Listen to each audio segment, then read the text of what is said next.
Tonight, from Highmark Stadium in Orchard Park, New York,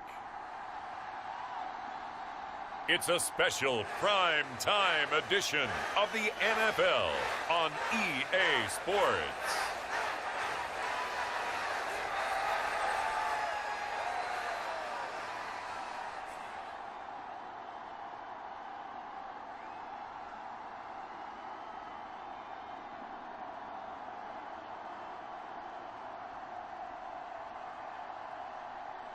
We'll see Josh Allen and the Buffalo Bills taking on Matthew Stafford and the Los Angeles Rams.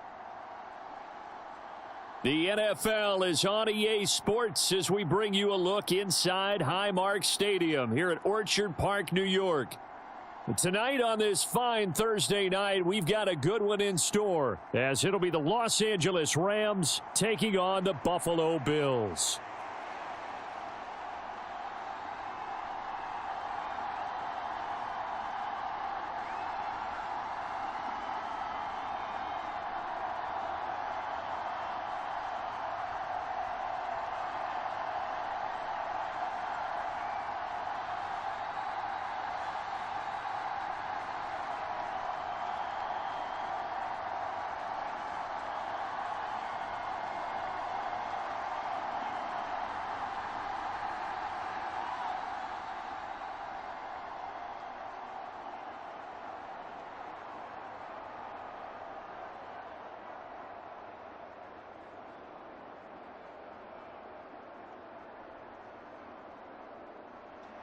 And we are underway in Buffalo.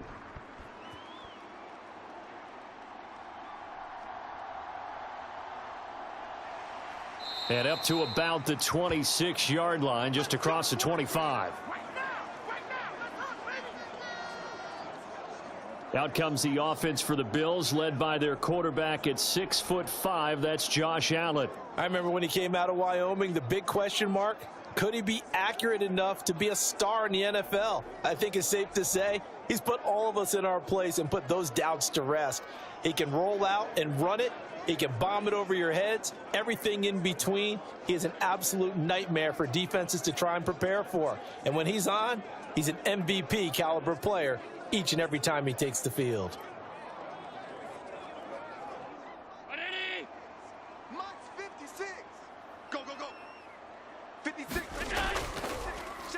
Here's Cook as they begin on the ground. And he sneaks his way forward only for a couple here. Second down.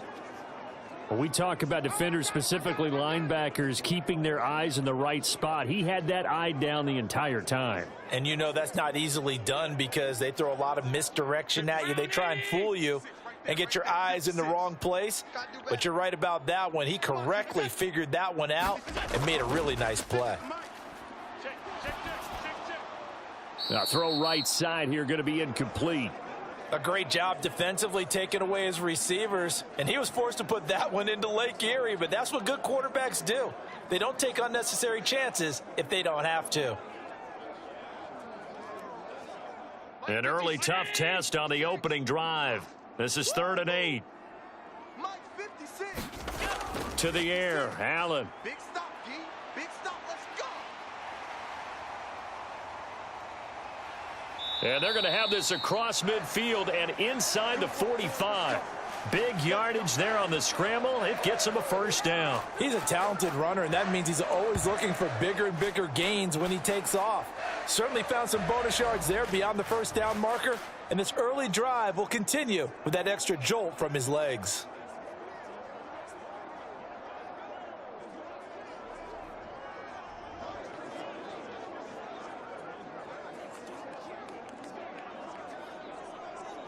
So from Rams territory now, it's 1st and 10 at the 44-yard line.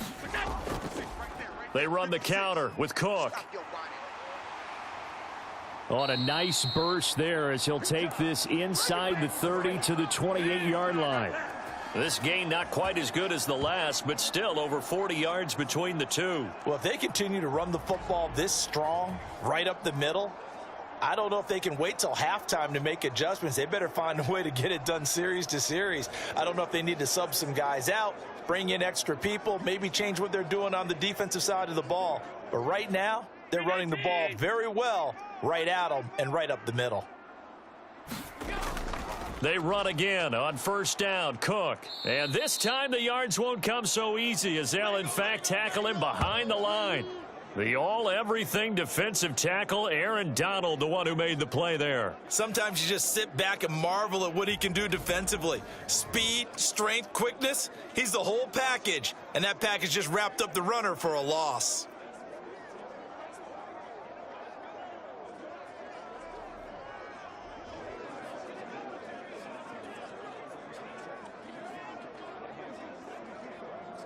A rare misstep on that last play because the drive has been strong, but now it's 2nd and 12.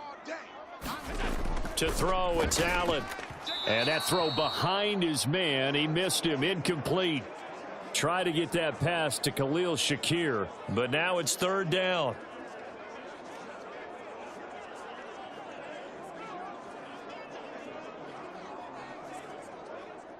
We'll see what they have drawn up here. A little bit behind the line. 12 yards needed to gain a first down. Throwing is Allen on 3rd. That is caught. And this is going to be another first down as the tackle's going to be made at the Rams' 13-yard line. 17 yards on the pickup there. The drive will continue. Oh, there's going to be a little bit of regret there because they certainly had the chance to get off the field here, just giving up a field goal attempt. But they couldn't get that stop on 3rd down. Now they have to hunker down because guess what? That drive continues.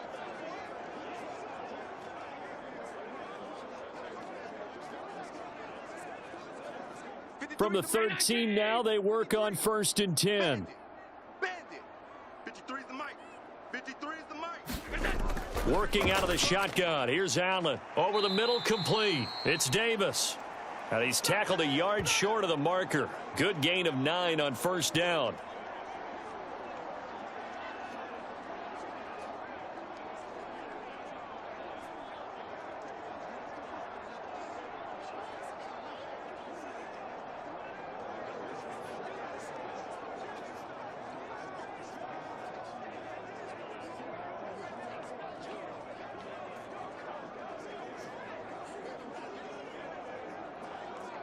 From the 4, this is 2nd down and 1. 53, Mike 53. Let's go. Let's get this ball back for the offense. Let's go. Cook up the gut. And he takes it in across the chalk for a Bills touchdown. James Cook taking it in from 4 yards out. And the Bills will claim the early lead as they're on the board first here tonight.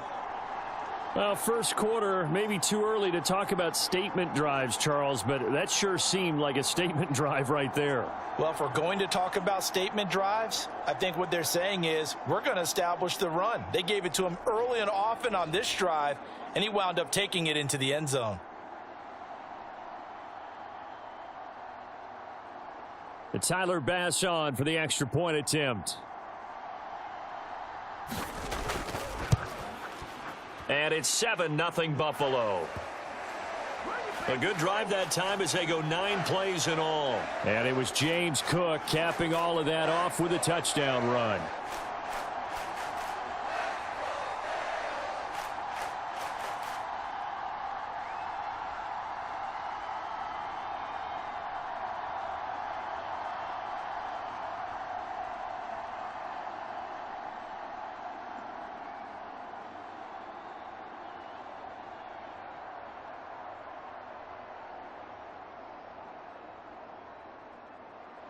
After the touchdown, Bass to kick it away.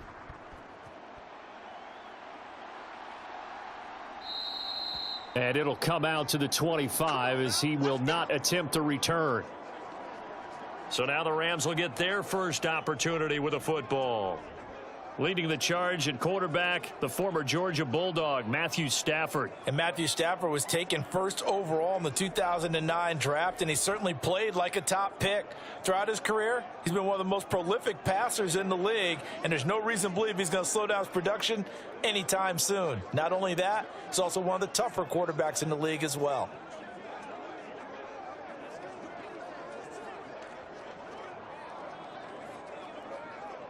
Stafford and the Rams come up 1st and 10 at their 25-yard line. They'll try and start this drive in the air. Short throw, it's Higbee. He's going to be dropped following a pickup of 7 past the 30 to the 32. Brandon, to me, what's important right here on this drive is for them to get at least 2 first downs. They've got to give their defense a chance to settle down, catch their breath a little bit after they give up a touchdown on the opening drive. They'll operate from the 32-yard line here, 2nd and 3. Watch the screen. Hey, 58 is a mic. Here we go. Here's Stafford.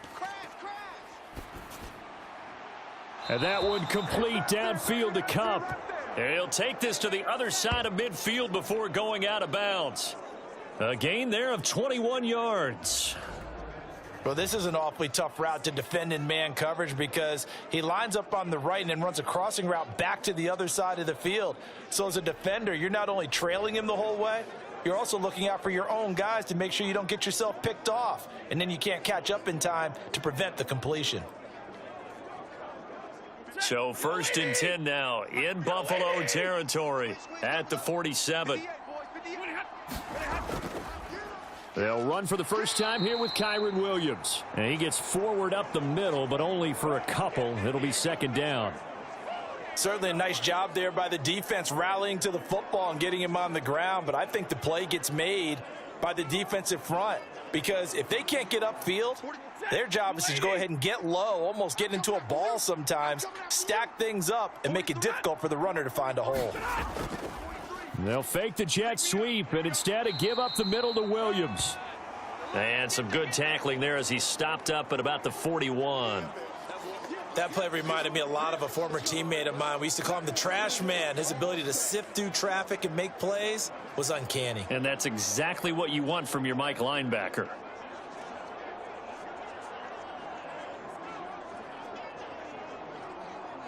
In search of 4 yards here to pick up the first down. Now Stafford. And that will be incomplete. Well, the other day they told us when we've got 3rd and 5 or less, we have to be able to convert. And I guess every team would say that, Charles, but an opportunity missed there. What they were trying to tell us is they believe it's a matchup game at that point. And they liked some matchups that they had, thought they could exploit them, unable to do so on that play. Too long for a field goal, too short to punt that in-between range, and they'll go for it on 4th down. Now, meanwhile, they go for it on 4th down, and my goodness, incomplete. No luck for the Rams as they fail here on 4th down. And the Bills are going to get the football back. So their first drive of the game already trailing, having given up points. A little surprised that they went for it, right? Maybe the big guy, the head coach, senses this is going to be a shootout type of a game, that they've got to match them point for point as opposed to, hey, we'll get them later. Maybe he just has that sense, and that's why he decided to go for it there. They've got good starting field position as they come up here 1st and 10 at the 41-yard line. They start the drive with Cook. And he's going to bowl his way forward to the 48. 7 yards on the pickup there, and it'll leave him with a 2nd and 3. That run right there was an offensive line coach's dream, wasn't it? Guys picked up all of their assignments, created a nice gap for the running back to get through, pick up 7 yards. Yeah, he's probably chortling on the headset right now saying, we got it going, boys. Let's keep it going. So they fake the handoff. Now Allen. That's caught by his tight end, Dawson Knox. And he is out of bounds, but not before he's inside the 30. 25 yards there on the catch and run. Good work here by the tight end. It's a crossing route off of play action. They're going to let the slot receiver run a post to hopefully let the defense think they're taking a shot. And then they bring the tight end underneath, and it winds up a first down.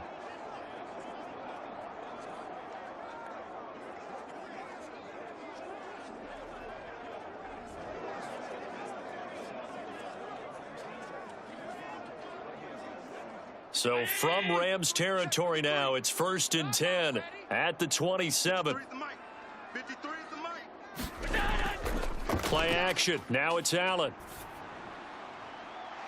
This one complete to his fullback out of the backfield. Call it a gain of 6 on the play, and it'll be second down. It's pretty easy to overlook the fullback when you're making your assignments defensively in the pass coverage game, but in this case, they made him pay for that oversight and picks up a nice gain. Here now, 2nd and 4. Ain't no such thing as a loss. We take it. Allen going to throw. Quick slant to Shakir. It's the first time that they've looked his way tonight, and he comes up with a first down on the play. This has to go down as one of the simpler routes in the playbook, but oh so effective. Nice completion there. Keeps the sticks moving. Line of scrimmage, the 15. It's 1st and 10. You're not ready. Check three, check it. First down, here's the run with Cook. And he'll take it into the end zone for a Buffalo touchdown. James Cook with his 2nd touchdown in this opening quarter. And the Bills have taken a 13-0 first quarter lead. So 2 drives, 2 touchdowns here in this first quarter, and he's got both of them. Well, he's certainly setting himself up for a big game here, and I think if the play caller doesn't get in his own way, they should keep riding him the entire way of this game. Until the defense proves they can stop him, that's what I would call. Bass on for the extra point.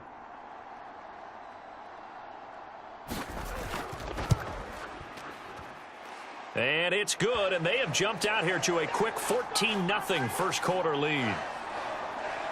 The drive summary that time, 5 plays. And it was James Cook capping all of that off with a touchdown run.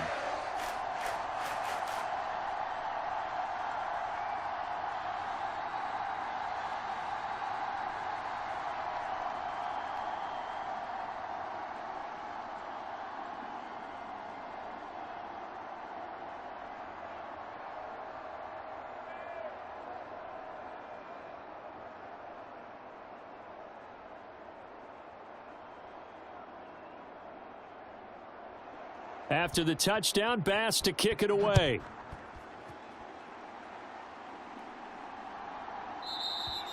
And he'll just sit on this one as their drive will start at the 25.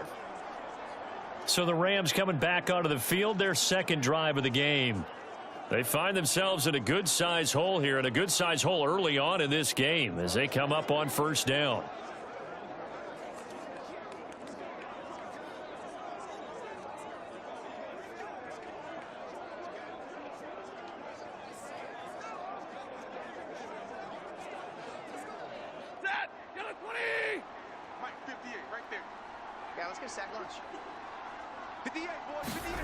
Stafford. That's caught. Puka Nacua. And he'll be taken down, but not before they work it across midfield. He got 29 yards that time. You can almost hear the sigh of relief coming from their sideline and from their point on the field, because this has been a tough start for them thus far. A much-needed first down there. They needed something good to happen. Plays like that will continue to help them dig out of this hole.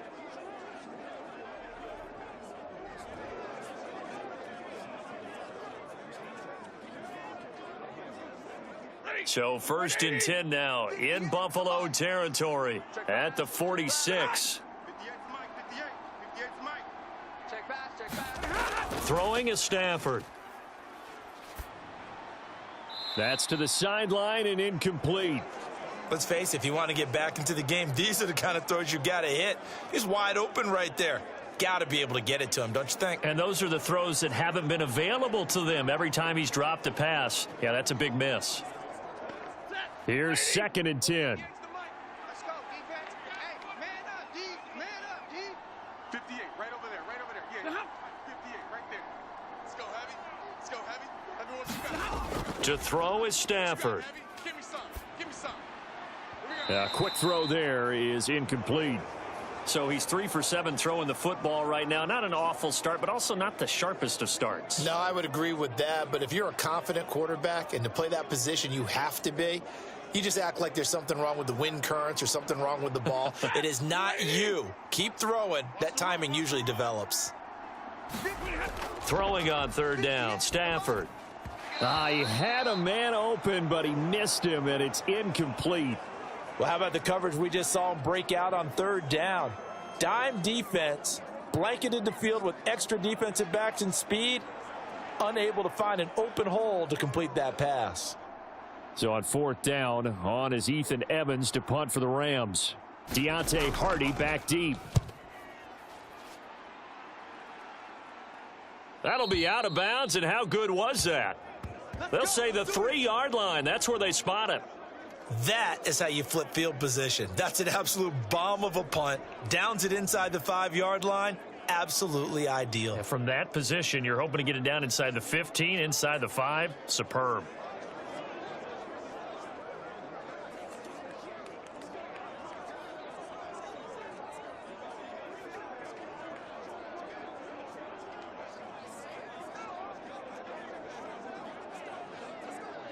Mike. 53. Mike. Hey, here we go. Check. 53. They'll start this drive out on the ground. And he'll find a little space. He gets this up near the 10. 48 yards rushing for him now with a couple of touchdown runs to boot. Well, they're making an effort to get the ground game going tonight. So far, it's working. I like what we're seeing from the offensive line. They seem to have the leverage going and they're controlling things and reestablishing the line of scrimmage, moving that defensive front backwards, but also like what the runner's giving us too. It appears that he's been waiting all day long to get out here and take off. Still a couple yards short of the first as the 3-yard gain brings up a 3rd down. Just not a whole lot of room to operate there on that carry. No, not at all. They did a really nice job staying in their proper places and not allowing any lanes to open up. 2 yards still to go. 3rd down now.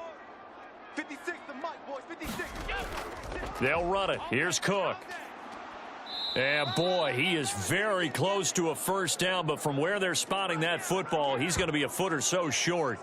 He may be a bit undersized compared to the modern-day NFL defensive tackle, but what he lacks in size, he definitely makes up for in his ability to make tackles in the run game as well.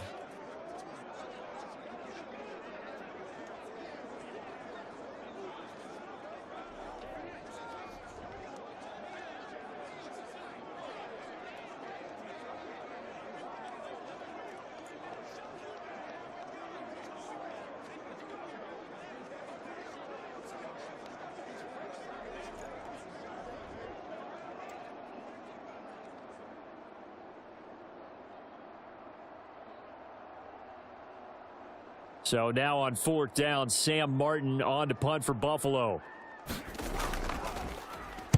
He steps into this one, and this is a rocket.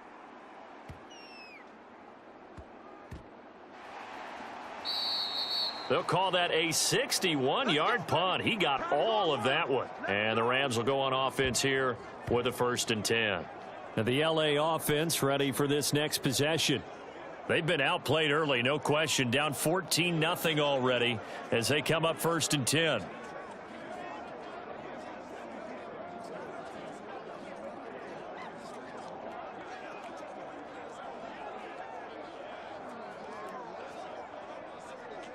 Set. Go 20. Here's Mike. Hey, watch the lane.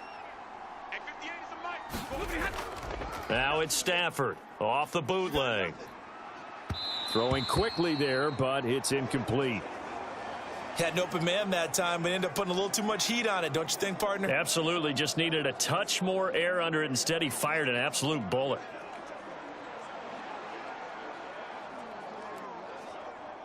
Now a 2nd and 10. Mike, 58, right there. Drop deep, drop deep. 58, boys, 58.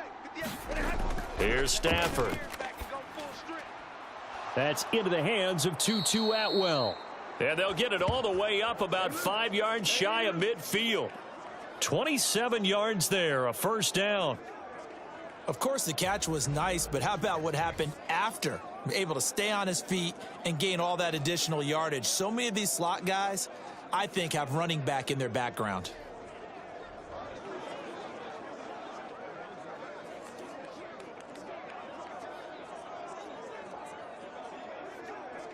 Ready.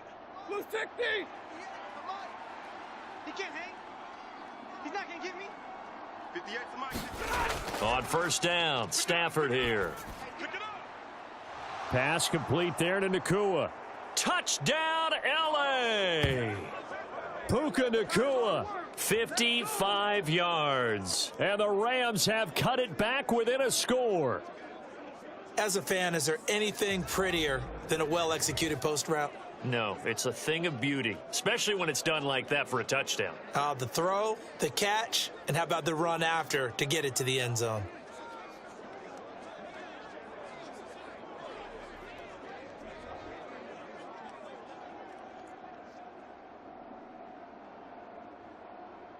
Brett Maher on for the extra point.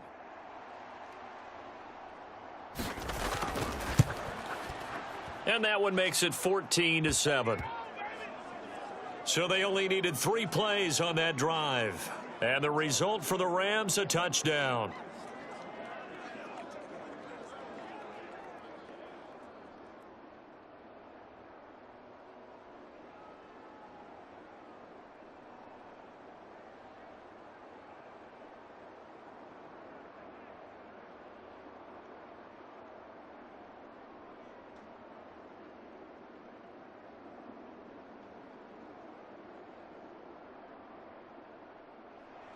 Following the touchdown, here's Maher to kick it away.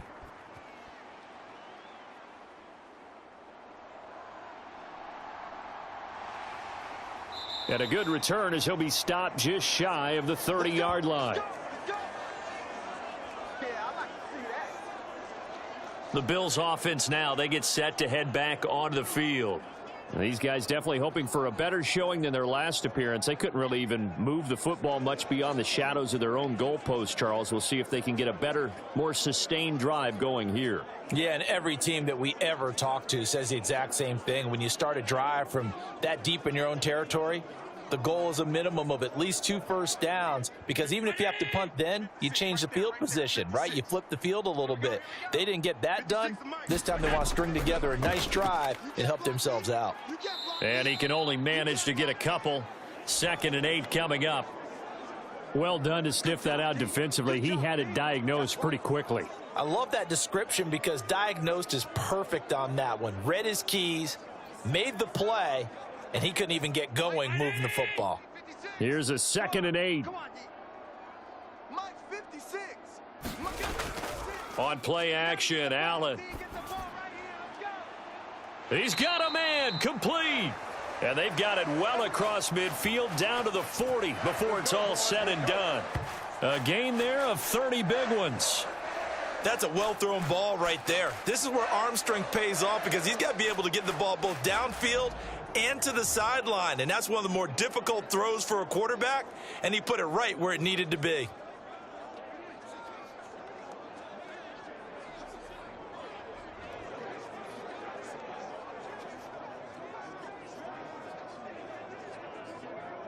So the big play moves him all the way across midfield to the 40 now for 1st and 10. Now a give running right, it's Cook. And the reinforcements come in as they're going to stop him behind the line. He'll lose a yard there, and it's 2nd and 11. He was able to escape momentarily in the backfield, but you could just kind of tell that wasn't going anywhere. You know, in the film session, he'll get a minus for not getting him on the ground by himself. But what the coach is really going to analyze, how fast did his teammates get there to help him? If one guy slows him up, everyone else better be there, and that's what they got on that play.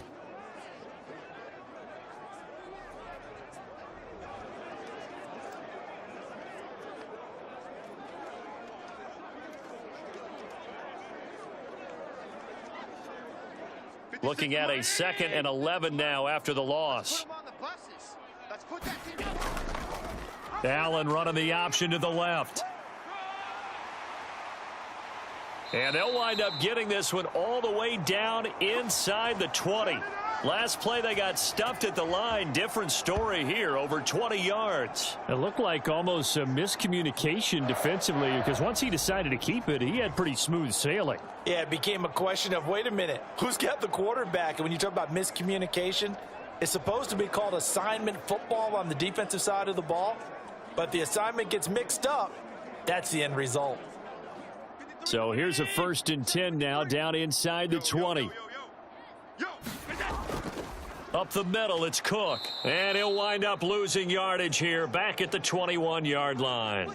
2 yards the loss, 2nd and 12. I think sometimes when you're trying to get after the quarterback, maybe it's better to be lucky than great, because I think on that one, he's just trying to get upfield and rush the passer. Instead, the tackle for the loss landed right in his lap.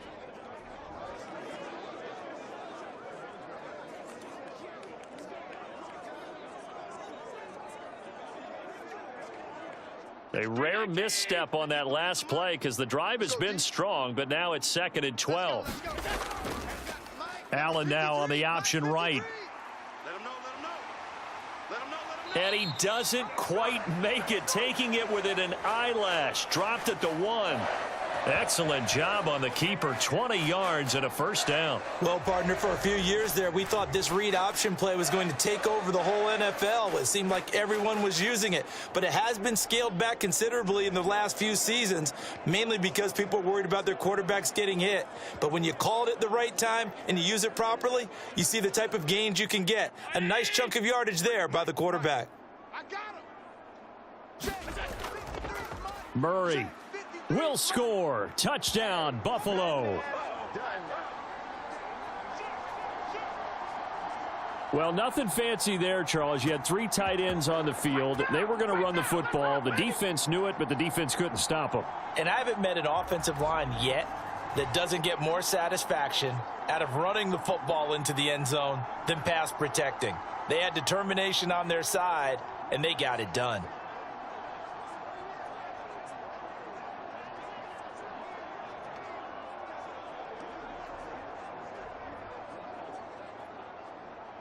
Here's Bass now for the extra point.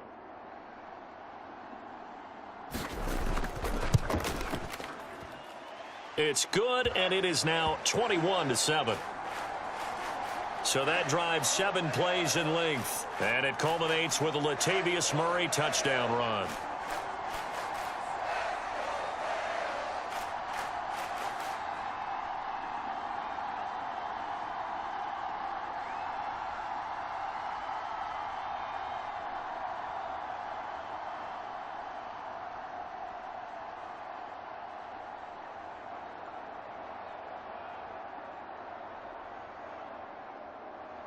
After the touchdown, Bass to kick it away.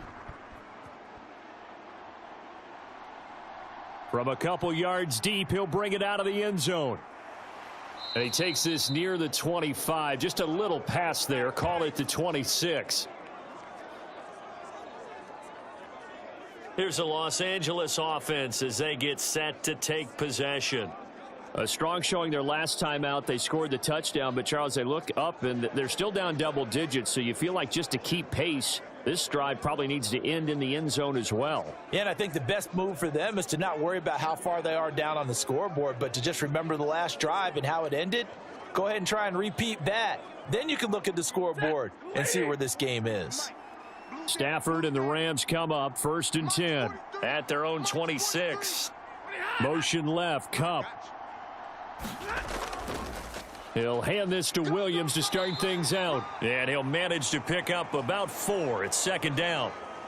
They'd love to just strike back with a touchdown right here, and if it's a long play, so be it. But the main goal, get a couple of first downs, run some plays, run some clock, allow their defense to get a chance to catch their breath, settle down, and relax a little bit after they just gave up a score.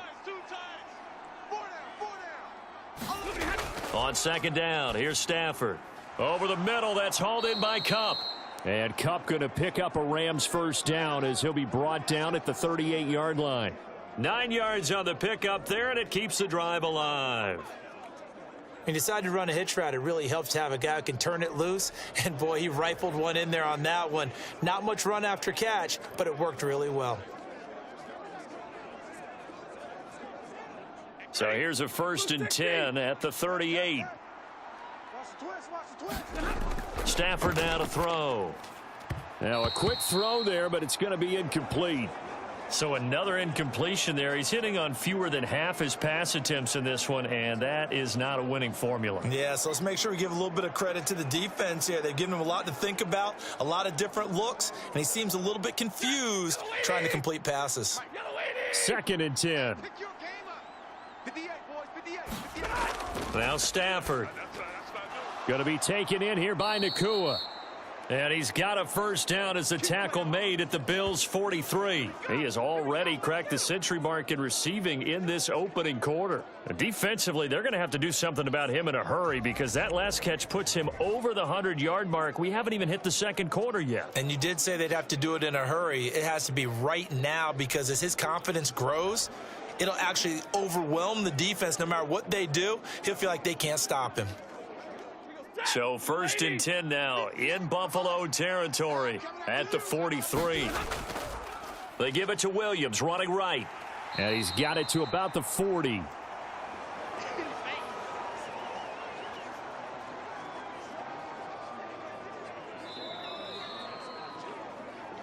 A pretty wild first quarter. 21-7 our score. The Rams with the football here to begin the second quarter as they are looking at a 2nd down and 6 coming up.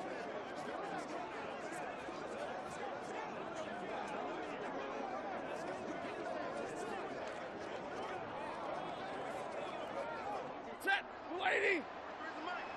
Let's set a tone, fellas. Let's set a tone.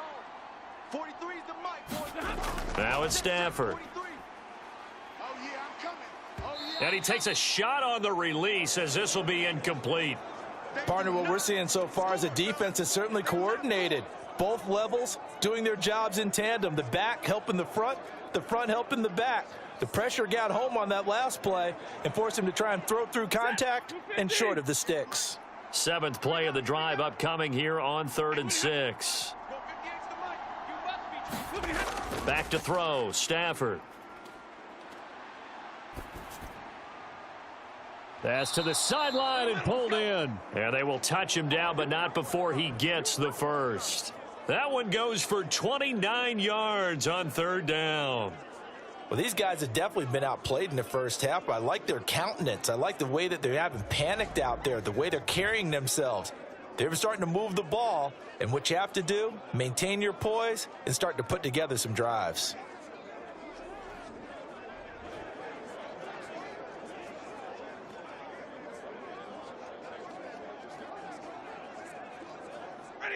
Now a 1st and 10 at the 11. Check back. 58, boys. Stafford. Oh, into a sea of defenders and intercepted. Tre'Davious White with a pick. And the Bills are going to take possession here at their own 6-yard line. Charles, not only is that an interception, it's one when you were really knocking on the door for a touchdown inside the red zone. You're actually thinking points. No matter what, at worst, you're thinking kicking a field goal and getting 3. We might look back on this in the second half and say, you remember when they didn't get points on that drive? This could cost them. James Cook running back out now. It may just be the second quarter, but he's in his zone, well on his way to eclipsing that 100-yard mark. And when a back has a game, as we're witnessing right now, his name's going to be in the books, but it's really a collective deal, isn't it? Because that means he's getting plenty of blocking, a lot of help from his teammates, but he's making the most of it. Yeah, he's made the most of it to this point. So after the INT, it's Allen. Little pitch and catch to the tight end, Knox. And he's going to get this from the 6 out to the 12. A pickup of 6 as they double their workspace.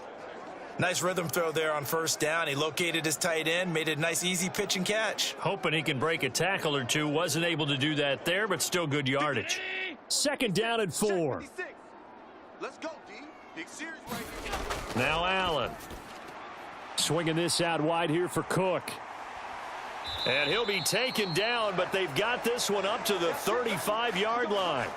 Good work after the catch. Going to net him 23 and a first. That turns into a very well-orchestrated play right there. Going to work his way out of the backfield to the right, and after he looked it in, he found plenty of space to roam and picked up big yardage.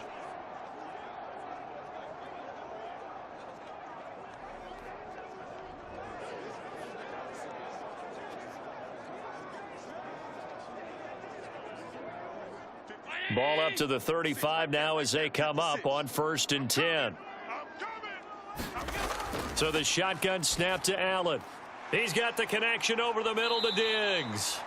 And getting this just shy of midfield, they'll spot it at the 49. 14 yards that time for number 14. Good strong throw and catch right there. And so far in this game, the alleys have been open for them to get completions, and they're taking advantage of it.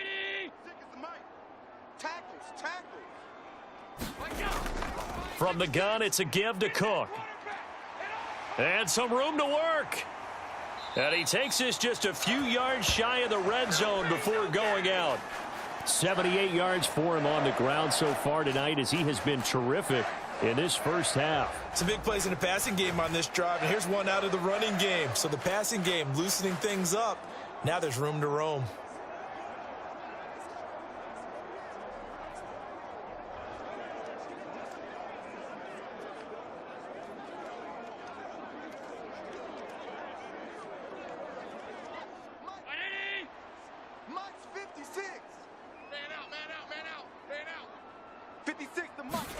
Throwing on first down is Allen.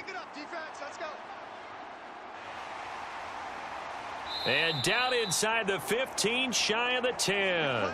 A nifty bit of scrambling there. 12 yards, first down. That's multiple times now he's tagged them with a big gain with his legs. Really showing off some nice awareness and the ability to correctly realize when he's got a chance to tuck it and go himself.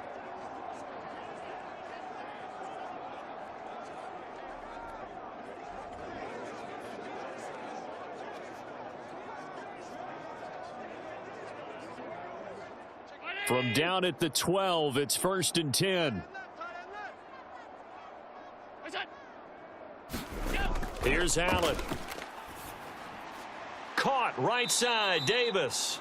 Down to the 6-yard line on a pickup of 6 as he gets halfway to the goal line. They kept the receiver in the short field, but that let his quarterback get the ball quickly to him before either guy in double coverage could react. 2nd and 4. They could still get a first down without scoring. Allen now looks to throw. And he's got it. That'll put him at 66 receiving yards now for the game, and he's got a first down. And defensively, they were in zone coverage there. Do you have to be a little careful? You're losing playing against a good quarterback like he is to not play too much zone? Yeah, you have to be careful about how much time you're giving up. I think it's a good point you just brought up. So maybe if you still want to play zone, you go to a zone blitz scheme, and you can drop anyone out of your defensive. And he's got his tight end Knox for a Bills touchdown. A great play there. There to make the grab. And the Bills go nearly the length of the field and finish it off with 6 points. Well, that's just how they drew it up, CD. His first read was there, got it to him quickly, and into the end zone. Absolutely excellent execution by all involved. And the coordinator, got to give him credit, found the perfect play call. Quarterback let it fly as soon as the target came free, and his guy made a nice catch. Just how you draw it up in practice and then execute it in the game. Extra point by Bass, up and good. And the lead now to 3 touchdowns at 21.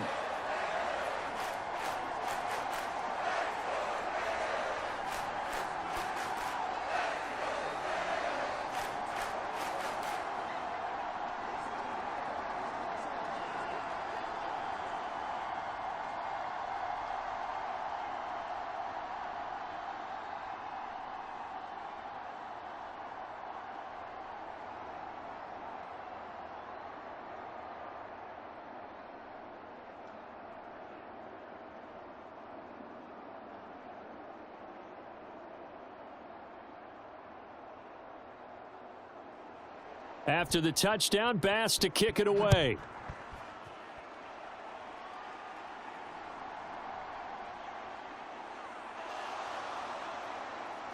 And he'll take it up past the 25 to the 26-yard line.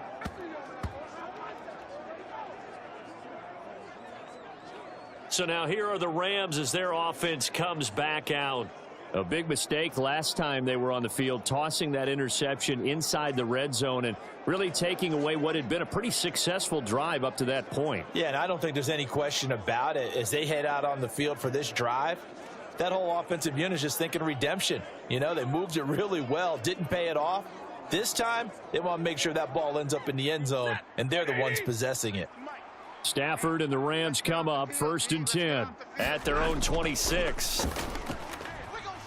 Now the first play of the drive there is incomplete. That certainly appeared to be a play call where they were just trying to make second down, second and short. I think they thought the coverage was off a little bit more than it was. Nice job there pressing up on it and forcing the incompletion. An incomplete pass on first down. That leads to a 2nd and 10. 43 is the mic. To throw again. Stafford. Short pass tip, but caught anyway. And he'll be out of bounds just shy of the 40. The catch and run going to wind up netting him 33 yards. Well, he looked his way quite a bit in this first half, and with good reason. You can see it there. He is such a handful defensively. Just too hard to keep him under wraps. It delivers a big play here for this offense.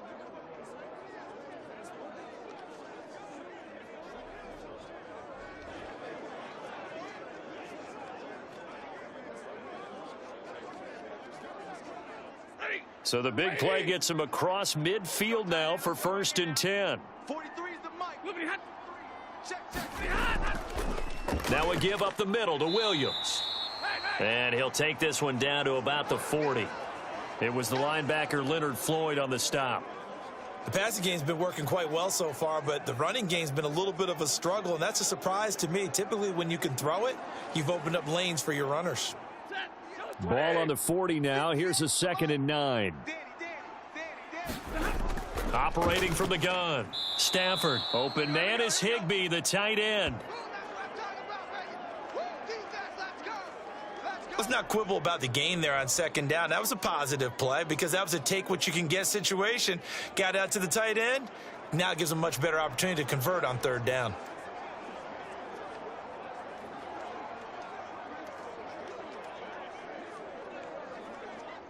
The offense on 3rd down tonight, just 1 for 3 thus far. This time they face a 3rd and 2. He's got his target. That's complete. And he's taken down, but not before reaching the 10-yard line. Well, they were in search of a short gain on 3rd down, and they wind up nabbing over 20 yards. And this is an offense in need of getting a few good things to happen. Here's one right here. They've had their share of struggles in key moments, but that's a nice throw and nice work after the throw, and they're set up now with a 1st and goal.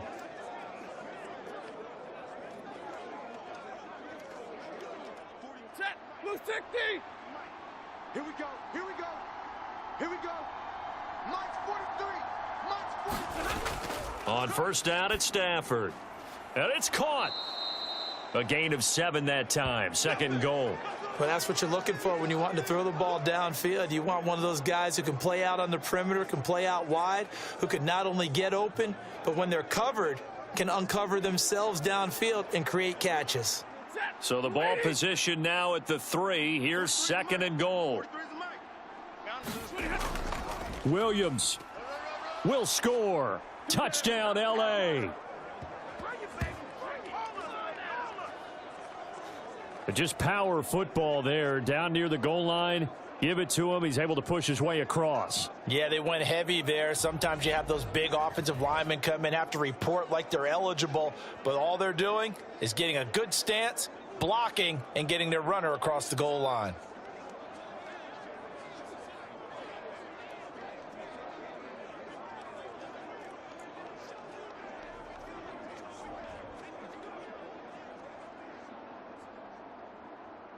Marr now to add the extra point.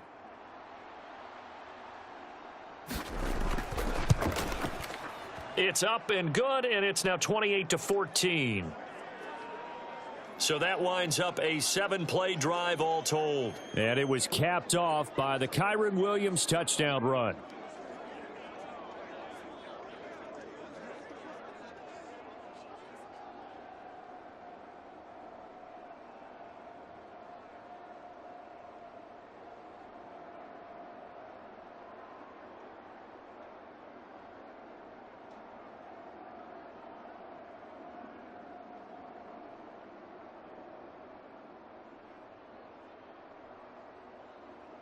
Following the touchdown, here's Marr to kick it away.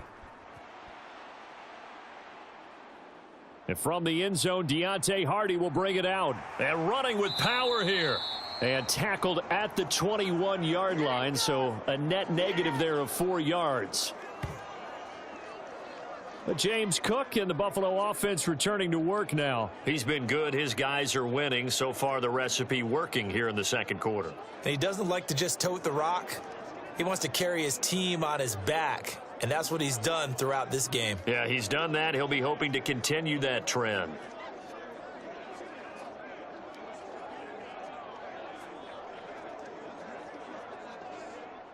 Allen and the Bills now with a 1st and 10 at their own 21. 56 to Mike. Throwing to start the drive. Allen into the hands of the tight end Dalton Kincaid. And this will leave him a yard short. Nice pickup of 9 yards on 1st down. Well, it's time for them to be good teammates right here. And what I mean by that is possess the ball for a little while. Get at least 2 first downs. Give their defense a chance to settle down a little bit after they give up a touchdown. From the 31, here comes 2nd and a yard. Hey, you're on an island over there. Here's Allen to throw it. Now he fires deep for Shakir. And that's caught inside the 35. A big pickup of 38. This offense is looking very comfortable here in this first half. Very relaxed, very smooth, very efficient. No wasted motions. Things are definitely going their way, and they continue to move the ball downfield.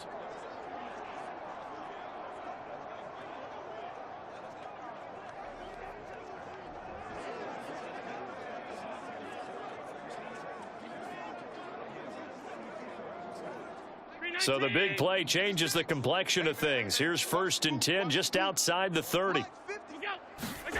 Allen. He's got his target. It's the tight end Knox. And they'll have it in the red zone before he crosses over out of bounds. 16 yards to the 16 and a 1st down. And a good quarterback facing zone coverage. If he has just a little bit of time to survey the scene, that's what's going to happen. No doubt about it. If there's no pressure, he's going to continue to pick them apart because he'll have all that time to find someone open downfield. You can only cover for so long. So maybe they want to go to a zone blitz scheme, get a little bit more pressure. Remember when Carolina did that against Denver? They lost the game ultimately. They dropped the defensive end out, and he ended up with an interception in that game in Super Bowl 50. Maybe some sort of scheme. Rush coming, and he's taken down. Byron Young came in there hard on the blitz and got him down 9 yards behind the line of scrimmage. So this has been a lot like a tennis match, hasn't it? Back and forth. Both of these offenses having their way so far. So maybe the question isn't who's going to score the most points in this game. Maybe it's who's going to get some stops. Yeah, absolutely. And that sack, finally a first step in the right direction for a stop.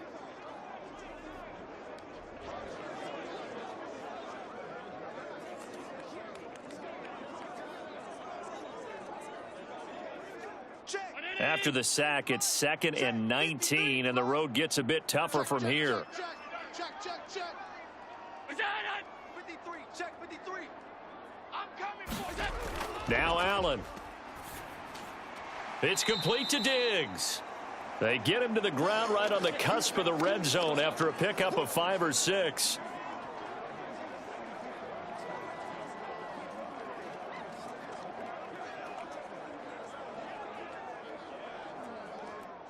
Going to need a crafty play call here. 14 yards is what they need to try to convert this thing. Now on 3rd and long, they'll look to throw. Flush to his right. And they'll hustle up to stop him well shy of the 1st, right around the 15. 5 yards that time out of the scramble. But now they're looking at a 4th down situation. He certainly had plenty of success running the ball. And right now, I'm getting this sense that he's looking to take off and run every time he steps back to throw it. But they did a nice job there collapsing on him and holding him to a short gain.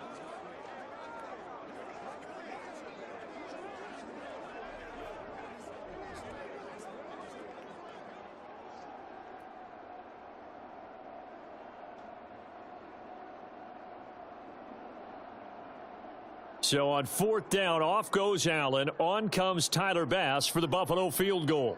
This just 32 yards officially from the right hash. The kick by Bass is good, and the Bills will add on to their lead.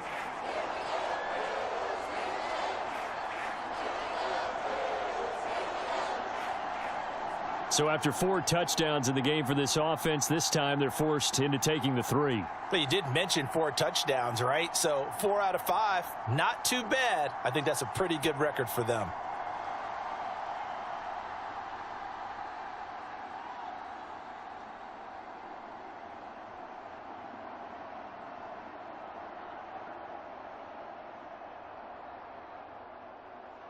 So after knocking through the field goal, here's Bass to kick it away.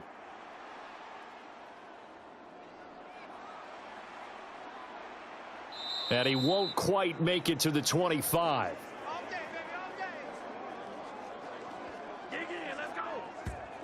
Here's Kyron Williams running out for another possession. They've given him some touches. They haven't had a lot of success on the ground. Do you maybe keep going to that well, or do you mix it up more? I think you mix it up more, try and loosen things up. Get the defense to react to other people, other plays, but don't forget about it. That's your horse. You know, Secretariat lost twice in his career. So educational. That's very true, kids. Look it up. Stafford and the Rams come up 1st and 10 at their own 24. He'll look to Williams to begin things. Takes it to the 26, just a 1-yard gain. Defenses always talk about earning the right to rush the passer on 3rd down, and you know what offenses want? Win 1st down so they can set things up for themselves better. And that wasn't helpful there. Not a big impact on 1st down. 2nd and 9.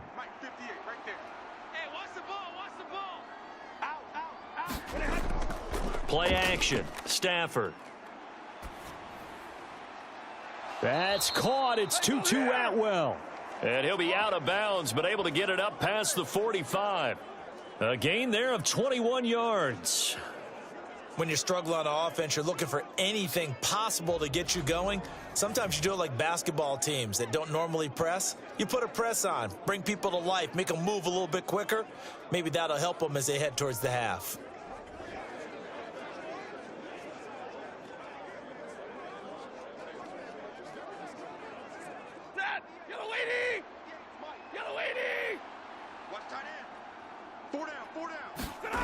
Now a 1st down throw. Stafford. Open man right side is Cup, complete. And he's going to get a solid gain of 9 before being brought down. 2nd and right at a yard. One thing you're hoping for when you run drag routes, you're able to hit a receiver in stride and he can pick up a lot of yardage after the catch. But in this situation, the defense was effective, able to stop him before he could get a good head of steam going.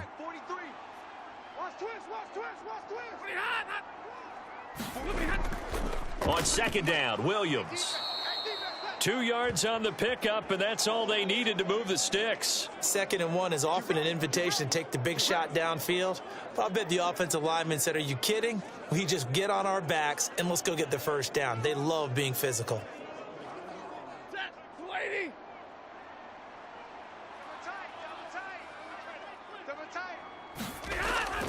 They stick to the ground game on 1st down. It's Williams. And very little there. He might have gotten a yard. Yeah, I think he got a yard to the 41.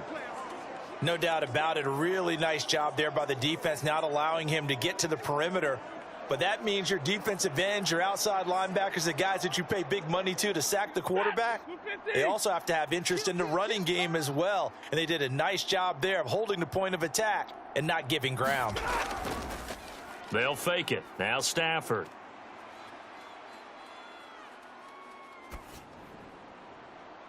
And this is caught by Williams.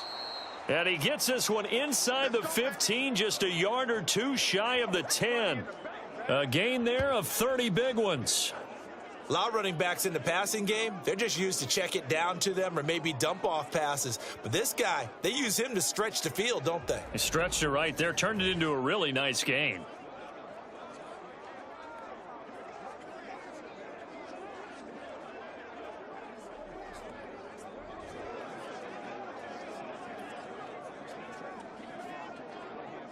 So how about this for field position after the big play? Inside the 15 now as they come up on 1st and 10. Motion left, Cup. Now he's going to get it on the jet sweep. Oh, and this one may need to go back to the drawing board. He's going to be swallowed up right away. Tackle made there by Matt Milano. Defensively, they had that one pretty well figured out. Yeah, and one of the things about this play, it can be even more effective when you run a lot of motion, and there's plenty of times you don't hand it off. 2 minutes remaining in this first half of football.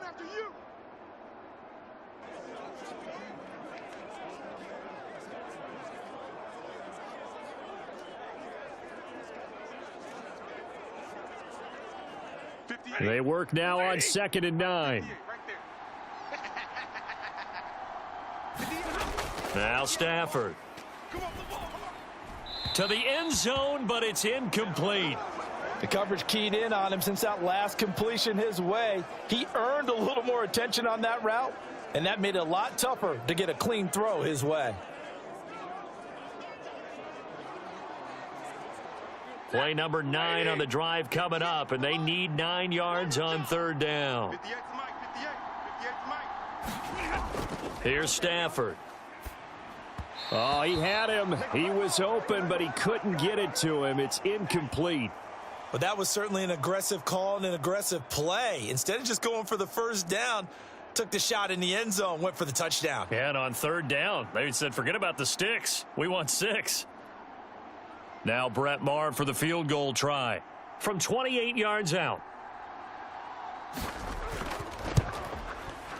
Maher able to put this one through, and that will close the gap down to 14.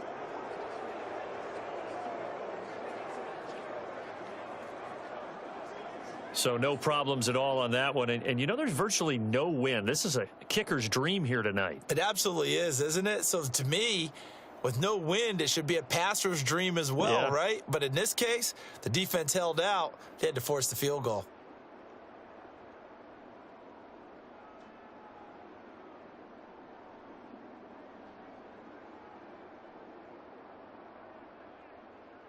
After the made field goal, Maher back out there to kick it away. On the return, Deontay Hardy. And out a little across the 25 to the 27.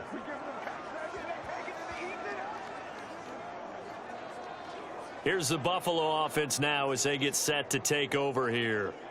And they split the uprights last time for 3. They've got the lead. They're not going to play this conservative. They're not hoping for another field goal. They're hoping for a touchdown. I'm with you on that one. I like where your head is. I like the way you're thinking because you're exactly right. Trying to sit on a lead and play that way, that doesn't work too well for most teams. Run your offense. Run what you do best. Exactly. Put it all the way down and try to increase your lead in a big way. And the best way to do it, touchdowns. On 1st down, Allen. Oh, he rifles one, and that's going to be intercepted. Picked off by Ernest Jones. And he will bring it back. It's an interception returned for a Rams touchdown.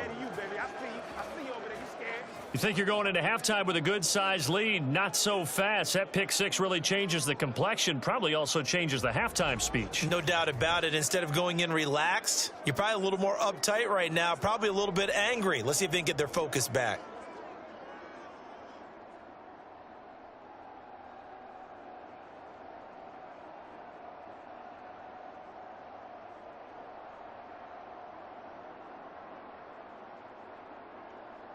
Maher on for the extra point.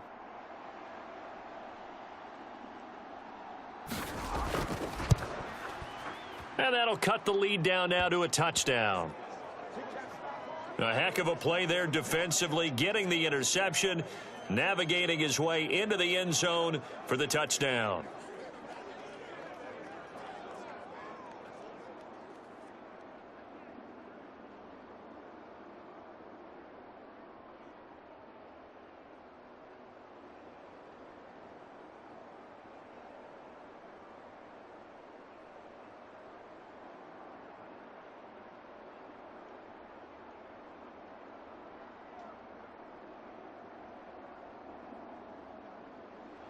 So they'll get another shot on offense following that pick 6, and now the kick is away.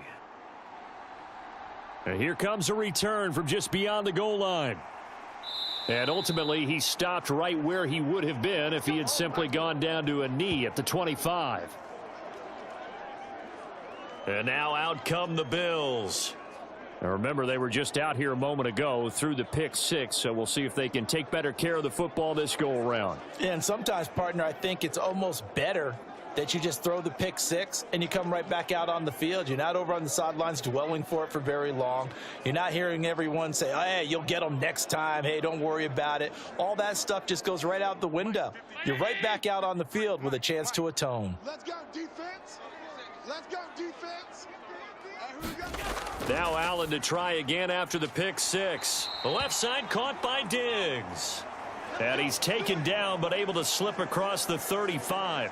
It'll be a gain of 10 to start the drive out, and by a few inches, that'll be a first down.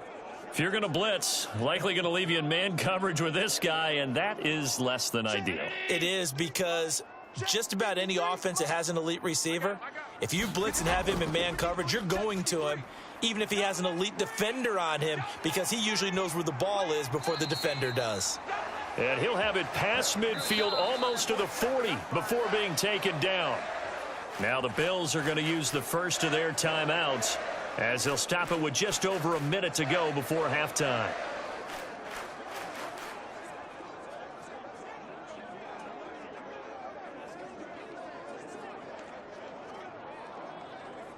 Back-to-back good plays have them on the move on first down. Single. Who got 17? Who got 17? To throw, it's Allen. On the slant, he's got Davis. And brought down, but not before they're inside the 25. Now the Bills will use the second of their timeouts as the stoppage will come with a little under a minute to go in this first half.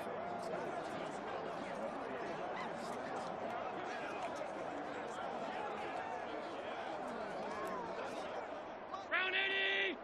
Mike's 56. I'm going to come back to you. I'm going to come back to you. Allen to throw once more. Little pitch and catch to the tight end, Knox. They'll wind up getting 7 on the play, and it's second down. That's now 4 completions in a row. A good bounce back following the interception last drive. Certainly not letting it affect him, that's for sure. And we all know interceptions are going to happen. So the big trick, don't let it affect you going forward. Most of the good quarterbacks, they just tell the ball boy, get that one out of the rotation, give me a fresh ball, and let's go. He's got his offense moving again. And all the way to the 2-yard line there before crossing over out of bounds.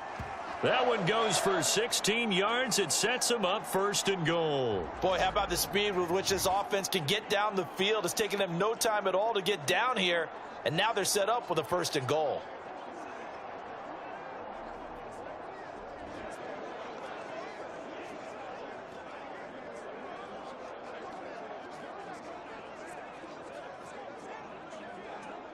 A chance to really cap off a big first half here as they come up on first and goal. 56 of Mike. To the air, Allen. Here we go, D. Get off the field.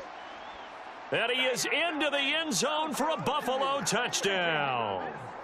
Josh Allen taking it in from 2 yards out. And the Bills will extend their lead in the final minute of the half.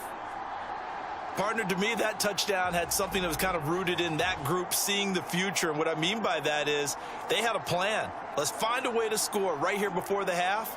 And that'll give us momentum going into the second half. Give us that cushion that we're looking for. They got that accomplished, scoring right before the half ended.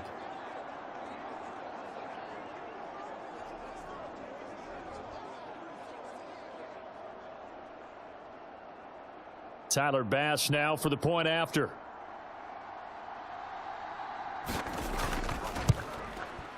And he's been a busy man, 5 for 5 now as he knocks another one through to extend the lead. So the drive there took 6 plays, and it was Josh Allen using his legs to polish things off.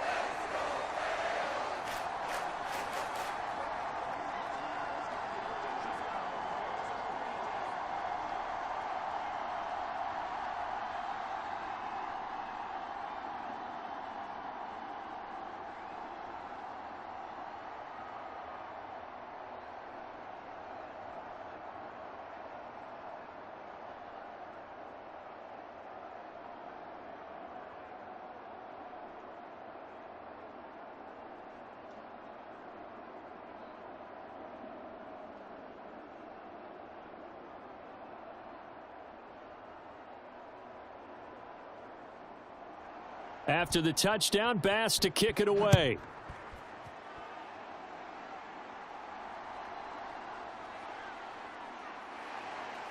And the tackle going to be made right there at the 25-yard line.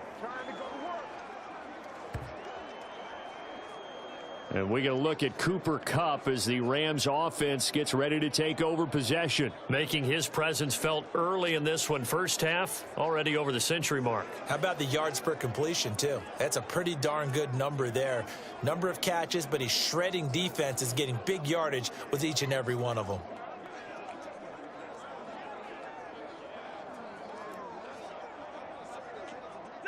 "19 seconds showing to play in the half as they come up here 1st and 10. They'll indeed start on the ground to run that clock. And defensively, they're just looking to keep him contained as they're able to get him down. The Rams going to go ahead and use the first of their timeouts as it'll come with 15 seconds to play in the first half.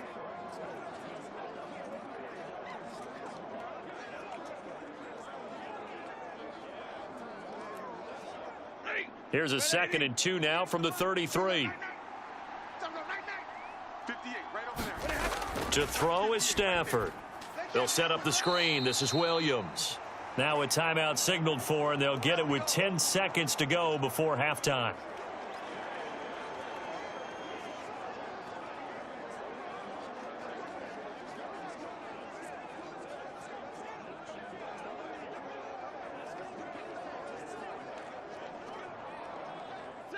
They'll need 5 on this play to move the sticks.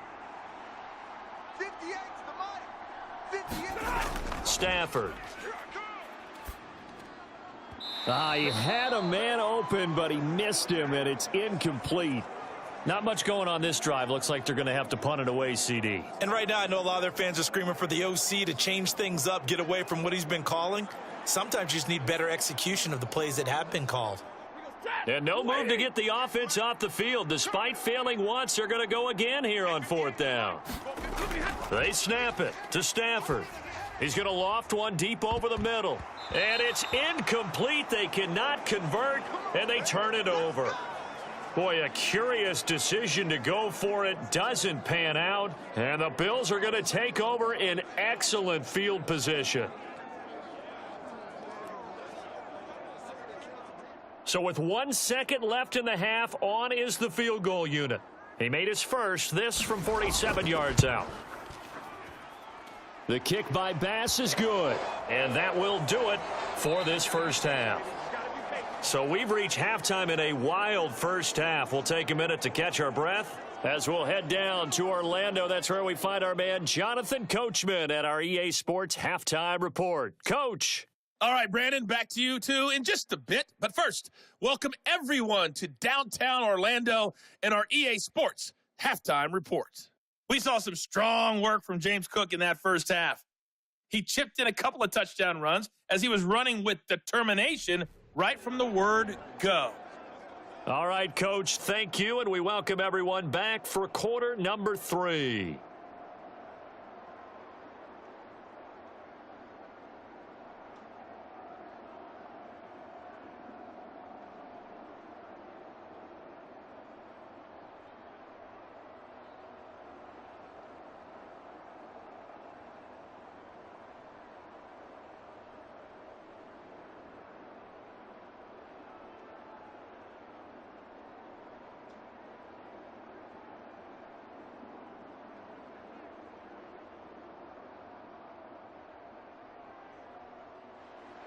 The Rams set to receive the second half kickoff, and they trail here as we resume play. From a yard or two deep, here comes a return. And he's up past the 20 to the 22-yard line.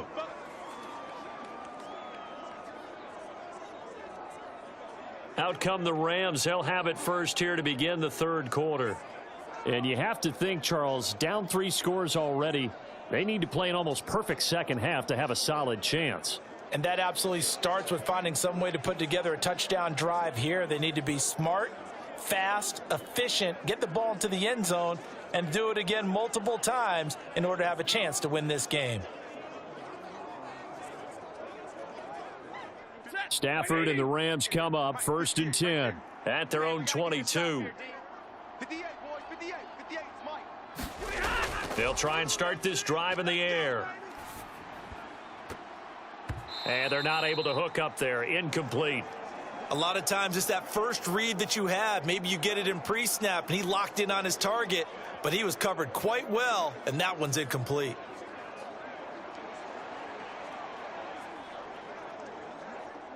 So after the incompletion, 2nd and 10 from the 22. It's just me and you. It's just me and you. Here's Stafford. Short throw, it's Higbee. 9 yards, and that leaves him just short, so it'll be 3rd and less than a yard. Well, that's always a good place to throw it just because he's one of the biggest targets not only on this team but in the National Football League. And you and I both know the quarterbacks love these large-bodied tight ends, and why not? Nowadays, they're really wide receivers who are just taller and have a little bit more weight. These guys catch the football, make big plays downfield. In the old days, we wanted them to block. Now coaches want them to catch the football first. Pass taken in by his big tight end. And he is going to have a Rams first down, and he'll have it by plenty as they're able to keep the drive alive on 3rd and inches. Got to say, I was a little surprised to see him, Charles, come out in the shotgun on 3rd and less than a yard. Yeah, but the way the NFL is nowadays, we hardly ever see anyone really run for it on short yardage. So they're going to throw the football more times than not. That was a nice, easy rhythm throw right there, and they pick up the first down.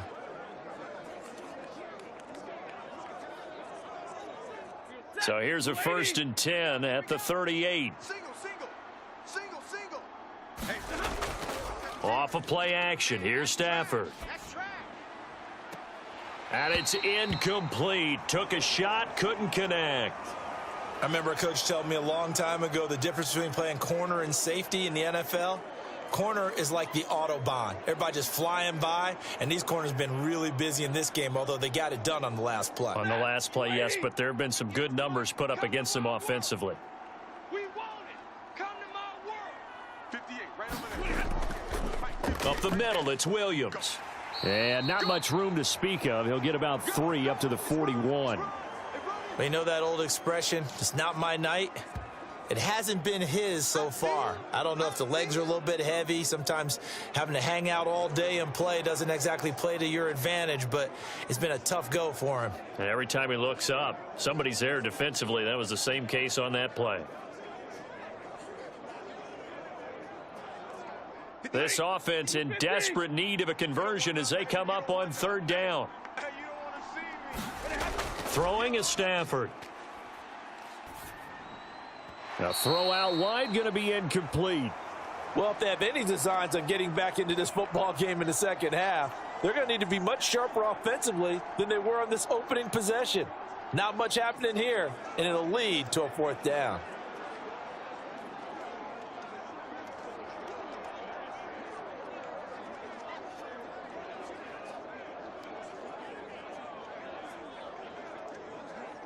Here comes the Rams punter now, as he'll punt it away for the 2nd time.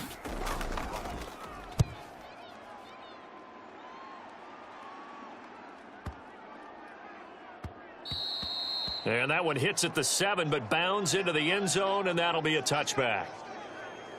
So here's the Bills offense now. They get ready for their first possession of the second half.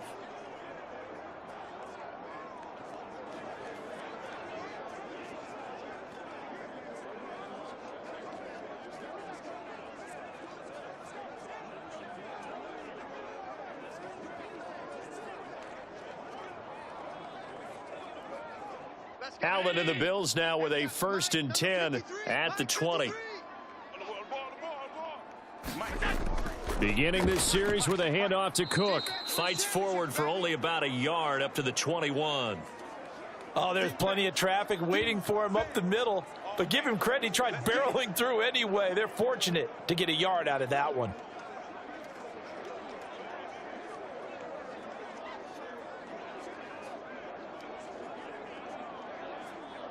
Second and 9 now from the 21. Too little, Cupcake. Mike 56. Throwing now is Allen. A quick throw going to be caught by Diggs. And up to the 35 before they're able to knock him down. 14 yards that time for number 14. That's another beautiful throw right there. It gets it to his man right in stride. And I think that throw kind of exemplifies what we've seen from this offense throughout this game. They've been in rhythm. They've been sharp. They've been on it. And they pick up another first down there. Allen off the play fake. Got a man. That's Trent Sherfield. And they bring him to the ground just shy of midfield. A 14-yard pickup. That's 14 yards on 2 straight plays. I'll tell you what, a lot of those mid-range throws have been available because sometimes teams get too concerned about the deep ball and they leave too much space in front of them. And these guys have been taking advantage so far.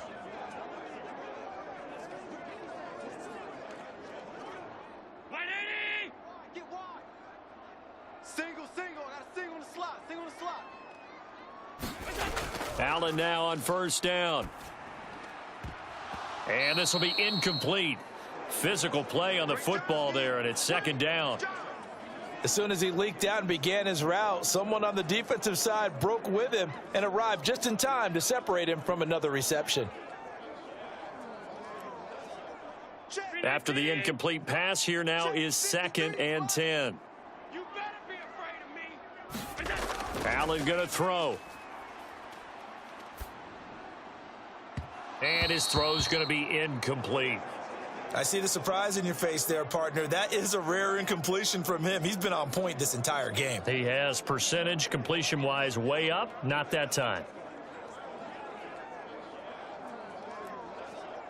So back-to-back incompletions, and that has him staring at a 3rd and 10. Working out of the shotgun. Here's Allen.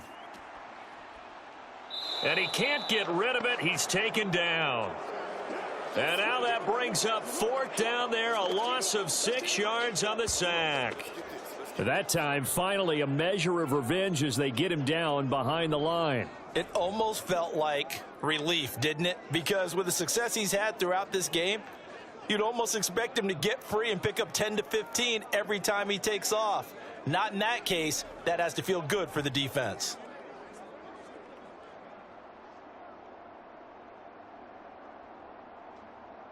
Here's Sam Martin now as he'll kick it away for the 2nd time.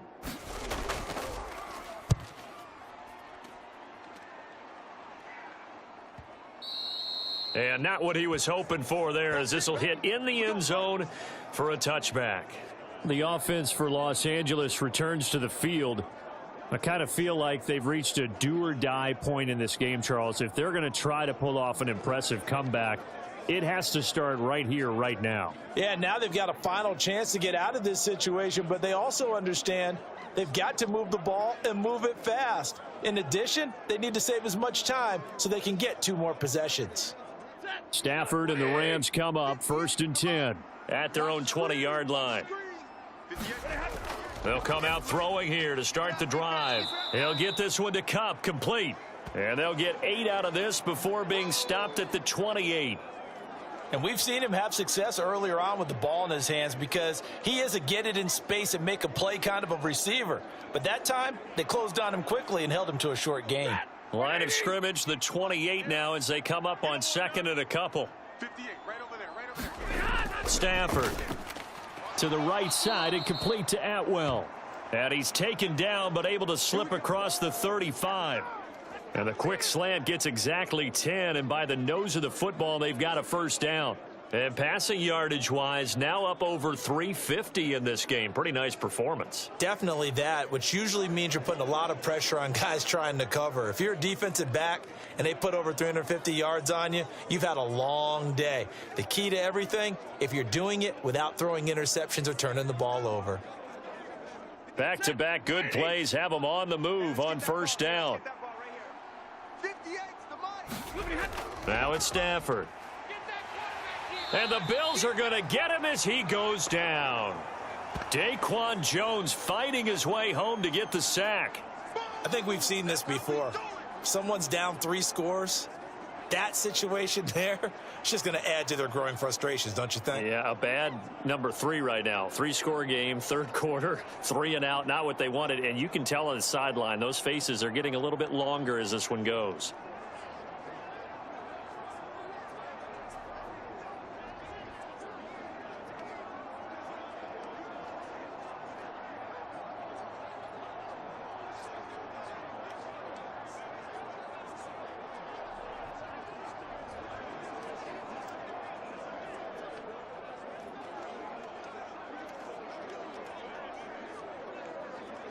Got to assume this defense will be charging again here. It's 2nd and 15. From the gun, here's Stafford. That's caught. It's Demarcus Robinson. And able to get this one across the 45 before he's brought down.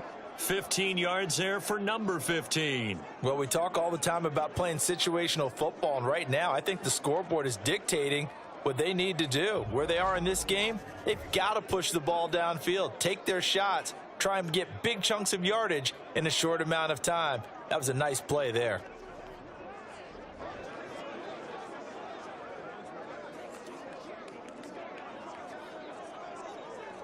A couple of first downs on the drive already, as they'll go from the 47 now on first down. 58, boys, 58. Off the draw, here's Williams. And he'll take it across midfield and into Buffalo territory. He'll get a nice chunk there on the first down run, and it's 2nd and 4. He hadn't had a ton of success here so far, but you get the feeling that he might be on the verge of popping one. Yeah, even on that one, there was a little bit of a hole, but it closed there quickly at the end. From the 46, here's a 2nd and 4.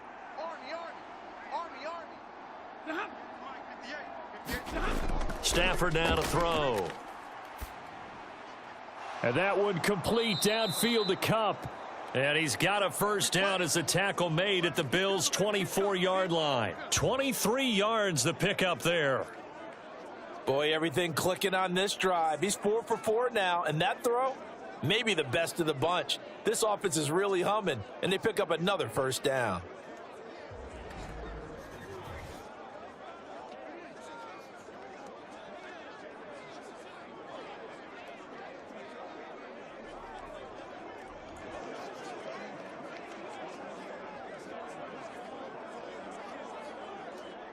Blue 60.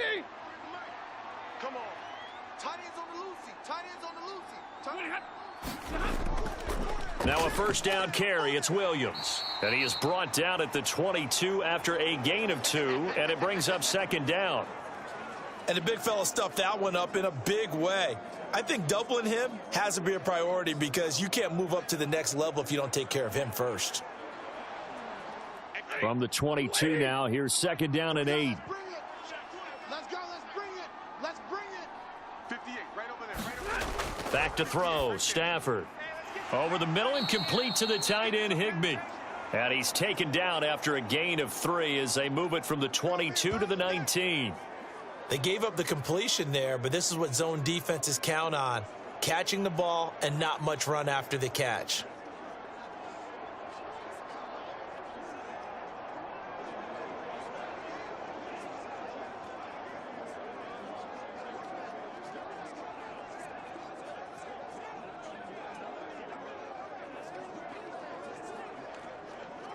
They'll break the huddle and come up on the 9th play of this drive, needing 5 yards on 3rd down.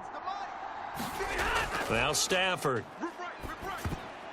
Oh, he tried to fit it in on the slant, and it's intercepted. Teron Johnson able to pick it. And the Bills are going to take over at their own 11-yard line. Certainly not his best throw that time, and not a good time to make it, Charles, when they were a nickel with 5 defensive backs on the field. And that's exactly why you have those 5 DBs out there. You want extra speed on the field, guys who have ball skills and understand what the passing game can do, and gives them a chance to react and make a play on the football, and they take one of those away.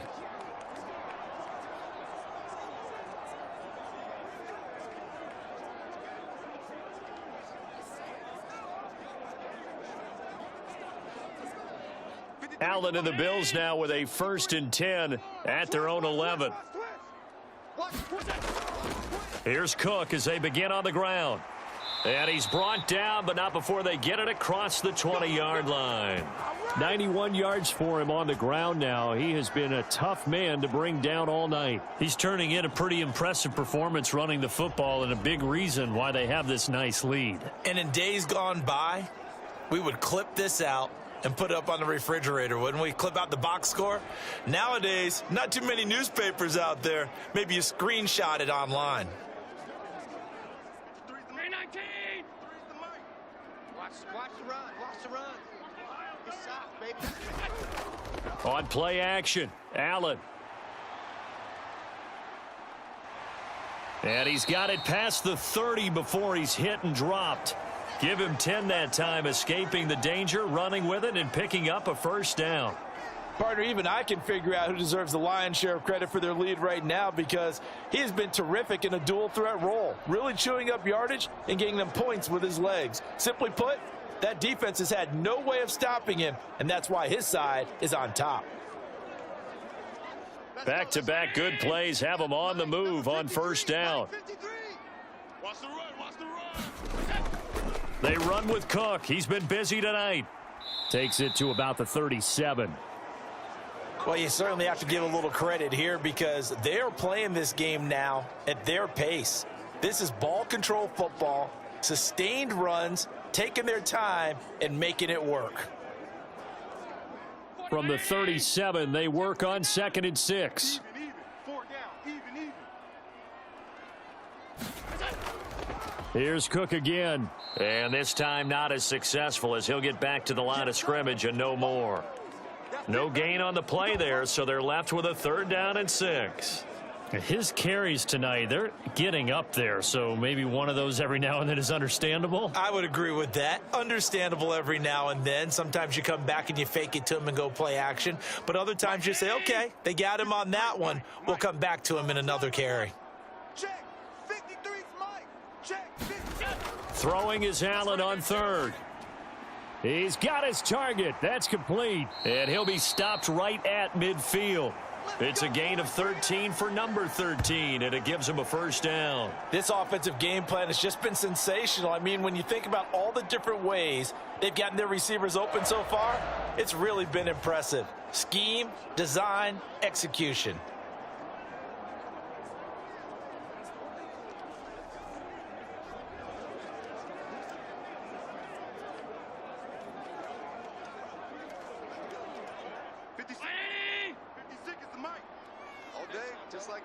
Just like that. From midfield, here's Allen. And that one off the mark behind him, incomplete. Offense was moving it a little bit, had them back on their heels, but they earned a brief pause by forcing the incompletion. That gives them a quick chance to regroup and try and mount a stand before they're backed up even further.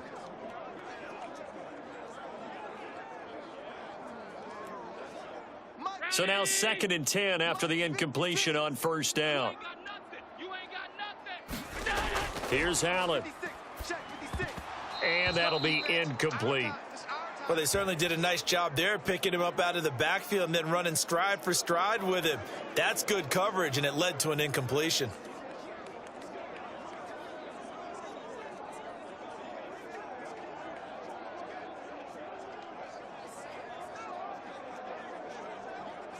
Here comes the 8th play of the drive, and they need a full 10 yards on 3rd down. From the midfield stripe, they'll look to throw, eluding the pressure right. And he'll take this beyond the line of scrimmage as he slides to a halt.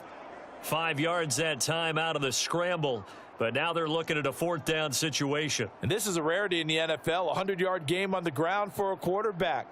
Even as those passers get more athletic and mobile, we only see about 5 of these a season.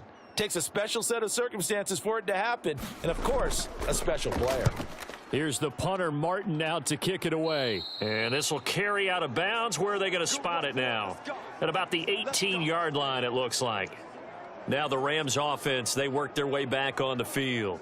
Well, it's a game that they would rather probably forget about, at least to this point, Charles. And one reason is turnovers. The turnover on the last drive, they had the issue in the first half as well, and that's really, unfortunately for them, helped to put this game out of reach. And you know they won't want to admit it to themselves, but we know that winning the game is pretty much out of the picture now. So their bottom line is, how do they play a clean game the rest of this one, right? Take care of the football, no more turnovers, and see how that works. They go back to the air here after the INT on the last drive. Going to be taken in here by Nakua. And he'll be dropped at the 36. It's a good gain of 18 on a play that originated back at the 18. With that last completion, CDs now over 400 yards passing in the game, and quite a few of those have come via some pretty big strikes downfield certainly not afraid to challenge this secondary, and it's been successful. I like your observation there, partner, because I agree. This is a group more than capable of torching a secondary any week, as evidenced by their combined stat line here. And in the time we have remaining, wouldn't shock me at all to see them take another deep shot. Stafford on first down. This one swung out to Williams. And he slips up past the 45 before being tackled. It's a gain of 11 and a first down, L.A. And with that pass, CD, he's now over 400 yards in the game. And even in a pass-first league, that is still a tough benchmark to hit. And all week leading up to this one, all we read, heard about was the confidence he had that he could put up big numbers. Kudos to him for coming out here with that belief in himself and for making it happen. All right, T, let's turn. All right, T. 43. They'll hand it off now. Williams. And he's going to be out of bounds, but not before he takes it inside the 40. 55 yards rushing for him in the ball game now on 14 carries. Would you say this offense is locked in right now? They're having no trouble on this drive. What is it, 3 plays, 3 first downs? Yeah, you talk about on the march. They keep this up, they'll get to that end zone real fast.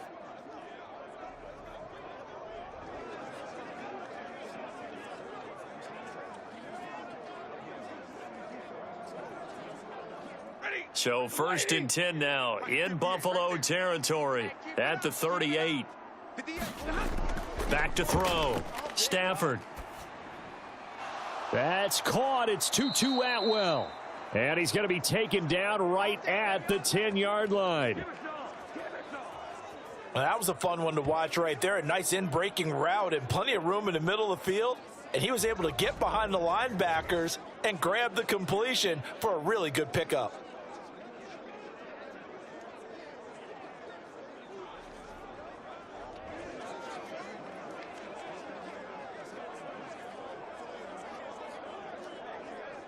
So not quite a first and goal. It's first and 10 from the 10. Looking to throw. Stafford. And he's going to be intercepted for the 3rd time thus far. And the Bills are going to take over once again with a football at their own 20-yard line. Well, it certainly feels like this defensive group has figured this guy out to the tune of a big lead in this one. And you know that he's frustrated with how this game has gone. And now with back-to-back interceptions, he's got to find a way to get out of his own head and start making better plays. Here's the Buffalo offense now as they get set to take over here.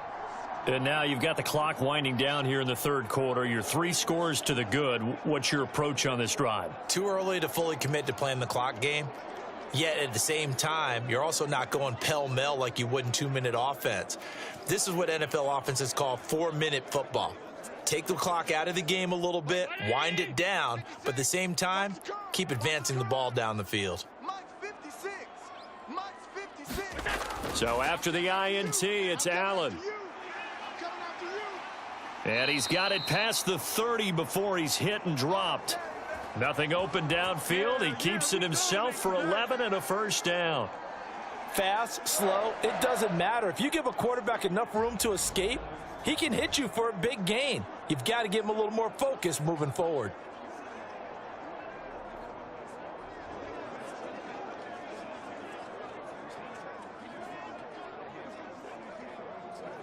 Line of scrimmage, the 31 now on first and 10. Play action. Now it's Allen. And he's brought down at the 34. Call it a gain of 4. These are running back numbers that he's accumulating right now. Received double-digit carries and has rewarded them by breaking the century mark in rushing, in addition to what he's done through the air. Definitely MVP caliber football we're witnessing. Line of scrimmage, the 24. This is 2nd and 6. Now Allen. And he will slide to a stop. He does have the first down. 12 yards there as they move the chains.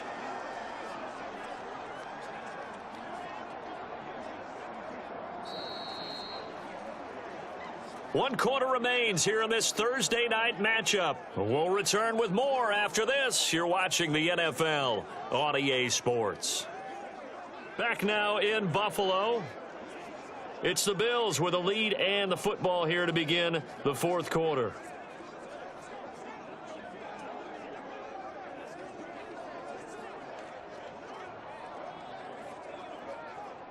So signs of life in what's been a dormant offense in this second half. Here's 1st and 10. Now Cook running right. And down he goes at the 49, a 3-yard pickup. That gives him 98 yards in this game, and he's got to feel pretty good about that, but the entire offense does. The big thing, though, Brandon, they've got to get to 100, though. You think he knows he's at 98? I think someone has told him by now, and here's the thing. Getting to 100 or more is tangible evidence that you've had a nice day running the football, and that's what his offensive line wants for him and for themselves. From just shy of midfield, here's 2nd down and 7. Set the tone, defense. Let's go. They run it again with Cook. And he's going to take this one across midfield and into Ram territory. Still about 3 yards shy of a first as the 4-yard pickup brings it to 3rd down. Brandon, I've got to think this offensive line has got some smiles on its faces. And I know it sounds crazy, but they practiced for this back in training camp. They knew they'd be in situations where it'd be extra defenders in the box coming after them, trying to keep them from locking down a game. Right now, they want to show the world they're up to the challenge. And this is going to be another 1st down as the tackle's going to be made at the Rams' 35. A nice pickup there of 11 yards, and it'll move the sticks. At this point, this offense feels like they could just roll out anything, and it would work. They are certainly in no hurry for this one to end, not when they can rack up some stats and continue to add to their lead.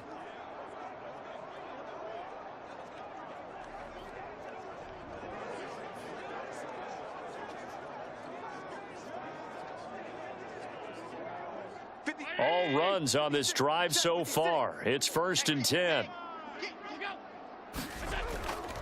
They'll try the middle with Cook. And he edges forward, but only gets a pair of yards out of it. It's 2nd down. You've got to be impressed by that defensive front on reps like those. They were not being moved off the line, kept their shoulders square, and gave their teammates time to fight to the ball and limit that gain.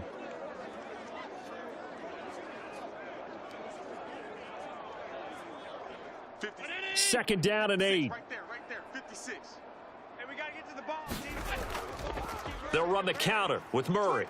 Check 25, check 25. Give him 6 yards on the carry. It's going to be 3rd and 3 now. They're in a pretty good spot right now with a convincing lead. I think this is where they put on the boxing gloves, start to try and pound them into submission. And the offensive line, they've controlled this game. I don't see why that trend would change now. The offense on 3rd down tonight, they're at 50%, 4 for 8. Here it's 3rd and 3. They'll run it. Here's Cook. And he will be very close to a 1st down, but I see the closed fist of the referee, and that means 4th down. Let's give a lot of credit to the offensive line. They've been able to move the ball really well on the ground the entire game, and while that wasn't a huge one, that's okay. They'll take them in short, steady bursts.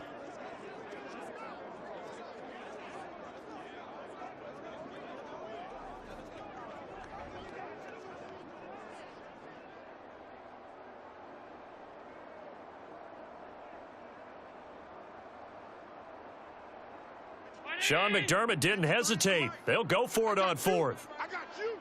Let's go, let's go. They'll run for it. Cook. And he gets the 1st down here as he's taken down at the 24.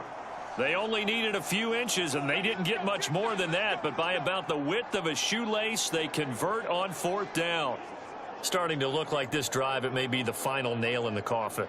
Well, this is why you work out so hard, right? This is why you spend all that time in the offseason. This is why you have those OTAs and mini camps for these situations, these scenarios, to run someone into the ground and secure a victory. 1st down, here's the run with Cook. And the result here, a pickup of 8. Leaves him with 2 to go on 2nd down. Starting to become a tough spot for this defense. You're down 4th quarter, looking a little fatigued maybe on that side of the ball. Partner, we've seen this before, haven't we? Because Every coach we've ever talked to says body language is important. And now you're seeing guys with their hands on their hips, they're bent over, hands on their knees. And the offensive guys are just saying, let's just keep running it at them. We've got them now. And the Bills are going to be looking at 1st and goal as they move this down to the 4-yard line. These guys are running offense like you drive. The pedal is down, stomp down. How about that? Back-to-back completions. They are rolling. So much for being conservative and running that football. 56 to Mike. 56 to Mike. What we got? What we got? What we got? Mike 56. Mike 56. From the gun, it's Allen. Oh, the ball comes out on the hit, but they'll say it's incomplete. They're still throwing the football here. Now, obviously, the incompletion stops the clock. That's a bad thing. Feels to me like they're just keeping them honest on defense because you know they're going to stack the line of scrimmage and try and stop any type of a running play. Short little passes may work in exchange of running plays. Keep the clock moving, keep them moving. Yeah, I guess you're right. If they can get some first downs, just as good as running the football. And he's got his tight end Knox for a Bills touchdown. A great effort there. A beast in the red zone with his 2nd touchdown of the game, as his guys have opened up a very comfortable lead. And, Charles, they continue to have trouble stopping him as he's into the end zone yet again. Yeah, that's multiple series now that have ended with him in the end zone. A perfect plan on how to utilize him best when they get in close. Bass on for the extra point.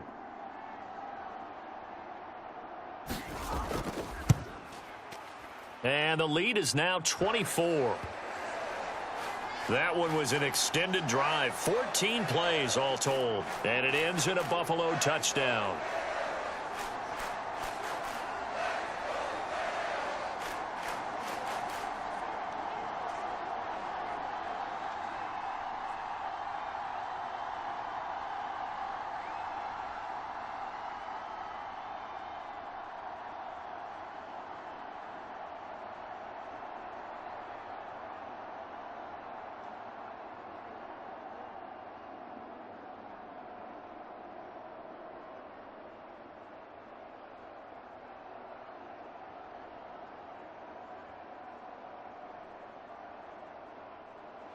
After the touchdown, Bass to kick it away.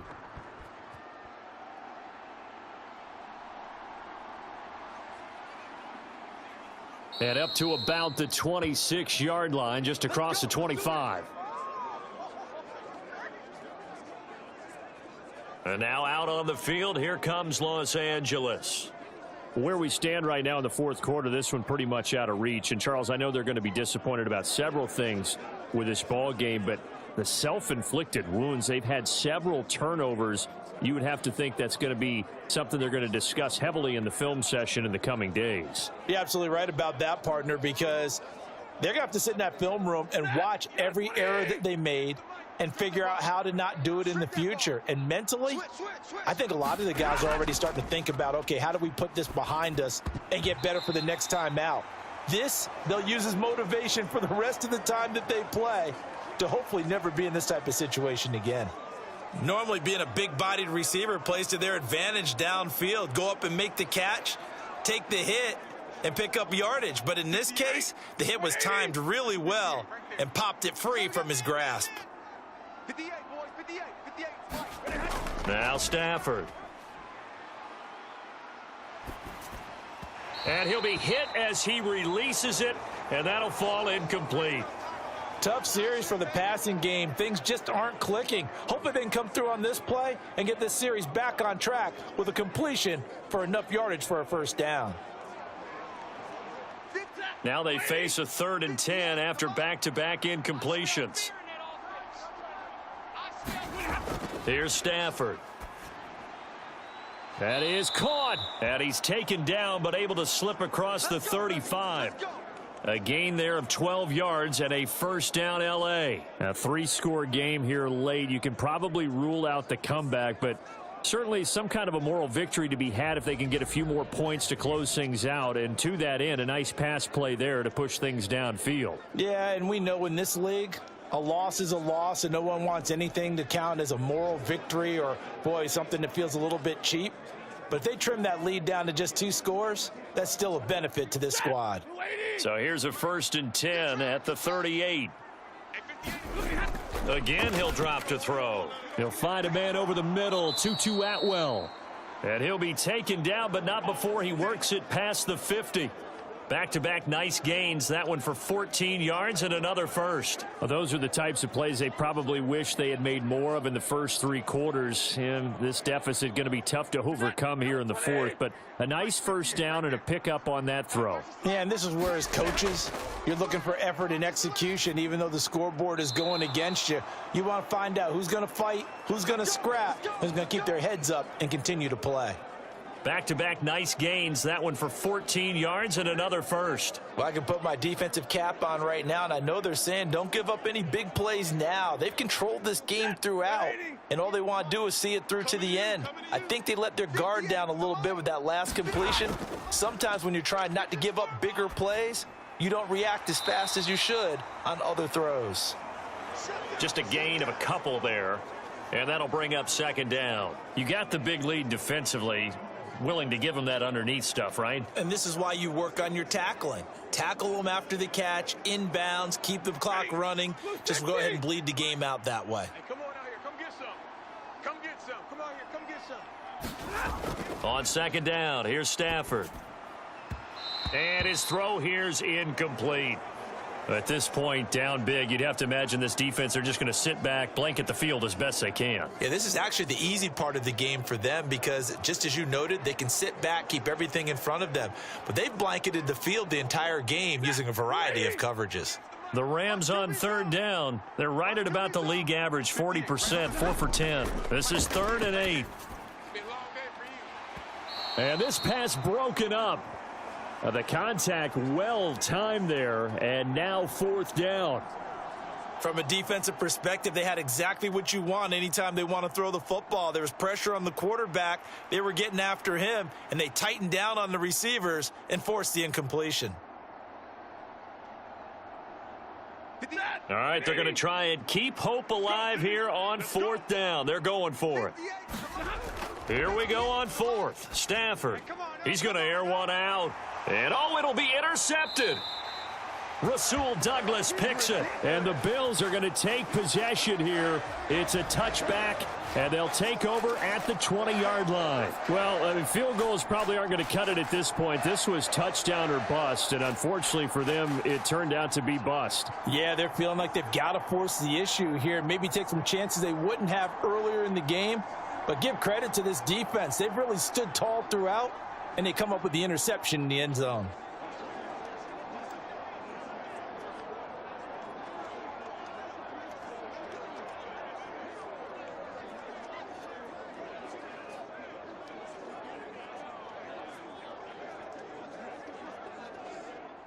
Allen and the Bills now with a 1st and 10 at the 20. Here's Murray now as they run it to start the drive. And somehow he's going to get a yard out of this as he fought through that first contact. It's 2nd down. So 4th quarter, a nice run there to start this drive. Charles, what do you think the split will be here between run and pass? Well, partner, I think it'll lean towards the run, but this is also not a time where you just totally do that. You still have to possess the ball, move the sticks, and keep the clock moving as well. So they'll run their offense, but yeah, when they have a chance to run it, they'll do that a little bit more. And he's going to have a Bills 1st down as he'll take this up to about the 33-yard line. Hate to be blunt, but it is just continuing to prove to be the case that this O-line is manhandling this D-line right now. They deserve to roll up their sleeves and show up their biceps because they're doing exactly what you just described, manhandling the defensive front. They've got the leverage, they are powering through, and they're controlling this game.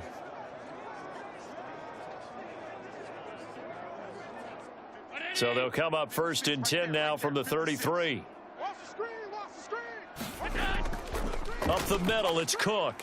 And this defense able to plug him up there as he'll get a yard to the 35. That's it. That's what you want. Straight ahead positive gain. Just keep that clock ticking.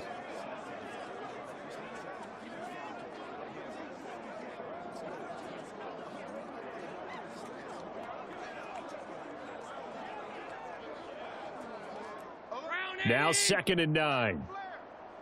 Double tight, guys, double tight. Again, it's Cook. And he's across the 40, 3 extra yards to the 43. And there we saw one of the downsides of blitzing during a rundown, because sometimes you get out of your gaps. You don't fit the run quite as well because you're headed towards the ball carrier with abandon. 56 the mic. 56 is the mic. He's tired of me. Third down. Here's a run by Cook. And he brings this up to the 46. Good enough for the first. Give him 3 yards and a fresh set of downs. Brandon, when a defense just simply can't get off the field on third down, and we all know how important that down is for both sides of the ball, you often feel like you're just a step behind whatever they're doing offensively. And one of the differences in this game, no doubt, third down conversion, and that is going to be a story they'll talk about after this one.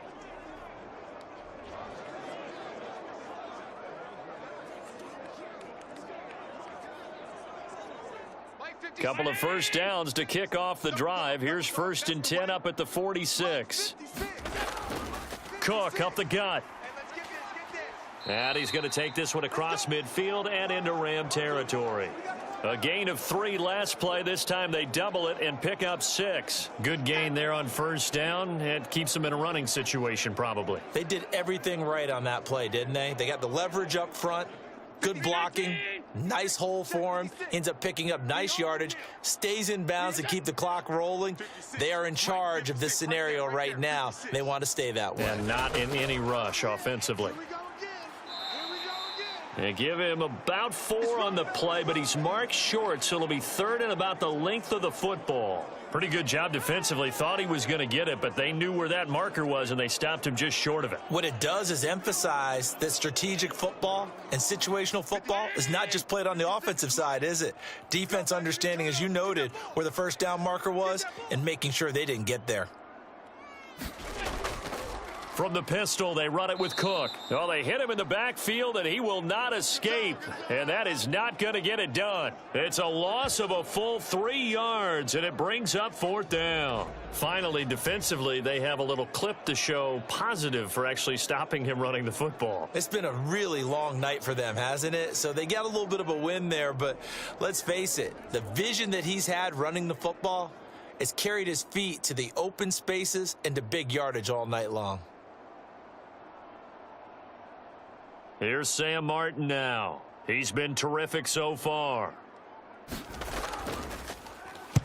Averaging over 50 yards a punt so far as this one's away. Let's go. The Rams offense now, they get set and head back onto the field. Well, we said it at halftime that they would need a nearly perfect second half to erase that deficit that they were facing, CD, but unfortunately, the second half has pretty much been a carbon copy of the first. Yeah, that early lead was almost insurmountable the way their opponent was playing. And, partner, they do have some good news, though. This one is getting close to being over, and they can try and hit the reset button starting tomorrow. Stafford and the Rams come up 1st and 10 at about the 32. Trying to shake off the interception. He'll look to throw. Pass complete there to Nakua. It'll go down as a gain of 6, and it's 2nd down. Just 2 minutes remaining here in the 4th quarter of what has been a one-sided affair. So it's Rams football here as we get you reset. They're looking at 2nd down now as they search for a consolation score.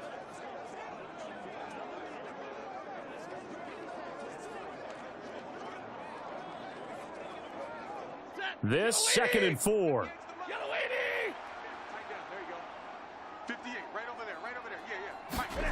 To throw is Stafford. And that one going to be off target and incomplete. Another throw there off the mark, and obviously he's battled all of the interceptions. Things just haven't been true to form for him. I don't know. What do you think's going on out there, CD? That's a great question, and my suspicion is he's been coached really well to not show that he's having a problem. You know, they always tell you no matter what, you keep throwing the football with confidence. Well, we're not seeing a confident thrower right now. He's off balance, the passing game's off balance, and the defense is taking advantage. I think this is what this game's become now. Just go deep, see if we can get something to go our way. Yeah, not the most creative or most inventive play call there, but not much has worked for them throughout this game. They're almost at a loss about what to dial up. And they're indeed going to go for it here on 4th down. So trailing here in the last quarter. Let's see how this plays out. Got to try it here. He's back to throw. And it's incomplete. They cannot convert, and they turn it over. They had to go for it with such little time remaining, and that will force a turnover on downs. So they tried to go for it for pride, but it really wouldn't have mattered. This one, it was already determined. No doubt about it. This one was over a while ago.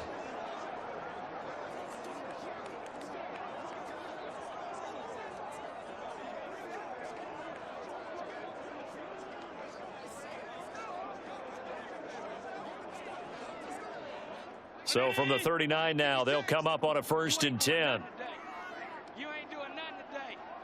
Mike's 56. Mike's 56. A give up the gut for Murray. And he'll lose yardage on the play back at the 45-yard line. He lost 6 there on the first down play. With his size, he's a tough man to bring down, but they do a nice job there stopping his progress and not allowing him to get back to the line of scrimmage.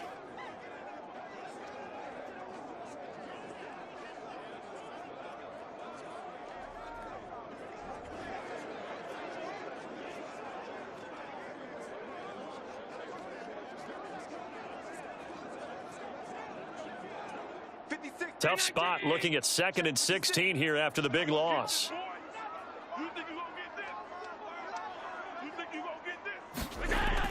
Back to the ground, this time Cook. And he's able to get this one down to about the 40. I like the call there because that was one to take time off the clock and get them closer to getting out of here with a W. In the mind of the play caller, all you want to hear is tick, tick. Cook following the penalty. Call it no gain there, and it leads to a 4th down.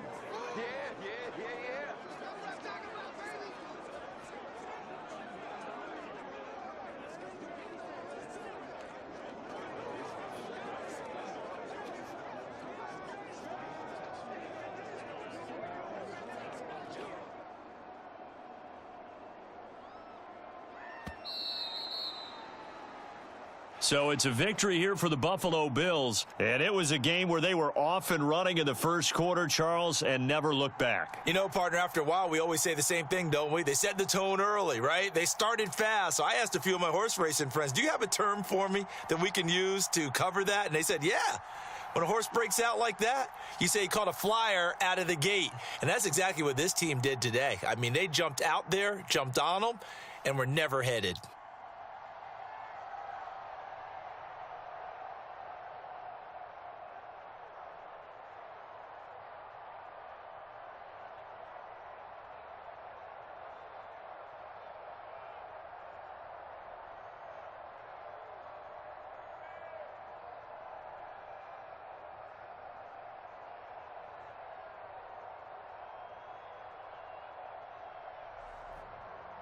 So that'll do it for us. For my partner, Charles Davis, and all the hard-working men and women on our crew, I'm Brandon Gaudin. You've been watching the NFL right here on EA Sports. With that, we say good night from Buffalo.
Tonight, from Hard Rock Stadium in Miami, Florida, it's a special prime time edition of the NFL on EA Sports.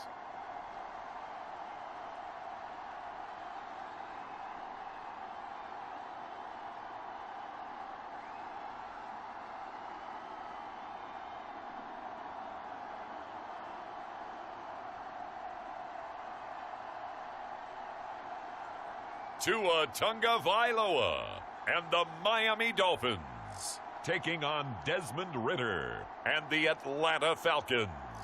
We are about 15 or so miles northwest of world-famous Miami Beach as we are set for football at Hard Rock Stadium in Miami Gardens. Tonight on this fine Thursday night, we've got a good one in store as it'll be the Atlanta Falcons taking on the Miami Dolphins.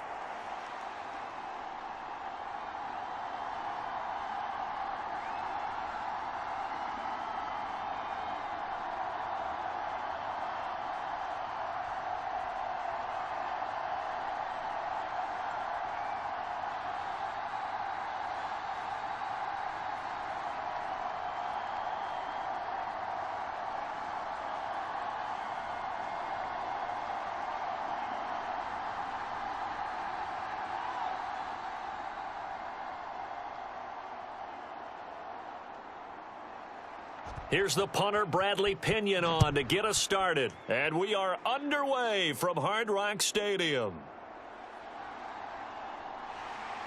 And they will wrangle him down a couple yards shy of the 30.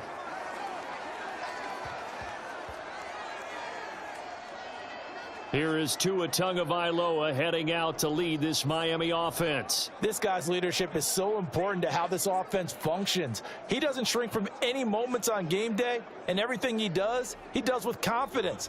He sets the example in practice, off the field, and is the guy leading everyone out for each possession.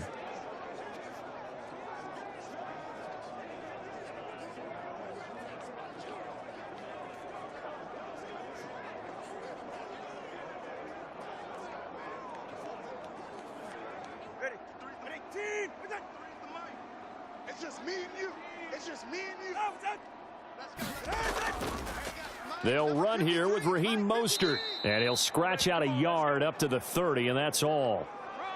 Yeah, things were pretty stacked up there in the middle of the line. A lot of bodies, not much space. I think ultimately he was fortunate to get anything out of that run.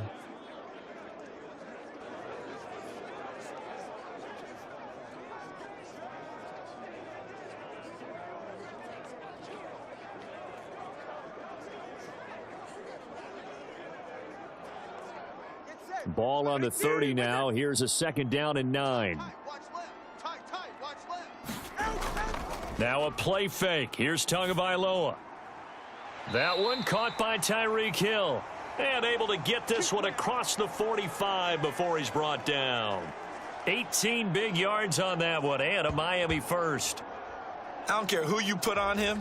He's going to be a handful in one-on-one throws. Yeah, right now, you're right. They're in man-to-man. Maybe need some safety help. I would say that'd be a good idea. Double team him somehow. I'm going to have to make someone else beat me rather than let him shred my defense.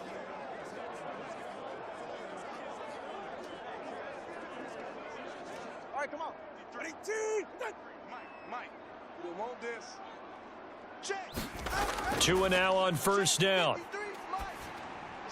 And he'll get this into the hands of Braxton Berrios. And he's tackled a yard short of the marker. Good gain of 9 on 1st down.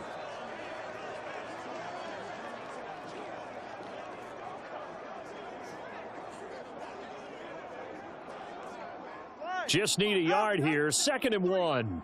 Watch the run. Watch the run. Watch the run. Check 26.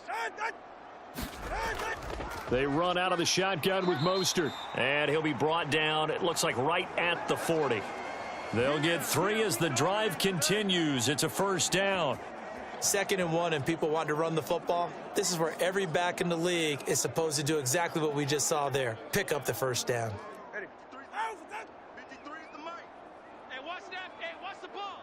Let's go. Setting to throw on 1st down is Tua.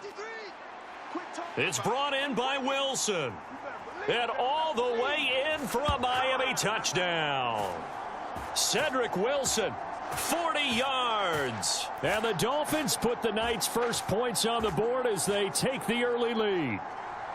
Well, they spoke about the importance of getting off to a good start, and they're on their first drive, Charles, into the end zone for the touchdown. And what an advantage for them. They're already clicking one drive in, didn't need to wait to get up to full speed. We had heard about the extra time they'd put in with each other, trying to learn each other's skills, what they liked, the whole deal, and it paid off early in this one. I would expect them to keep firing on the next drive and keep that connection going. Extra point up and good by Sanders, and that makes the score 7-0.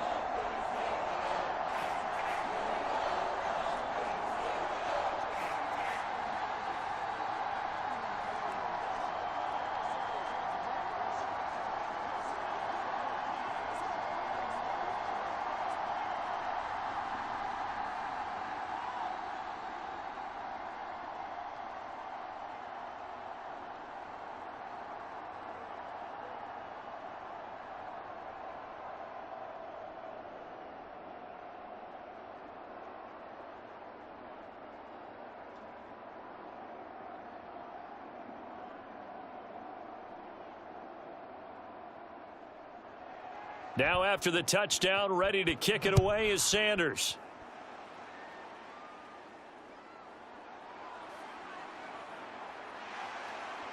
And able to get this out to the 25.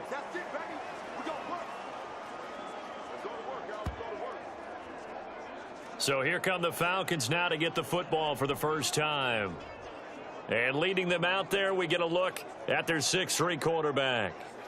And you know how scouts always talk about checking all the boxes? I think this young man does exactly that when you're looking for an NFL quarterback. Proven leader. Teams went 43-6 while he was in college. Has speed, dual threat ability, and the production off the charts while he was in school, and also did a nice job of limiting turnovers. When you put it all together, there's a lot to be excited about for this young quarterback. Falcons 1st and 10 here as Ritter gets them ready at their own 25-yard line. They'll try and start this drive in the air. That's going to be caught by Pitts. And he'll be taken down, but not before they work it across midfield. A very solid gain of 27. Oh, that's a nice job of clearing space in the middle of the field for your tight end.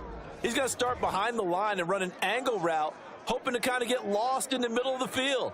And this is put right on him, and he's able to pick up a first down.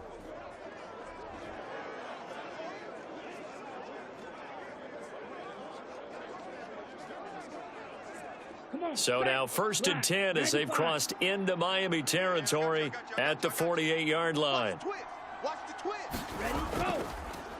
First carry of the game now for the Texas superstar, Bijan Robinson. Officially, it's a 1-yard loss. That's going to bring up 2nd and 11.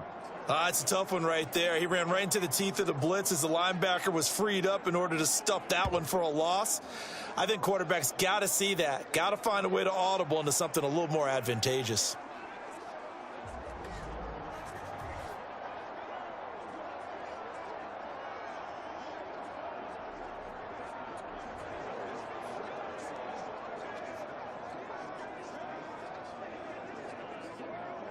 So after the loss of a yard, they'll look to push forward here on 2nd down and 11. Ritter back to throw. Got this complete to the tight end Pitts. And he's got another first down as he's brought down at the Dolphins' 38-yard line. It's a gain of 11, and the Falcons pick up the first. They really love to get him into one-on-one opportunities, and this is one way. Work him out of the slot and create a mismatch. Who's going to cover him? Corner, safety, linebacker? He's got a way to beat all of those positions. On play action, here's Ritter. And the coverage terrific there as that's knocked down and incomplete.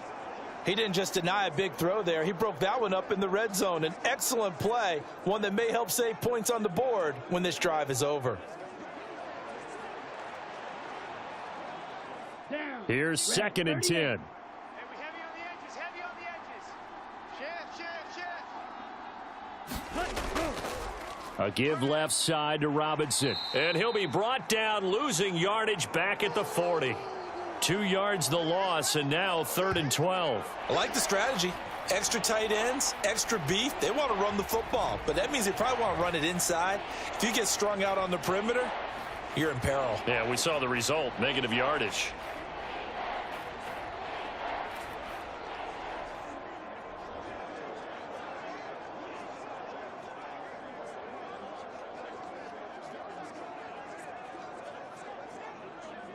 Third and 12.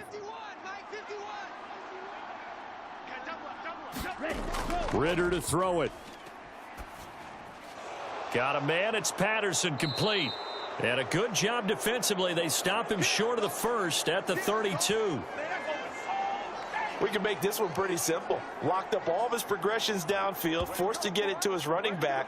But how about the way they ran to the football and knocked him down to force a 4th down?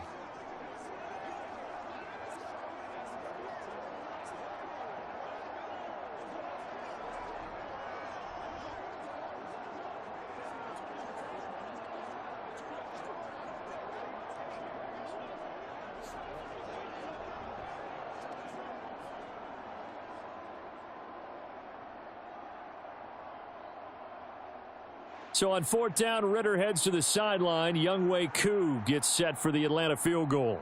This is a 49-yard attempt, right hash. And it is good. Oh, that one looked to be in trouble the whole way, but it does get over the bar. And they are on the board, but still trailing. It's 7-3.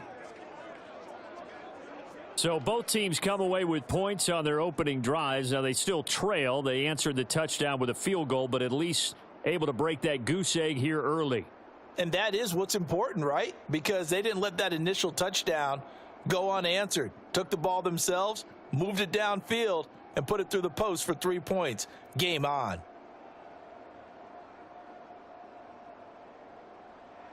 The punter Pinion now to kick this one away.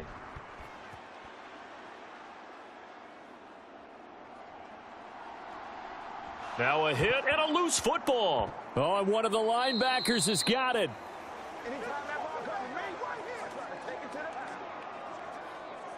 So a teammate picking him up there, that was nearly disaster. And the way that you coach these things, you want to make sure you have eyes towards the return guy, because you want to make sure that the catch is secured. A lot of teams do that. They have at least one guy. Okay, you're responsible for making sure he secures the catch. He's not always the one that makes the recovery, but he can always sound out the alarm. Hey, ball's on the ground. We've got to get it back.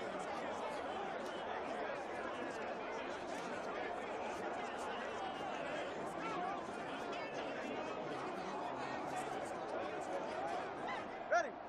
18. Mike. I'm coming. They'll start on the ground with Mostert. And not a lot of daylight, not really any daylight inside, as he's going to be stopped right at the line of scrimmage. Brings up 2nd down.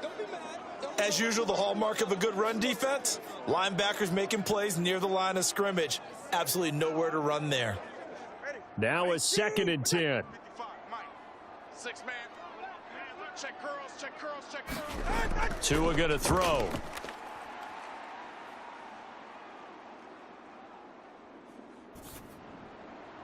Got a man. It's Berrios, complete. And they work this well upfield across the 45. 25 yards there on the catch and run. Someone sharp in this game. I mean, a touchdown pass on the first drive and comes right back, and he's flinging it around really well here. Really nice throw there to pick up the 1st down. You kind of just feel a laser focus and confidence about him, and I think we saw that this week, didn't we? Talking to him and the coaches, they felt good about his performance coming up. Yeah, I was really impressed with that last practice we saw when they went through 2-minute drill, when they went through all the different situations. Ball hardly hit the ground, and I thought, yeah, he might be locked in for this one. 53, here we go, D. Here I come. 53. Here's Tagovailoa on 1st and 10. Open man is Waddle, complete. And they'll work this down to the 40-yard line. Tackled there.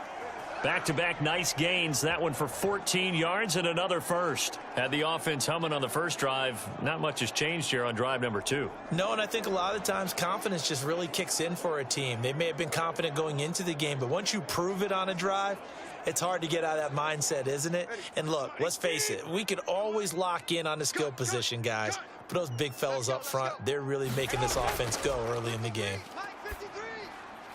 A throw over the middle, taken in. And all the way inside the 15 before they drop him. The extra effort after the catch makes it good for a gain of 26 and also a first down. You don't always expect tight ends to be big in terms of run after the catch, but after that play, he joins a growing band of players that's putting that stereotype right on its ear.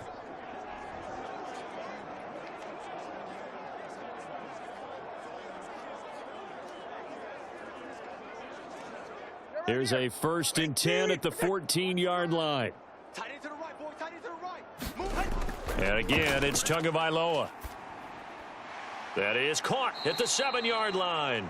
And the Dolphins are going to be looking at 1st and goal as they move this down to the 4-yard line. Just picking up yardage in bunches here these last few plays. They have moved right down the field, and just like that, they're going to be set up with a 1st and goal.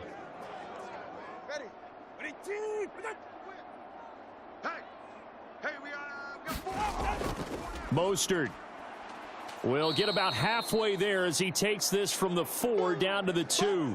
It's a gain of a yard, and it'll set up 2nd and goal. Well, they've certainly had success throwing the ball on this drive and not as much running it as we just saw once again on that last play. Stopped after a very short gain. But I wouldn't abandon the run totally, because otherwise, pass rushers just tee off on your quarterback. Makes it very, very difficult for him in that situation. From the 2 now, 2nd and goal. Again, it's Mostert. And he will take it in for a Dolphins touchdown.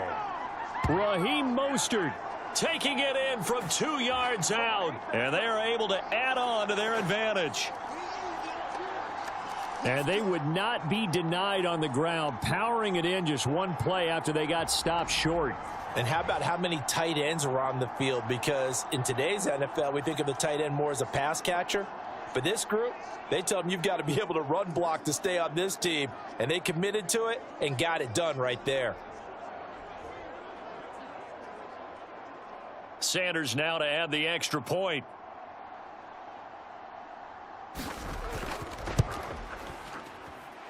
And this one's right through to make it a 14-3 ball game. So this drive spans 7 plays. And it was capped off by a touchdown run from Raheem Mostert.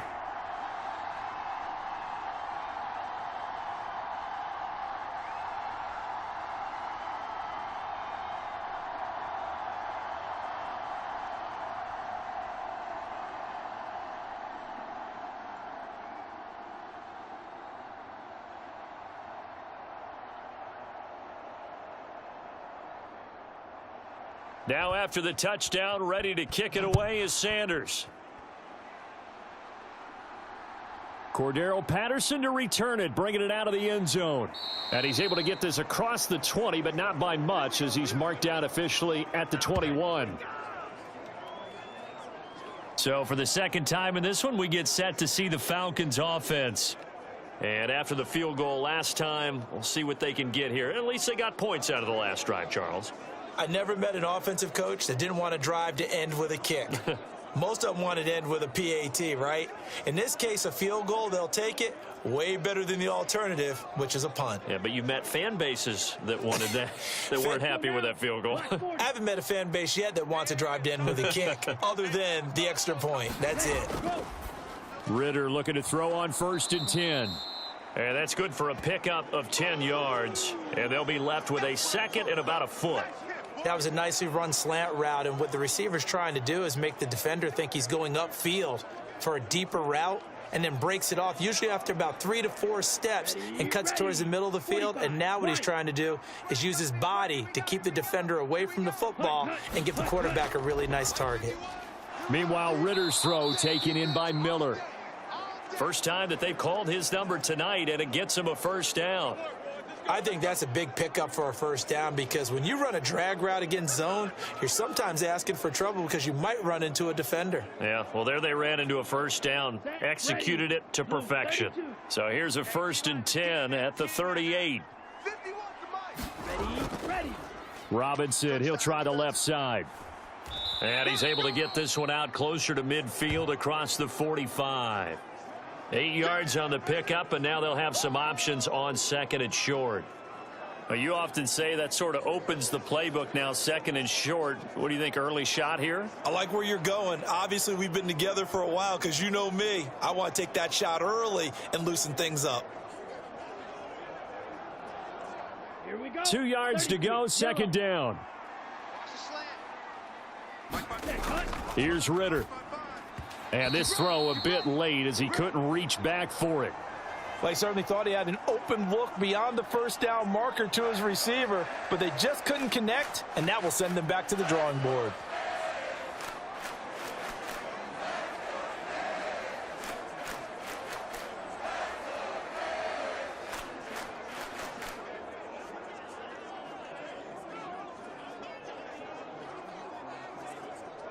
After the incompletion, here now, 3rd and 2. Ritter will set up to throw it. Work in the middle of the field, and he's got a man complete. And he is going to have a Falcons first down as this defense unable to hold. It's a 7-yard gain there on 3rd and 2. Would it be safe to say that as precise as routes are supposed to be run in the NFL, maybe they're not quite as precise in college ball? That's accurate, yes. And I think we saw a college route in the NFL there. Just find the soft spot, find the dead zone, and find the first down. And that's what he just did. So now 1st and 10 as they've crossed into Miami territory at the 47. Ready, go. And now some motion before the snap. And this will be our first penalty of the night's proceedings. So they accept the penalty, of course, and push the offense backwards a bit.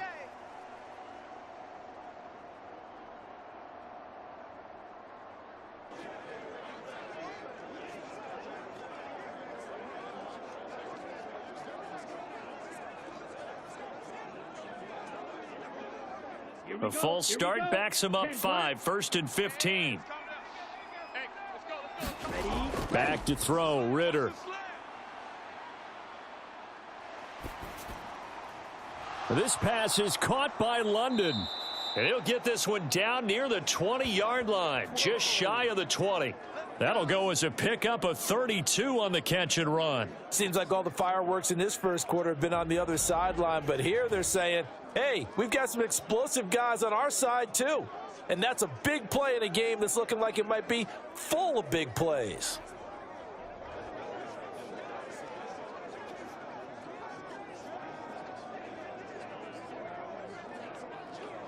So the big play gets them all the way down to the outskirts of the red zone here for 1st and 10. Opening carry of the game for Cordero Patterson. And not a whole lot of room to operate there on the first down run. He gets maybe 3. What a luxury to have a guy like this who can not only spell your starter, but can come in and keep drives going. So from the 17, here's 2nd and 7. Straight ahead, it's Robinson. And he'll go down here at the 12-yard line.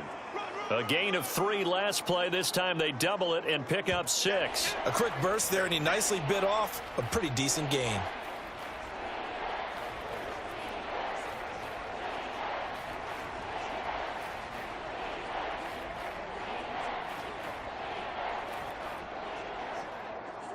Ninth play coming up here on this drive. This is 3rd and a yard. Robinson will try to pick it up. And he's got the first down as he gets it to the 8. 3 yards there, good enough to keep the drive moving. And that's why you spend a first-round draft pick on a running back. Not for just the fancy runs, but these dirty, gritty 3rd and 1s, 3rd and 2s. That's why you draft him.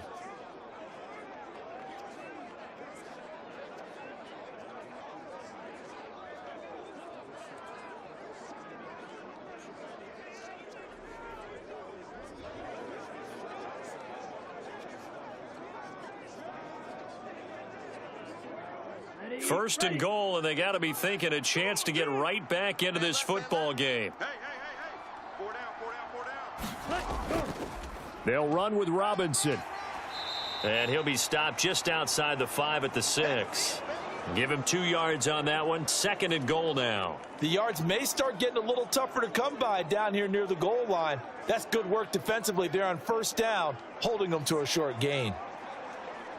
The 6-yard line, the line of scrimmage on second and goal. 51, Mike. Ready. Ritter now looking to throw it this time. And that falls to the ground, incomplete. A nice job of bodying him up defensively. And now it brings up third down. I think that's how this defense is going to need to play these tight ends. Again, get right up on them and stay physical. And that paid off on that play, helping force that incompletion. They were held to a field goal on their first drive. They want 6 now, but it's third and goal. Ritter now. Watch the slant. Now a battle for the football. It's caught. It's a touchdown. Van Jefferson from 6 yards away. And the Falcons have got it back to within a score. A lot of people might call this backyard football. Sometimes just understanding who you've got out wide and who you're going to throw it to. Give him an opportunity to go up and make a play, even when contested. Looks like that one worked out pretty well. The trust factor in effect. Out comes the kicking team here for the extra point.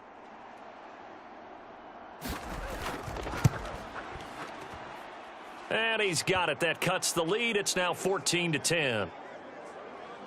That one in the books as a 12-play drive. And it was all capped off by the Van Jefferson touchdown reception.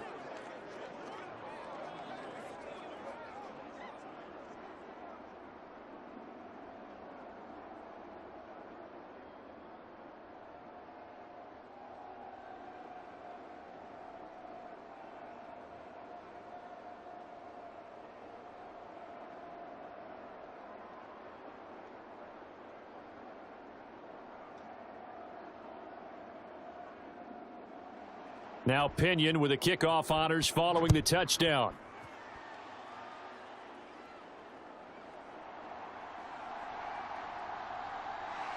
And a decent return out to the 27-yard line.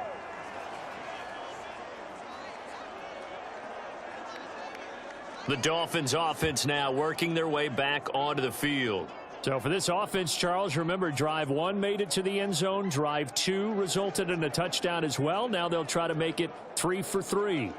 Yeah, and you know, they told us all week that this was the plan and this is what they wanted to execute, but did they really believe it would happen this well, this efficiently? I know they'll take it, and afterwards they'll say, there was never a doubt in our minds we were going to be successful in this one. Here we go, D. Check. 53's Mike. Tua now on first down. Completes it to the tight end, Smythe. And this will leave him a yard short. Nice pickup of 9 yards on first down.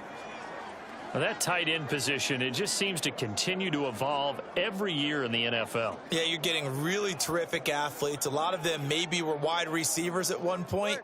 They continue to give you speed, great hands, and big bodies, which make them excellent targets for quarterbacks. They set up the screen. Achane has it. And he went nowhere. Well, he went backwards, back to the 33. It'll be a loss of 2, maybe 3 on the play, and they're going to have a third down. Well, Brandon, we could see that play developing, and they were hoping that he was going to be able to put a move on the first guy and turn it into a big play. But no such luck. The speed on defense continues to get better and better in the NFL. Pretty nice example there of those guys being able to run from their assignments and finish off that play.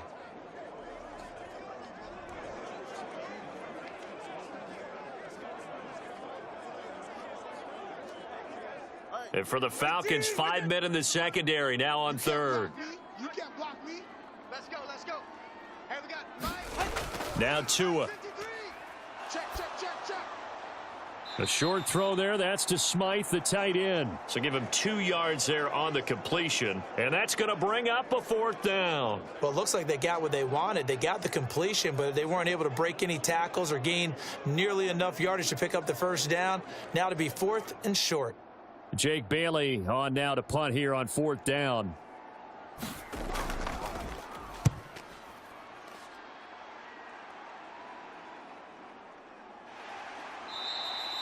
A good kick, 48 yards, 4 on the return. And the Falcons will be taking over 1st and 10. Atlanta regains possession of the football. Well, certainly they'd rather have the scenario they had last time out, Charles. Remember, they had the short field. They took it in the end zone. Now this is going to have to be a longer, more sustained drive if they want to get points. Yeah, a little bit more of a quick strike opportunity last time by where they were on the field, and you're exactly right about that. But now, backed up a little bit. What's that old expression we love to use? Time to matriculate the ball down the field and try and do it again. 51's the mic. 51's the mic. Hey, defense, go. They begin the drive with Robinson. And he's going to get this one across the 30-yard line. First down yardage on the first play of the drive, 14 yards. Well, they came into this game saying it was important that they set the tone and show that they can run the football. And I believe that they've done that here in the first quarter.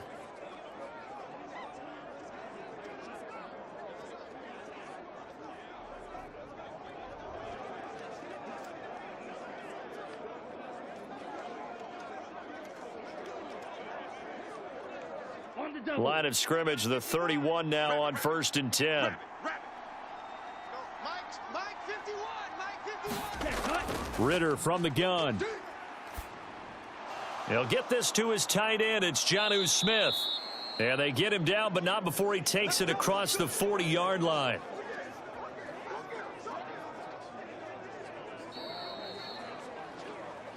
An entertaining start to this one. More to come on EA Sports. Second quarter now, Falcon football, as they've got it with a 1st and 10.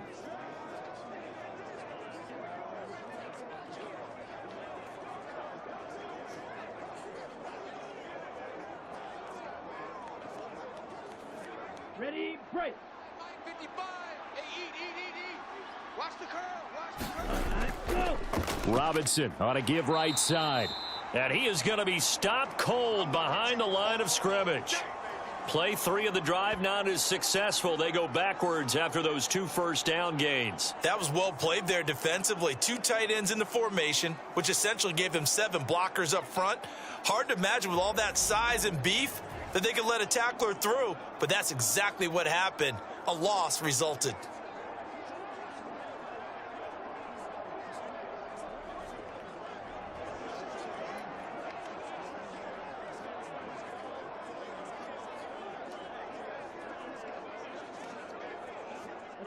So their task a little bit more difficult now. 2nd and 13 that they're walking up on. Ready, go. Set, go. Looking to throw it here. Ritter. Short throw caught by Pitts. 2 yards on the pickup there. And that'll bring up a 3rd and 11 situation. Not a big window to throw. Coverage wasn't too bad there. Yeah, they had him under wraps pretty well, but somehow able to muscle his way open and catch the ball.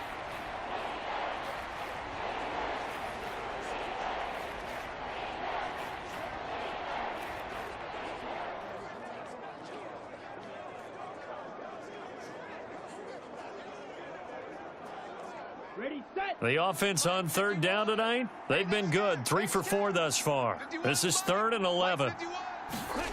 Ritter. To the right side and complete to Jefferson. And he goes out of bounds. It looks like right at the 50. So the completion results there in 9 yards. And it'll be 4th down. A short game that doesn't get them the first down brings up a 4th down situation. Really nice job defensively. They knew where the sticks were. They got the stop before it.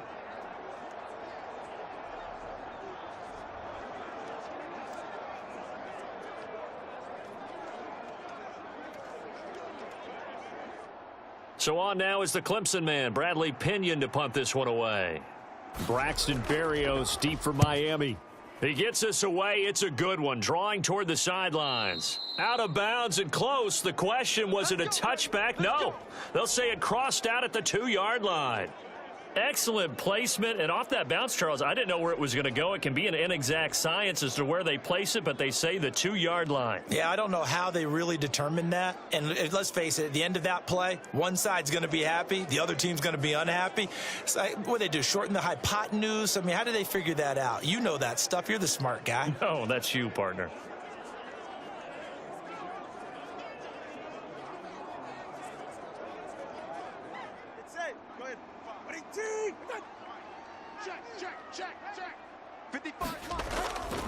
On the ground, it's Mostert to start the drive. And he'll take this ahead for about 4. Second down coming up.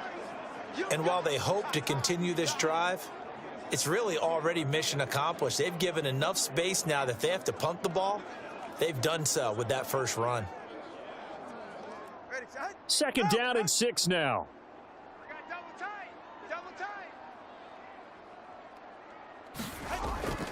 Once again, it's Mostert. And he will take this up to about the 8-yard line. 2 yards on the carry there, and it's going to lead him to third down. So if you've been playing defense in this one, there's a little bit of the good and some bad, because they did give up the touchdown run to him earlier, but shut him down otherwise. Outside of that, you're exactly right. I would say they've contained him very well. Here is third down and 4. Going to the air, Tagovailoa. Able to find the open man. That's complete. And they take this up near the 30 before he's taken down. Great way to convert on third down there. 21 yards the play. So many times in my career I've heard coaches talk about completions are one thing, but as long as we're there at the catch and we get guys on the ground, we can live with that. But if you're going to give up 10, 12, 15 yards after the catch, then your defense is going to be in a lot of trouble.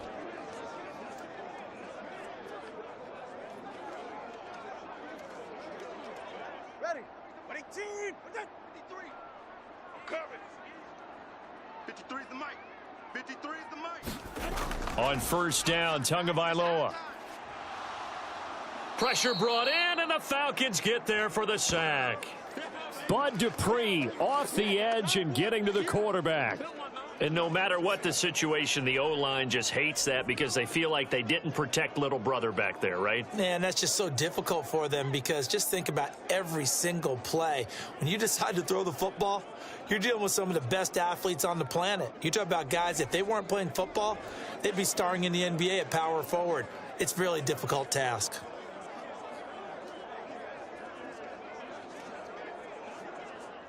Second and 14 as they've got work to do here after the sack. They're not ready for this, man. Looking to pass. Tua. Y'all playing the wrong football. A short throw there. That's to Smythe, the tight end. Partner, it took a while for him to lock onto a receiver, and he finally found his man coming left to right across the formation. But by the time he got the ball to him, not much of a chance to turn upfield and make anything out of it. 5 men in the secondary now for the Falcons on third down. Trash. Let's go. Check. 53's Mike. Check. 53's Mike. No chance. Ready. Throwing now is Tagovailoa. And that's going to be incomplete. The coverage too good there. The contact popped the ball free, and it's fourth down. One first down here, and that's all, folks. Good work by this defense to hold things in check and force a punting situation.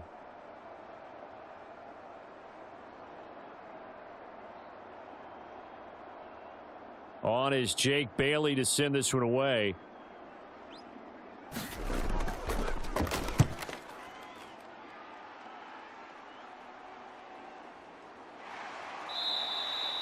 A big kick, 50 yards that time with a return of 4. And it will be Falcon football.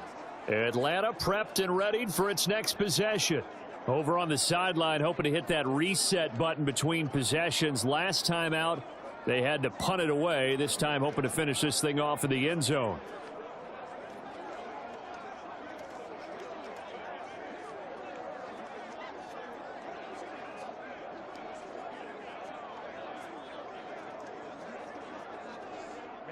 Ritter and the Falcons now with a 1st and 10 at their 25-yard line. They'll come out throwing here to start the drive. And he's going to get a solid gain of 9 before being brought down. Second and right at a yard. Good throw, good catch, but I really like the route. The drag and being able to run away from defenders, hard to stick with them for that long. Yeah, better against man than zone, or? Better against man, because now you're running away from someone and you're not running into a defensive player in another zone. Okay, ready? Maybe a good spot to take a shot. Here's 2nd and a yard from the 34. A give to Robinson on the option.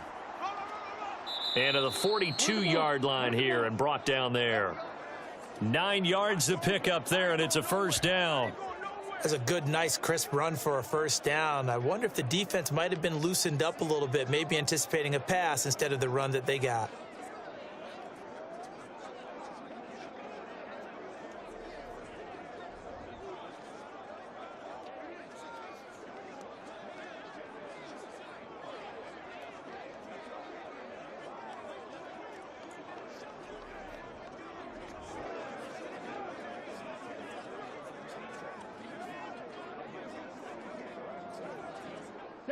Back-to-back good plays have them on the move on first down. They'll look to throw. Short throw caught by Pitts. That'll go for a gain of 7, and that will bring up 2nd down. The completion was given up, but that's why you play zone defense, so that you can have people around the ball when it's caught, and you don't give up much run after the catch. Here we go. Ball right on the 50-yard line. Here's 2nd and 3. Option play. Here's Robinson. And he'll get it down to the 47 here. They'll get 3 as the drive continues. It's a first down. Now that's the way to do it. Hand it to someone with vision and good footwork, and add in a little bit of power, and you find a way to pick up first downs. Here we go. Set. 33. Yellow.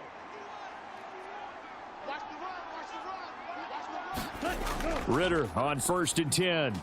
Got his man complete over the middle. It's Patterson. And they'll get him down after a pickup of 8, 2nd and 2. And just in general, Charles, on a play like that, how tough is it for the defense to account for a running back essentially being a receiver downfield? It's very difficult, especially if the running back has skills like a receiver, and you're aware of that before the game even begins. So throughout your practice sessions, you're going to want to be aware of him. Where is he lining up? What can he do? What kind of damage can he do to us downfield? And who can match up with him without weakening our overall defense? You're exactly right. It's a tough task to match up to him. Call it no gain on the keeper, and it's going to bring up a 3rd down. Well, for that being an option play, there really weren't too many options available for him, were there? No, there weren't, and at least he was able to get back to the line of scrimmage, so they didn't lose anything, but you're exactly right. Nowhere to go. 51's Mike. Mike 51. Ritter here on 3rd and 2. Forced out to his left. And he'll be taken down, but he does have first down yardage. No surprise to see his sideline fired up by that big play. Heck, we're fired up, and we're supposed to be neutral. That's a quarterback putting his body on the line to fight and just barely get the first down. When he does something like that, it gets everyone ready to lay it all out there and try and match his intensity.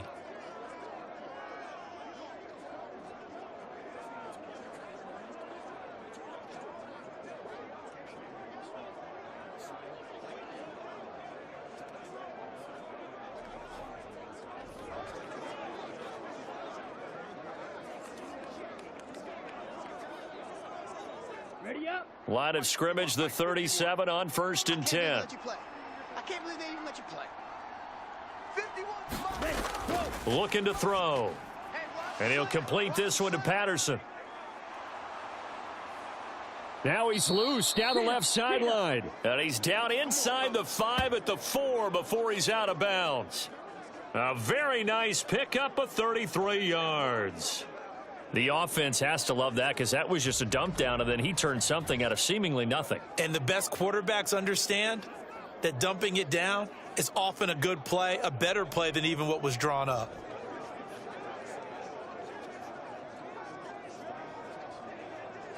Okay, right? Watch 55. I don't think you got it, son. Mike 55. Mike 55. Robinson will score. Touchdown, Atlanta. Well, the big play prior to this one got him down there, and they're able to stick it in on the very next snap. And I think those last two plays, that's what you're talking about, balance, right? Big pass play, puts them in position, turn right around and hand it off, and you've got a running play that finishes it off in the end zone.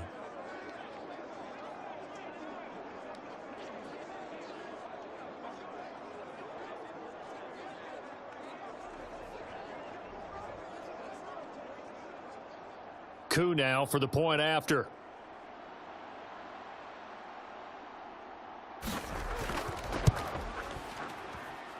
It's good, and they'll take a 17-14 lead. So a nice drive put together there. They go 75 yards in 9 plays. And it was Bijan Robinson who took it home with a touchdown run.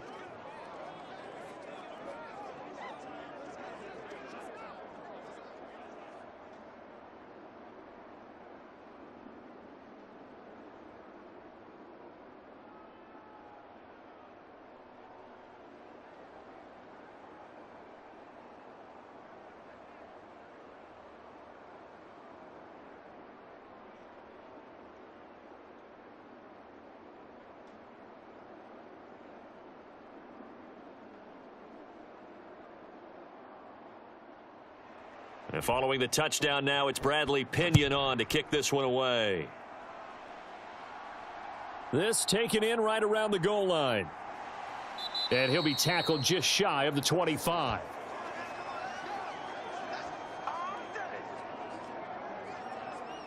The Dolphins ready to take over on offense.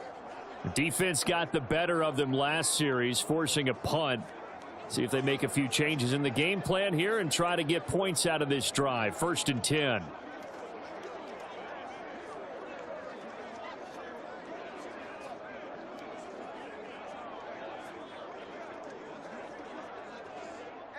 Tua and the Dolphins now with a 1st and 10 at their own 24. Here's Achane to start the drive. A beautiful fake. And he's tackled a yard short of the marker. Good gain of 9 on 1st down. Offensive linemen love creating space for their guys carrying the ball. But when that guy also breaks tackles and creates extra yardage, they almost feel like he's one of them, and they really embrace him. From the 33, here's 2nd down and 1. Switch up. 53 is the mic. 53 is the mic. They go back to the ground, this time Mostert. And he'll be taken down right around the 34 after a pickup of only a yard. Absolutely love the effort there. The ability to flow from his inside spot and stop that one at the line of scrimmage. Nice linebacker play. The Dolphins on 3rd down, just 1 for 3 thus far. They're looking at 3rd and a few inches. Tua sets up to pass it. He's got his target. That's complete. And he is going to have the Dolphins 1st down, and he'll have it by plenty as they're able to keep the drive alive on 3rd and inches. I don't care how many times we see it. I still get a kick out of watching quarterbacks and receivers do the pass tree in pregame warm-up. But I always remember that when we go to practices, we see that after practices as well. They really tune it up, don't they? They tune it up. They know why they do it for these situations. 1st down. And they build that trust, and that's why they're able to find him in this type of a situation.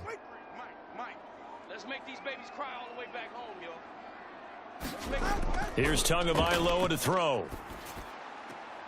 They'll swing this out wide. Here's Achane. And he'll be taken down, but not before he gets into enemy territory. Give him 12 yards there, and the Dolphins have a 1st down. And at his size, he's a smaller back. You can get him the football. He can kind of get lost, make someone miss. It's good for him. Yeah, it's great for him. I like what you said there. Sometimes he gets lost in the traffic a little bit, but get him out in the open field into some space. The pressure gets there, and Tua is going to be taken down. David Onyemata able to collapse the pocket, get to him, and drop him for a loss of a yard. He found his way into the backfield, and he simply would not be denied. Well, they say that life's all about opportunities, and that holds true when you're playing defense as well. How about him seeing that chance, making the most of it, did a great job of wrapping him up and bringing him down.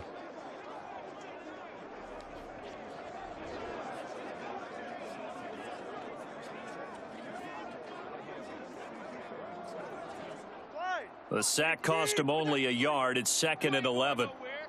53 is the mic. 53. Here's Tua. Come on, QB, come on. And that is incomplete.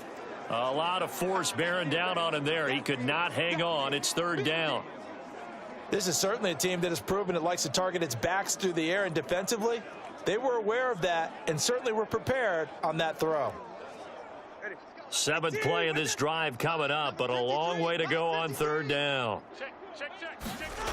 From the gun, it's Tua. A short throw there. That's to Smythe, the tight end. And he's going to be taken down at the 39, clearly short of the first by a few yards.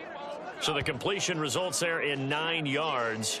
And that'll bring up 4th down. That pattern and scheme was well defensed on 3rd down. He tried to just sprint from one side of the field to the other, and they got it to him quickly. But no chance at yards after the catch there, and they stop him short.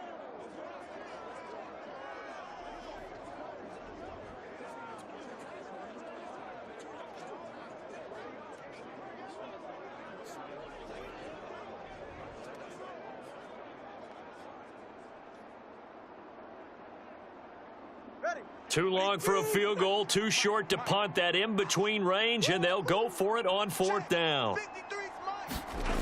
They're going for it. Here's Tua with it. And it's incomplete. They cannot convert, and they turn it over. The Dolphins can't convert on 4th down. And the Falcons' defense stands tall. They'll get the football back. Even though they didn't get it, probably the right call. Too long for a field goal and just not a whole lot to gain from a punt there. Yeah, you wouldn't have really netted very much yardage if you pumped the ball, right? And the thing about a field goal, and you know this from so much experience, the longer the field goal, the lower it comes out off the kick, right? Which means it's got a better chance of being blocked. So you're taking a chance either way. I like the fact they went for it. Falcons 1st and 10 here as Ritter gets them ready at the 39-yard line. He'll get it to Robinson to begin the drive. Nowhere to go that time. He maybe got a yard up to the 40. Well, give him credit for trying, but there's no fooling the defense with that call. They were reading run, and they set up to stuff the run and then executed. They work now on 2nd and 9.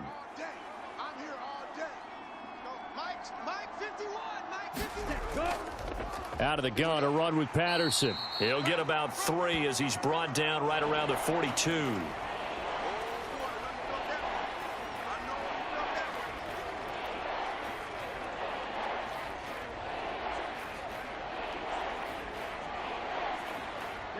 The offense on 3rd down tonight, they've converted 4 times out of 6. Not bad. This will be 3rd and 6. That is caught, and he'll be taken down, but he does have 1st down yardage. A strong 8 yards will keep this drive rolling. Well, they've certainly gotten him involved in this first half, and on 3rd down, they looked his way again. And what a delight for his quarterback to find him and keep the drive moving.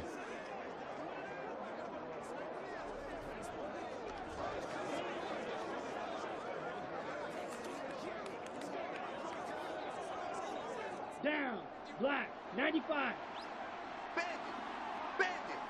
51's Mike. From the midfield stripe, they'll look to throw. That's into the hands of Pitts, the tight end. And he's able to get this one down to the 40-yard line. 10 yards there and a 1st down for the Falcons. And what a nice example there of a tight end doing exactly what he needs to do. How about how he worked his way to the outside, made sure he secured the catch, and then anything after that, we count that as a bonus. And indeed, he gets enough for the 1st down. And we've hit the 2-minute mark in this first half of action. We play to win. Let's go.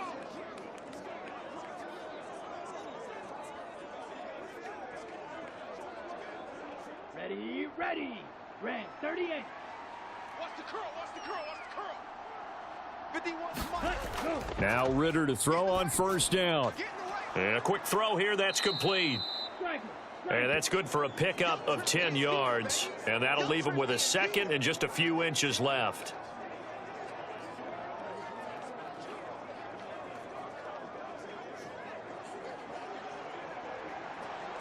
the set. 51 the mic. Watch the screen, watch the screen. Watch the screen. Ready, The go. Ritter back to throw. Into the hands of London. 9 yards to pick up there, and it's a first down. Well, if you do read man coverage, Brandon, the drag route's a pretty good one to run against it because you're running away from people on it.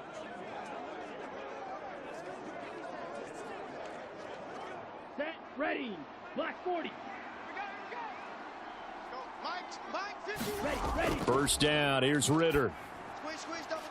Going right side here, and that's complete. And this will leave him a yard short. Nice pickup of 9 yards on first down. Now the Falcons going to use one of their timeouts as they'll stop it with just over a minute to go before halftime.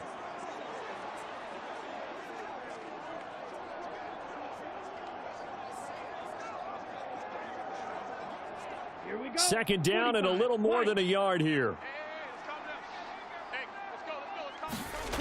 Looking to throw once more. Here's Ritter. Firing quickly here, and that's complete. The Falcons going to use the second of their timeouts as the stoppage will come with a little under a minute to go in this first half.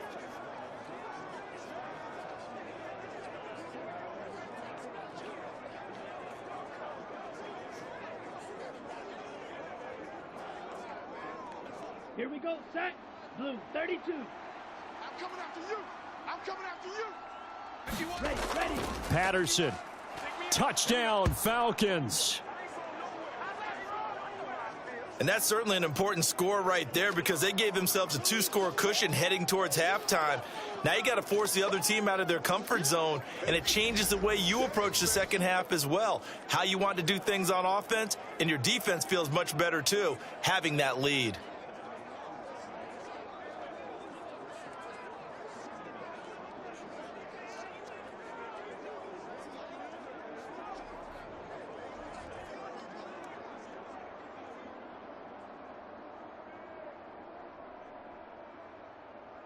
Coup for the extra point.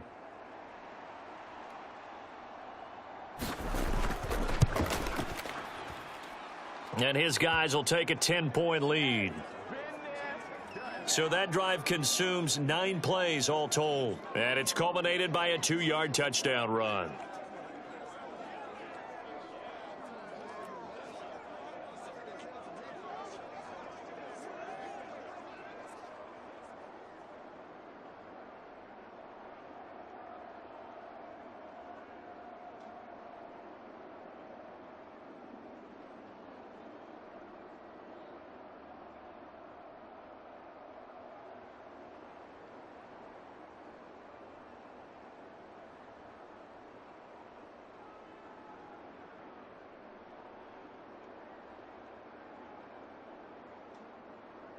Now Pinion with the kickoff honors following the touchdown. This taken in at the goal line. And he'll be stopped up at the 25. Let's go, boys. Bring it up. The Dolphins taking over now late in this first half. Well, not much time remains here in this first half. We'll see if they can get something out of this drive, at least a field goal. They could certainly use it. Down by 2 scores.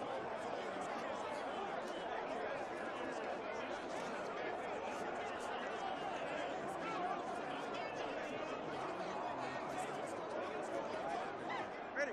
Out. Check 53. I got you, son. I got you, son. 53. Out. Tua now on first down. All day. The pressure gets there, and Tua is going to be taken down. Now the Dolphins going to burn the first of their timeouts as the clock will stop with 45 seconds to go in the first half.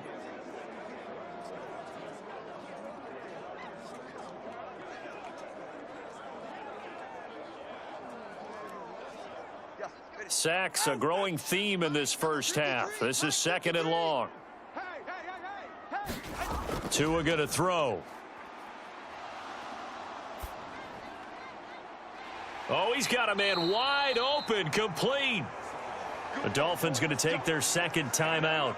So that means they're down to 1 remaining here as we head toward halftime.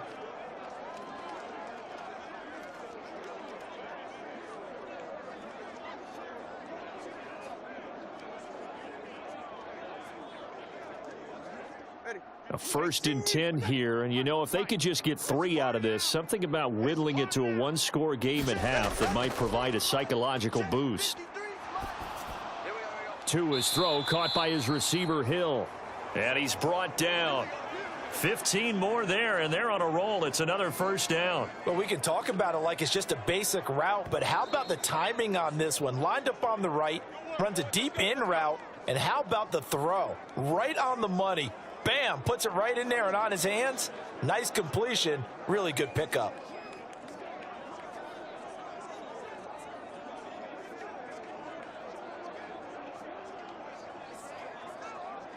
They're right here. 18. Mike 96. Mike 96. Out. Setting to throw on 1st down is Tua. And the timing a bit off that time as that one falls to the ground. And not a common sight, at least on this drive. A momentary setback, though, for this passing game that has been moving well this series. Good thing for them, though. Still 2 more downs to connect and try and pick up another 1st down. 2nd and 10. Ain't no such thing as a loss. We taking wins home. 53's the mic. They'll stick with the passing game as he looks to throw. Throw to the right, taken in by Berrios. That'll leave them with a 3rd and 2 coming up. They got 8 yards there.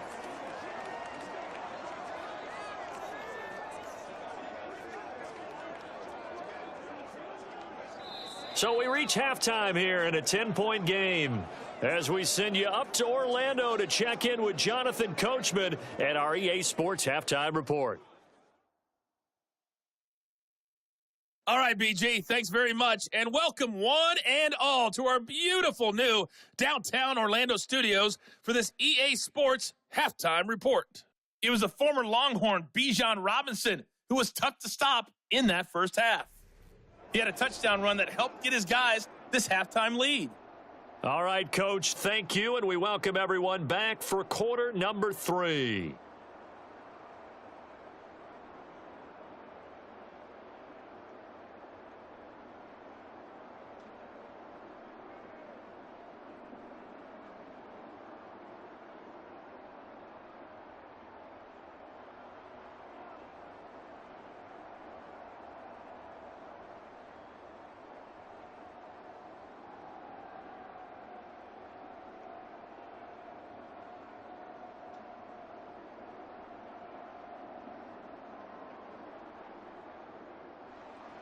The Falcons back to receive. They've got the lead, and they'll get this football as the second half gets underway.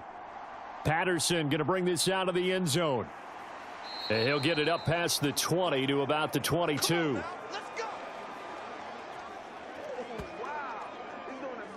The Falcons offense ready to get going to begin this third quarter. They're rocking and rolling, but the scoreboard doesn't show a big difference. You know, maybe it's one of those games where coaches say you can't miss your turn on offense. I like the way you phrased it, especially with that. I love that rocking and rolling because the explosions on offense are happening. So that's going to keep the crowd going. They're loving that. But defensively, they just can't get it together to get the stops they've needed in order to help increase their margin. They've got to find a way, but you're not counting on it. That's exactly what you said. Can't miss your turn, can't miss your opportunity. Yeah, they're going for another opportunity now. A gain of 10 as they look to add on to this 10-point lead. And now we get into the psychology of the whole thing, because a lot of teams with a 2-score lead in the third quarter, they almost become defensive with their offense, just playing not to lose. I think with this team, you got to figure at this point, this is a great spot for them to go into attack mode, really try and put the hammer down and finish this one off. On 1st and 10, it's Robinson. And he finds a little bit of room, enough for 4 yards. It'll be second down. And that was a quality play to start a new set of downs. That was simply an offensive line winning the battle up front and winning in a big way and giving their guy in the backfield a nice lane to hit. They'll work from the 36 on 2nd and 6. Ritter to throw it. Short throw caught by Pitts. Give him a gain of 5 on the completion, and it'll leave him with 3rd and a full yard to go. That's a staple of this offense. Drag route to the tight end. Yeah, he was unable to use his size to break off much more yardage after the catch, but still an effective gain nonetheless. 3rd down and 1.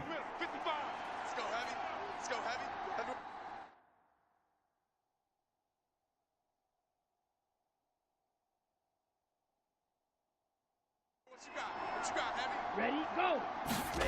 Ready. On play action, here's Ritter. A quick throw there is incomplete. Well, it's too early to figure out what kind of adjustments this defense made at halftime, but that's a good start to the second half. They cannot afford to give up more points and fall further behind, so well done to force the punting situation here. Here's Bradley Pinion now as he's on to punt for Atlanta. His first punt, 48 yards. This one looks equally as good. And that one hits a little too close to the goal line, and it continues into the end zone for a touchback. So here are the Dolphins now. They get ready for their first possession of the second half. And their defense did its job by forcing the punt to start things out. And now, Charles, can the offense get in gear? I think, partner, you can sense them saying, okay, the first half was theirs, but now let's get the momentum back on our side. We forced a punt. Now let's go downfield and score. If we do that, we'll be set up well for this second half. Tagovailoa and the Dolphins come up 1st and 10 at their own 20-yard line.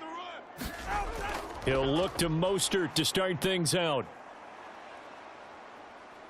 And he's able to get this one up to his 30 before he's out of bounds. Running lanes were at a premium in the first half, but he's able to find some room there, and he's hoping that that's a precursor of a big second half.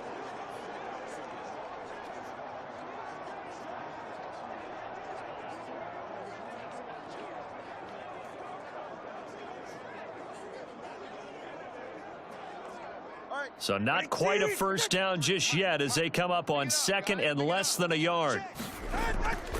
They'll stay on the ground with Mostert.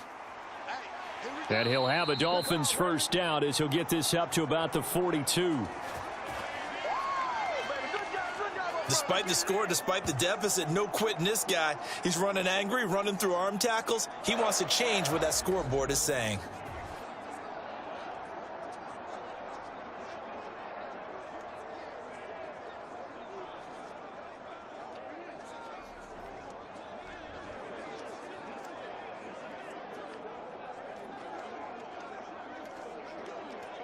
Back-to-back good plays have them on the move on first down. 53 is the mic. 53 is the mic. Off of play action, Tagovailoa. Open man is Waddle, complete. It'll be a gain of 5, and it'll be 2nd down.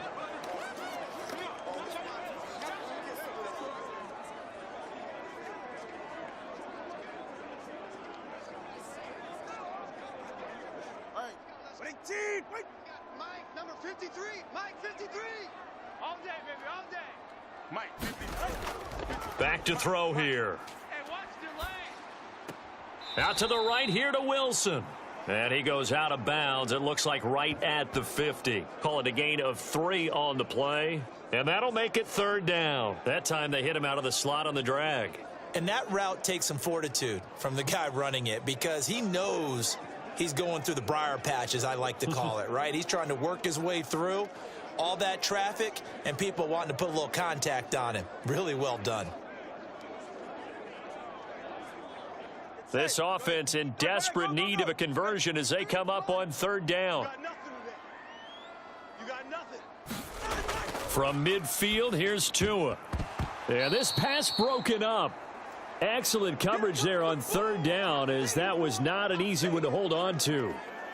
It's been clear in this matchup which side has been the more physical one. It's been this defense.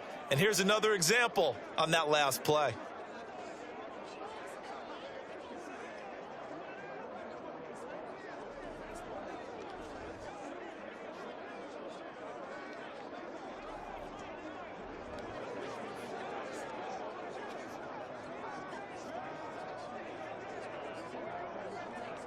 The Dolphins will send out the punter now. He'll boot it away from about his 35.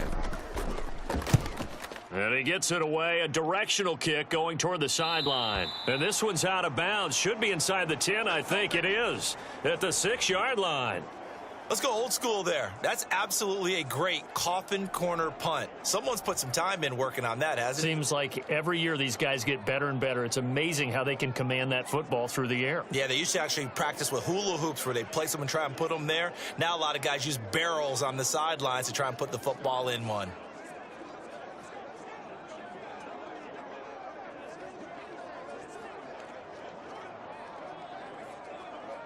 Come on, set. 50, green. Check. 55 to Mike. Drop deep, drop deep.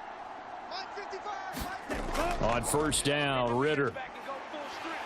And he's going to go down right near the goal line. The officials look at each other. They're going to mark him at the 1-yard line. The sack there by Bradley Chubb. Like how they've started the third quarter here. They force a punt on the first drive, and after this sack, it looks like they'll be forcing another one as well. Absolutely. Maybe got their second win coming out of the locker room.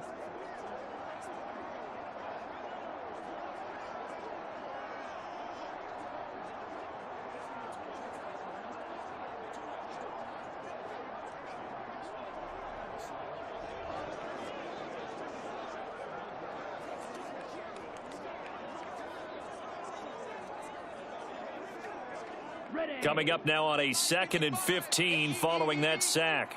He can't hang. He's not. Go. Hunt. Robinson up the middle. And he'll get this up past the 5 to the 7-yard line. 54 yards rushing for him now in the ball game. I really like the vision he displayed on that play because he saw there wasn't a lane to completely break off a huge gain.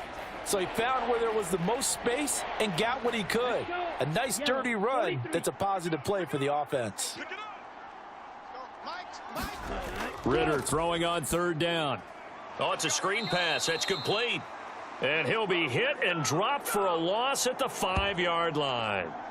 Call it a loss of 2 there on the play. And that's going to make it 4th down. I think that call was made not so much to try and get the first down, although they would have taken it if they could have gotten it, but to give their punter a little bit of space and try and help out their defense. Yeah, they got the safe completion on third.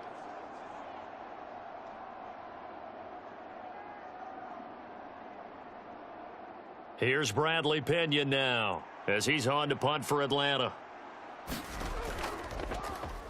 And he's able to get it out of there, and this is a pretty good kick. A big kick there. We'll call it 56 yards on the punt. And it'll be Dolphin football. And now this offense comes back out onto the field.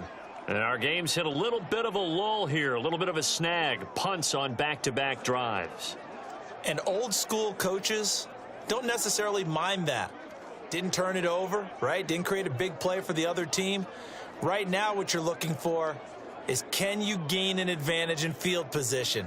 And that's what both teams are seeking right now. Yeah, they'll be seeking to gain that advantage here on this drive. You can't block me. You can't block me. The drive starts with a run from Achane. And he works his way forward to pick up 4 yards there. 2nd down.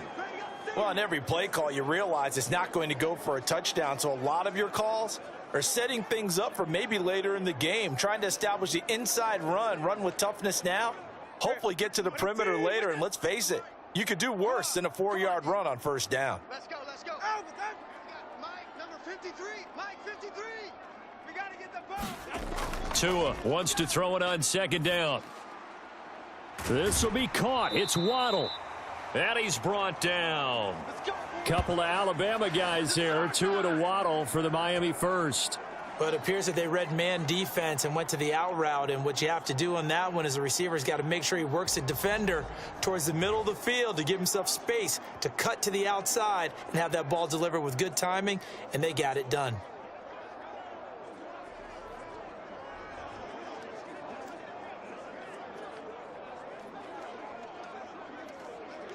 Ready. 22.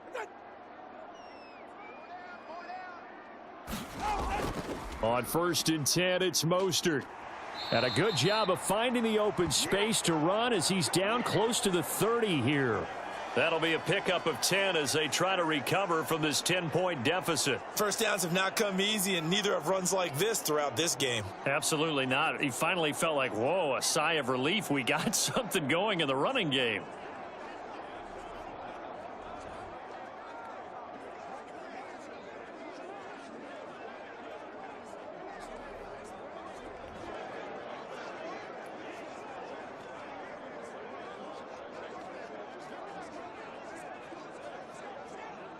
Line of scrimmage, the 31 now on 1st and 10. A run straight ahead with Achane. And he's going to take this ahead for right around 3 yards, but no more than that. 2nd down.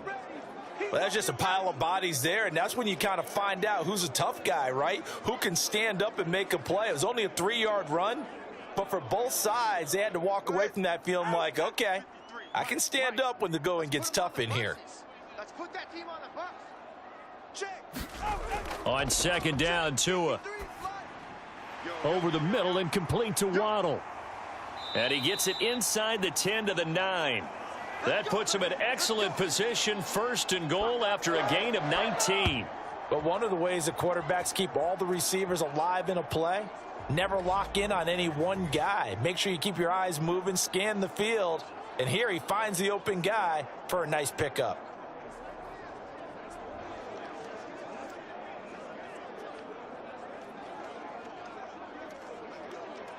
First and goal, and they got to be thinking a chance to get right back into this football game.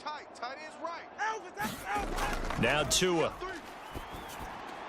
And that is caught, but the back judge right there to say incomplete.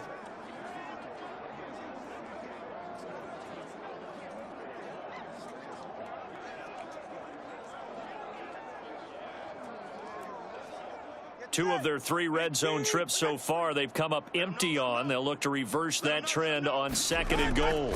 Back to the running game with Mostert. And a nice pickup there. He gets about 5 down to the 4-yard line. Well, sometimes I get caught in hyperbole, but I think they desperately need to punch this one in. They're running out of time. Yeah, 2-score game, second half. You're down here. This is the time to put it in the end zone. Man, not going to get much better than this for an opportunity.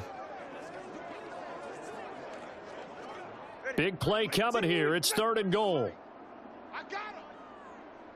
Let's go, let's go.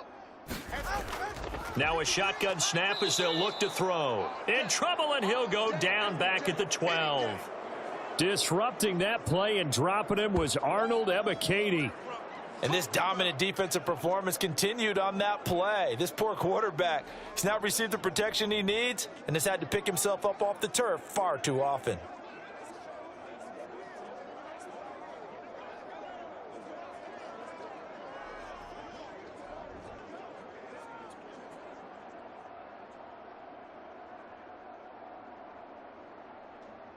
So fourth down, Tua departs, and on is Jason Sanders and the Dolphin field goal unit.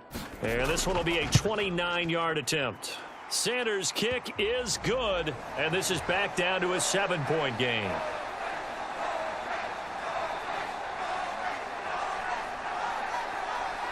So 3 points, maybe not a grand prize at this stage, but it does get them back within 1 score.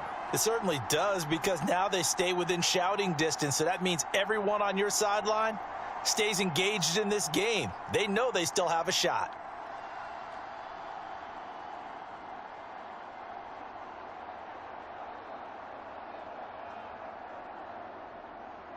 After the field goal, here comes Sanders to kick it away.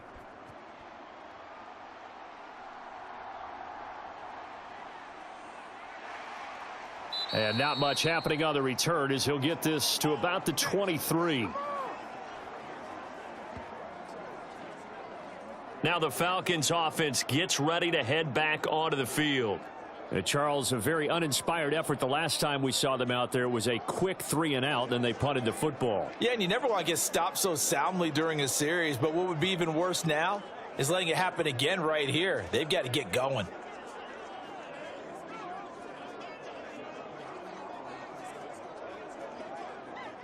Ritter and the Falcons now with a 1st and 10 at their own 23.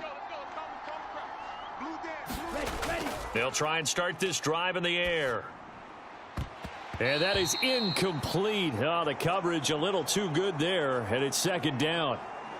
They went with a dime look on defense. 2 extra defensive backs on the field and covered up essentially every blade of grass. That allowed them to disrupt the play.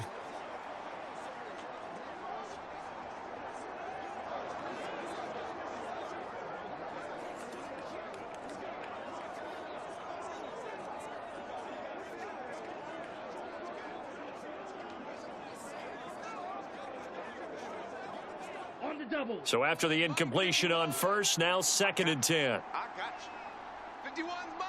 Mike 51. A shotgun handoff to Patterson. And he'll get about 3 up past the 25. Well, that's a good start to this drive on the defensive side of the ball. Force the incompletion on first down. Then you're able to shut down the running play on second. Yeah, I wouldn't be surprised now. A little bit of pressure going at the quarterback in an expected passing situation. Here comes third down at 7. Watch the twist, watch the twist.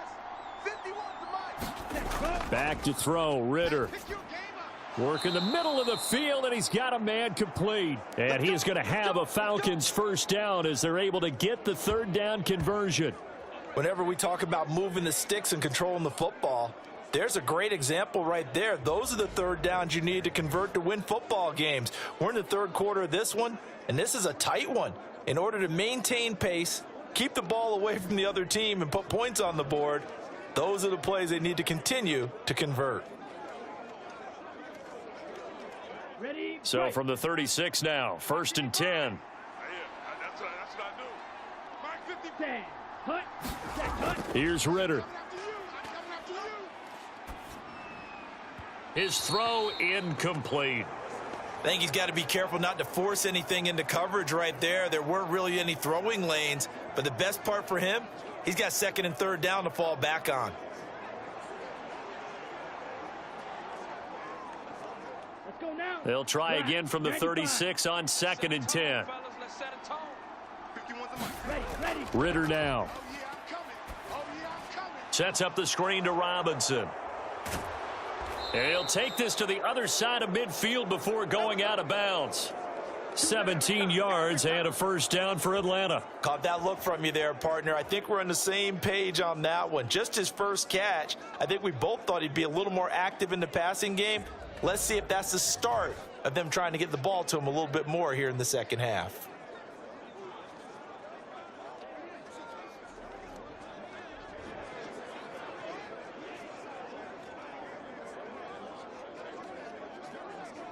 Ready. So now Ready. 1st and 10 as they've crossed into Miami territory at the 47. Ready. Go. Straight ahead, it's Robinson. And they go backwards here, losing yardage back at the 48-yard line.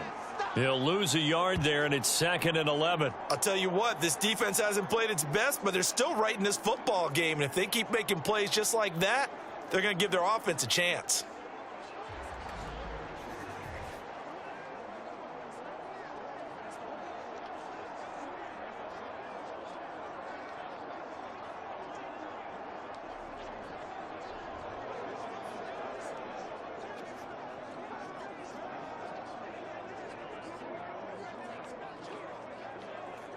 Set. Looking at Ready. a 2nd and Set. 11 38. now after the loss.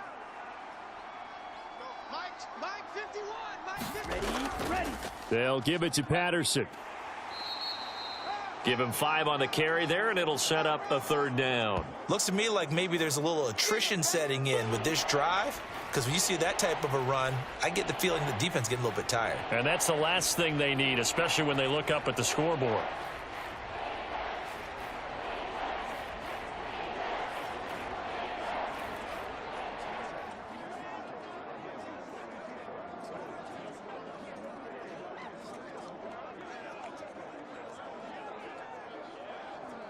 Here we And go. on 3rd and Black 5, point. this will be the 8th play of the drive. Hey, let's go. Come crouch. Check right. Hut. Hut. Ritter. And that is incomplete. He shook his head right when he released that throw. He knew it was going to be a little off target. Yeah, the excitement got him on that one. Wasn't able to control the fact the receiver was open, and it would have been an easy throw. Here's Bradley Pena now as he's on to punt for the 4th time tonight.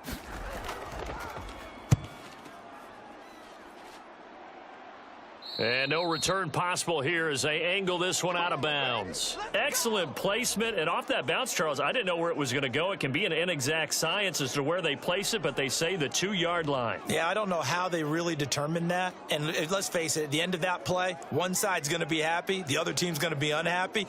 It's like, what do they do, shorten the hypotenuse? I mean, how do they figure that out? You know that stuff. You're the smart guy. Oh, that's you, partner.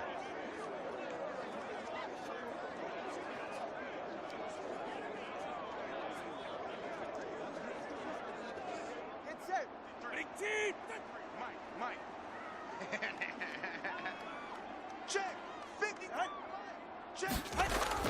They'll start on the ground with Mostert. And able to use his stiff arm for a little bit of leverage before he's taken down. A pretty good gain. 57 yards rushing for him now to this point. And that run, that changes the whole mentality about the drive right there. They were starting on their own 2-yard line. They just wanted enough space to punt the football successfully. Now they're talking about putting together a drive. Tagovailoa to throw on second down here. And he'll complete this one to Berrios. That catch puts him over 70 yards receiving now as he's got a first down.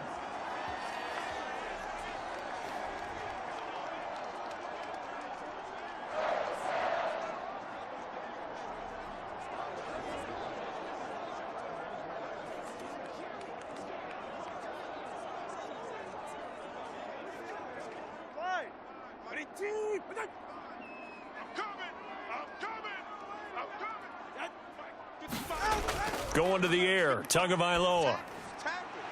Quick hitter here, it's complete. And he's taken down, but not before he gets this across the 25-yard line. A Miami first down, that one going for a gain of 11.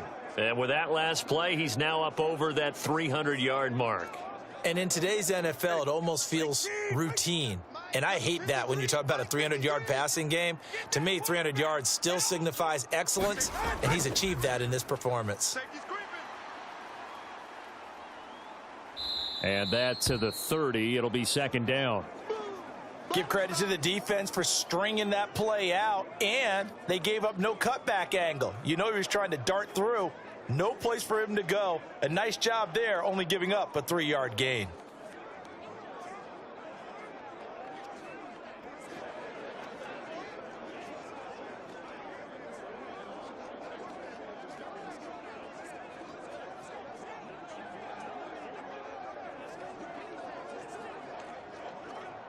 They'll come up second and 7.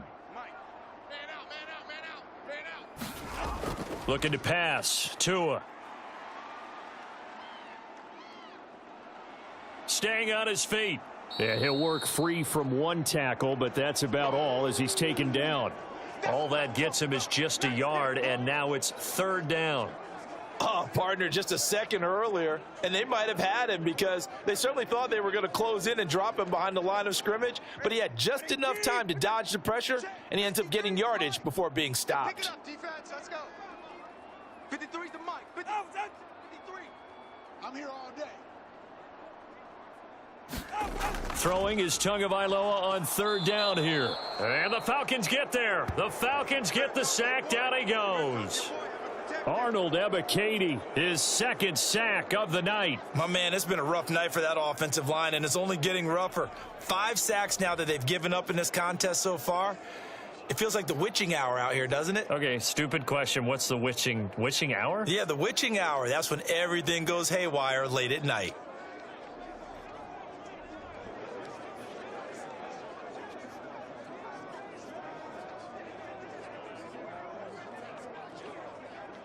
The Dolphins will send out the punter now as he'll come on to kick this one away. He's averaging just under 50 yards a punt as he gets this away. Fielded at the 20. 51 yards on the punt there. And they will take over first and 10.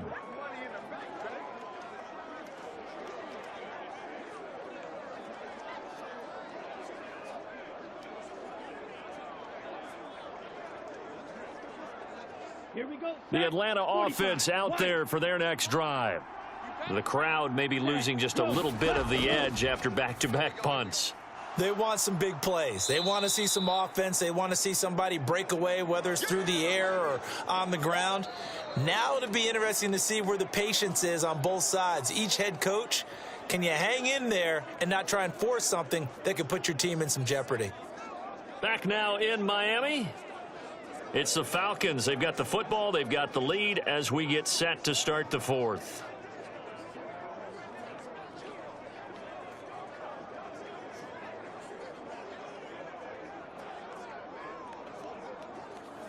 Here we go. Here now, second and 4. Looking to throw it here. Ritter. Throwing quickly there, but it's incomplete. Mac Hollins the intended target, and it's 3rd and 4.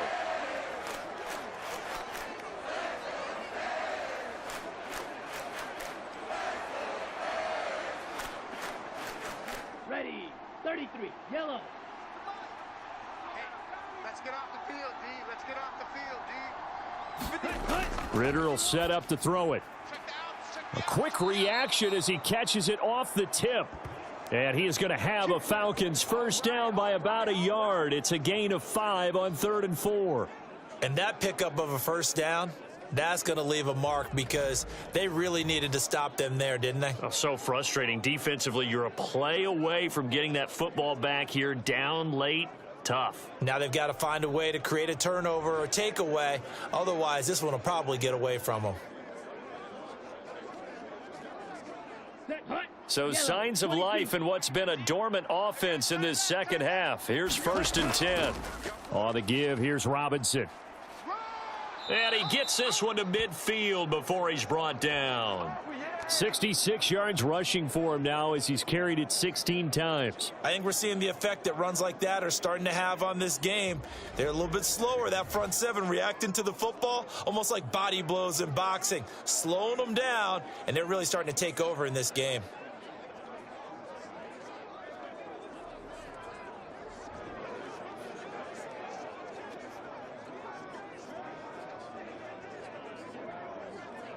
Ready. Set. 51. Let's go, tight end. Let's go right here now. Go, Set. Hut. Ritter looking to throw on 1st and 10. And a quick throw here, that's complete. This will be stopped about 2 yards shy of the marker. 8-yard gain, 2nd and 2.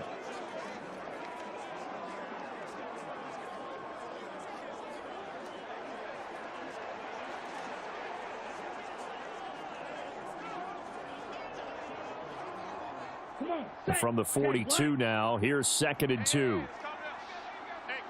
Set. Hut. A give left side to Robinson. Trying to turn the corner, but they string him out and stop him at the line of scrimmage. Call it no gain that time as it's going to leave him with a 3rd and about 3 to go.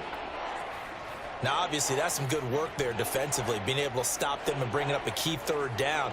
But if you're on the offensive side of the ball, there's an opportunity, because I know what defensive guys are thinking right now, to stop them, get to the ball. That means they might not be sound defensively. There could be some opportunities. And you said key 3rd down. Highlight that word, put it in bold. Here we go. A gain of 7, and they pick up the 1st. At carries like that, that's how they're going to continue to salt this thing away here, Charles, in the 4th quarter. Yeah, how about that? A new set of downs. Clock continues to move. No better way to close out a game than to tap those mastodons you have up front and say, guys, keep pounding them. Let's keep the ball, keep their offense on the sidelines, and let's close this one out. Okay. Ready. So from the 36 now, 1st and 10. Watch tight end. Watch tight end. Tight right. Tight right. You got 3. Let's go. Robinson with another carry. And this carry not as productive. He's swallowed up at the line of scrimmage. Christian Wilkins there defensively for the stop.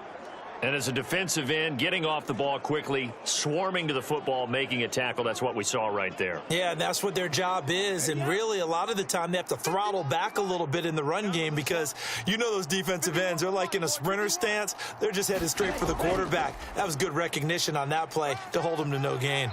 And he'll be upended at the 33 following a gain of 3. And guess what? It brings up 3rd down.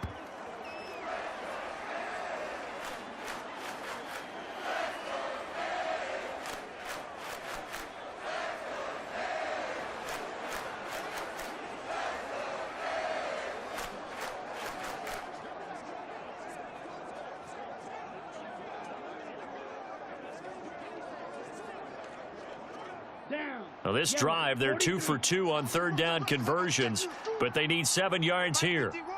51. Hey, man. Ready. Go. Now they'll throw here out of the gun. He's got his target. That's complete. And he's going to be out down inside the 20 at the 15.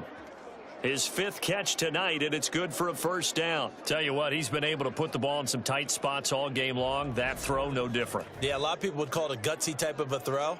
I think he looks at it as I can do it, so it's not that big of a deal to me, and I'm going to keep firing.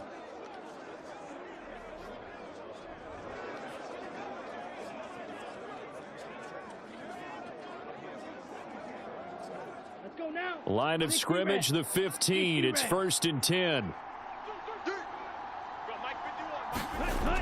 They'll look to throw here. That's caught left side to tight end Pitts. And that's good for a gain of 6. And that's going to bring up 2nd down. Brandon, perfect defense in this situation would have meant that there was an incompletion. They would have picked it off. Okay, so they gave up the completion. But I really enjoyed watching how the defense stayed in sync, stayed in great communication. And as he dragged across each zone, you see him pointing, communicating. There he is, and they passed him off to each defender. Ended up making a nice play, even though it was complete. And just shy of the goal line as he's out of bounds right at the 1. 68 yards receiving now for him in the game. And a 1st down on that last catch as well. They like going to him in the slot. He catches another one. I think this comes under the heading of until they stop him, why not go back to him? He has something going really well. Great working relationship with the guy throwing the ball, and they keep making the connection. This to Pitts, and he's got him. Touchdown, Atlanta. A 1-yard touchdown pass. And the Falcons have opened up a 2-touchdown lead here in this 4th quarter. There was no going through the progressions on that touchdown pass. Yeah, nor was it necessary. His receiver won that route early, presented himself. No reason to wait. Go ahead and put it on him and score a touchdown. Now Younghoe Koo for the extra point.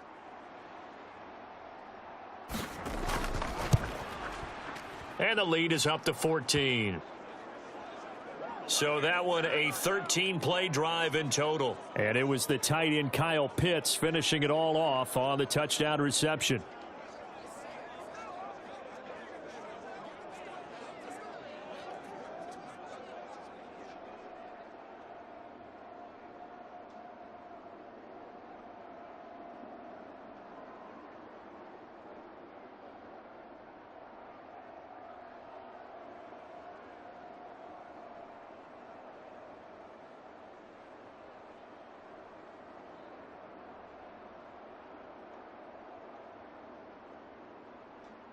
And following the touchdown now, it's Bradley Pinion on to kick this one away. Taking it about the 1. And they'll get him down inside the 30 at the 27.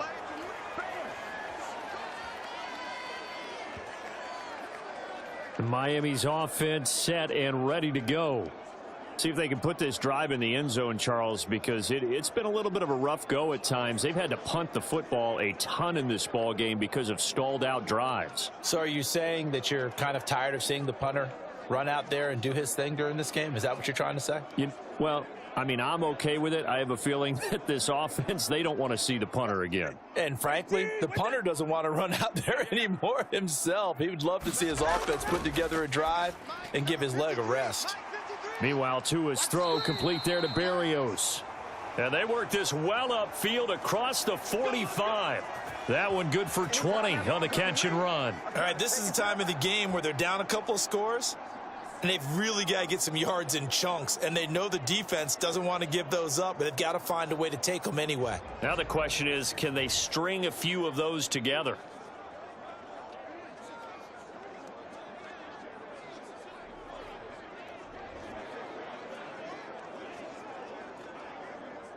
So one play, and they're already just shy of midfield. Here's Tagovailoa to throw. And the throw left sideline here is caught, but they'll rule it incomplete. Couldn't keep his feet in. 2nd down. Give it big credit for his coverage right there, because when he saw the route break deep, he stayed in position to prevent a completion while avoiding any risk of a flag.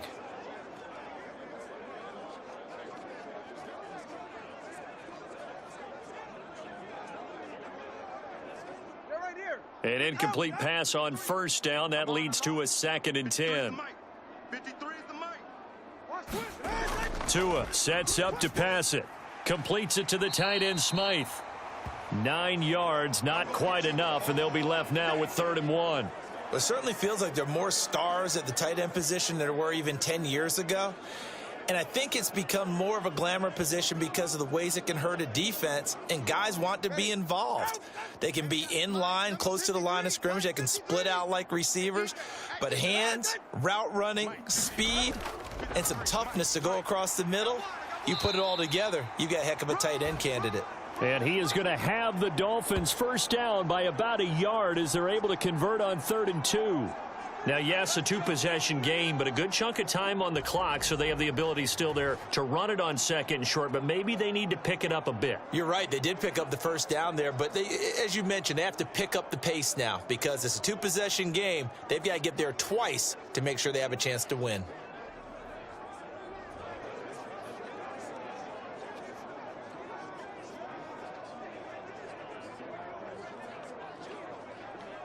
Go ahead. 18. Check. 53's Mike. Watch the slant. Tua now on first down. That's Waddle. He's got the catch on the out route.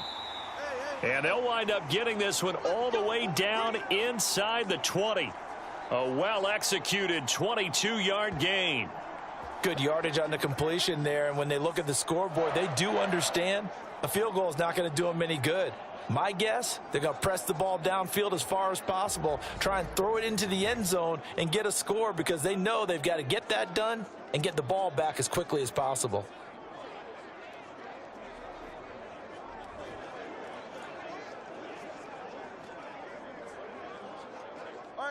So here's a 1st and 10 now down inside the 20. I'm coming after you. Now Tua just going to bat this forward on the end around. Oh, and this one may need to go back to the drawing board. He's going to be swallowed up right away. And a lot of times these plays, they either go for nothing or they go for big yardage. And here, they got to the outside, turned it upfield, and ended up getting a nice little gain out of it.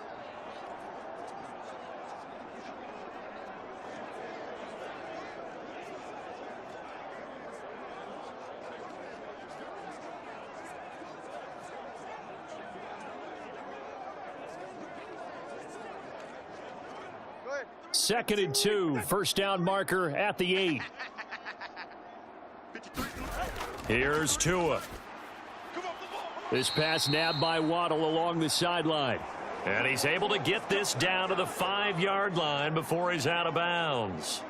He's up to 88 yards receiving in the ball game now, and he's got a first down. A little football 101 there. You just see the receiver try to run down the defender, meaning he goes right at him and really trying to move him a little bit towards the center of the field so he can put his foot in the ground and break to the out, to the sideline, and make a catch. And a minuscule gain of maybe a yard from the 6 to the 5. Well, the spotlight hit him once already tonight as he got into the end zone. He was trying to make it a double spotlight, wasn't he? But credit the defense, bottling him up, not letting him get in for the second score there. And the ball smack dab on the 5-yard line. Here's 2nd and goal. Bring it. Bring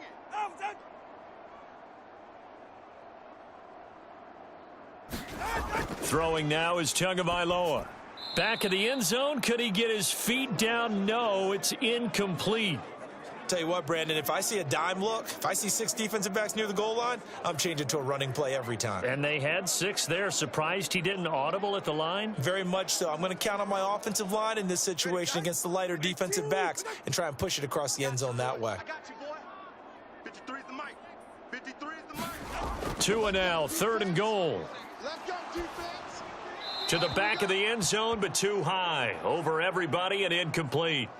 So now 4th and goal. You're trailing by a decent amount here. What are you doing, Coach Davis? Well, I've got to think to myself, just how many more opportunities am I going to have this close and have this chance? I've got to go for it right here. The clock's dwindling on me. Let's go get it done. 53. I got him. Mike, 53. 53.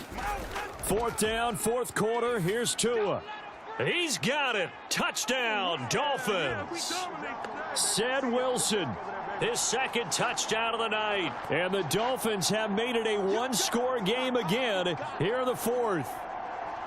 So how about that for an answer? They get the touchdown there, and it's back to a one-score game here in the fourth. And that's what these guys have done all game long because they've scratched and slashed their way to stay in this game. And by now, we should all realize they're not going away. Now the pressure again swings to their defense because they're going to need to find some way to get the ball back. Sanders on for the extra point.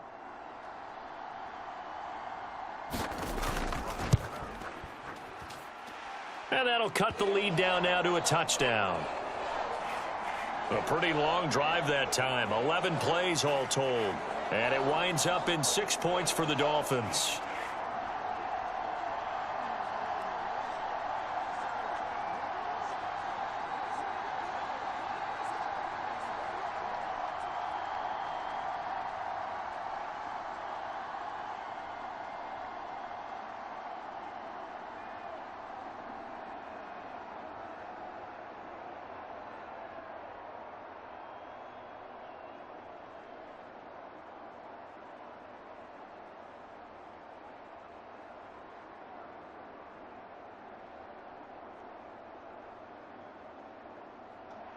Now after the touchdown, ready to kick it away is Sanders.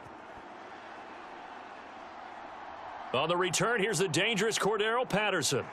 And able to get this across the 20, but not much further as he's dropped at the 23-yard line. Here comes the Atlanta offense now ready to take over here.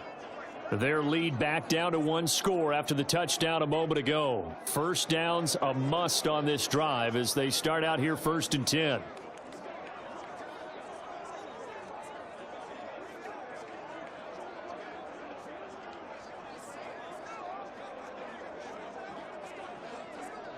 Here we go. Red 38. Here we go. Tight right.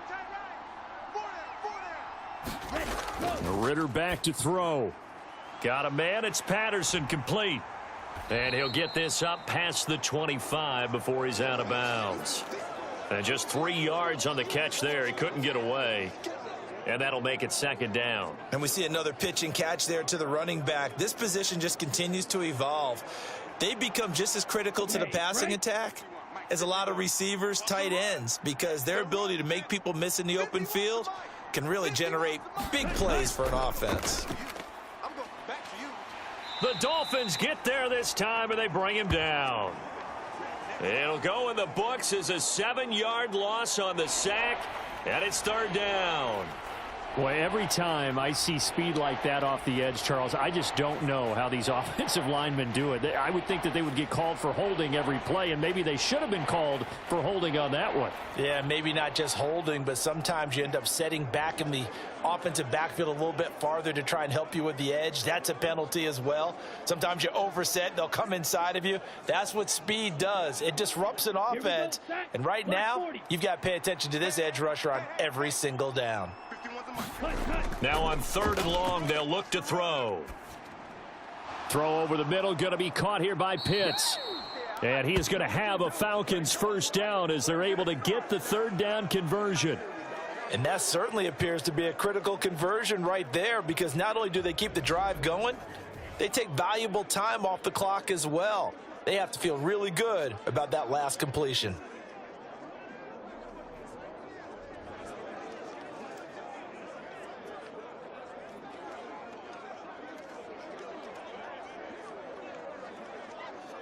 Here we go. Here From we the go. 34 now, here's 1st and 10.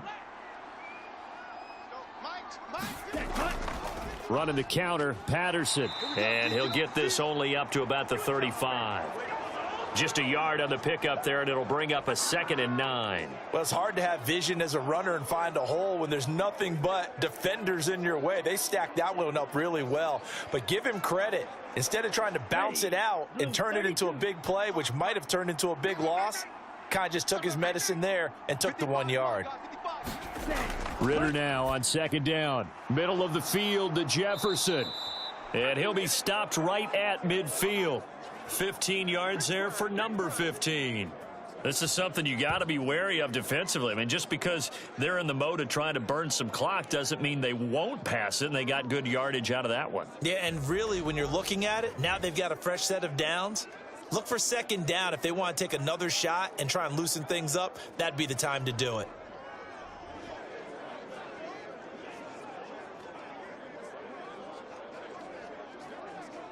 On the set.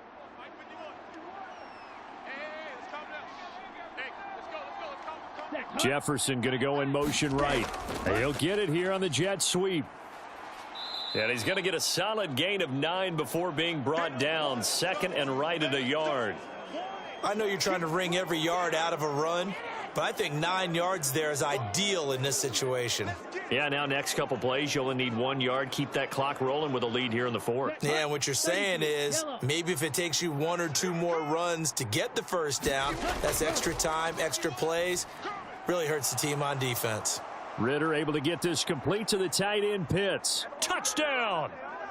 Kyle Pitts with now 2 fourth-quarter touchdowns. And the Falcons have taken a 2-touchdown lead now. And what a weapon he is at the tight end spot, because when they throw him the football downfield, they count on him getting additional yardage almost every time. And that's exactly what he did there. Caught that, ran with it, all the way to the end zone.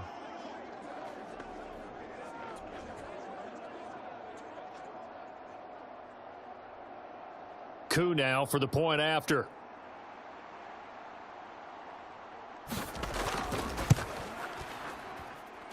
And he's been a busy man, 5 for 5 now as he knocks another one through to extend the lead. So that drives 7 plays in length. And it was the tight end Kyle Pitts finishing it all off on the touchdown reception.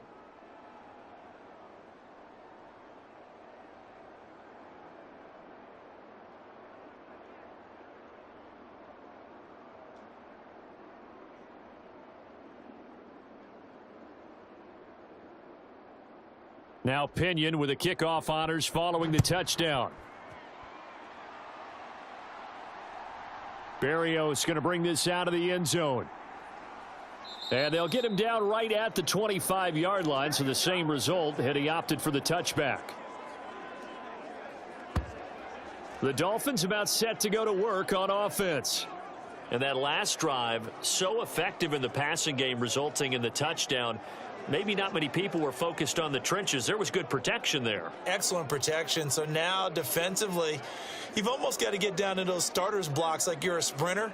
Get lower than those guys on offense and find a way to roar through them or around them to get into the face of the passer. Easier said than done, though. Way easier said than done. But they've got to try something, because right now they're just cutting them to shreds. Setting to throw on first down is Tua. And now off to the races down the right side. And they will finally put an end to the return, but not until he takes it back all the way inside the 10-yard line. With the points that we've seen scored, neither defense has been at their best, but these guys, they've been a little bit better, Charles, and a nice interception there. Yeah, you're right about that, Brandon. Let's face it. It's not always how you start, it's how you finish, right? So maybe you have a rough game all the way along, but if you make a big play like that at the right time, it can make everything turn out just okay.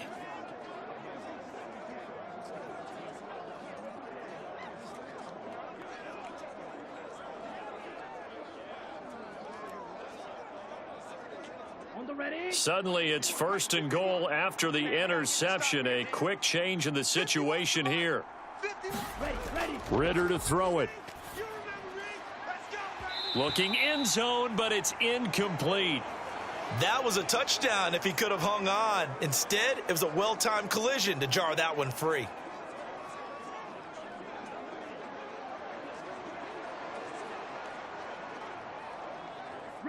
They'll try again here from the 7 on 2nd and goal. It's just me and you. Hand off now to Robinson.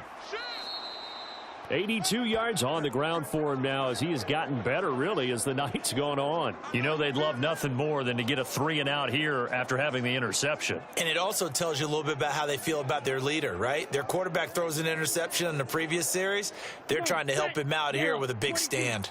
Now, they'd really like to make the short field pay off. We'll see if they can, but this is 3rd and goal. Look at this, a tight end carry. And he gets in. Touchdown, Atlanta. It's a 1-yard touchdown run, and the Falcons tack on another score as they have dominated this fourth quarter. No lead safe in the new NFL, but this score is really going to give them some needed breathing room.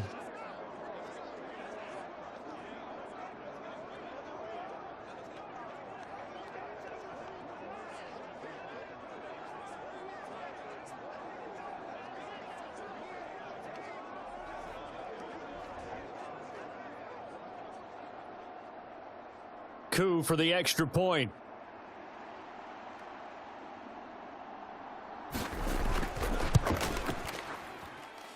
And the lead now to 3 touchdowns at 21 points.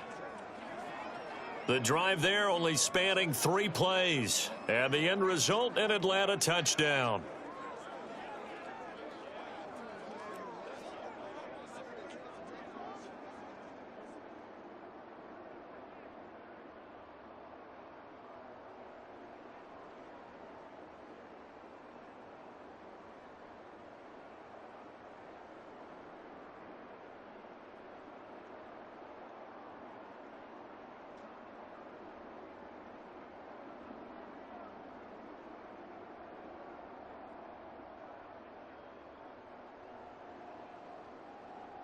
And following the touchdown now, it's Bradley Pinion on to kick this one away.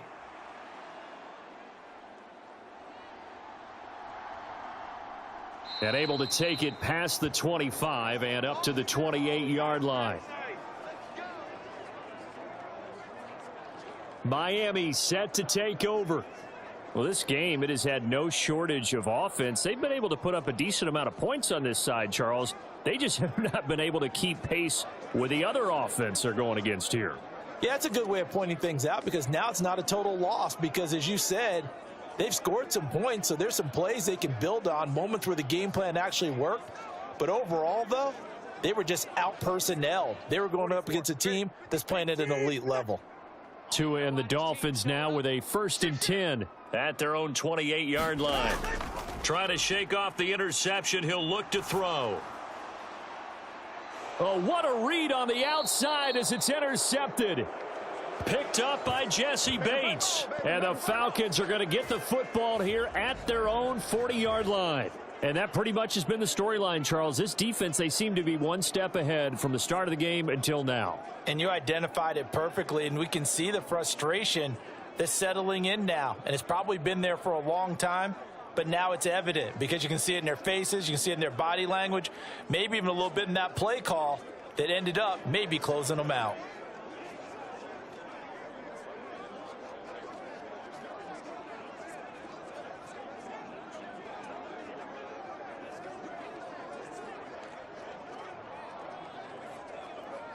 Let's go. Coming up on the final 2.5 minutes. And boy, has it been fun to watch this offense operate. Quite the display, and now they look to polish it off. They start on the ground with Robinson here. And he's tackled a yard short of the marker. Good gain of 9 on 1st down. Didn't get to the sticks, but that's an ideal carry there on 1st down, isn't it? I mean, now you're 2nd and 1. Although, you know, in the NFL, even if he picked up the 1st down, I don't think it's a big difference because the clock doesn't stop. Yeah, not like college. Right. If it's college football, you want to 2nd and 1 is probably better than picking up the 1st down because in college football, the clock stops with every 1st down and actually aids the defense in that situation. Just 2 minutes remaining here in the 4th quarter of what has been a one-sided affair. So it's Falcon football as we welcome you back.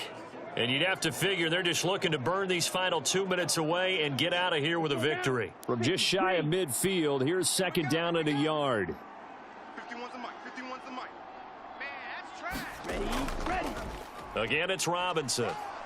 And he'll get it into enemy territory just across midfield at the 49. 2 yards on the pickup, and that's all they needed to move the sticks. Well, that was a unit that understood exactly where the 1st down marker was, handed it to their guy who could run it, created some space, and he got there. Ready. Yellow, 43.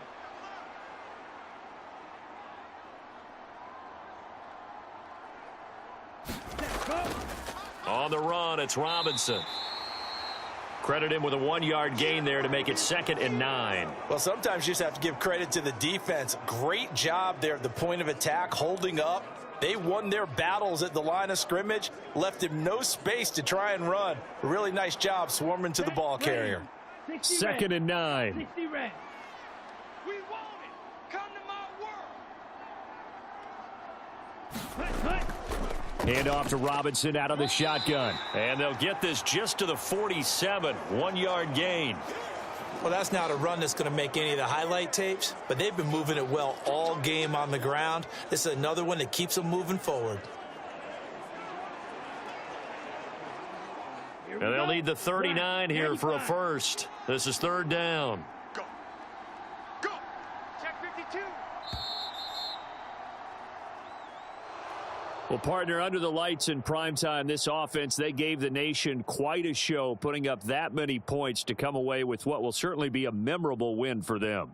And, Brandon, I think it's as simple as this. Some players, some teams, they're just meant for the big stage. And when they get a chance to play in this type of atmosphere where all eyes are on them and all the lights are shining brightly, they show up and they show out.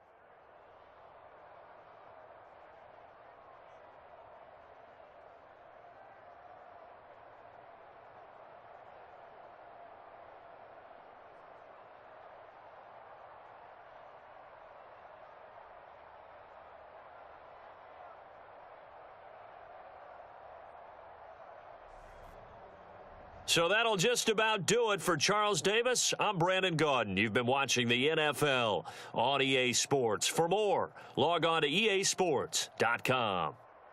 From South Florida, good night, everybody.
Tonight, from Gillette Stadium in Foxborough, it's a special prime time edition of the NFL on EA Sports.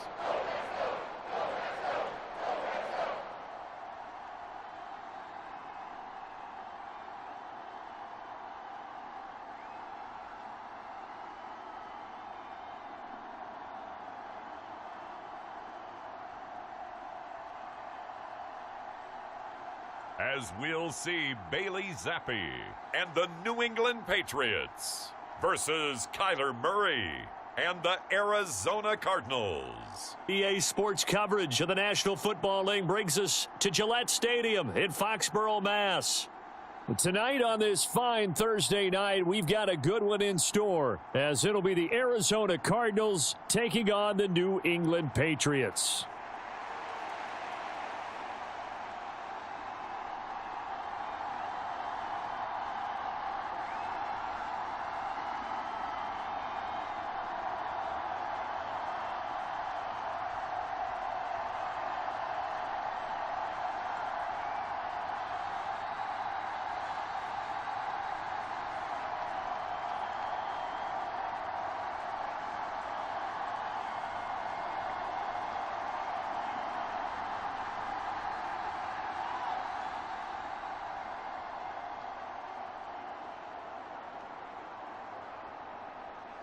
The kicker, Chad Ryland, has this one teed up, and we are underway. Off we go in Foxborough. Now Greg Dortch going to bring it out of the end zone. And he'll be dropped at the 21-yard line, so bringing it out of the end zone proves not a good decision, loses him about 4 yards. The Cardinals now getting set to go offensively, and it'll be the dual-threat quarterback Kyler Murray leading the way. And when you have a guy like Kyler Murray under center, it not only opens up your playbook, it allows you to draw up even more plays because he's among the best dual-threat quarterbacks in the league and a true playmaker. If flushed out of the pocket, he might even be more dangerous. The next step for him, being able to throw on rhythm and deliver from the pocket.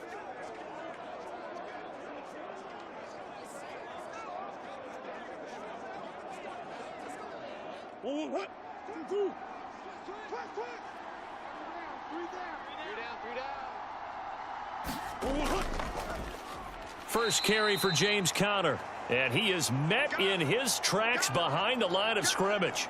It'll go as a loss of a yard on the game's first play. Second down. They have 3 tight ends in that formation. That's almost a universal sign that they're planning to run the football.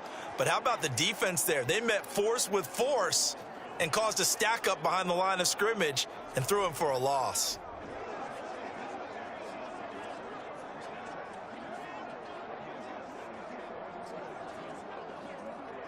After the loss to start out, here's 2nd and 11.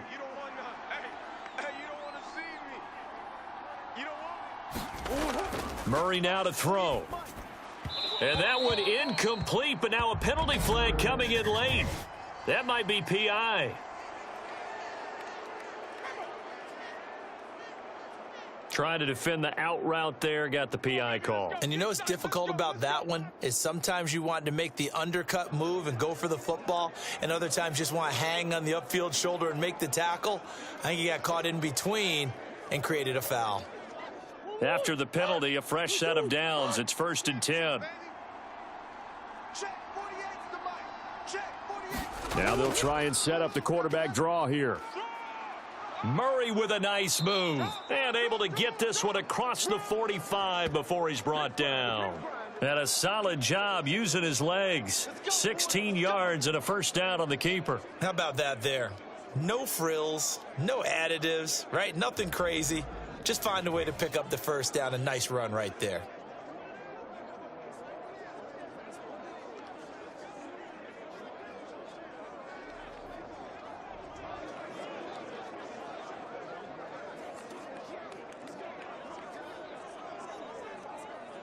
Back-to-back good plays have them on the move on first down.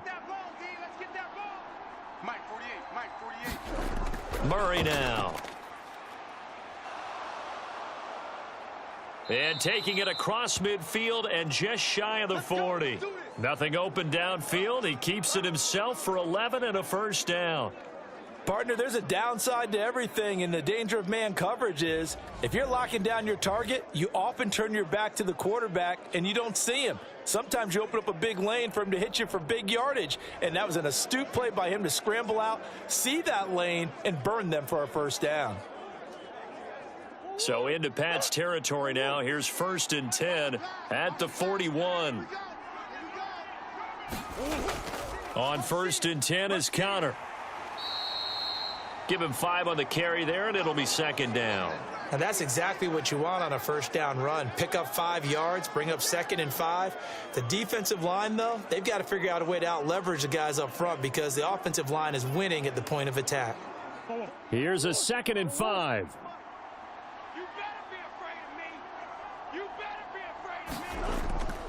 They'll stay on the ground with Connor again. And he'll work it inside the 30 to the 29-yard line.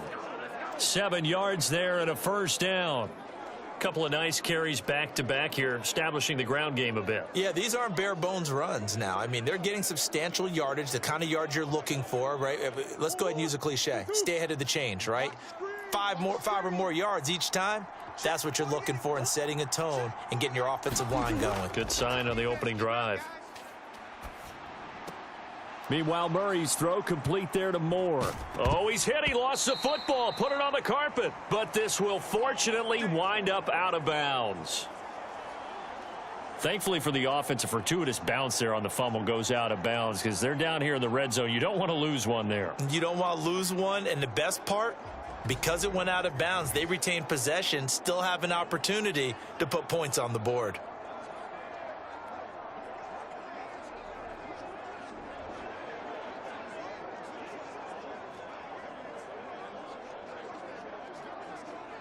So from inside the 20, here's 1st and 10 at the 18. From the red zone, here's the Heisman Trophy winner, Murray. Now that's to the left sideline and incomplete. Well, they've got man coverage on the outside, and my scouting report on these DBs tells me that they love to take matters in their own hands. They want man coverage, not zone. And there was good coverage there that forced the incompletion.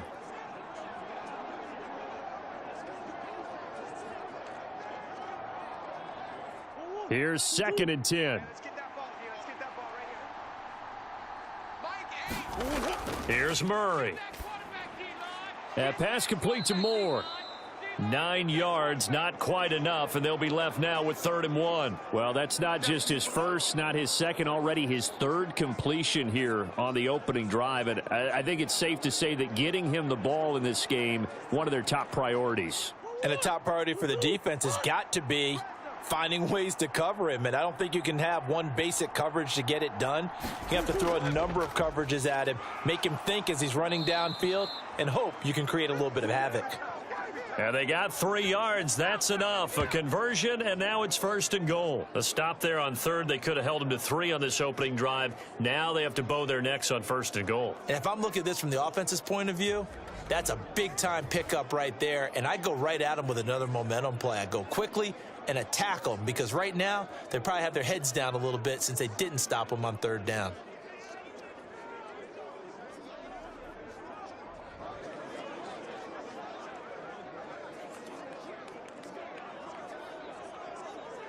First and goal, a chance for an early statement here on the road. Here's Murray. And that is caught by Brown for a Cardinal touchdown. It's a 6-yard touchdown pass. And the Cardinals will claim the early lead as they're on the board first here tonight. Quite the drive there to get things started. They took up the bulk of the first quarter, and they end up in the end zone. And I love your last point. Ended up in the end zone. Because a lot of teams like those long drives, especially to keep their offense off the field, right? Keep the ball away from them. But they finished it with a touchdown. That's the exclamation point. Now, flip it over defensively. They've got to slow that down somehow, right? Maybe they need to be a little more aggressive. Maybe a few more pressures towards the quarterback. Prater for the extra point. And it's now a 7-0 game.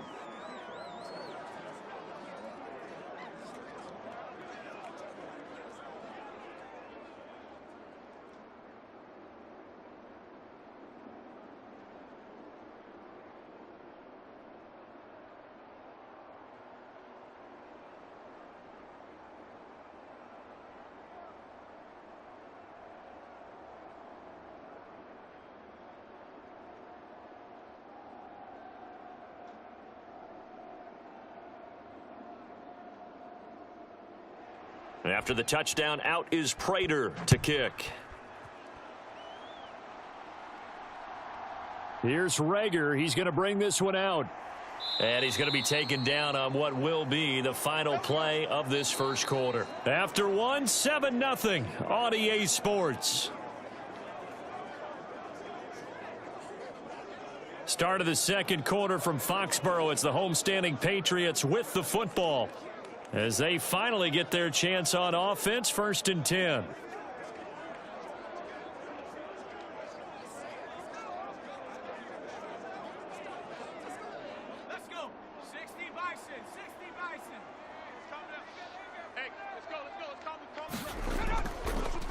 They'll run with Stevenson to begin the drive. And he'll get about 6 up to the 27-yard line. Well, I think after that run, the defense is getting back in the huddle and looking at each other and maybe starting to question their confidence a bit. They gave up a significant run, 6 yards, and now you're saying to yourself, how do we stop them, and do I have enough confidence to make a play? Off the fake, Zappi. That one on the money to Bourne downfield. And he'll be taken down, but not before they work it across midfield. 27 yards there, a 1st down. The goal for any offense versus a zone defense, find the holes where guys are available and put the ball on the receiver before any defender can step up and fill it. They did it well there. Perfectly executed crossing route.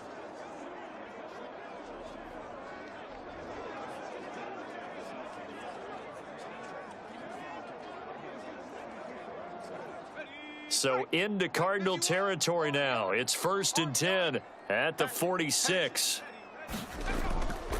Straight ahead at Stevenson. And not a whole lot of room to operate there on the 1st down run. He gets maybe 3. Yeah, I don't know if it's exactly a win-win, but if you're on offense, you'll take that kind of a run, all right? It was kind of stacked up, found a little bit of yardage, and frankly, they're pretty close to staying on schedule on offense. The playbook is still open for the coordinator. 2nd down, Zappi. He'll dump this down to Stevenson. So 5 yards here, 5 on the play. And that's going to bring up 3rd and 2. I know it was a gain, but you have to sense probably a little bit of disappointment there because when it's out there in open space, I think they expect to get more out of a play, don't you? Especially when you're getting it to your guy out of the backfield. You're expecting him to be able to create something, be a little more shifty. Yeah, no doubt about it. Good open field tackling held it to an okay gain.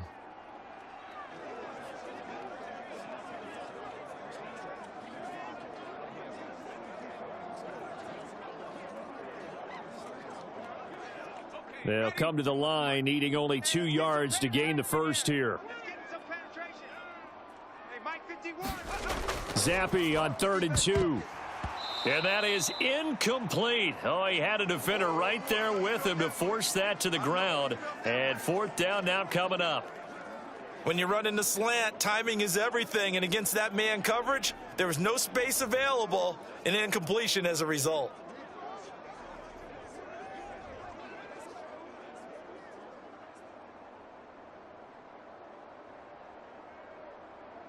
This would have been a 54-yard boot had they tried a field goal, but they will not try a field goal. They're going for it.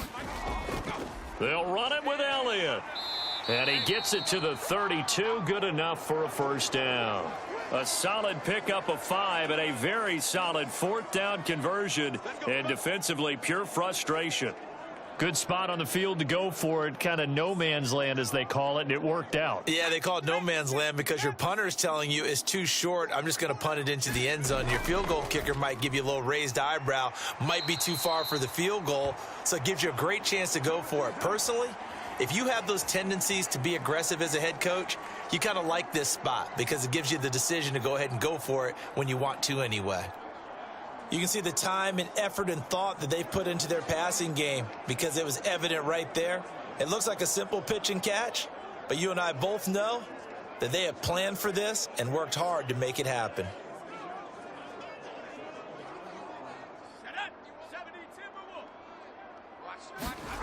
On 1st down, here's Zappi. To the right side, he's got Parker. And they work this near the 5. He'll be stopped at the 6. 15 more there, and they're on a roll. It's another first down. Now the Patriots going to use one of their timeouts as they'll stop it with just over a minute to go before halftime.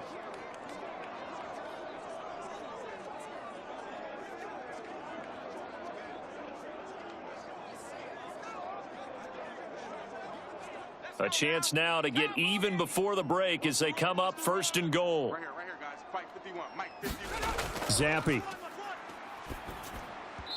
And an incomplete pass. That'll stop the clock here with just under a minute to play in half number one.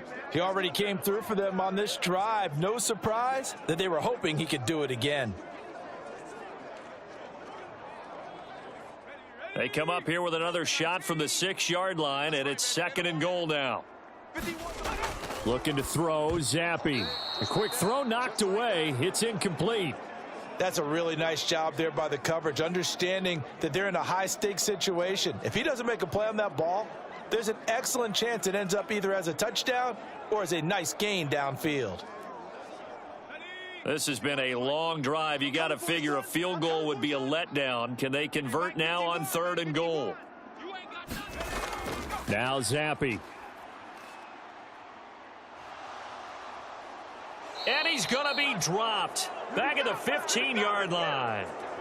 The Cardinals going to use the first of their timeouts as they get the stoppage with just under 50 seconds remaining in half number one.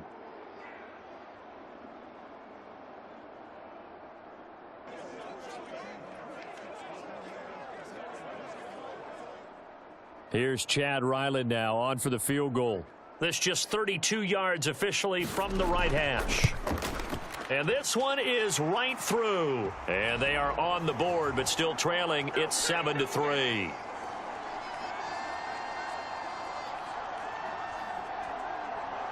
Well, still trailing here, but they do get the late field goal. Now their defense will try to keep this score right where it is heading into the locker room. Yeah, and trailing it to break, you obviously don't want to go in off of a negative play. Give them credit for that one. Finding a way to put points on the board. Give them any type of a spark, anything to build off of as they try and plan a comeback.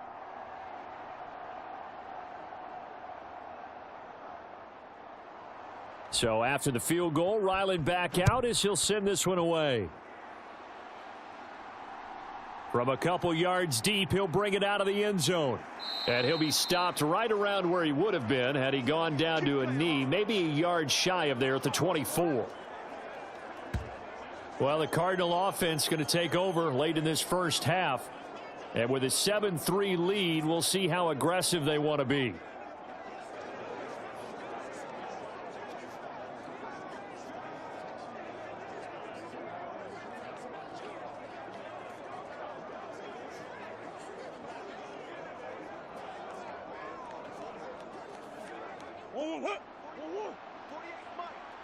Let's go, defense. Our time. It's our time.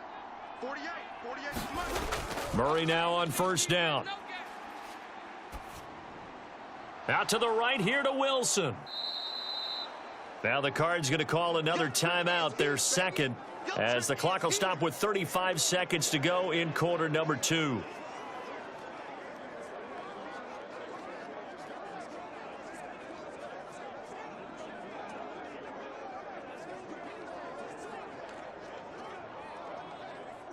Now 2nd and 5. Here I come. To throw, it's Murray. Finding his target, it's Trey McBride. He's got his first catch here before halftime, and it goes for a first down. And the tight end is certainly a position built to move the chains because they can control space underneath. If they've got good hands, then, of course, they're a dynamic target. But one other thing is they're right in the sight lines of a quarterback on just about every play, and that makes it easier for the quarterback to pick him out and deliver.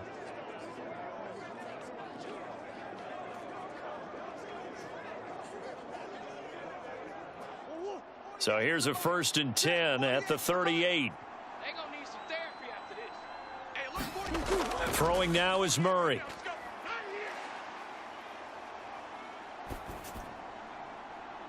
This will be caught downfield by Moore. Oh, he's brought down. And remember here, no timeouts left. They got to get to the line quick. That one good for 37 yards. So we have reached halftime with the visiting Cardinals out in front. As we'll send you down the coast now to Orlando, that's where we find Jonathan Coachman ready with our EA Sports Halftime Report. Coach. Okay, Brandon, back to you guys in just a moment, but welcome everyone to our Creative Village studios in the EA Sports Halftime Report. This one has been a hard-hitting affair to this point, and you got to expect we'll see more of the same in the second half. And to bring the action your way, let's get it right back out to Brandon Gott. Okay, Coach. Yeah, adjustments likely going to play a big role in this third quarter in what's been a tight contest so far.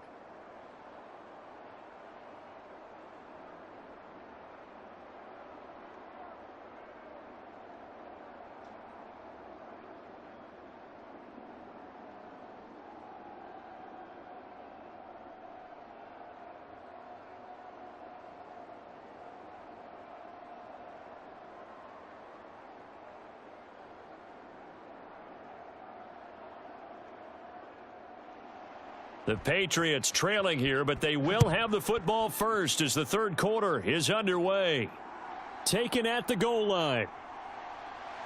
And he brings us out past the 20 to the 24. We got this. Now the Patriots going to take over here to start quarter number 3. Charles, it'll be interesting to see what adjustments this offense made in the locker room. Haven't really been able to get anything going offensively, virtually nothing in the ground attack either. So certainly something has to change here in quarter 3. And I'm pretty sure their friends from the defensive side of the ball told them exactly that, because those guys, the stop troops, they've been playing pretty well, and they've kept them around in this game. Now they've got some time. The running game struggled in the first half. Opposition knows how to focus on defending the pass here. They've got to re-energize that ground game and maybe open things up for a comeback here in this half. And this one goes nowhere. Losing yardage back at the 22. 2 yards the loss, 2nd and 12. This defense is just flat getting after it. They have not given up much of anything in the run game. Case in point right there.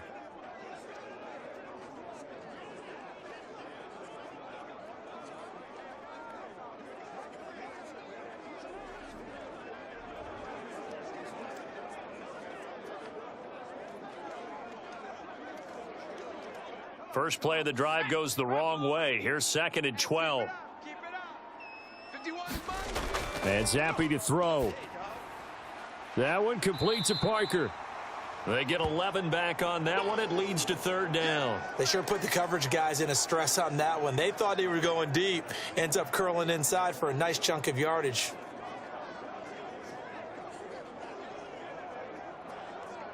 A yard all they need, but it's 3rd down. They'll try and run for it with Elliott. Fights him off. And he slips up past the 45 before being tackled. 14 yards is the pickup there and a New England 1st down. We don't talk about it very often, but sometimes there's a dip in intensity when you start the second half, which can manifest itself in some sloppy tackling. And how about right there? He ran right through that weak tackle attempt.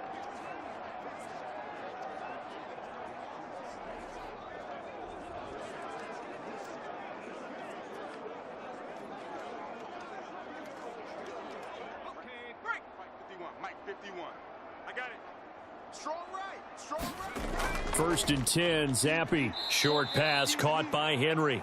So give him 5 yards there on the pitch and catch, and it'll be 2nd down. Such a tough position to defend near the line, even when you add a second defender, but the big man shrugged off the extra body and made the play call a success.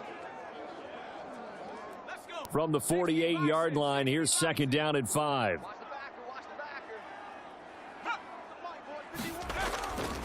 Up the middle, here's Stevenson. And he's dropped just before the line to gain. 4-yard pickup leaves him with 3rd and 1. I have to think a major focus of the halftime meetings had to be figuring out how to create space for the running game to get operating. Well, what you pointed out to me at half seems accurate. That line has struggled to sustain blocks. Yeah, I would agree with that totally. They've got to focus on staying on their double teams at the first level, make sure that block's secured before they slide off and try and chip someone at the second level. And he'll be taken down, but he does have 1st down yardage. Give them the third down conversion, 5 yards on the play. As an unbiased observer, I think it would have been interesting to see what they would have done if they hadn't gotten the first down there. But since they did, I guess the point is moot. Yeah, they were right there in that middle ground, field goal range, punt, go for it. But as you said, they picked it up. Still in search of their first touchdown of the game, but they're on the move. 1st and 10.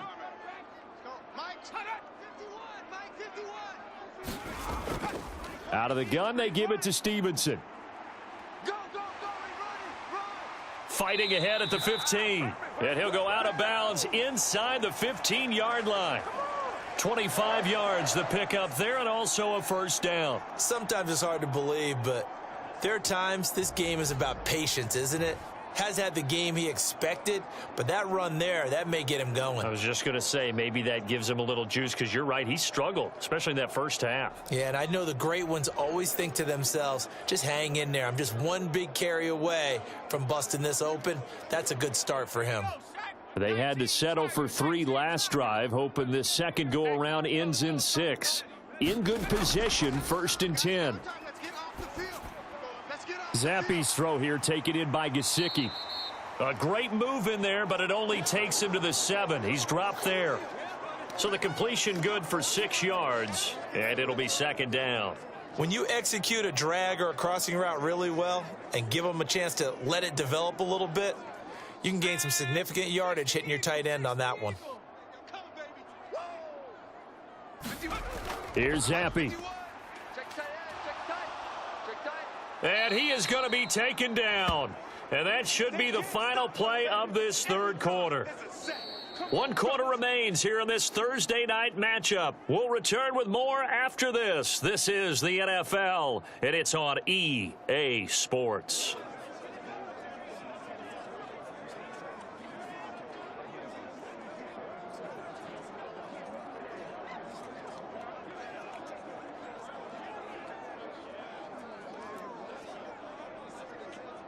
Possibly a turning point. Big play coming.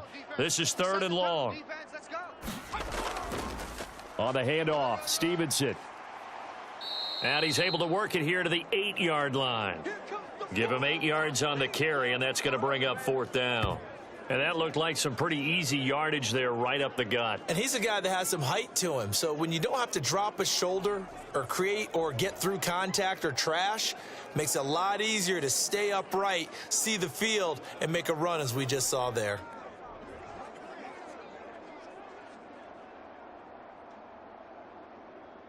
One score down. Here we go. They're going to go for it here on 4th down. As expected, they're going for it to keep the drive alive. This is caught. And now this is going to depend on the spot. And they say he's just short. The Patriots come up empty on 4th down. And this 11-play drive is going to lead to nothing on the scoreboard. And they've now made 2 trips to the red zone and still looking for their first touchdown. Not able to punch it in, and if you're on defense, your confidence is sky high. Because mentally, you're saying, hey, you're in the red zone. We're thinking we're giving up 3. We just want to give up 6. In this case, they end up not giving up the touchdown at all. They've got to feel great about what they got done.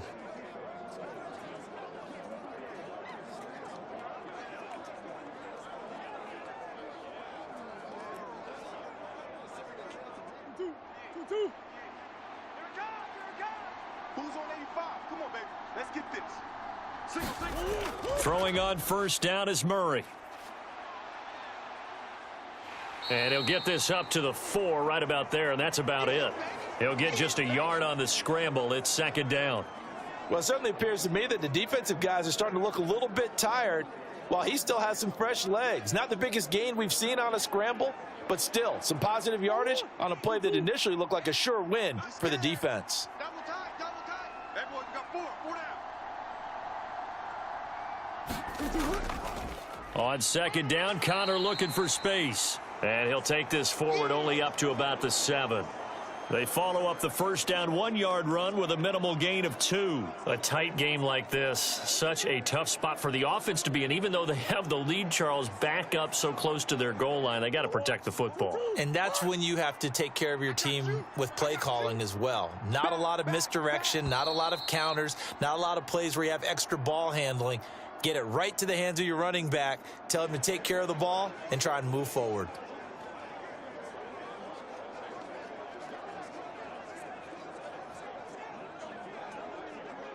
Now, this is a big third down, and you'd have to think we'd see a timeout right away if they can't stop him here. Murray going to throw. Able to get this one to McBride. And now right out of the 2-minute break, we'll get a timeout used defensively with 1:56 to go.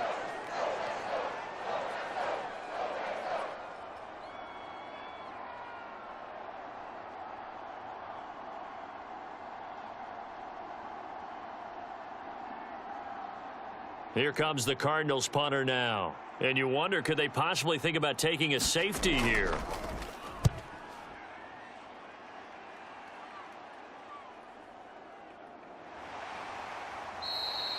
A big kick that time, 52 yards. And the Patriots take over.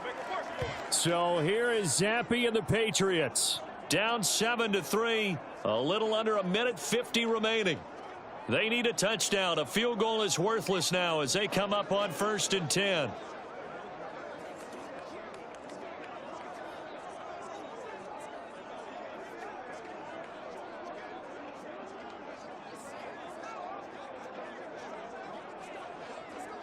Let's go now. Cowboy 80. Watch left. Tight end to the left, tight end left. 3 out. Here's Zappi to throw. He's got Henry. And there's a completion to the tight end. And look at the size of these players nowadays. At that spot, 6'4", 6'5", and up. A lot of guys used to be basketball players, somehow came back to football. And that's really good for the game of football. You're getting better athleticism, great hand-eye coordination, guys who know how to control their bodies when they run their routes. Zappi to throw. And this is caught by Parker. And they're going to have this across midfield and inside the 45. Nice, well coached, a team that understands what's going on. They still have time to work the middle of the field as they just did there.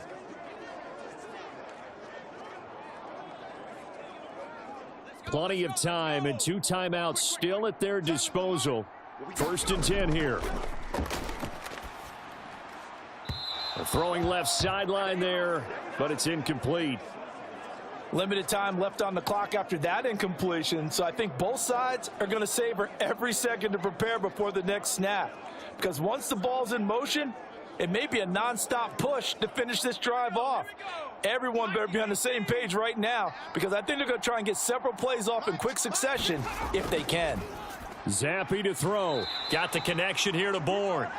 And they're going to have another first down as the tackle's made here at the Cardinals' 30. Brandon, it's okay what they're doing right now. Still able to work the middle of the field, but you know sooner or later they're going to have to stop the clock. Here's 1st and 10. Zappi. It's complete to Parker, left side. It drives some people crazy to see those short throws underneath. They've got to find a way to gash the defense downfield. Now the Patriots will use the second of their timeouts as they'll stop him with a little over 30 ticks to go in the football game.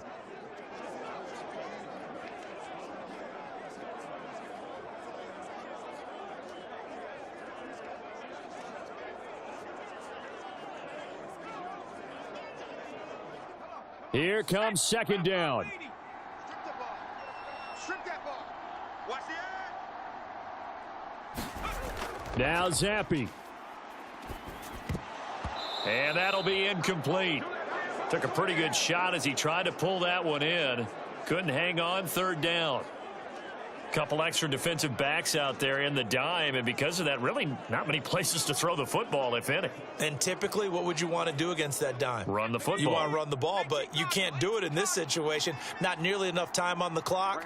You're having to really navigate against a tough defense presented against you. Work in the middle of the field, and he's got a man complete. And they're going to have another first down as the tackle's made here at the Cardinals' 15-yard line. The Patriots will take their third and final timeout as the clock will stop with an even 20 seconds left to go.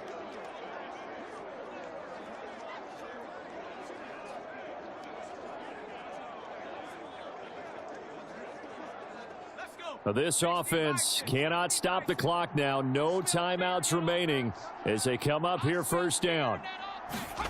Now Zappi. To sabotage their comeback plans. It is intercepted. Buda Baker with a pick. And the Cardinals have just about sewn up this football game. That's a beautiful read there by the safety. Zone coverage, so he's just going to sit back and watch. He knows he can't get beat deep because he has the end line to protect him. So he can react to everything in front of him, and he makes a great break on the football and comes down with the interception.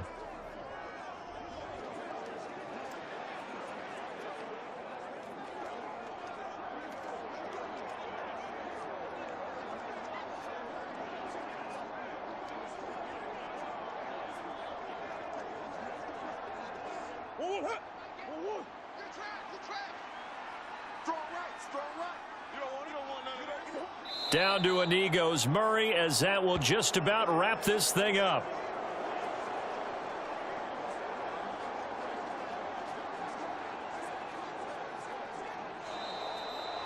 Well, obviously, Charles, this was by no means an offensive track meet. I mean, the defenses were the story in this ball game, but hey, they got enough points to get the job done, and at the end of the day, that's all that matters.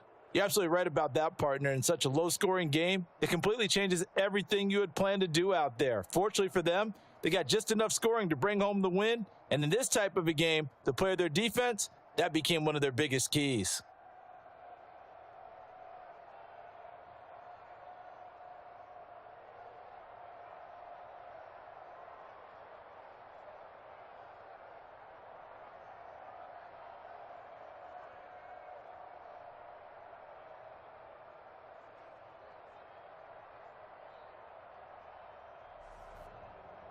So that's a wrap for Charles Davis. I'm Brandon Gunn. And this has been a presentation of the NFL on EA Sports. For more, check us out at easports.com. From Foxborough, good night, everybody.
Tonight, from Gillette Stadium in Foxborough, it's a special prime time edition of the NFL on EA Sports.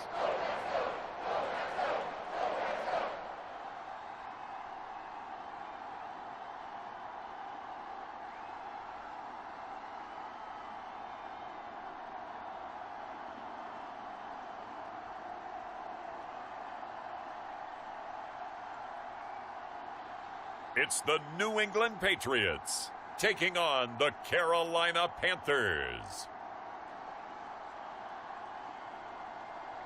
From the area known as Patriot Place, EA Sports set for football at Gillette Stadium in Foxborough.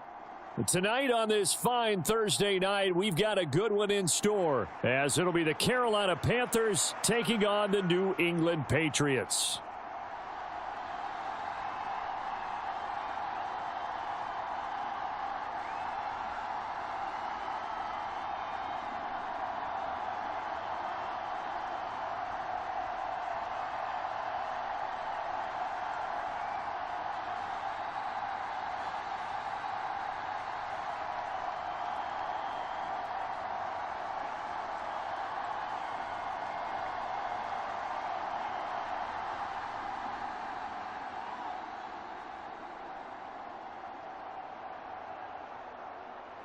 It's a rematch of the 2004 Super Bowl. The Pats and Panthers are underway.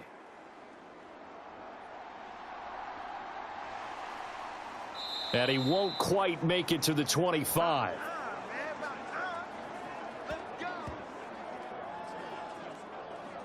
So now the Patriots getting set to take over on offense. And they will be led out by a man in his sophomore campaign as the quarterback. And he's a young man who's always believed in his talents. Didn't have many offers out of high school, ended up at Houston Baptist and put up monster numbers. Decided to take the next step and go to Western Kentucky, and he did it again. Set NCAA records for passing touchdowns and passing yards in a single season. Now the big jump to the NFL. This guy's like a very skilled point guard, knows how to deal and put the ball in the proper place with every throw.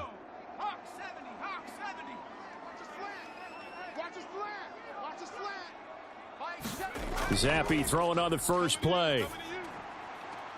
Throw left side, complete to Smith-Schuster. And he'll get this up past the 25 before he's out of bounds. 4 yards the result on the first play from scrimmage. Second down.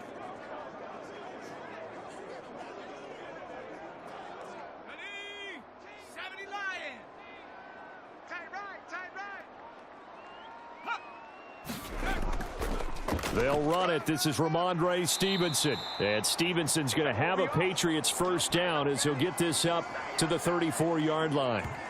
And that's a nice pickup of a first down on that second down run. And at that yardage gained, they can run that play on any down.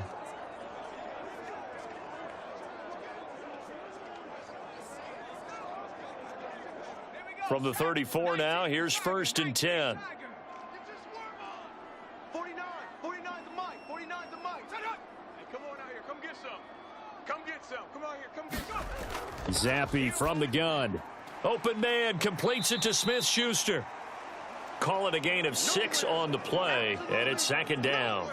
And I think this is a route we'll see more of as this game goes on, because with his speed, they want to get him the ball in space on drag routes just like this. They want him to get the ball and run after the catch. Good job there, though, holding him for a short gain. Zappi now on second down. Now a quick throw there, but it's going to be incomplete. Not sure what happened out there, but it looked like the timing was a little off on that throw. Well, you know I'm a defender, so what am I going to say? Great defense. Darn right. They did something to disrupt that timing.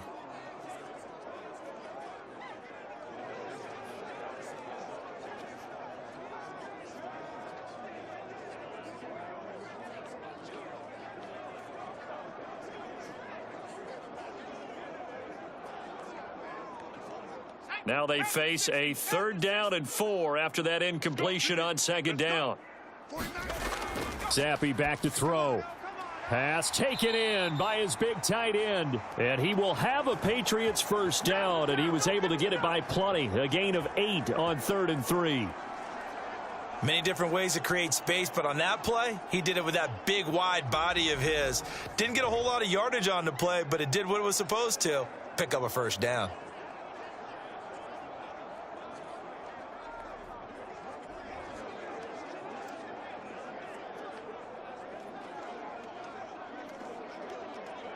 Two first downs have him up near midfield now on 1st and 10. I'm coming after you. Zappe off play action. It's caught inside the 25. And down to the 20 he'll go before heading out of bounds. It'll go as an impressive 31-yard gain. All right, Charles, let me put you in the head of one of those defenders out there. You have a big play like that go against you so early. What does that shake your confidence? It shouldn't, but it often does, because your thought process all during the week is how you're going to get after that offense and make your plays. And when they make one against you, makes you a little bit hesitant. Time to regroup. So a big play as it gets him all the way down to the 20 now for 1st and 10. They'll send a receiver in motion to the right. And they're going to give it to him on the jet sweep. It's a 6-yard pickup, and it gets him to 2nd and 4. Well, I sure wouldn't be surprised if we see more of this as this game goes on, because we know they like to use their wideouts either on quick throws or on jet sweeps like what we just saw there. And to say that that one worked well, partner, that's stating the obvious. This 2nd and 4.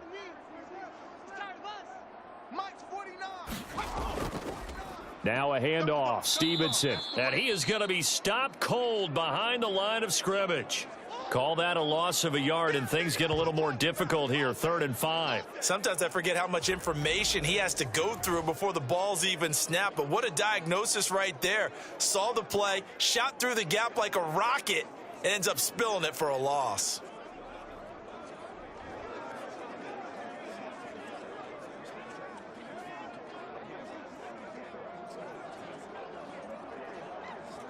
Play number 9 now on this pretty long opening drive, but this is 3rd down.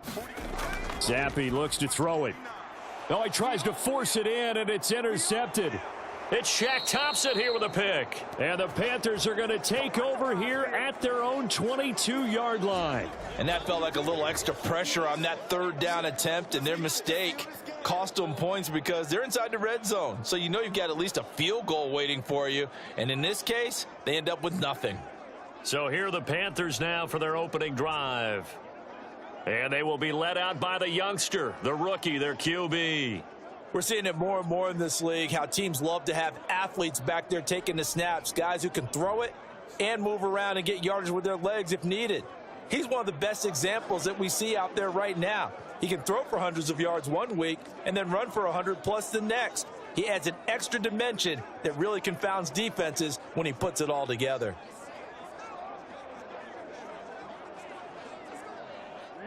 Ready. Mike 3. Oh, yeah. Oh, yeah.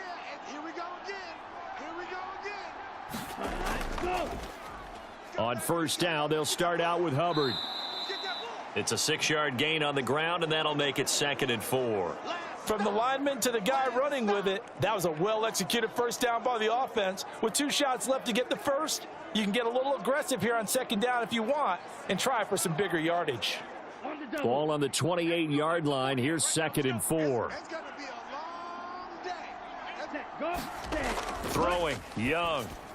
A quick throw there is incomplete.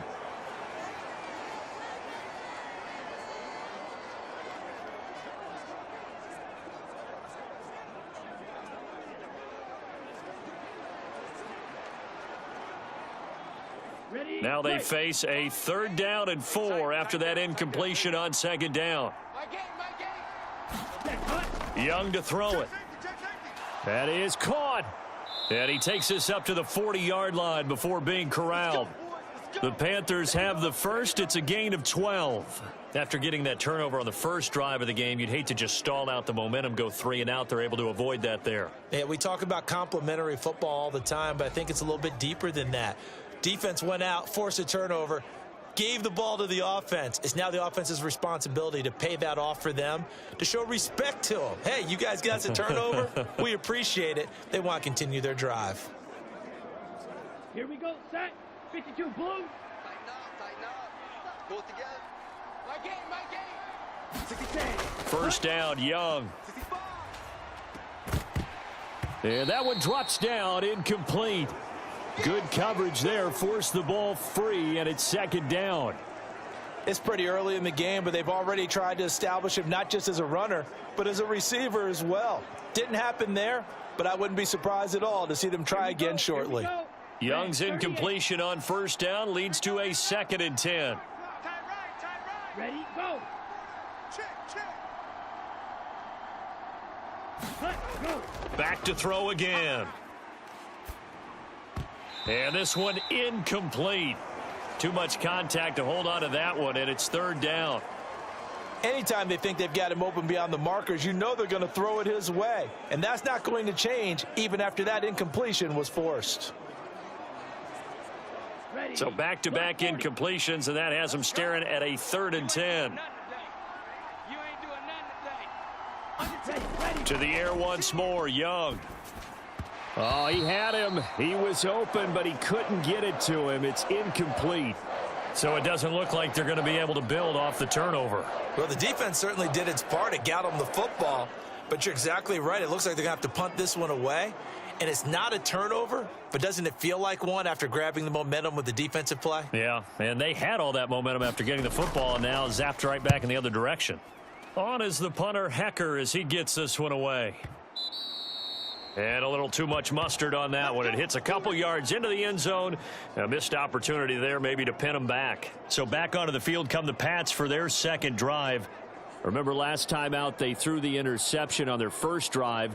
Good news, their defense backed them up, so it's still 0-0 here as they begin their second possession. Yeah, and one great way to judge a defense, how do they handle what we call sudden change? When all of a sudden, you know, it goes against their offense and they have to run out in the field and try and put out the fire.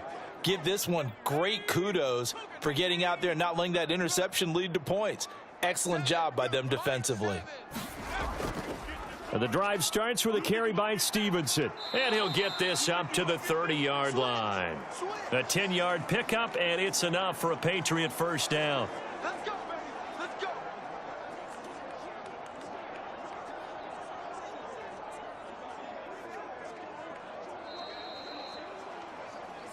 We're scoreless after one.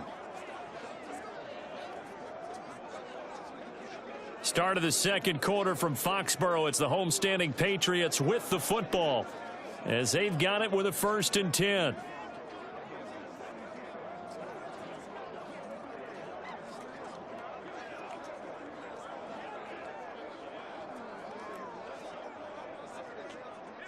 we go. Hiking 18. Watch the screen. 7's a Mike. Mike 7.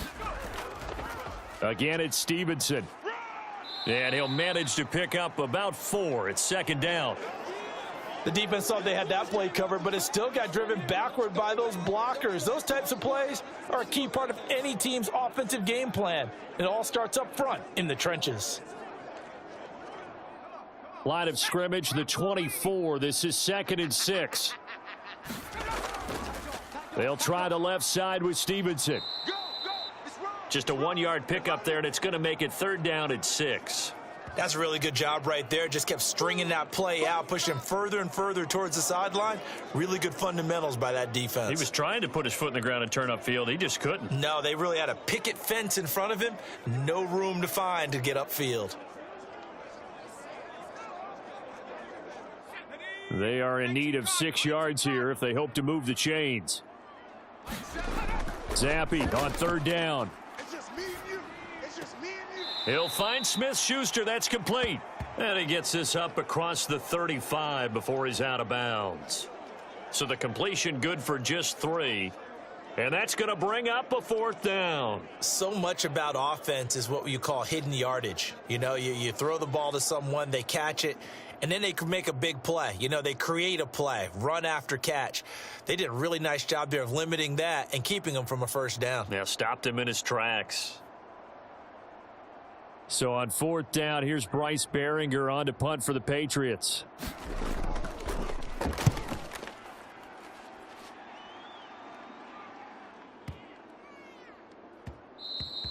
And that hits at the 6 and carries into the end zone for a touchback.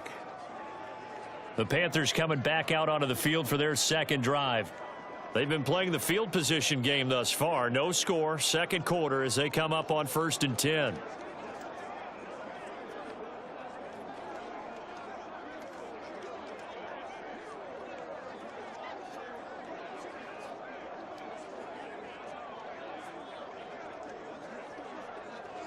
Set, hut, 45, white. Let's go. Watch time, watch time. Tight end right, tight end right. Hey, Ready, go. And they'll start on the ground with Hubbard. Able to fight through one tackle. And he'll have this past the 30 prior to going out of bounds. Give him 13 yards on the opening play of the drive and also give him a first down. We use the word relentless a lot with guys who are aggressive on the field. In this case, it really fits, doesn't it? How about his ability to break tackles and his feet never stop moving?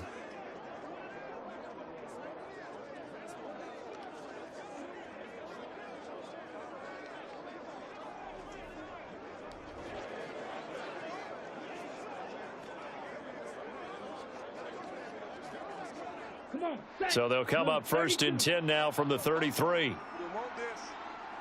Mike 3. Mike 3. Ready, go. Now Young. Stop field. Open here, Adam Thielen. And he'll be taken down, but not before he works it past the 50. 19 yards that time for number 19. So how do you beat man coverage? First of all, you want to be a superior receiver, but you know something, that guy who's covering you, he's usually pretty good too. So the corner route is usually a great spot to get it done.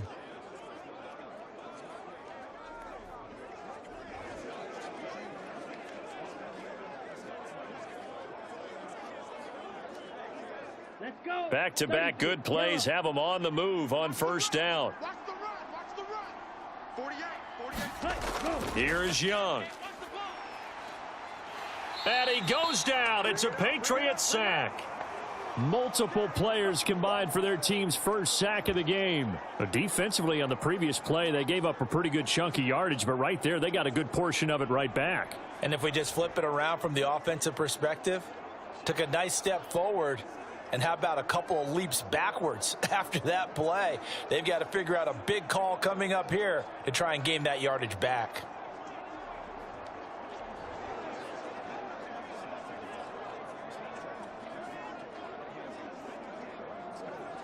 Ready, set. Now following the sack, they'll look to make amends on a 2nd down and 17. Ready. To throw, Young. Dancing to his left. And he's out of bounds as he gets this down to the 45.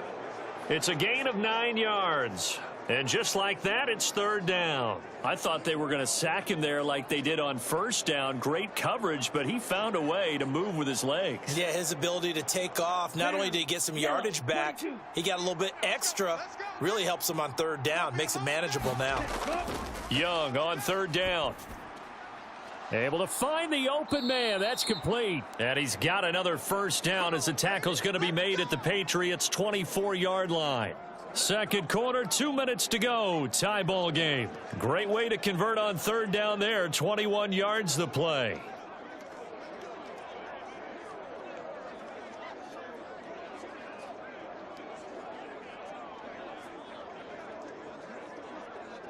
Okay, ready? 48. Man, I got you. 48, Mike. 48. Hut, hut. Young on 1st down. And that is going to be incomplete as he led him a bit too much. They had their backs up against the wall a little bit, and they come through by forcing an incompletion. Now they've got to continue to ratchet up the intensity a couple of more times and get off the field before giving up any more yardage. Ready, up. Young's incompletion on 1st down leads to a 2nd and 10. Go. They'll look to throw here. Now they go screen. It's complete. And he's out of bounds. Almost gets to the 10. A good-looking drive so far for the Panthers and a first down here. And when you're throwing the ball downfield really well like they have been on this drive, it's really a nice time to work one of the screen plays in. One of my favorite play callers in the game has always told me he starts every game with 10 to 12 screens because if he starts feeling the pressure from the defense, he uses their aggressiveness against them. Meanwhile, Young's throw here on target to Hurst. So they'll get nothing out of that play, and that'll bring up second down. Well, that was a simple throw and catch, but even with that completion, 0 yards gained, so they're behind schedule on down and distance. I think they were hoping to get it to him. He could make a man or two miss, but that window closed quickly. Second and 10. It'll be Young again. And he's going to go down. Sacked right around the 17. Christian Barmore getting in there to drop him. They were trying to set up a screen there, but that one just too slow in developing. Yeah, too slow in developing and well read, because that ends up being a bad feeling for the quarterback. When he's got no blocking in front of him, his guys are just going to let defenders go, and they're coming for him. So if it's not there, you just got to throw the ball at the turf at your running back's feet.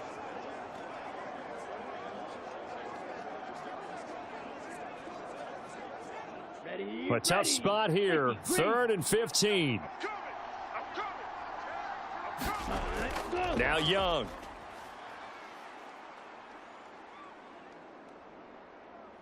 Escaping the pressure right. And he'll take this into the end zone. Touchdown, Carolina. Bryce Young from 17 yards out. And the Panthers will take the lead here in the final minute of the first half. And this is a balancing act for a head coach with a rookie quarterback. You've got to walk a line with him. You don't want him getting happy feet, but you also don't want to rein in what worked for him in college. And here, he pulls it down, takes it himself, and takes it into the end zone.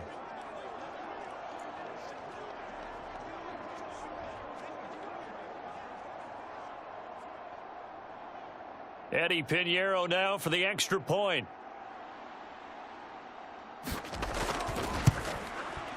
And this will be good to give the Panthers a 7-0 lead. So that one a pretty time-consuming 10-play drive. And it was Bryce Young who finished things off with a touchdown run.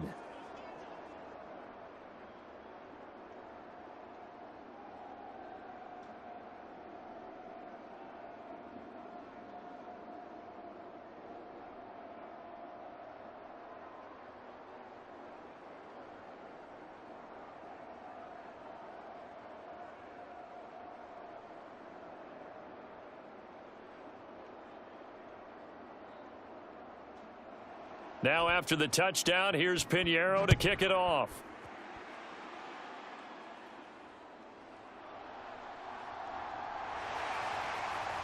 And a nice return sets him up pretty good here right at the 30-yard line. The Patriots with the football here late in this first half. And with them trailing, there is still enough time to try to string a few plays together, maybe get into field goal range.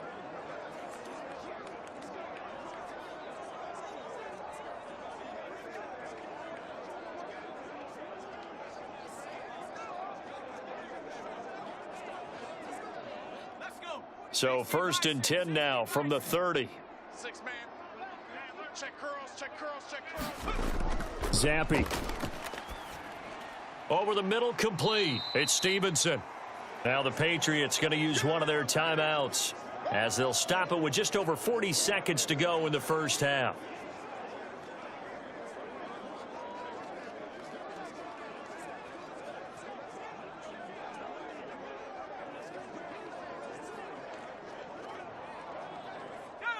Second down and 6 now. Here I come.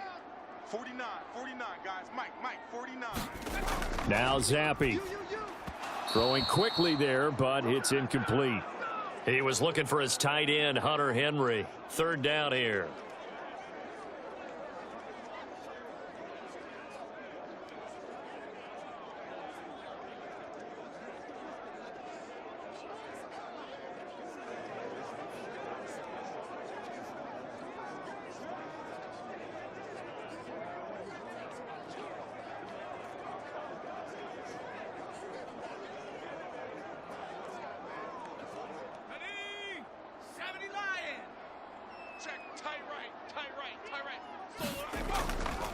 On the draw is Stevenson. And some room to maneuver. And he gets this to the other side of midfield across the 45 before going out. 44 yards rushing for him now on just 6 carries to this point. I definitely like the play call. You don't expect it on 3rd and 5, 3rd and 6, do you? You expect a pass play. Had a little courage there to call the run, and boy, they were successful.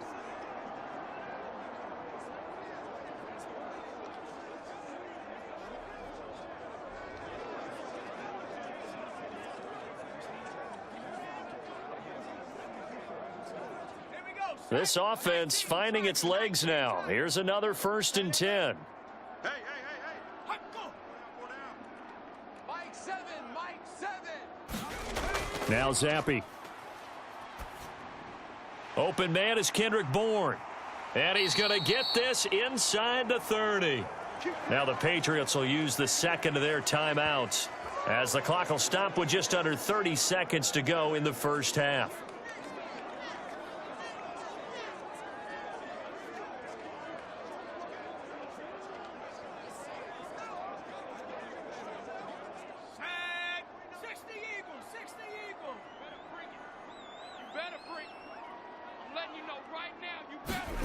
Zappi now on 1st and 10. Got his man complete over the middle. That's Stevenson. It'll go down as a gain of 6, and it's 2nd down. He's already proven to be a factor in the running game on this drive. Now he gets involved in the passing game. I think what we're seeing here is the modern version of workhorse in the NFL, being able to run it and catch it with equal proficiency.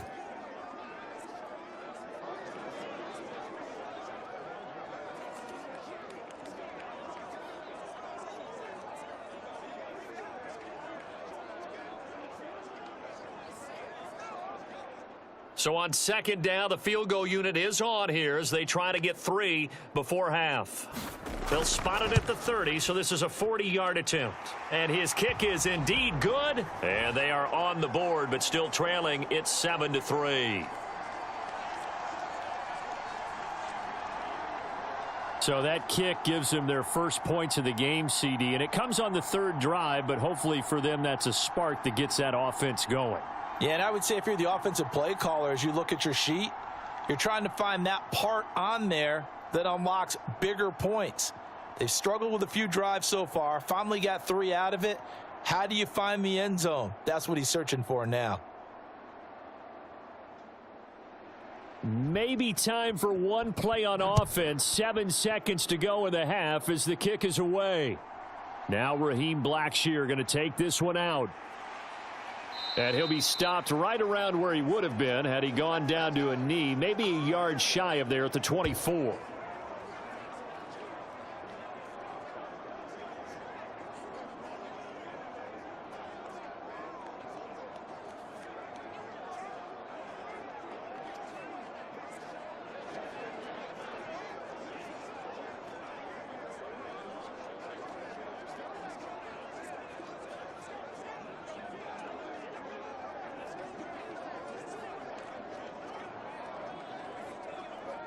On the set. Mike 48. Silver. 48. Ready, go. All that remains is to snap this once, and that'll do it for the first half of play. So we've reached intermission here in a low-scoring game. 7-3 is our score. As we'll get you down the coast to Orlando for Jonathan Coachman at our EA Sports Halftime Report. Coach! Okay, Brandon, thanks very much. Back to you guys in a bit. But first, we welcome everyone to our EA Sports Halftime Report. We saw a strong first half out of the Alabama man and former #1 selection, Bryce Young. He was able to take it in himself for the game's only touchdown. And you wonder if this coaching staff will ask him to do a bit more the rest of the way. All right, Coach, thanks. Yeah, both teams likely to make some changes in what's been a closely fought battle to this point.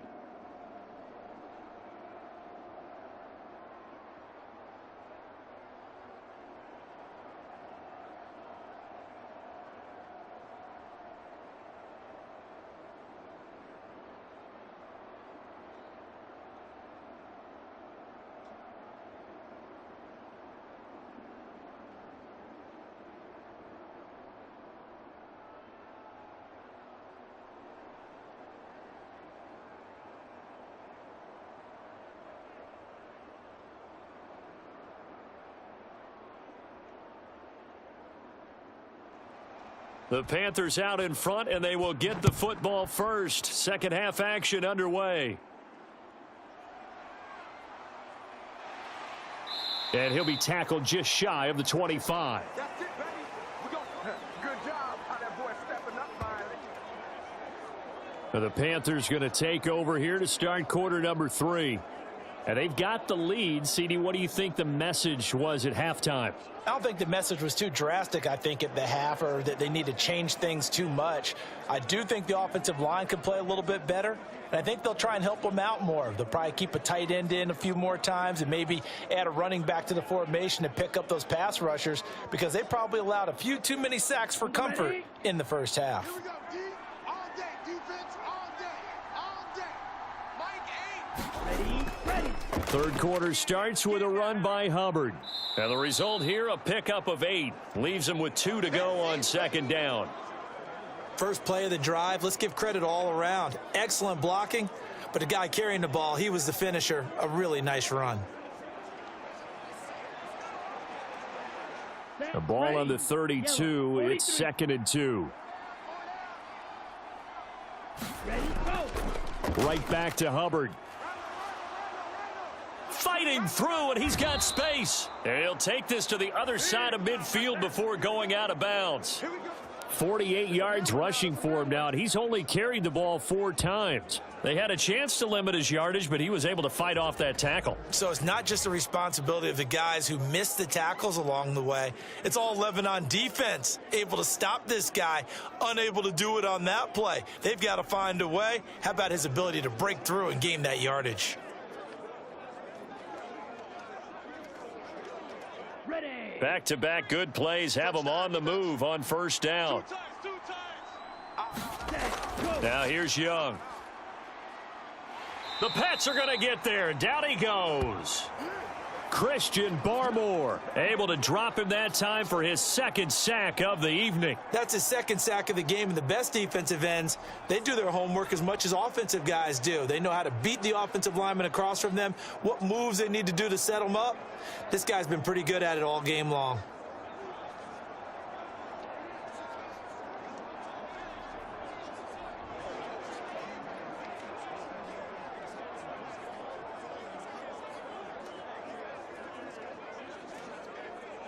So after the sack, they'll come up on a still manageable 2nd and 13. We got trips. We got 3. Young. And this throw incomplete. Now the defender all over him that time, but it's going to lead to 3rd down. We saw this a lot in the first half, and it continues. These receivers just not able to get much separation. So that means they have to win the 50-50 balls. They've got to go up with the defender and find a way to start coming down with them. And this time, contact and another incomplete pass. Now on 3rd and long, they'll look to throw.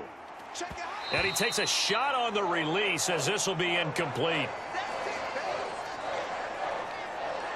And so many times we look at the opening drive of the third quarter as a tone setter, and many coaches do emphasize it. And that's a strong performance there defensively to force an incompletion and, more importantly, force a quick punting situation.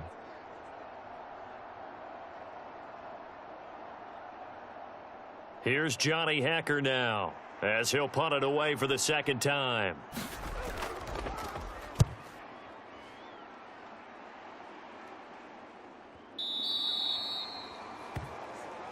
We got this.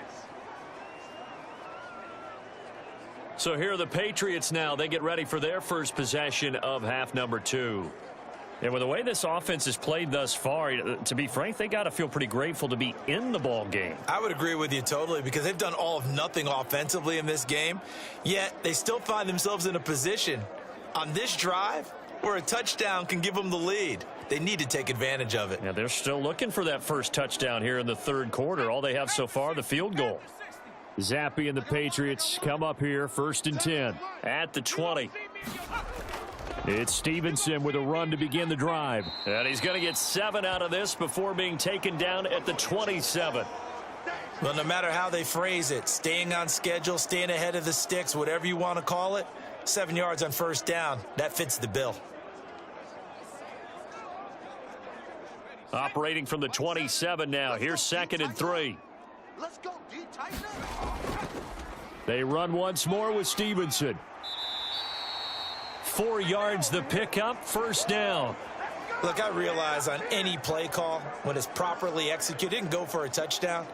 But the runs that really make it work are the ones where you just get what you need, right? And he barely got the first down, but he got it. Line of scrimmage, the 31 now on 1st and 10.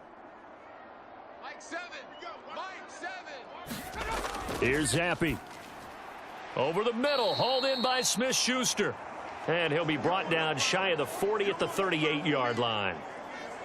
When you see zone defense and you know you've got a drag route on as your primary call, you've got to be really careful as a passer about how far you let your guy go because he might wander into some tough coverage. Here's 2nd and 3. We got 4. From the gun, it's Stevenson. And he's going to have a Patriots first down as good running gets him to about the 44. You know what really fires up offensive linemen? When the guy that is carrying the ball behind them can create his own space and break a tackle along the way. A pair of first downs gives him a 1st and 10 up at the 44.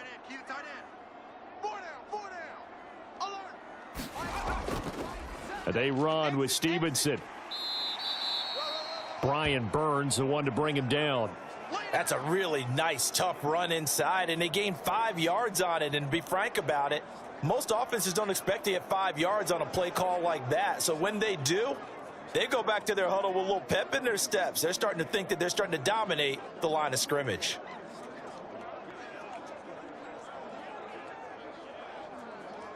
Second and 5. Not today, you are. Not today. Check 3. Check 3. Straight ahead at Stevenson. And he'll get across midfield and into Carolina territory. It'll be a pickup of a couple, and it leaves him with a 3rd and 3. But not much on that run, Charles. No, that's exactly the way to execute a run blitz there. They guessed correctly that they would move the ball on the ground, honed in on it, and stopped them. Mark that down for a win in the defense's column. 3rd down. Here's Zappe. He's got his target. That's complete. And they're going to have another first down as the tackle's made at the Panthers' 34-yard line. A really nice pickup of 14 yards, and it moves the sticks.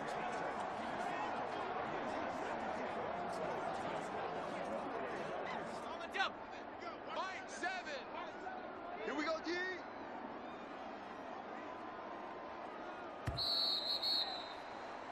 One quarter remains here in this Thursday night matchup. You're watching the NFL on EA Sports.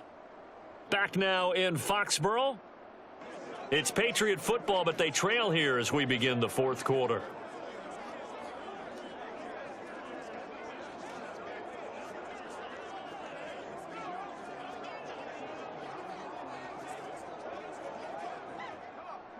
Set. Bronco 80. Guys, it's game situation. Let's go. Mike's 49. Stevenson now on 1st and 10. And able to get this to the 31. I feel like I could see what he was thinking on that carry. Wanted to follow that big tackle through the hole. Ended up only getting 4 yards on the carry. I think he had designs on that one being bigger.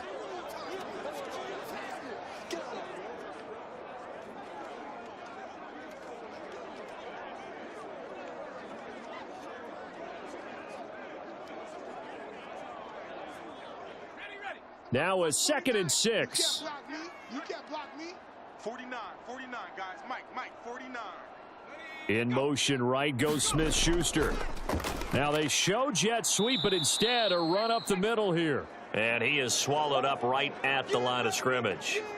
No gain on the play there, so they're left with a 3rd down and 6. Nice job there defensively to clamp down because really they've been on their heels this drive. Agreed, and they really needed that one for confidence, just to feel a little bit better. But I don't know if I would be daunted by them stopping me on one run. This drive has gone pretty well. I could come right back at them. And they're going to have another first down as the tackle's made at the Panthers' 13-yard line. 17 yards on the pickup there, and the drive will continue. And here we are in the 4th quarter, partner, and watch them drive for what would be a go-ahead touchdown. And you and I both know this is where you need a quarterback who can keep his cool back there, not just for himself, but to keep the rest of the team relaxed too.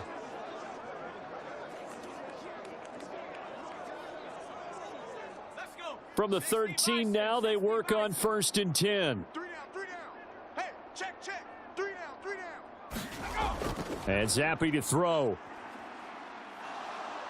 He'll be hit and taken down at the 21. Brian Burns flying in there and dropping him for the sack. It's interesting, partner, that most defenses try and guard the 35-yard line actively because they think the way kickers are nowadays, about a 52-yard field goal, they're kind of giving up points. But you get even deeper into territory, you get into the red zone, they're going to guard it even more, which means more pressure, more blitzing.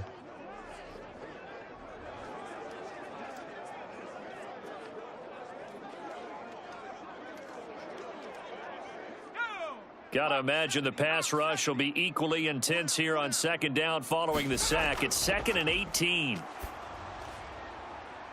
Now, here's a look for the end zone, but that one's going to wind up incomplete. I know conventional wisdom says, hey, don't get it all back in one play, but sometimes you go ahead and try to.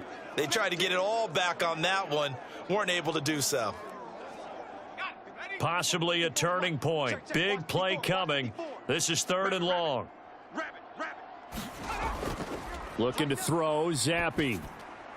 And the throw there going to be incomplete. They converted twice on 3rd down that drive already, but couldn't make it a 3rd.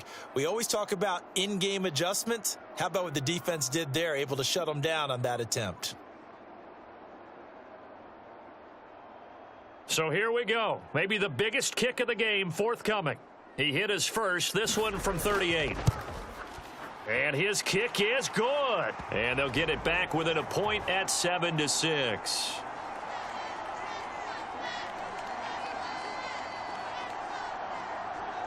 So with that field goal, this one's now back within a field goal. Maybe not the ultimate result they wanted, but gets them that much closer. This game is unfolding like a really good book, isn't it? Because I feel like there's a few more plot twists yet to be revealed before this one is over.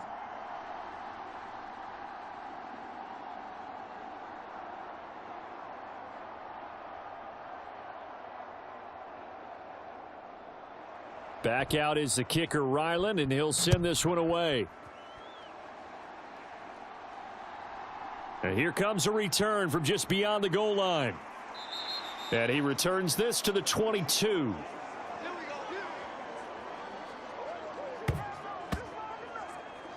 The possession of the football goes over to Carolina. Now, this game, it has obviously been all about the defense on both sides of the football. Which offense is going to break through here? We'll see if they can do it on this drive.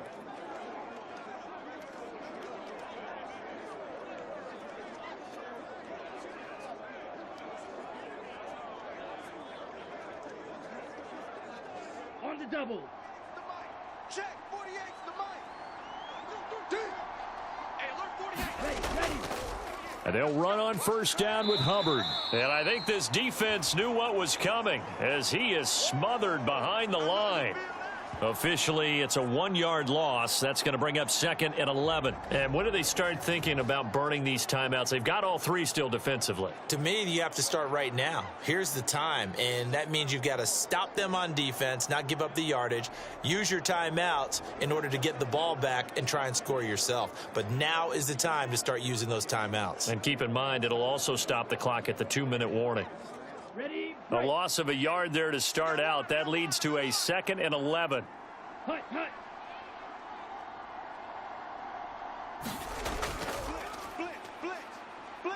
And he'll get this up over the 25 to the 26. Less than 2 minutes to play. Down to the wire we go in a 1-point game. So it's Panther football as we welcome you back. They're facing a critical 3rd down now as they try to hold on to this lead. Here we go. So 7 yards from the 1st down here as they come up to the line of scrimmage. Now Young. Open man is Mingo. He's got it.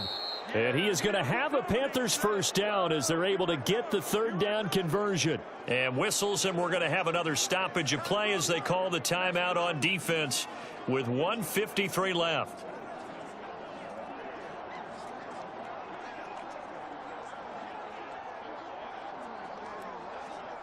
Not totally home free yet, but it's looking good as they come up 1st and 10. A give running right. It's Hubbard. And he fights forward for a modest 2-yard gain. Second down. Now a timeout called for by the defense as they'll talk things over prior to this upcoming second down play.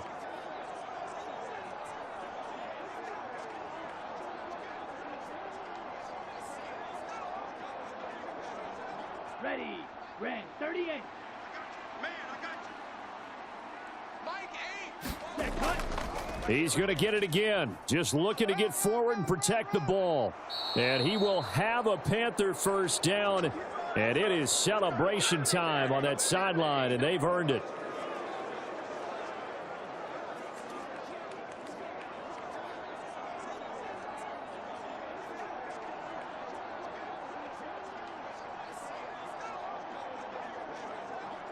Set hut. Black 40. Quarterback, don't get nervous now. We ain't beginning to tear you up. All right. And they take a knee.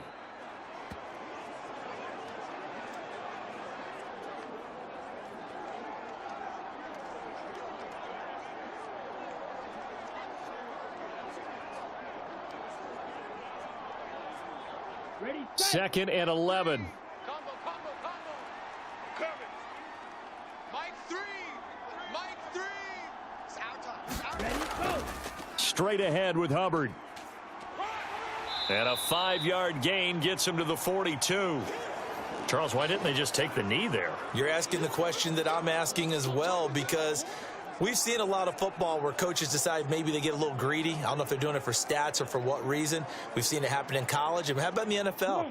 The miracle at the Meadowlands. All they had to do was take a knee and the game was over. The Giants ran it one more time. Ball popped free. Philadelphia picks it up and wins the game. What year was that? 1978. I think it was in November.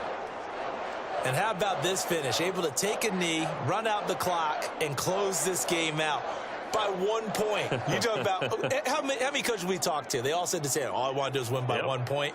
That got tested in this one. Yep, and that cliche rings true. A single penny separates this one. Well, obviously, Charles, this was by no means an offensive track meet. I mean, the defenses were the story in this ball game, but hey, they got enough points to get the job done, and at the end of the day, that's all that matters. You're absolutely right about that, partner. In such a low-scoring game, it completely changes everything you had planned to do out there. Fortunately for them, they got just enough scoring to bring home the win, and in this type of a game, to play their defense, that became one of their biggest keys.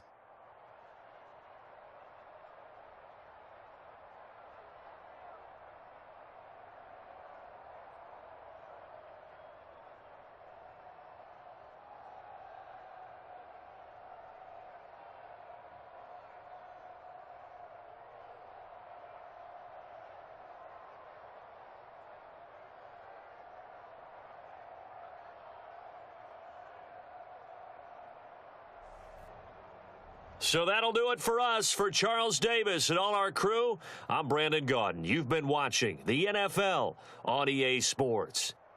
From Foxborough, good night, everybody.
Tonight, from London, England,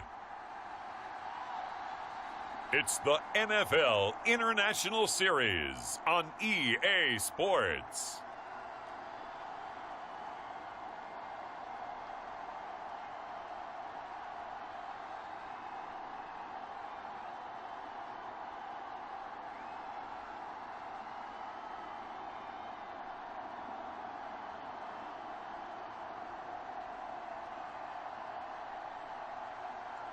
As we'll see Bailey Zappi and the New England Patriots versus Derek Carr and the New Orleans Saints. EA Sports coverage of the National Football League brings us to one of the great cities of the world, London, England. Coming up, another installment of the NFL International Series, and it should be a great one, as it'll be the New Orleans Saints taking on the New England Patriots.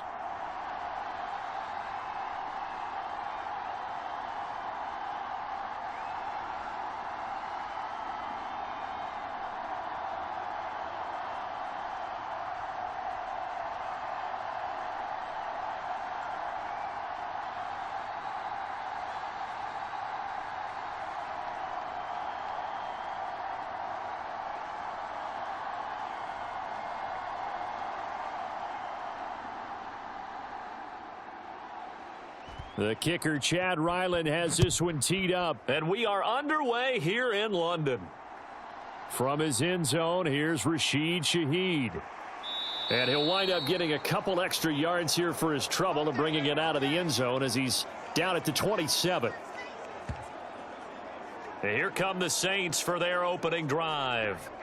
They're led out by their quarterback out of Fresno State, Derek Carr. It's been fun to watch his development through the years, and right now what you see is a very confident quarterback who has a strong sense of self, totally understands the offense, and knows how to get the ball to his playmakers on the run.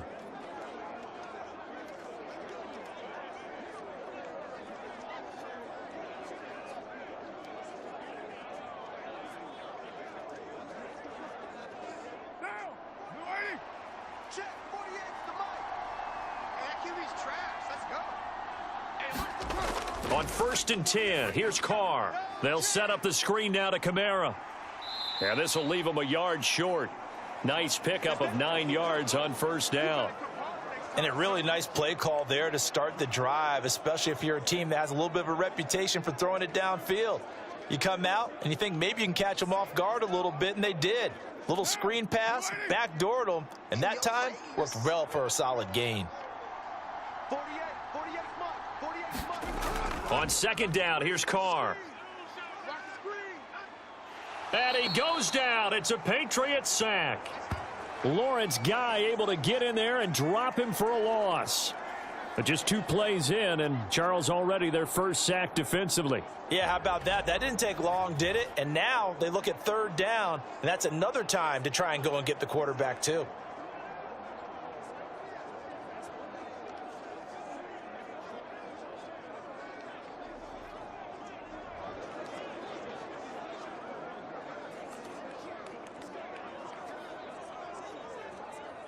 And this opening drive not going to plan. This is now 3rd and 13. To throw his Carr. And this is going to be incomplete. That was their first 3rd down try of the game, and clearly something was off in the execution of that play. Good news, they've got a whole game left to clean that up and start clicking on those key 3rd down throws.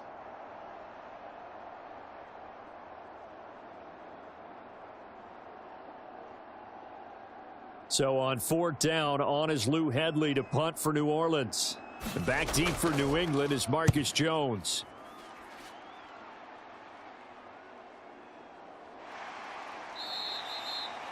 Officially, that'll go as a 52-yard punt. Not too shabby. And out will come the offense as they take over. So out comes the Patriots offense as they'll get their first shot at things here. And they will be led out by their signal caller in his 2nd year in the NFL now. And you'd think as a young QB there'd be some nerves leading an offense out to start a game, but haven't seen any sign of them right now. And speaking with him earlier this week, sensed that the pressure wouldn't get to him. He feels comfortable being the face of this offense and shouldering the expectations on game day, even if he doesn't quite have the years of experience other quarterbacks do. Zappe and the Patriots come up here 1st and 10 at their own 24. They'll start the drive with Elliott. And nothing much materializing there on the first down run. He'll get a couple, and that's it. That was a pretty good job defensively to hold him to a 2-yard run, but I've got to think this offensive line, they're asking their quarterback for a different type of a run, one that they rely on, one they have confidence in, one they feel like they can block. From the 25, here's a 2nd and 8. They'll set up to throw. Throwing middle, and it's complete. He'll be dropped after a gain of about 6 across the 30 to the 31.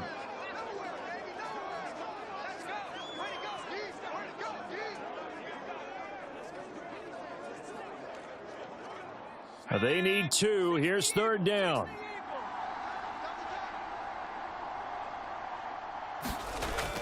They'll try and run for it with Elliott.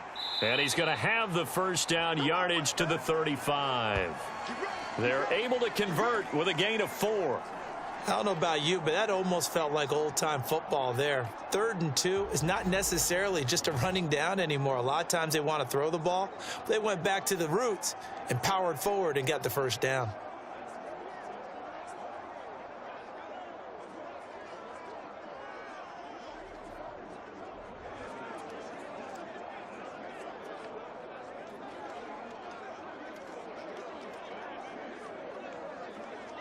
Ball up to the 35 now as they come up on 1st and 10.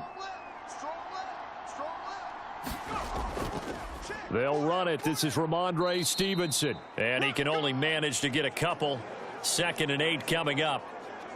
Well, any lane that might have been open there was closed pretty quickly, and that was because the defensive front, they won that battle at the point of attack at the line of scrimmage. They used great leverage, held their spot, and stacked him up. From the 38 now, here comes 2nd and 8.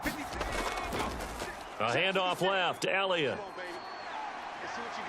And he'll take this to the other side of midfield before going out of bounds. 14 yards is the pickup there and a New England first down. Well, one unit I know you want to watch is that offensive line. If they keep clearing holes like that, it could be a long night defensively. No doubt about it, because when they are in sync, as we're seeing so far, with that continuity is there, and you can see that they're playing off of each other while controlling the defensive front and linebackers, you're exactly right. It could be a very long night for the defense because someone's going to run for some big yardage. I can't believe they even let you play. Zappe looking to throw it on 1st down. They're unable to connect, but a late flag comes in. And the contact may have come too early. So they saw the contact before the ball arrived. Penalty flag for pass interference. And trying to avoid pass interference is so difficult. You're trying to slow down these skilled receivers, and somehow, some way, they make plays on the football, and sometimes you're there too soon. So the yellow flag came out, and that leads to a new set of downs for this offense. 1st and 10. Up the middle, here's Stevenson. And he'll take this ahead for about 4. 2nd down coming up. Nice chunky yards on 1st down. It really opens up your options for what you want to do on 2nd.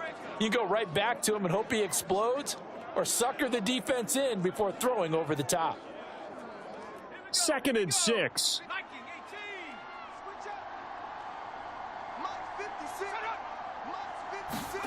Now Zappe will go to the air. Hunter Henry brings it in. And this is going to be another first down as the tackle's made at the Saints' 26. Give them 11 yards that time and a new set of downs. We got to like what you're seeing from this offense here on the first drive. A nice sustained series to begin the game, and it will continue after picking up another first there. Would you say the word methodical comes to mind? I love the execution. I love what they're doing on this drive. They're controlling the ball, controlling the game, controlling the clock.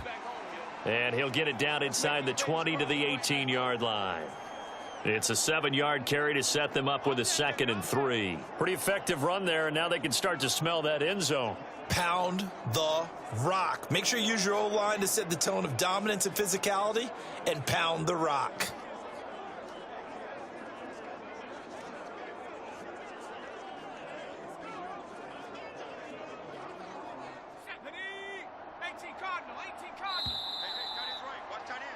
No score after one on EA Sports. Start of the second quarter, and it's the Patriots in control of the football as they've got it with a 2nd and 3 forthcoming.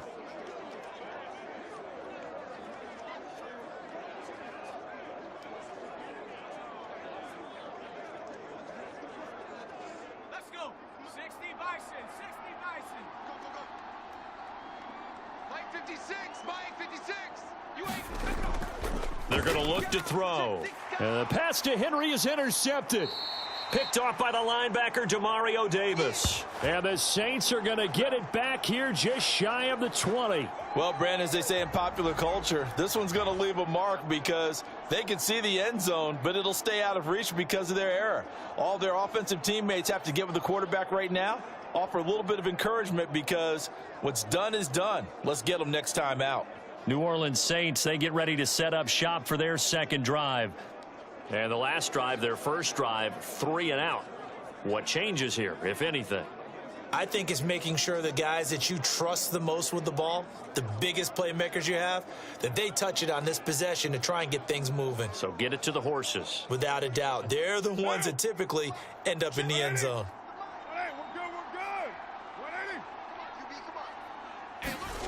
Now after the INT, it's Carr. That'll be taken in by Shaheed.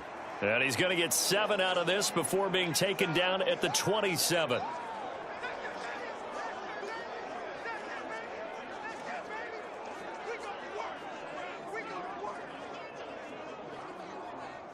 Operating from the 27 now. Here's 2nd and 3.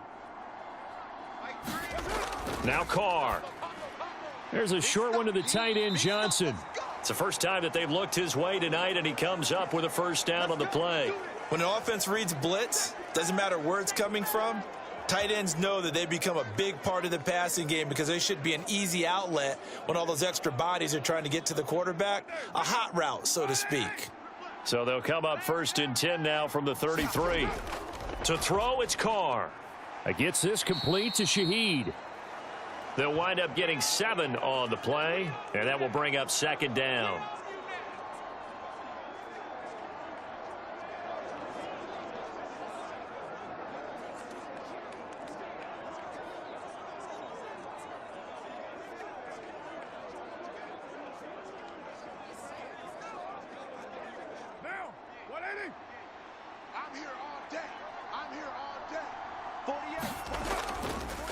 They'll run out of the gun with Kamara. And good running there as he'll take this all the way up to midfield. 10 yards, good for his Saints, first down. I think they like this drive a little bit better there, partner. Running game helping out, picking up some of the slack. Because remember, the last drive, they went 3 and out.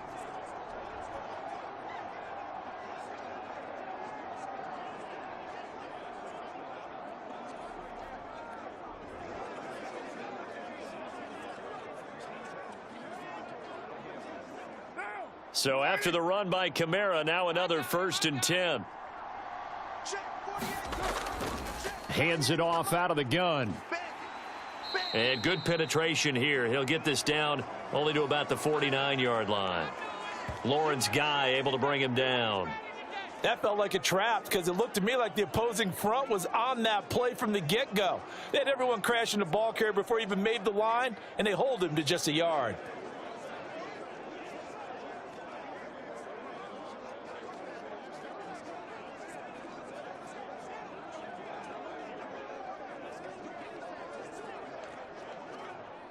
So from just across the midfield stripe, here's 2nd and 9. Here's Carr to throw. He gets it to Thomas. So nothing doing there, and that's going to set up a tough 3rd and 9. That was impressive to me because while it was a pass play, they still rallied to the football like they were filling running lanes, and they were able to put the receiver on the ground. Now play number 7 of this drive, but it's a tough 3rd and 9. Throwing now is Carr. There's Chris Olave. And he is going to have a Saints first down as they're able to get the 3rd down conversion.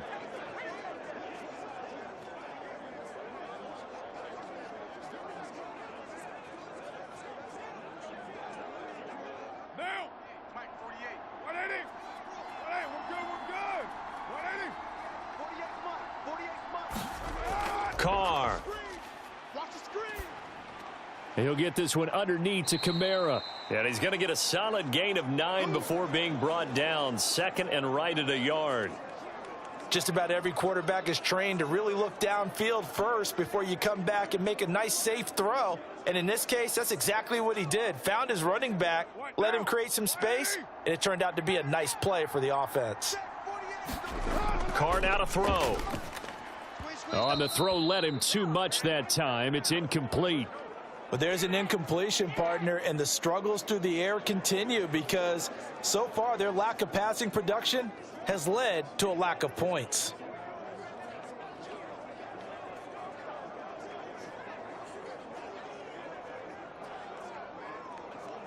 They tried to throw on second down, unsuccessful. Now it's 3rd and 1.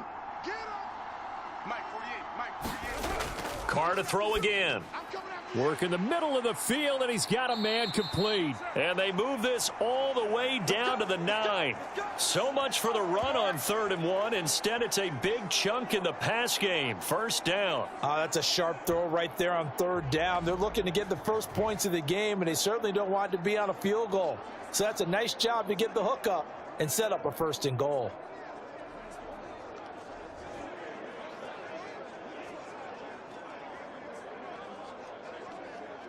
So 1st and goal from the 9-yard line. Now Carr.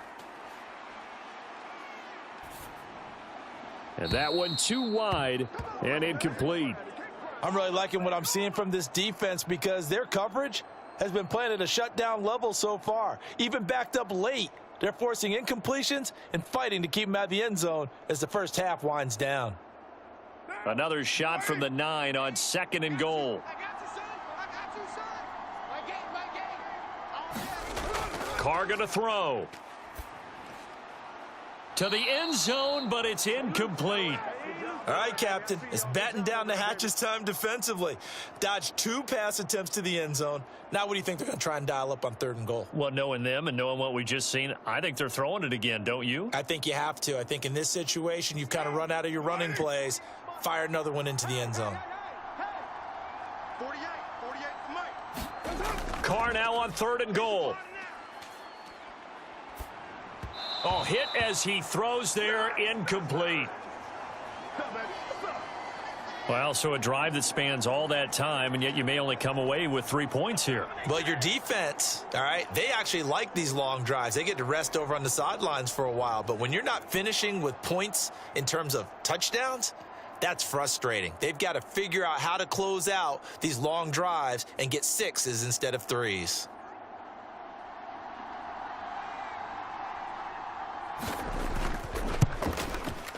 And his kick is right there. It's good. And we have action on the scoreboard just before halftime. It's 3-0. So, Charles, they get to them with their first turnover of the game and then make it hurt a little bit extra with a field goal. And anytime you give the ball up, what's the first thing a coach tells his defense? Don't let them score off of this. You've got to put out the fire. In fact, in 2021, that's what one NFL coach termed his defense, the firemen. Go out there, guys, and don't let them put some points on the board.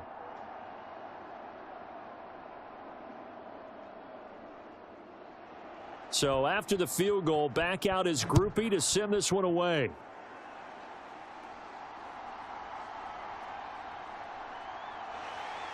And out a little across the 25 to the 27.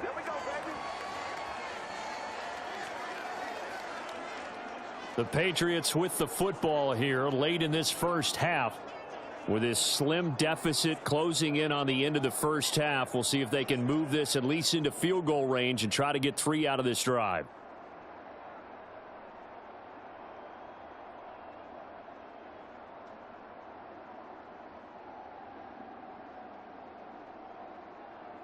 On the set. Mike 20, Mike 20. Here we go, here we go. Hey, got tight left, tight ends left. Everyone go back. Trying to shake off the interception from the last drive. He'll look to throw. Now the Patriots going to use one of their timeouts as they stop it here with just under 40 ticks to go in this first half.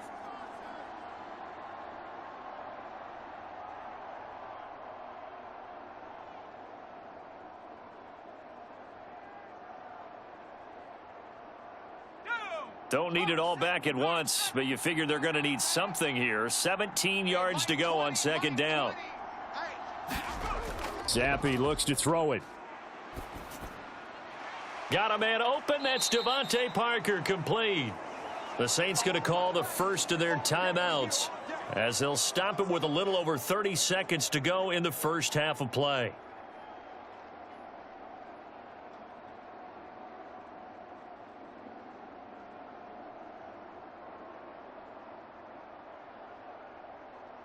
Still needing 10 yards. Now it's third down. This time they stay on the ground. And he's going to get this to the 31, but that is still well short of what he needed. Now we'll get a quick timeout called by New Orleans, number 2, as they stop it with 28 seconds to go in the first half of play.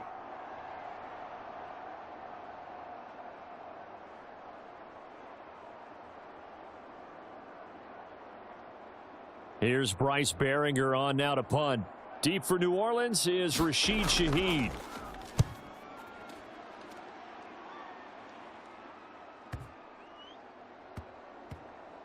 And a great job on special teams to down it, as this will be marked out inside the 5-yard line.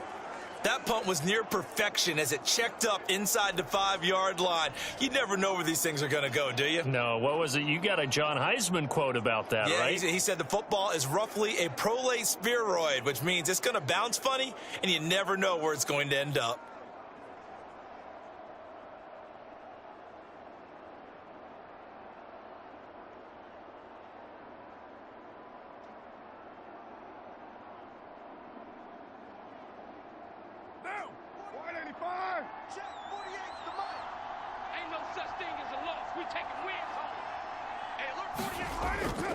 They start the drive on the ground. Kamara. And he'll just push his way forward for a few as the clock will run. Anthony Jennings in that time defensively.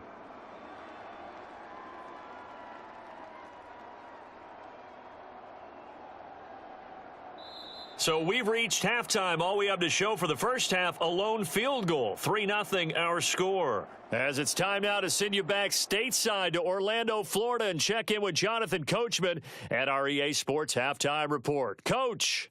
All right, Brandon, back to you, too, in just a bit. But first, welcome everyone to downtown Orlando and our EA Sports Halftime Report. This one's been all about the defense. Just a lone field goal in that first half. And as a result, not too much available in terms of highlights. But that's okay. We've got a full half to go. And to bring it your way, let's get back out to Brandon and Charles. Okay, Coach, thanks as always. This one's still anyone's game as we welcome you back for quarter number 3.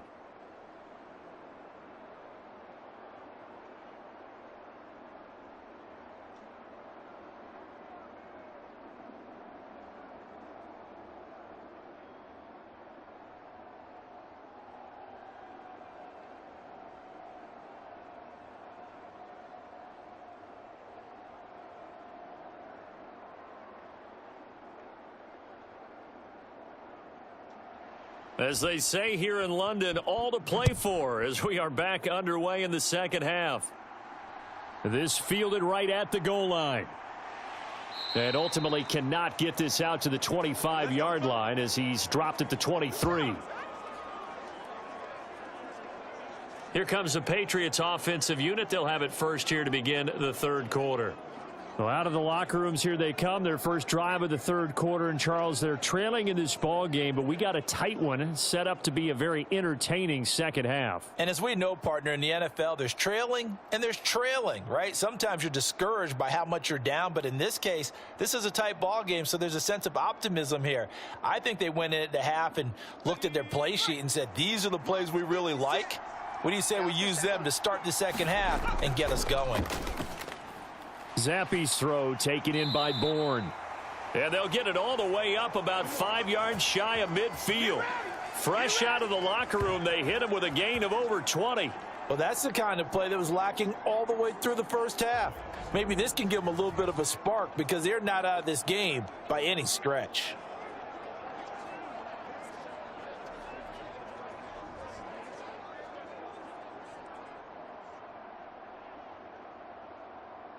The big play to start him out has him at the 45 already. 56. Zappi back to throw. Pass complete once again to Bourne. And they'll get him down as he's inside the 40. Give him back-to-back catches now. That one for 16 and another first down. Couple of first downs right in succession, and this is an offense that could really use a good drive, and they're off to a fast start here.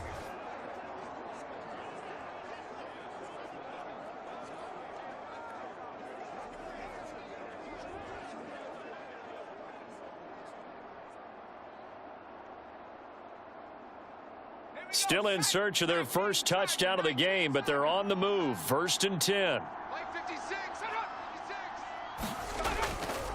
Out of the gun, they give it to Stevenson. And he is met in his tracks behind the line of scrimmage. He'll lose a yard there, and it's 2nd and 11. I see a shake of the head as he gets up, and you've got to imagine he's thinking, guys, you got to help me out. He's hoping his team can read his thoughts because he definitely needs some assistance.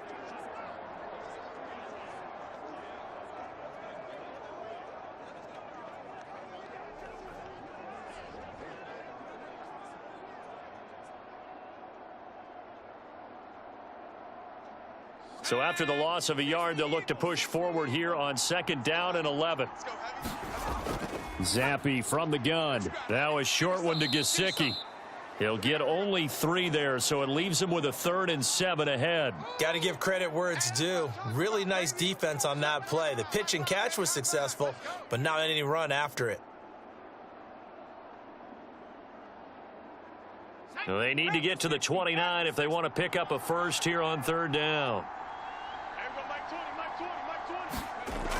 Back to throw.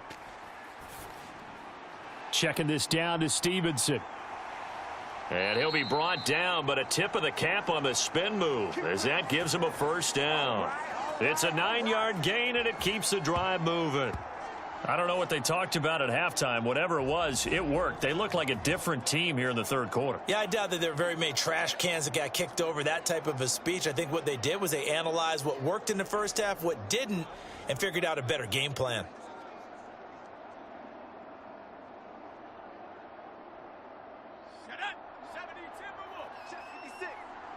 Hey, here we go. 56. Mike, 56. Right there, right there. 50. Running left is Stevenson. Down at the 25. Oh, that's a real nice job there by the defensive front. They just engaged and held their ground. But how about the guy who made the play? We often talk about whether they take a good first step or not. Many times you just don't take any step. Just get your feet moving, get your body going, and then once he made the read, he was able to make the play. Mike 20, Mike 20, Mike. Now Zappi. And this one is going to be off the mark, too far out in front. Just a little beyond the reach there of his receiver. That's probably one he wishes he had back. He wishes it had been 7-on-7 in practice, or maybe even routes versus air, because that's a completion he makes, 9.9 times out of 10? Just missed that one.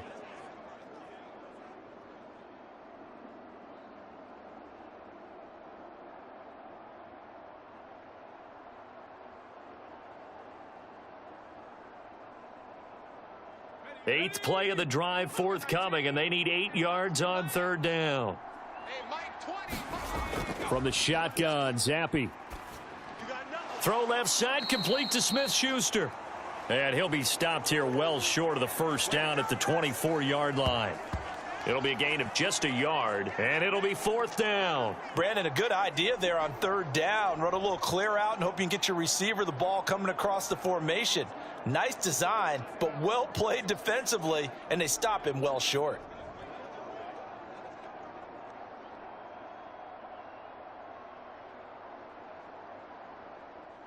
Here's Chad Ryland now on for the field goal. From the left hash, this will be a 41-yarder.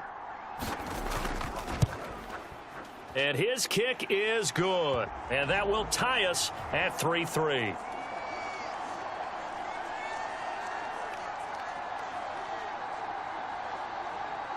So, Charles, they are on the board after that kick. So 3 drives, 3 points. Obviously not the start that you were hoping for, but they're able to erase that 0 off the scoreboard. Yeah, I guess what you're saying is a point of drive is not what offenses are striving for by any stretch.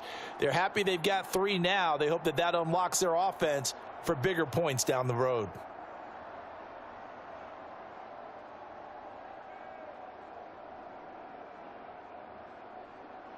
Nothing separating these two teams on the scoreboard as the kick's away here. And it'll come out to the 25 as he will not attempt to return. Now the attention turns to the Saints offense getting ready for their first possession of the second half.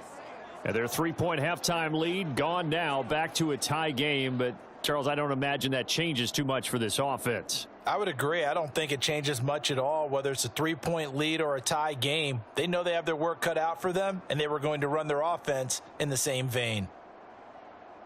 Carr going to lead the Saints up here 1st and 10 at their own 25-yard line.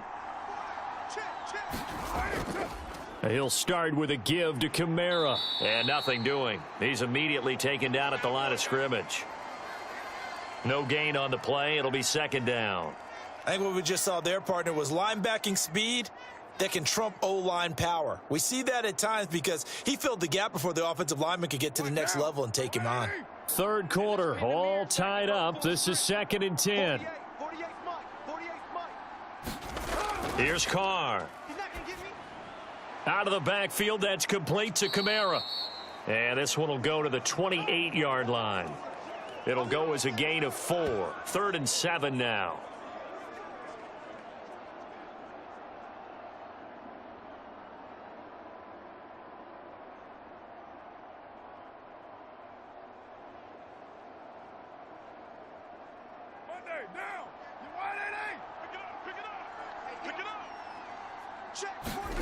Now Carr. Pass taken in by his big tight end. And he's taken down right at the 45-yard line. 1 quarter remains here in this Thursday night matchup. You are watching the NFL on EA Sports. Welcome back now here in London. All even as we get ready to start the 4th.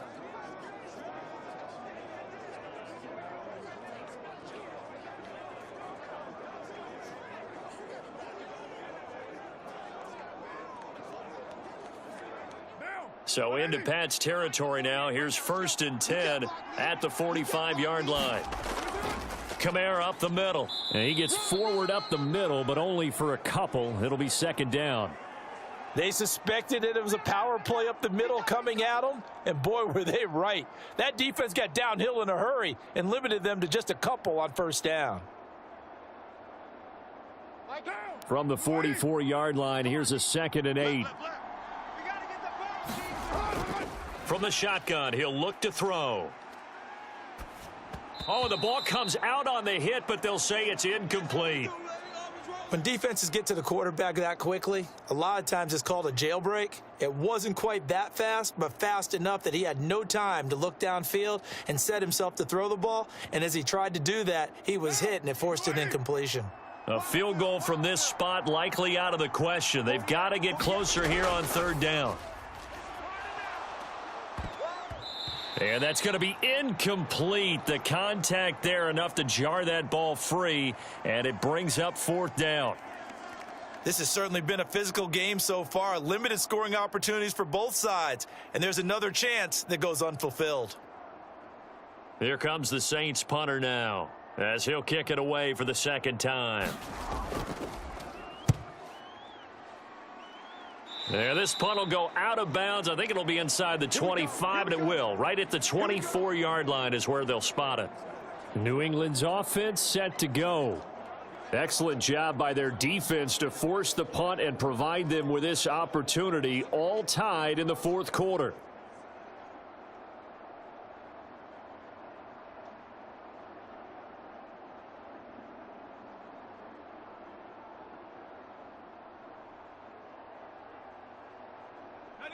Zappe and the Patriots come up here 1st and 10 at their own 24.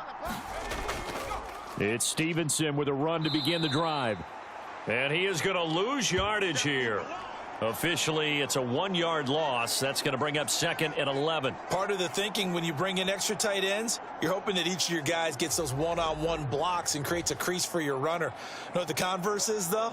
You've got to win those one-on-one blocks, and when you don't, that's the result you end up with.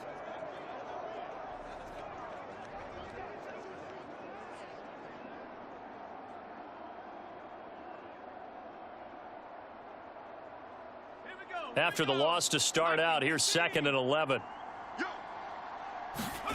Here's Zappi. Throw right side, going to be taken in by Henry. Short completion, just 4 yards. 3rd and 7 now. That was an okay hookup there with his tight end, but unfortunately, they didn't get the kind of yards they had hoped for. That's going to bring up 3rd down.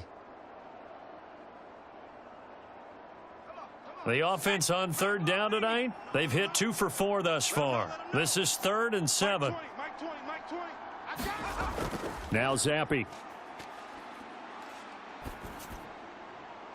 He's got his target. That's complete.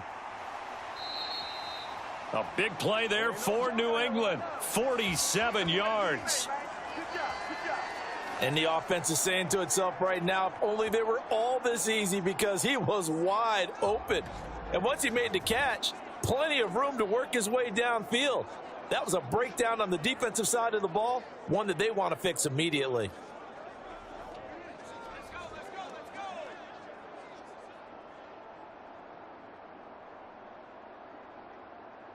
So now then, the big play has him all the way inside the 30 now, 1st and 10.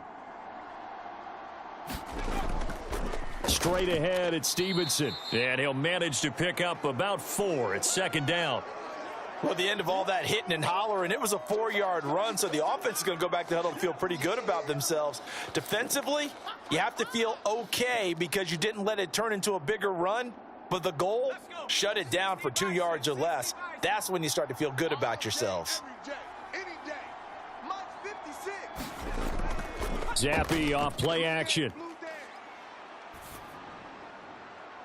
And this is going to be intercepted. And the Saints are going to get the football here as the ball will come out to the 20. Well, they were in a great position to take the lead, Charles. Obviously, all they needed was a field goal to do that. They wanted the touchdown. Unfortunately, they're going to get neither. And you know every offense talks about the same thing each week, don't they, Brandon? They want to end every drive with a kick, whether it's a field goal attempt, a point after the touchdown, or at worst a punt. This time they had that opportunity but didn't get it because you know the field shrinks that close to the end zone, and that allows a defense to tighten up their coverage, and they pick that one off.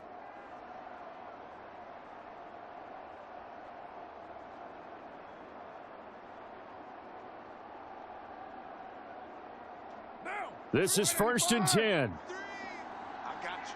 I got you. 0-0, Mike Green. They begin on the ground with Kamara, and it's been like this all night long. Nowhere to run as they stop him behind the line.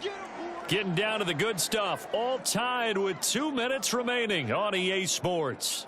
So it's Saints football as we get you reset. They've got a 2nd down now as they search for a score to break this tie.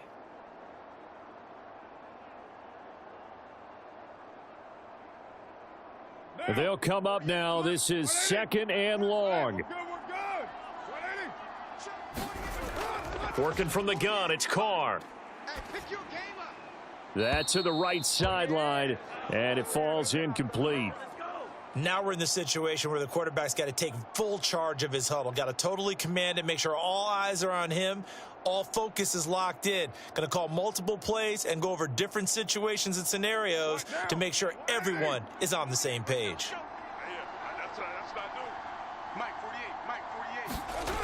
48. Carr to throw. He's got his target. It's Olave. And he'll have this past the 30 prior to going out of bounds. And partner, in a tie game in the 4th quarter, you and I both know in the NFL, that's when you lean on your stars, and he came through with a nice catch right there.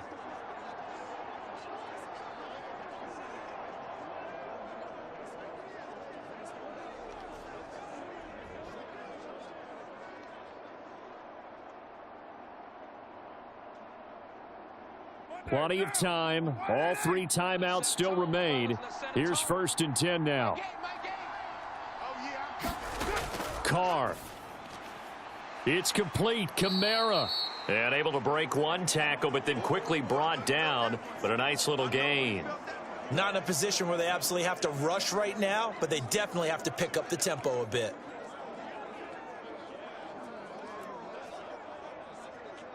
Now 2nd down and a few inches. Now Carr. Back to Kamara for another catch. And he's got another 1st down as the tackle's going to be made at the Patriots' 45-yard line. They're making steady progress, but I see your face. You're worried about that clock. I'm worried about the clock, and at some point you have to have a splash play in there as well. They'll come up 1st and 10 here. Throwing his Carr. And his throw's going to be incomplete.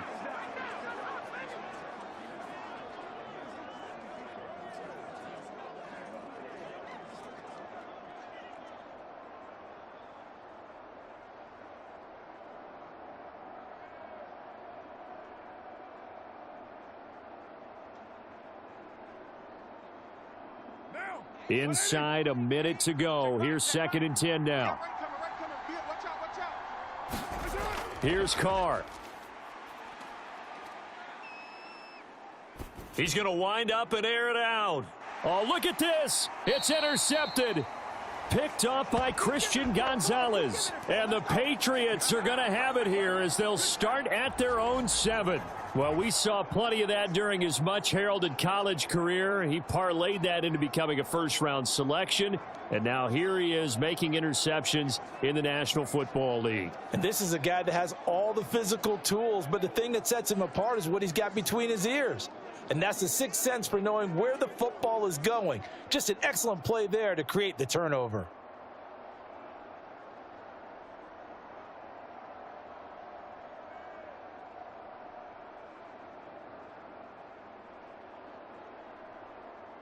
Here's 1st and 10.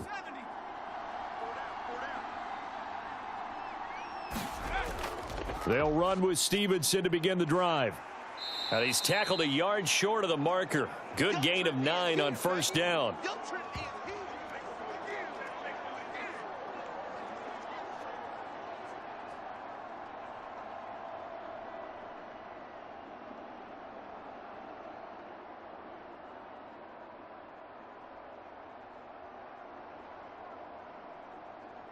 They'll come up now on 2nd down.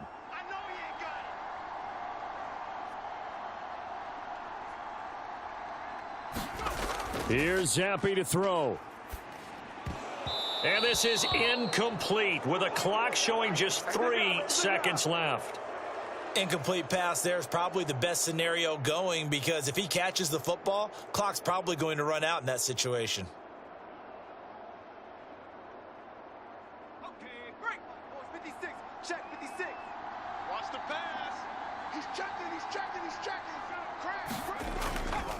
They'll try and run for the first with Stevenson.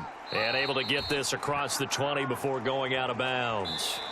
And we need overtime to decide this one after 4 quarters of play. We're all even. The extra session in a moment. This is the NFL on EA Sports.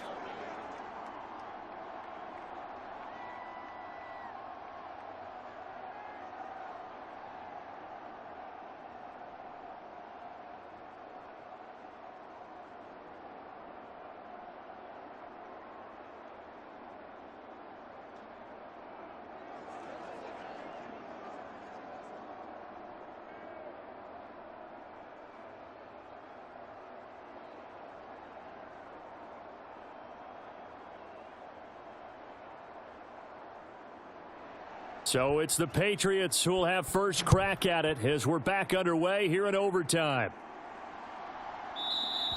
And we will not see a return to start overtime. It'll come out to the 25-yard line.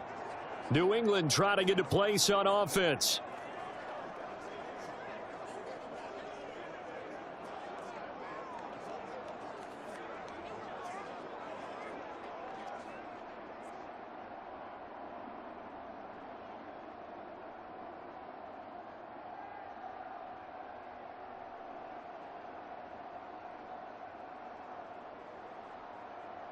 Zappe and the Patriots come up here 1st and 10 at their 25-yard line. Mike 20, Mike 20, Mike 20. They'll try and start this drive in the air. They set up the screen for Stevenson. And he's upended after a gain of 2 out to the 27. Nice job by the defense figuring that play out and holding it to a short game, but I don't think the offense is going to be daunted. They actually accomplished their goal there. Now they've got them aware that they can throw a screen at them, maybe to slow the pass rush down a little bit, and they can throw it downfield. They'll break the huddle, come up on 2nd and 8 at the 27-yard line. From the gun, it's Stevenson. And only able to get 2 here. Stopped at the 30. Early down stuff to put this offense in a precarious position. We know that securing the point of attack, especially against the big-bodied guys in the middle of this D, has got to be priority 1. And they need 5 yards on 3rd down here to keep this opening drive of OT alive. On the draw is Stevenson. Room here to run. And he will have a Patriots 1st down as they're able to get the 3rd down conversion.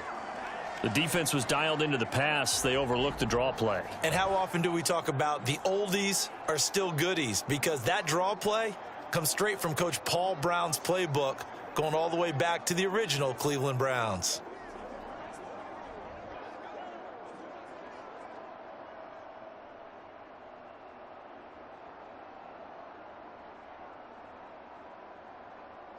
Panther 60, Panther 60. 56. Man out, man out, man out. Man out. Stevenson now on 1st and 10. And he'll take this ahead for about 4. 2nd down coming up. End result of that one, a nice 4-yard gain, so you can use that to set up your play-action game, or you can come right back and continue to run the football because as an offensive play caller, you're on schedule and feeling pretty good about your next couple of calls.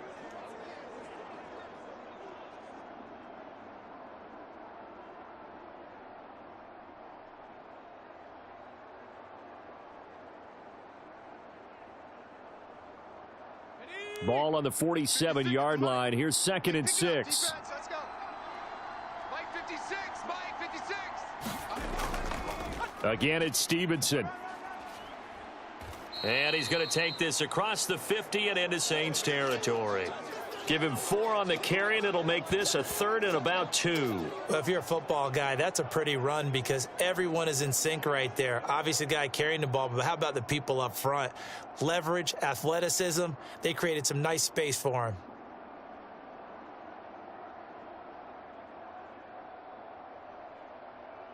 Hoping to keep this OT drive alive. Now they face a 3rd and 2.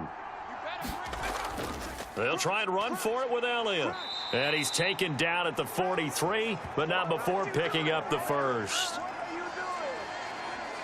On 3rd down, that's a good job of situational football and understanding where the 1st down marker was and getting there.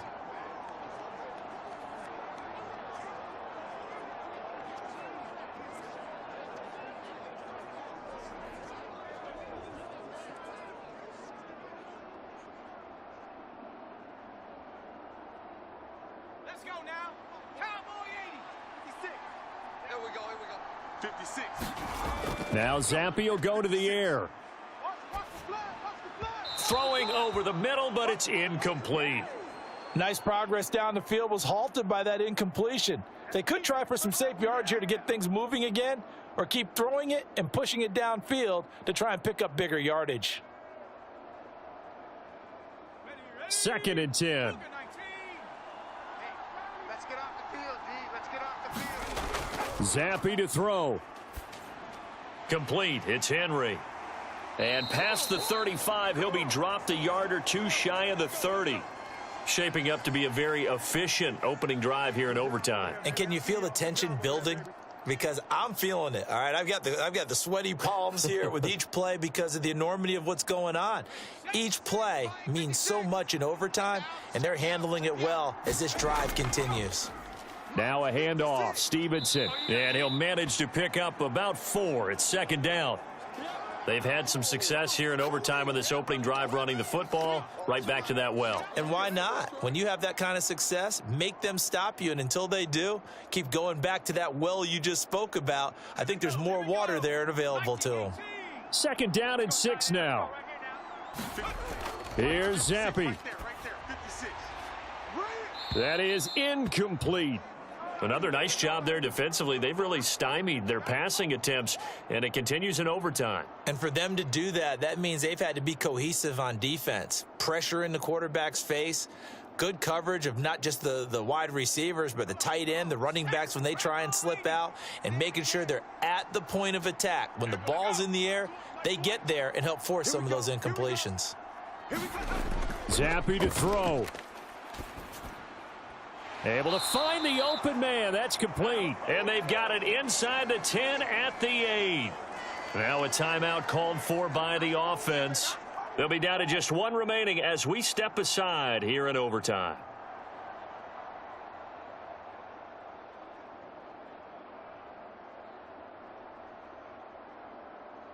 A kicker fest so far. All points via field goals. They're hoping to change that right here. Here's Stevenson. They'll get this halfway home from the 8 to the 4 on a gain of 4. And I know you, with every carry, especially in overtime, you're just saying, if you're that ball carrier, hold on to the football. Hold on to it, protect it, but not necessarily settling, because you're trying to get to the end zone. You're trying to end the game right here. And I know the defensive guys poking, clawing, raking, trying to knock the ball free and protect their end zone. Yeah, like you alluded to, especially this part. Parker's got it. Touchdown, New England. On those slants, everything happens so quickly. What makes it work? The timing between the passer and the receiver. In this case, a slant route ordinarily is probably about 3 steps before you go on the slant. In this amount of time, I think it was a 2-step deal. Boom, put his foot in the ground and got inside for the pass. Got inside for the pass, got inside for the catch and the score.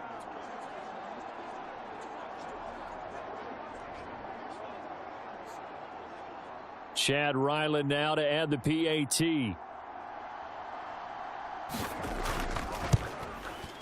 And it is up. And it's good. That'll make our score 10-3 now. So that drive spans 13 plays. And Devontae Parker able to finish it off with a touchdown reception.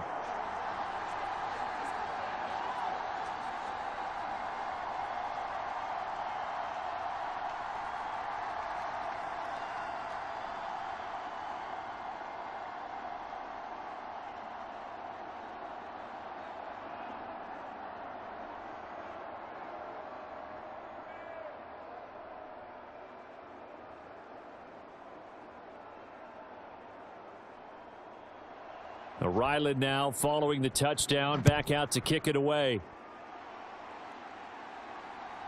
From a yard or 2 deep, here comes a return. And they'll get him down right around the 25, actually the 26 officially, so a net gain of 1 there. Now the Saints, they trot their offense out here. Not an ideal way to end their previous drive. They threw the interception, Charles, after they had built up some momentum. They were moving the football, but something to at least build on for this offense as they run back out here. Yeah, you're right about that. Up until that last play, everything was working pretty well for this offense, gaining chunks of yardage, getting first downs, really making a push for the end zone, and looked like they had a nice rhythm going. Now you got to have a short memory here. Don't focus on the interception. Focus on what came before it and get back to it. First throw of overtime for Carr. He's going to air one out. That's going to be knocked away and incomplete. Trying to get the ball to his tight end in the center of the field where he runs a lot of his routes and ostensibly is extremely comfortable. He was hoping he'd find a seam and a big gainer to go along with it, but that one was incomplete. Now Carr, after the incomplete pass, brings him up 2nd and 10. Looking to throw. He's going to go up top again. And his throw's going to be incomplete. This defense has passed its first 2 tests by forcing back-to-back incompletions. They know that there's probably another throw coming on 3rd down. Let's see if they decide to force the issue by sending people on a blitz. Now they face a 3rd and 10 after back-to-back incompletions. Here's Carr to throw. He's going to try and go deep again. Oh, it's intercepted. That'll seal it. Picked off by Jalen Mills. A costly mistake here in OT. And you know what they say, when you throw an interception like that in overtime, you don't usually get a chance to throw a second one. I mean, I'm not sure of the analytics on it. Let's ask Marvin, our statistician, to ring that down for us. That's typically how coaches and teams feel about it. If you throw one, you likely cost yourself the game.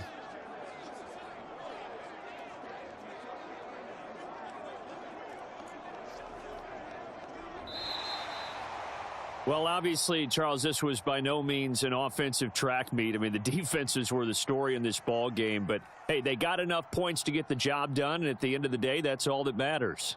You're absolutely right about that, partner. In such a low-scoring game, it completely changes everything you had planned to do out there. Fortunately for them, they got just enough scoring to bring home the win, and in this type of a game, to play their defense, that became one of their biggest keys. So that'll do it for my partner, Charles Davis, and the best darn crew in the industry. I'm Brandon Gaudin. This has been a presentation of the NFL on EA Sports. With that, we say good night, everybody.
It's the NFL on EA Sports as you get a look inside Gillette Stadium here in Foxborough. Straight ahead, we've got a pretty good one on tap here, as it'll be the Las Vegas Raiders taking on the New England Patriots.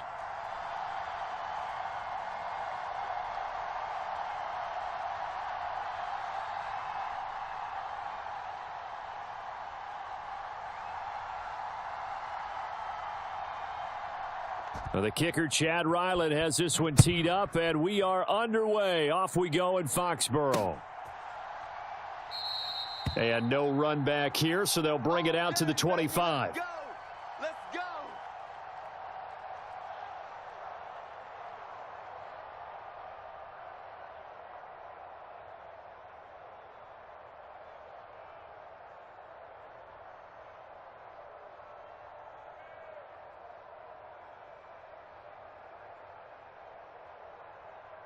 Let's go.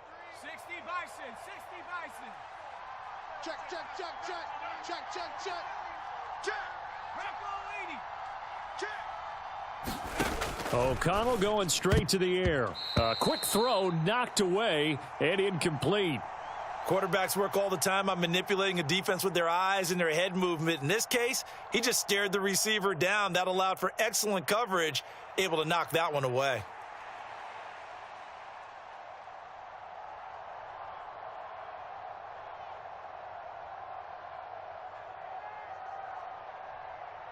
An incomplete pass leads to 2nd and 10 from the 25. Here's O'Connell. He's going to launch this thing way downfield. And that will be incomplete. Tried to dial up the long one way out there, but it'll be 3rd down. That's some good closing speed there defensively, because that looked open for a minute. But that's great work with the ball in the air. Never gave up, converged on his man, and broke the play up. So now an early 3rd and 10 here on their opening drive. And they go play action here with O'Connell. That is caught. And he's taken down right at the 45-yard line. 30 yards there, and of course the 1st down as well. Well, things are looking pretty darn good on this first drive, aren't they? Came right out, set the tone, this time with a big pass play. And if the peek behind the curtain that they gave us or their game plan, I don't think that's going to be the last one we see. I think you're exactly right about that. And that'll be knocked away. It's incomplete. Perfect example of the kind of attitude you have to play defensive back in the NFL. You want to be the only defender around, and you want them to challenge you. And on that play, he came through.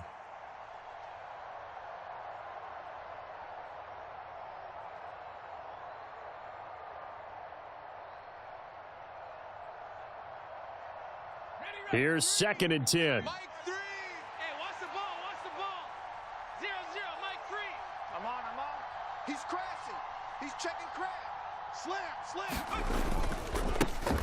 First rep of the game for Josh Jacobs. And this winds up a gain of 4 to the 41.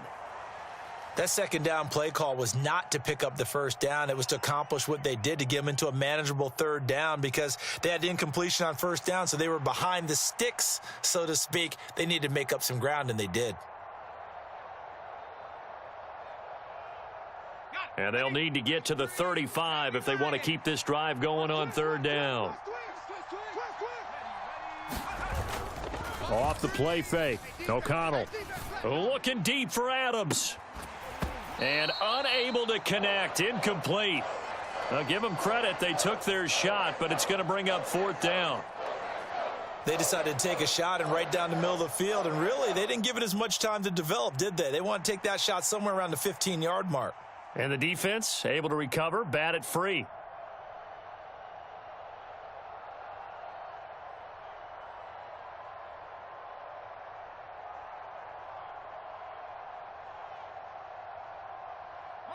And on their first drive, the offense staying out there. They're going to go for it on 4th. They'll go for it. O'Connell. And it's incomplete. They cannot convert, and they turn it over. The Raiders try it on 4th down, but to no avail. And this defense holds firm here on the opening drive of the night.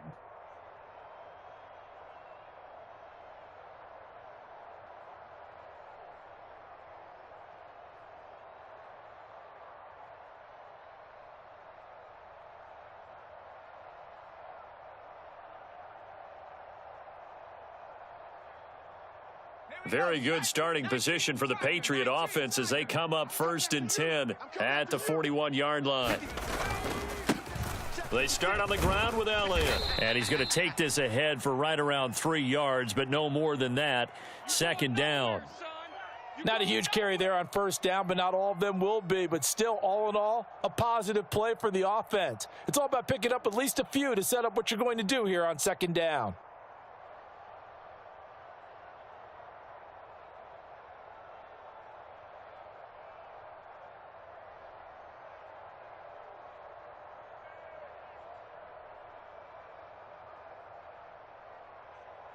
Second and 7. 60 Eagles, 60 Eagles. Come off the ball hard. 60 Eagles, 60. Again, it's Elliott.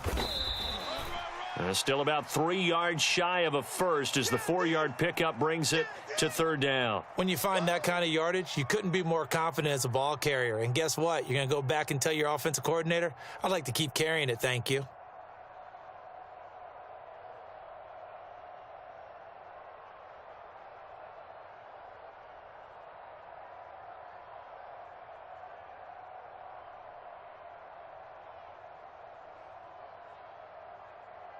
They'll come up now 3rd and 3. Know your job. 36, 36. Panther 60, Panther 60, go. First carry now for Ramondre Stevenson. And he'll get it into enemy territory just across midfield at the 49. It's a gain of 3, and it gets him the first. We all love to have a home run hitter in the backfield, guy who can take it the distance. But in short yardage, trying to pick up 1st downs, that big guy, always a nice luxury to have, isn't he?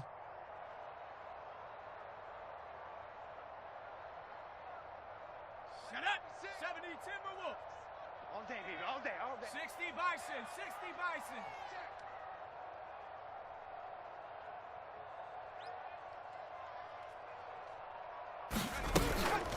Off the fake, Zappe.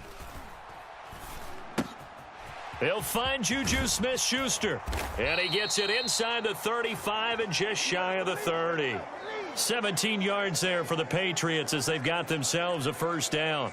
Oh, I like that play call there. After a run for good yardage, you get a defense thinking they'll go back to the well. So that's a great time to call play action and give your receivers a little extra edge. And they complete the pass there for another 1st down. From the 32 now, here's 1st and 10. Bring it. Zappe, he wants to change it up. Under crunch. Now on 1st down, he'll drop to throw it. Oh, and this one incomplete. The pressure got to him as he released it. And it's 2nd down. This could be the start of a nice stand from this defense now after getting walked backwards on this drive. Come through with another one here, and you have them staring at a 3rd and long, and that puts the defense in a position to dictate to the offense.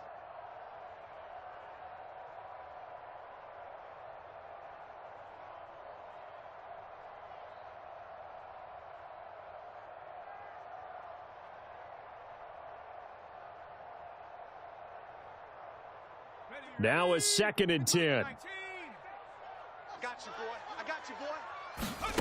And Zappe to throw. And that is incomplete.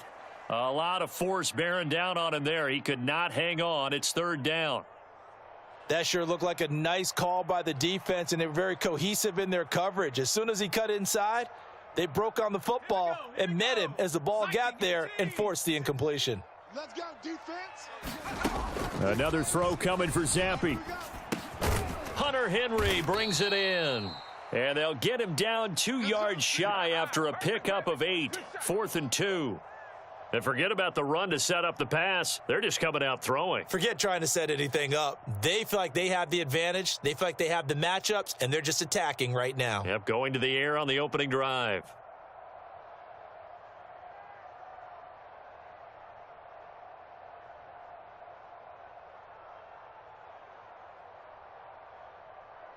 The offense staying out. They're going to go on 4th and 2. Zappe. Work in the middle of the field, and he's got a man complete. And they've got it inside the 10 at the 8.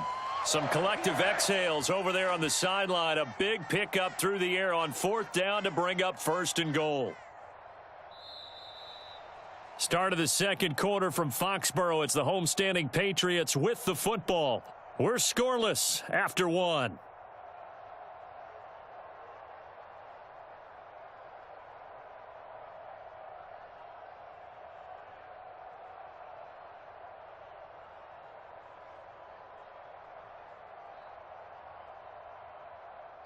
From the 8, they've got it 1st and goal. They'll throw again with Zappi.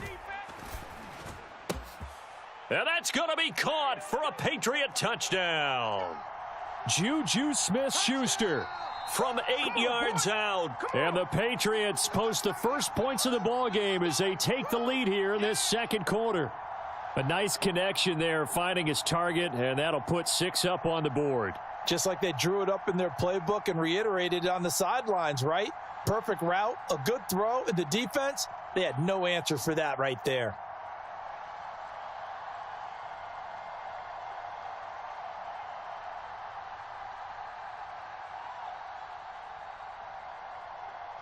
So the Patriot offense stays out there, and they'll line up and go for 2.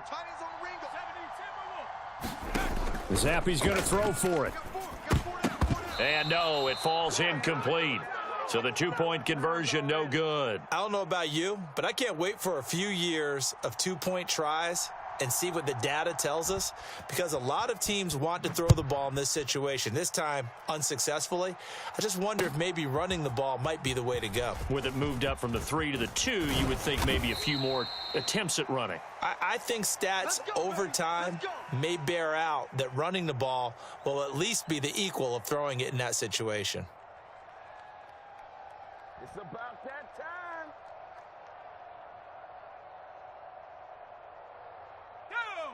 The offense for Las Vegas about set to begin the drive. A kind of a lucky break on the prior drive, Charles. The turnover on downs that the offense had didn't come back to bite them after the other side. Their defense came through, was able to hold them without any points. I would agree with you, partner. A little bit of a lucky break indeed, but you know what they'd say to us? No luck, just pure skill. We rose to the challenge, and we didn't permit a score. That's how we roll. Well, I'm kind of curious, Charles, if they might temper their aggressiveness now offensively if they get in that 4th down spot again. Yeah, one would think so, but maybe because they held them, they might go for it again. Ready? 70 Lion. Cougar 19. 0-0 Mike Creek. Watch the run. Watch the run. Alert 3. Alert 3. On 1st down, they go with Jacobs again. And he's free going down the left side. It's a foot race. And he is out of bounds, but not before he's inside the 30. 51 yards rushing for him now on just his first 3 carries. They've done a pretty good job containing him up until this drive, and until that run, there was no containing him at all. Yeah, you're right about that. He finally popped free, but we didn't have to be in their practice sessions. We didn't have to be in their meeting rooms. They planned for a run like that to happen, maybe a couple of them. But what did they tell their guys all week? You know what they said. Move on to the next play. That one just happened. Let it go.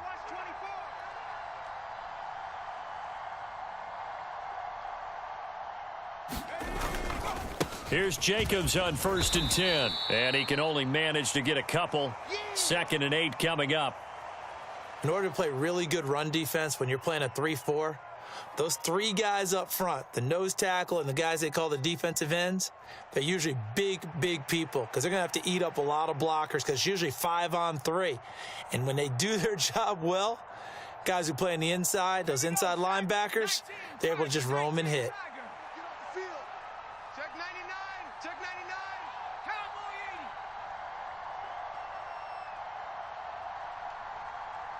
0-0 Mike Creek. Play action. Now O'Connell. He gets this one to Johnson. Touchdown Raiders. 25 yards for the touchdown. And the Raiders are an extra point away from capturing the lead. Now for the extra point, Daniel Carlson. He's got it, and they take the lead at 7-6.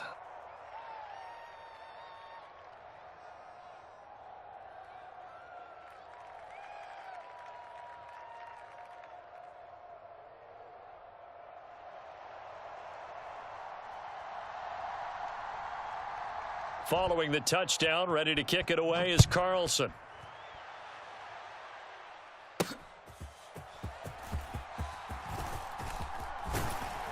And he'll go down as this drive will start at the 25-yard line.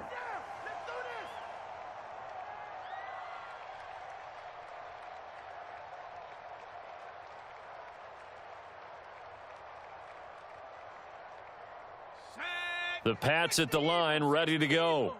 This drive here beginning probably with a pair of motivated groups. Remember, the offense scored a touchdown on their last time out. Looking to repeat that in Charles's defense. They were very frustrated after giving up 6 the last time on the field.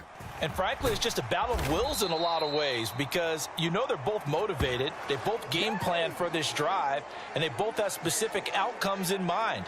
To me, it just comes down to who can execute better and which side can step up and assert its will over the other.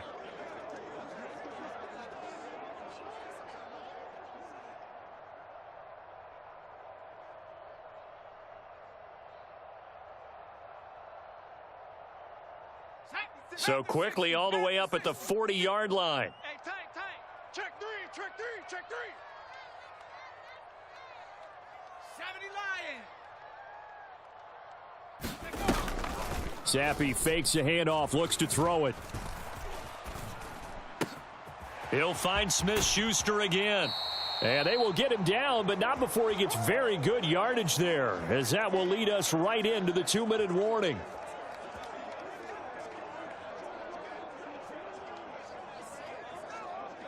Okay, ready? Mike, 56, right there, 56. Here I come. Jam him. Hawk 70. On first down, here's Zappe. Open man is Kendrick Bourne. And he's got this down almost to the 20 before he's dropped. Another big hitter there. This one good for 18. My goodness, they've come out locked in on this drive. Play calling, execution, they are fully in sync. 3 straight passes, 3 first downs. They're moving the ball downfield almost at will. This defense really struggling to find answers. First and 10, Zappe. Pass complete once again to Bourne. And down inside the 15, shy of the 10. 12 more yards for him there. It's a first down. And this has been a nice answer to the touchdown drive against them a few minutes ago because they've come out and reestablished the tempo. A nice throw there, and they're putting together a very strong drive as a response. Now a first and 10 at the 11. Check 9. Inside give to Elliott. And he'll get this one down to about the 10-yard line. Just a yard on the first down carry, so it's 2nd and 9. Well, they didn't get a whole lot out of that one, but I think you've got to continue to try and run it and try and keep the defense honest. You mean, or else he'll just sit back, dare you to throw it on every down? Yeah, you get your quarterback hit a lot that way, too. Now 2nd and 9 from the 10. Hey, we got to get this stop. Up the middle, here's Stevenson. And he will maneuver his way down to about the 7. Only gets 3 yards there on the heels of the 1-yard pickup. Sets up 3rd and 6. If you're looking for glory, looking to get your name in the headlines, you do not want to play nose tackle. But how about what we just saw there? The ability to hold people up, take on extra blocks, and actually slip them and make a tackle on that play. That's big time. And he'll be stopped just outside the 5 at the 6. Just a yard on the run there, and that's going to bring us to a 4th down. Nothing's free.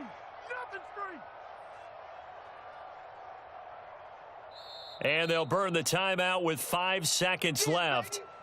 A chance to try to add 3 points before heading to the locker room.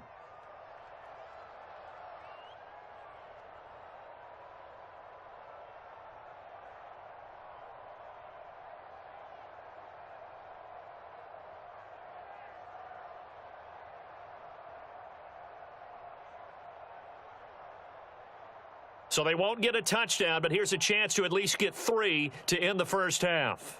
From the right hash, and this one just a chippy. And his kick here is good. And they jump back in front here. It's 9-7. So a late 3 there, and that'll help as they head into the break. Talk about situational football and something they've worked on since the OTAs and mini camps the previous summer. They take care of the ball, get 3 points, knowing they're going to get the ball to start the second half. That's the old 2-for-1 special to finish things off. So barring a touchback, this likely the final act of the half as the kick is away.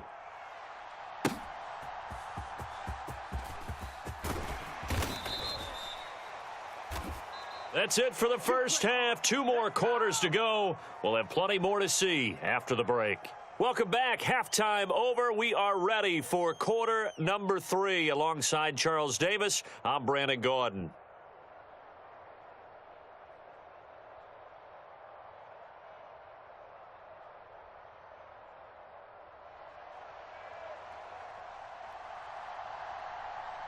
So here we go for half number 2. The Patriots with the lead, and they will be getting the football.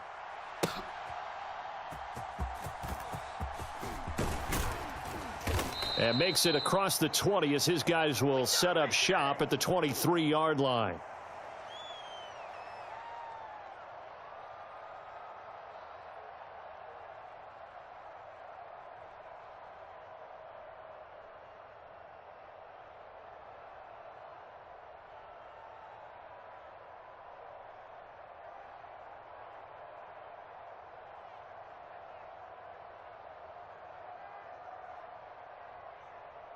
New England with a first down as they begin the drive. And Charles, they've got the lead. Put your coaching hat on here now. What's the game plan for the second half? I think getting the running game going a little bit more, because I thought in the first half they didn't get it moving the way that they would like. They had success throwing it, but I think these first couple of drives, they'll want to get those running backs going and give them more opportunities, and I will guarantee you that those guys were lobbying for them in the locker room at halftime. Check. Out. 60 Bison. Elliott going to get it again on second down. And he'll push his way forward to about the 32.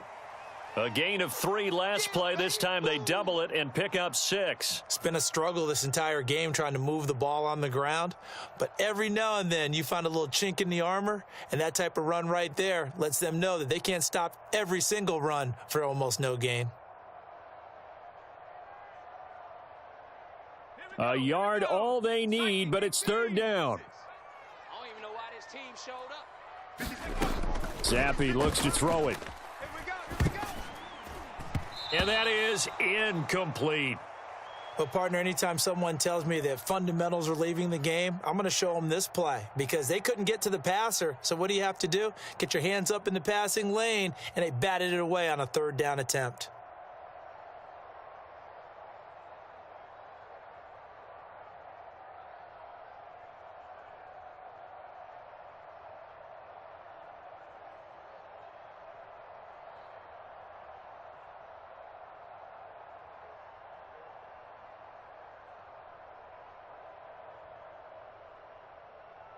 And how about this one now? In their own territory, a gutsy call. They're going to go for this on 4th and a yard. 4th down. Here's Zappi.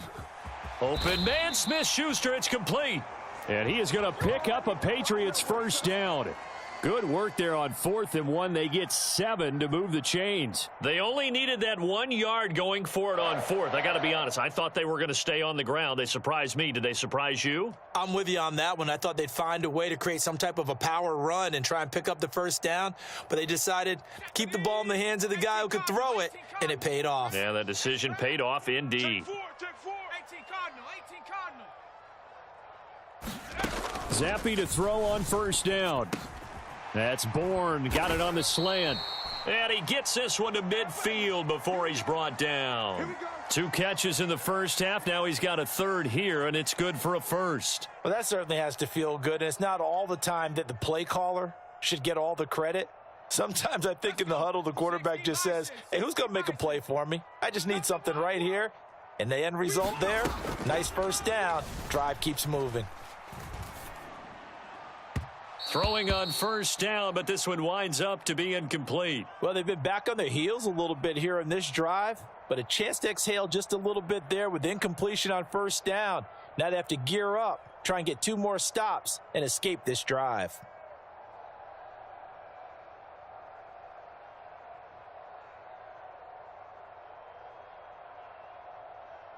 Third quarter of a 2-point game, a good one so far. Here's 2nd and 10. From the midfield stripe, they'll look to throw. And hitting Juju on the slant. And he is tackled inside the 40, not quite to the 35. He's up now to 80 yards receiving in the ball game, and he's got a first down. It's taken a while for this offense to get going. A little creaky at the start, but they're oiled up now. A nice throw there, and they're really putting together a good drive. Line of scrimmage, the 37 on 1st and 10. Zappe looking to throw it again. And this nearly an interception, but it's incomplete. Well, a turnover really would have helped him there, but not to be.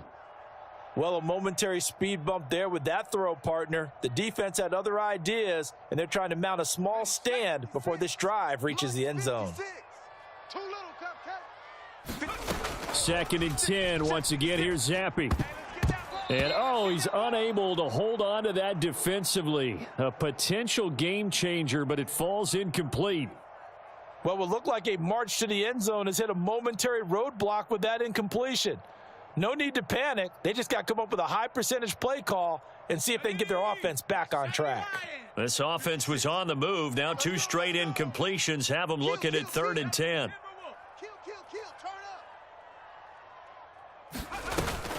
Zappe off play action. He's got his target. That's complete. And he's going to be taken down right at the 10-yard line. With the kind of game he's had so far, you had to know that on 3rd down that they would be looking his way, and they did, for big yardage and a first down. I think the defense fell asleep at the switch on that one. I would have doubled him, tripled him, anything to keep the ball out of his hands. So not quite a 1st and goal. It's 1st and 10 from the 10. Looking to throw, Zappe. And the coverage terrific there as that's knocked out and incomplete. That's not the first time they've gone his way on this drive, and they were obviously keyed into him because they were there to help break that pass up.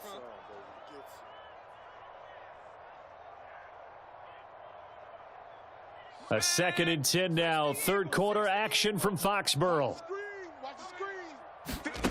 Zappe back to throw. And this is caught. Touchdown, Patriots.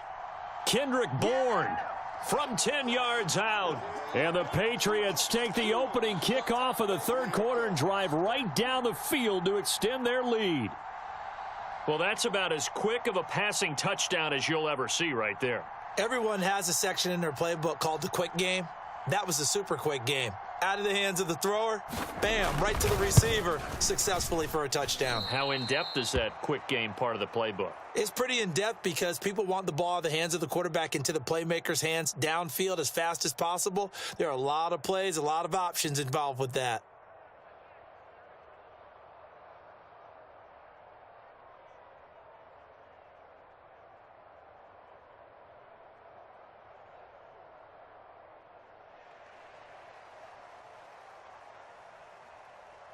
So with the missed PAT in his rearview mirror, he goes back out to kick this one off.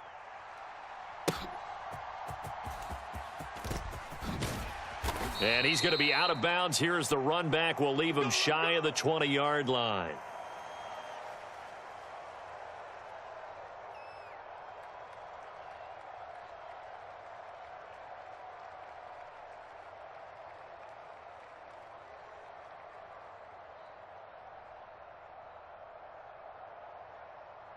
The Las Vegas offense ready to start this next drive. You don't want none. Sponge. No. Wide. Get wide. They'll begin on the ground with Jacobs. There he goes left side. And he will finally be taken down, but not before he reaches the 38.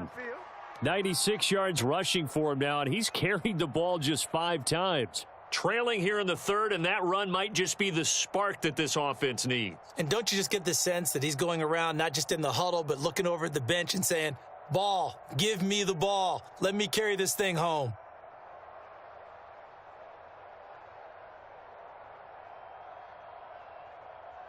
So how about that for a chain mover? They're all the way down inside the 40 now for 1st and 10. Switch gears.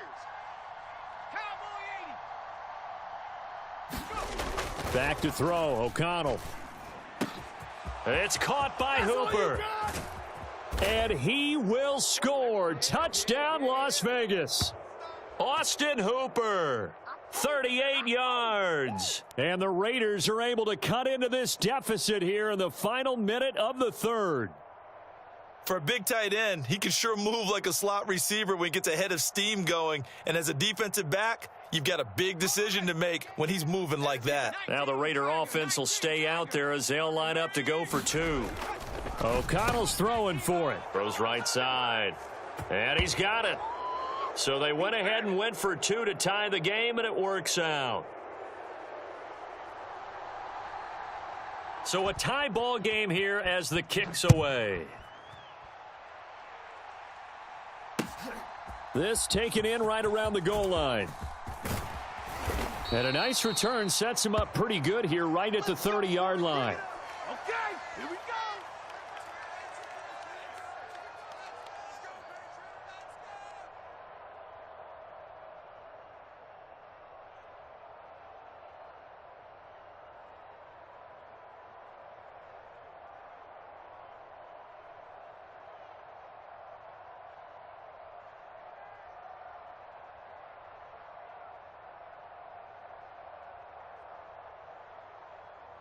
The Pats at the line, ready to go. We got a brand new ball game, all even after that last touchdown, so every drive now becoming a little more critical here in the second half. Power running by Zeke, and they get him down, but not before he takes it across the 40-yard line. That goes as a gain of 11 and a Patriot first down. Ready? Cougar 19. 56. Hey, here we go. Watch the pass. They keep on the ground with Elliott. And he'll be taken down after a decent gain, and that will bring us to the end of this 3rd quarter of play. We have played 3 quarters. We'll return with more after this break. You're watching the NFL on EA Sports. On 2nd down, Elliott. And he'll get this to the 30-yard line before crossing over out of bounds. That burst good for 20 and a first down. They were not fooling around at all, were they? 2nd and short, and they brought out the heavy package. Almost felt like the super heavy package against that defense, didn't it? Yeah, I don't think they expected that much beef up front, and it turned into an easy first down conversion. They show run with 3 tight ends here on first down. 10th carry now for Elliott. Taking it right down Broadway. And all the way in. Touchdown, New England. Ezekiel Elliott, 30 yards. And the Patriots answer back with a touchdown of their own to break our tie and take the lead here in the 4th. So, Charles, this game feels like it has been punch, counter punch all throughout, and that touchdown breaks our tie here in the 4th quarter. You're making me want to get back in the gym and start training again. You talk about those punches and counter punches. I also think this is where you and I start thinking to ourselves, who's going to make the play to change that, right? Who's going to get out of this little cycle that they're in right now and make a play and give their team a firm advantage? All right, now a big 2-point conversion attempt still to come. 56. Mike, 56. Right there. 56. Come on. They'll try and throw for it. And unable to connect. They don't get the 2-point conversion here. So unable to throw it in for 2 from the 2. Let me ask you, as a former DB, what changes there around the goal line on a 2-point conversion as far as how you're defending it? You just make sure you never back up and you never retreat. You establish yourself really on the line of scrimmage, put your heels on the goal line at worst, and if they're going to throw the ball, make them throw it over your head because they're going to run out of space because of the back of the end zone. Never let a guy catch one in front of you.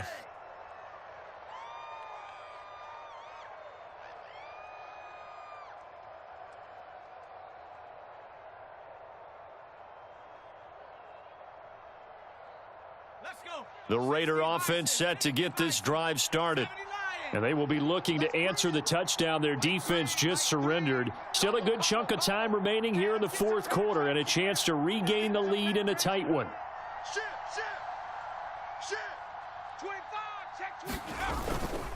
On the ground, it's Jacobs to start the drive. 102 yards rushing for him now in the ball game. Well, that last run makes this a 100-yard night. I've loved the way he's hit the holes. He's been quick, he's been decisive, and he's been a whole lot of fun to watch.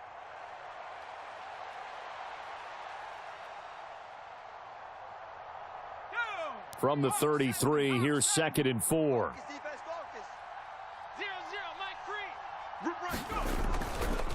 Once again, it's Jacobs. And he's free going down the left side. It's a foot race. He may go. And he is in. Touchdown, Raiders.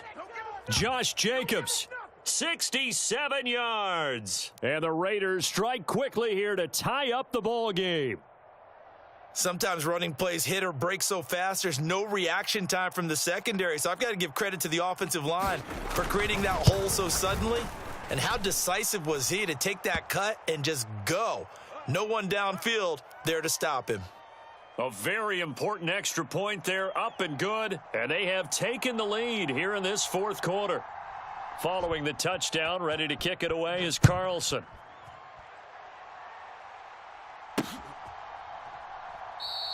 And Rager will not return it, so it'll come out to the 25 on the touchback.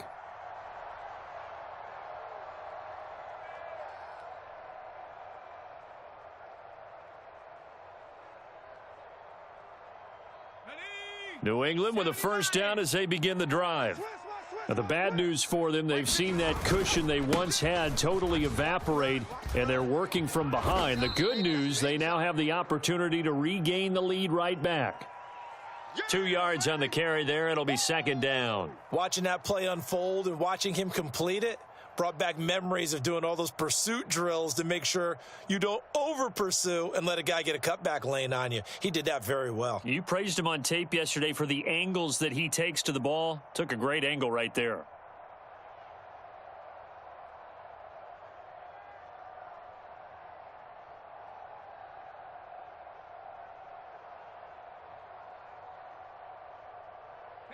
They'll break the huddle, come up on 2nd and 8 at the 27-yard line. Now Zappi. Open man is born. And he'll be taken down, but not before they reach the 50. 23 yards the pickup there. Oh, that was a nice job there. Quarterback and receiver reading the pressure that was brought. They both knew it was going to open up the middle of the field. Nice little shake and bake at the line of scrimmage, got right into his route. And the quarterback hit him in stride, and he was able to run free after the catch.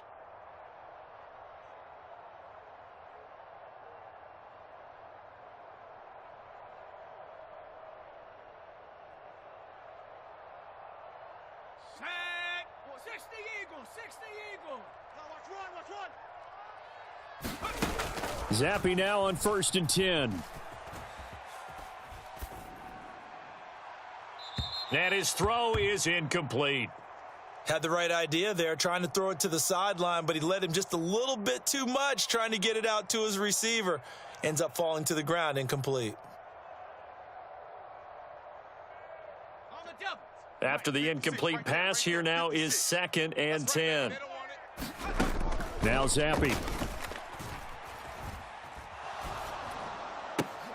And the comeback may stall out. It's intercepted. There he goes left side. And he takes this one back into the end zone, and the Raider defense delivers a score. It just appeared there that the defense, they had that read from the moment the ball was snapped. And not only did they get the interception, add a nice return on top of it, all the way into the end zone for a defensive touchdown. Yeah, and the guy who made the play, he gets the points. But it really was a group effort, wasn't it? How about the coaches? They've got to be so excited. All the preparation time in the film room, it translated into a big play that put points on the board for their team.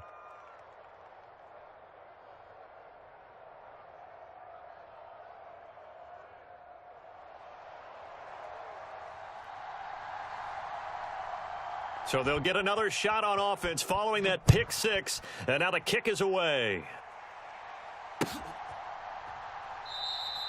And Rager will not return it, so it'll come out to the 25 on the touchback.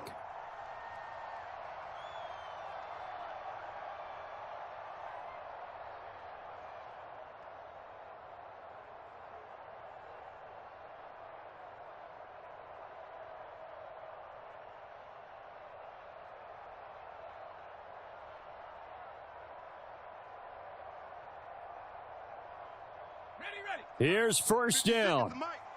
All day, just like that. Just like that. Mike 50, They'll start the drive with Elliott. He'll be dropped after a gain of about 6 across the 30 to the 31. Now, Brandon, that's the way you want to run the football. There should almost be quote bubbles above the offense right now. Bam, boom, biff. That's how they feel good about moving the football. So the Patriots with a football as we get you reset. They come up on a second down now in a game that looks like it's going to go down to the wire. Let's go, defense. Our time. It's our time. On second down, Elliott once more. And tackled down after a gain of 3. Leaves him with 1 yard to go on third down. And that's some good tackling there to keep him short of that yellow line. Yeah, and defensively, all I'm thinking is that on that play, get me to third down. Get me into a position where I can make one more play and get my defense off the field.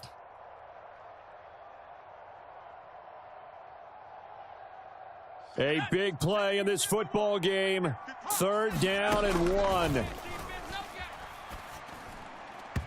And that will be incomplete. Partner, they've got one chance left to keep this one going, and I think for you and me, let's think along with their offensive coordinator now. Has to think back, cycle through every play of this contest, and remember what's worked and what hasn't. Because right here, he needs the best play of the game in order to keep this one alive. Here we go. This is fourth down. Here I come. Here I come. Here I come. Here I come. Check nickel, nickel, nickel. 60 Eagles. They'll run it with Elliott. And boy, is he close. Did he get there? No, they're going to say he's short of the line to gain. They had to go for it with such little time remaining. And the Raiders with the football now in excellent field position.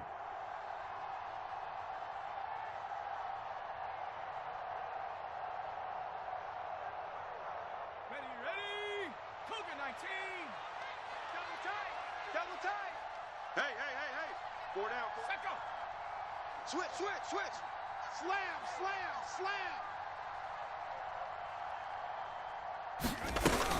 We got to have 2 hands on the football here as they run on first down. And he works his way free all the way down to the outskirts of the red zone. Well, that's a carry they have to be satisfied with, and throughout this game, they've been satisfied with what he's given them. Whenever they've needed a big run, a first down, he's the guy they've turned to. And it doesn't matter what the defense thinks. They feel like they've got the confidence to keep handing it to him and keep picking up good yardage. Hitting Mayer here on the out route. And the Raiders are going to have a first and goal as he'll be taken down at the 7-yard line. Well, this is a defense that's definitely on their heels now because they gave up the running play for good yardage one play ago. Now the pass here sets this offense up first and goal. They're going to have to dig in strong now because they've been in retreat so far in this drive. This offense on the march. And that is incomplete. Oh, the coverage a little too good there, and it's second down.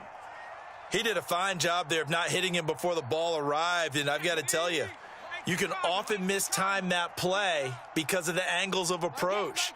When you're going to get him, sometimes you panic as well and think, I've got to be there right now. Instead, in this case, timed it perfectly and knocked it free. The Raiders going to use one of their timeouts. It's just their first. They've got 2 more to use here in the final stages.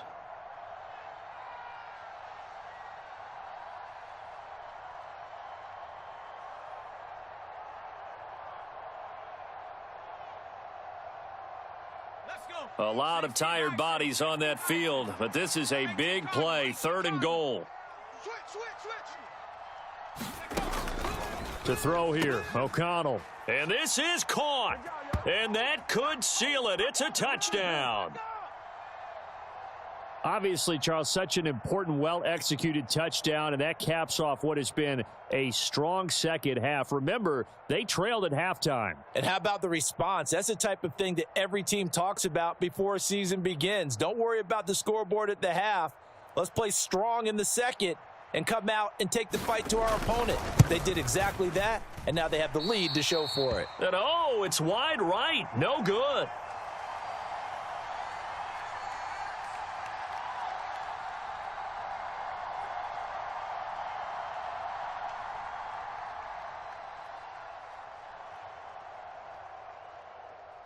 Now he's back out there to boom this one away, maybe with some frustration after the PAT miss. And beyond the 20, but not by much. In fact, just a yard pass there to the 21.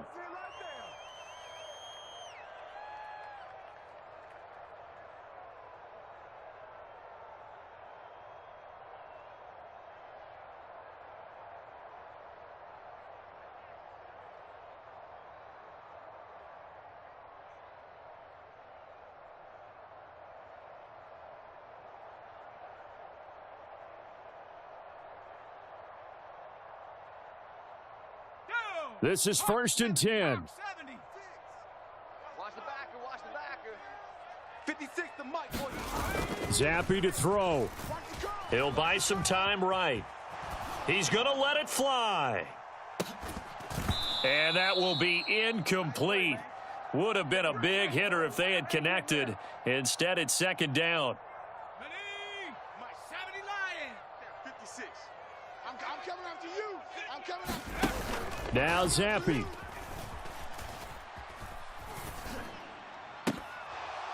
And that is incomplete. 7 seconds remaining.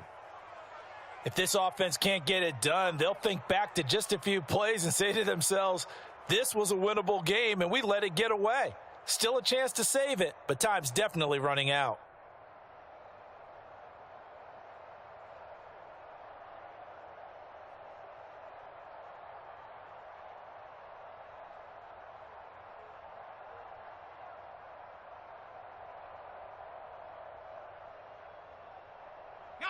This definitely 4-down territory at this point, but a critical 3rd down here. Here's Zappy. And that is going to officially draw the curtain on this one as the last throw intercepted. Well, it wasn't always pretty, but the interception there, that means that they should get out of here with a victory. Yeah, this is not a game that they're going to preserve for posterity on defense. But they did finish it off, didn't they? They did make the winning play to close things out. They'll take that one and head to the locker room. He'll get this underneath to Jacobs. And he'll be taken down here, and that is how this one is going to come to an end. Well, somebody lit a fire under that offense during the break, Charles. Remember, they trailed at intermission. They come out, they have the big second half, and that lifts them to the victory. And Brandon, trailing at halftime, we always talk about teams making adjustments. You know what the best adjustments usually are? It's just executing better. Because the game plan you put in place at the beginning of the week often still holds. You don't have to make wholesale changes. You just have to do it a little bit better, a little cleaner. And they did that in the second half, and that led them to victory.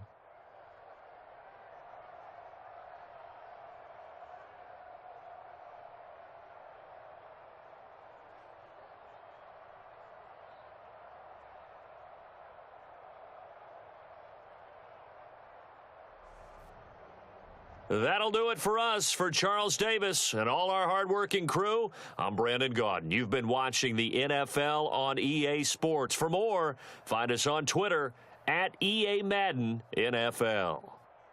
From Foxborough, good night, everybody.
It's the NFL on EA Sports as you get a look inside Gillette Stadium here in Foxborough. Coming up, we've got what should prove to be a good one, as it'll be the Detroit Lions taking on the New England Patriots.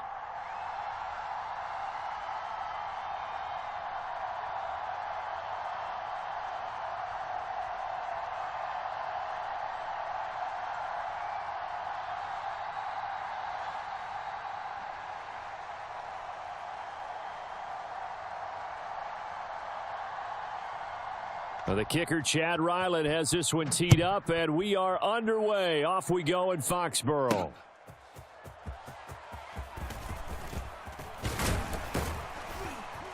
And they will wrangle him down a couple yards shy of the 30.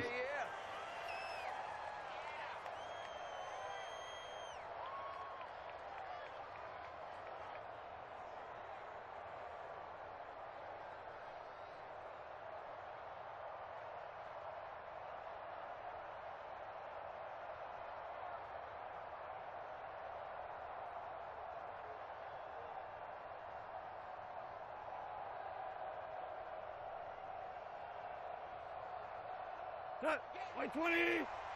Hell, you won. Mike 8. Off play action. Here's Goff. And that'll be incomplete. We do have a penalty flag down, however. Let's see what that's about. Let's go, So they take a decent shot, CD, and the flag comes out for pass interference. Yeah, a little DPI, as they like to call it in the business, right? And the farther you get downfield, the more frenetic things get, and the more calm and control you have to remain as a defender. That was a little bit of a slip there, and the penalty will go against him. And Goff going to look to throw right away. Oh, he was hit as he threw it there, and that one winds up incomplete. I think he had to unload that one before he wanted to. He was right up in his grill. I think he was a dentist there without a license, don't you? Just not enough time for the play to develop. Just lucky it wasn't a fumble, really. From the gun, here's Goff. And that'll be incomplete. Took a pretty good shot as he tried to pull that one in. Couldn't hang on, third down. One thing you hope to see out of a rookie tight end is a real concentration when the ball's in the air, and I'm not sure that he didn't, but he has to be prepared for people making a play on it when that ball's up for grabs.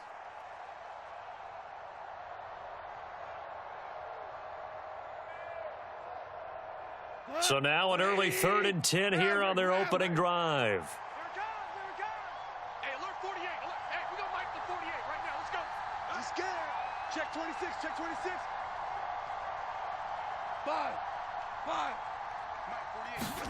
48. Goff now looks to throw. And that's to Amon-Ra St. Brown. And he's going to come up a few yards short. Brought down at the 45. That'll go for a gain of 7. And that'll bring up 4th down. Well, we hear so often how tackling has become almost a lost art in the NFL game, but it's so important to tackle well on these receivers, especially in a play like this one. 3rd down, they gave him the underneath stuff. You got to go up and make the tackle right away.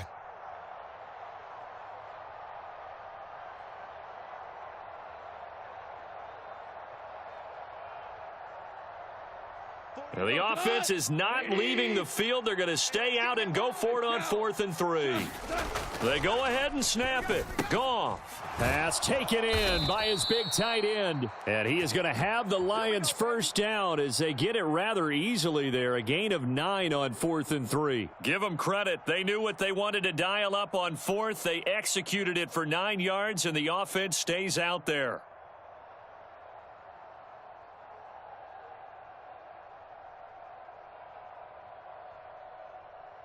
So from the 36 now, 1st and 10. 16.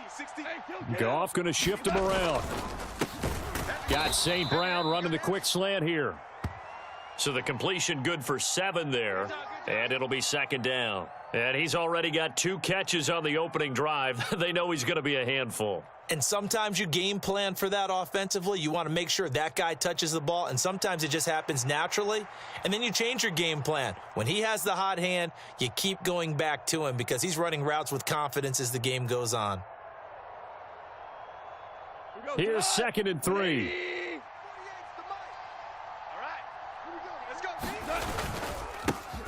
They will run for the first time with David Montgomery. And they'll be inside the 25 now at the 24.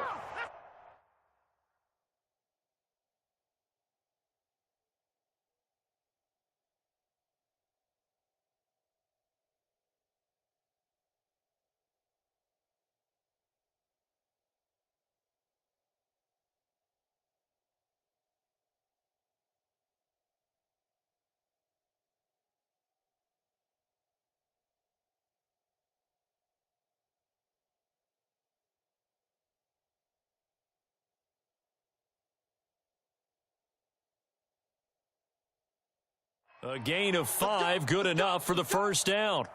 Nice job there finding room to maneuver, and he worked his way into another first down. And look, they had great field position to start, but boy, they've done a nice job taking advantage of it. Now they're just hoping to cap it off.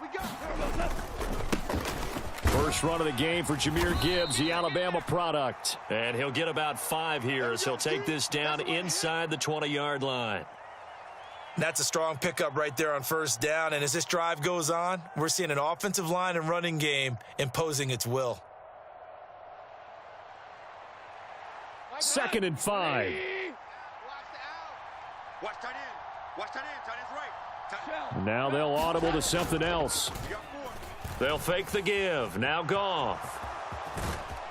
And stopped a few yards shy of the goal line at the 3. A nice job there on the escape and scramble. A first down, a 16-yard gain. That's the first time he's called his own number, but he's got to be overjoyed with the results. He wasn't just going to settle for a modest gain. To me, he was determined to come through with a big message to a defense that slept on him in the pocket. Watch the twins. Gibbs is into the end zone. Touchdown, Lions. On paper coming in, you'd say that these guys are the better team by far, and they sort of showed their superiority there on the opening drive. Yeah, they came in the heavy favorite in this game, and even though they're on the road, they just wiped it away, didn't they? They've just said to everyone, we're the better team. We just showed it to you on this opening drive, and we expect to do it all game long. Extra point by Badgley, up and good. And that makes the score 7-0. Here are the Lions now as they line up and kick this one away.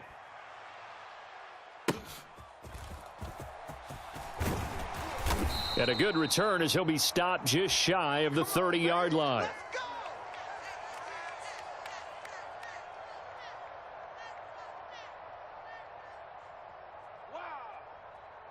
Zappe and the Patriots come up here, 1st and 10. Just shy of the 30. They'll start this drive out on the ground. Not much room here as he only gets it to about the 30. Just a yard on the pickup there, and it'll bring up a 2nd and 9. Nice run defense presented there, and what I mean by that is discipline. Guys filling the right gaps in the right holes, no one over pursuing, and making a very nice play. They'll run it. This is Ramondre Stevenson. And he is going to be stopped cold behind the line of scrimmage. That's a big loss of 3, and it brings up 3rd down. Partner, one thing I was lousy at growing up, track and field, I could never anticipate the start before a race, but how about that backer? He figured it out, jumped the count, and turned it into a really nice play for his defense. They need 12 here. It's 3rd down. And Zappe to throw. Able to find the open man. That's complete. And he will have a Patriots first down as they're able to get the 3rd down conversion. I know at the end of games, coaches always tell us that no one play won or lost a game. But this seems pretty important early, doesn't it? Their ability to pick up that first down on 3rd down, I thought that was key. Well, you're already in the hole after the touchdown on the other side. How will you respond? We talk about that a lot, and they responded pretty well there. You go 3 and out, I think you give up a lot of momentum. You get down 2 scores, could be an entirely different game. So they've got a nice drive going now. They're in good shape. What's interesting to me is they're also in that spot of the field where you would take a shot. Do you change that up just because you're down a touchdown? From just shy of midfield, here's 2nd and 3. From the shotgun, Zappe. Over the middle, hauled in by Smith-Schuster. And it's going to be another first down as they'll get him to the ground at the Lions 35. A new set of downs after a strong pickup of 16 yards.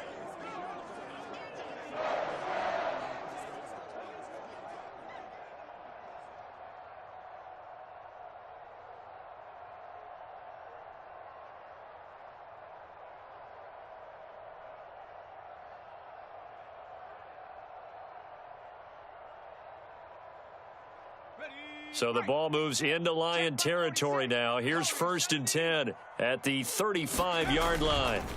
Straight ahead at Stevenson. He'll get a nice chunk there on the first down run, and it's 2nd and 4. They've created a nice sustained drive off of plays like that. A nice strong run there that keeps them advancing the ball.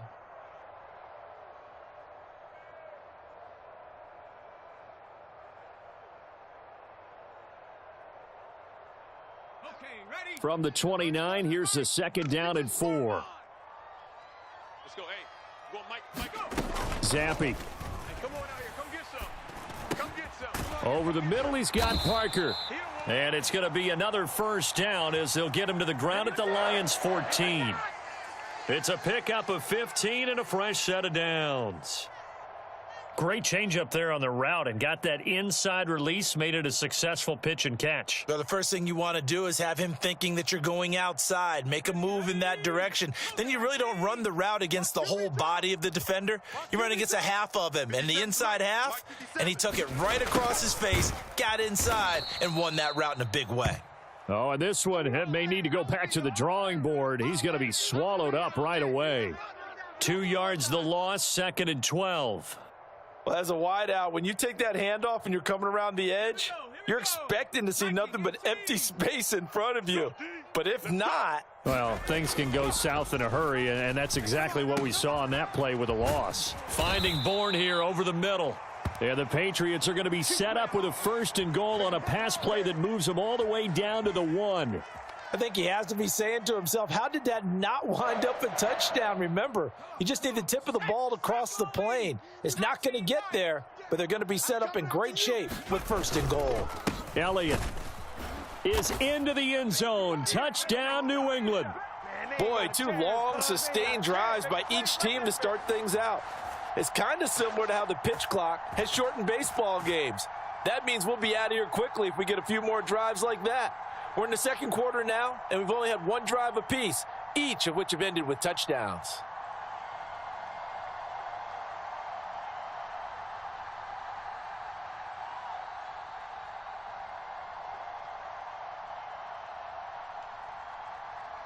And now they'll empty the backfield here as they elect to go for 2. Watch the screen, watch the screen, watch the screen. Zappy's going to throw for it. And this one incomplete.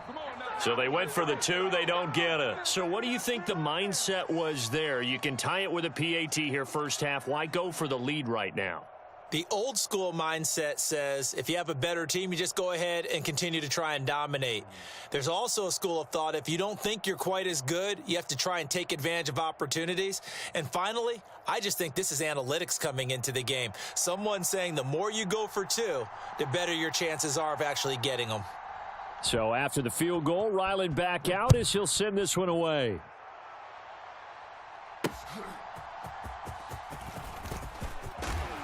And he's up past the 20 to the 22-yard line.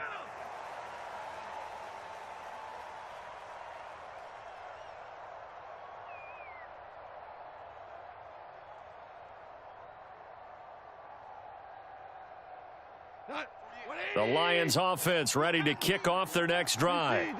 So both of these teams, Charles, coming off touchdowns now, but this offense, they just had to stand on the sideline, watch their opponent author a really impressive drive to reach the end zone.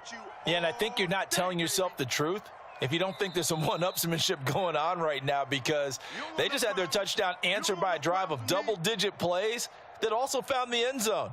Now they want to do something even more impressive to answer that one. Ball on the 30 now. Here's 2nd and 2. Back to the ground, this time Montgomery. And he's able to take this one up to the 35-yard line. Ball up to the 35 now as they come up on 1st and 10. They'll keep pounding here with Montgomery. They find some open field here. And he'll have it past midfield almost to the 40 before being taken down. Now the Patriots going to use one of their timeouts. And they'll be disappointed to have to burn one there after giving up the first down.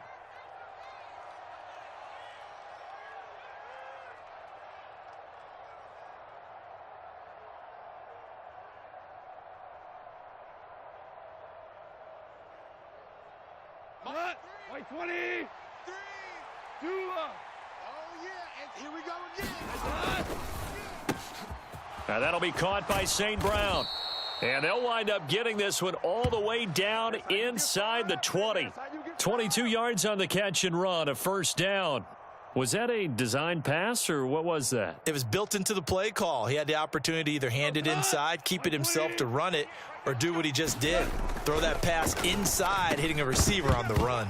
And now a throw on first down there, but it's incomplete. Looked like both sides were anticipating a quick throw there, and the defense was ready to jump in and deny it, and they did.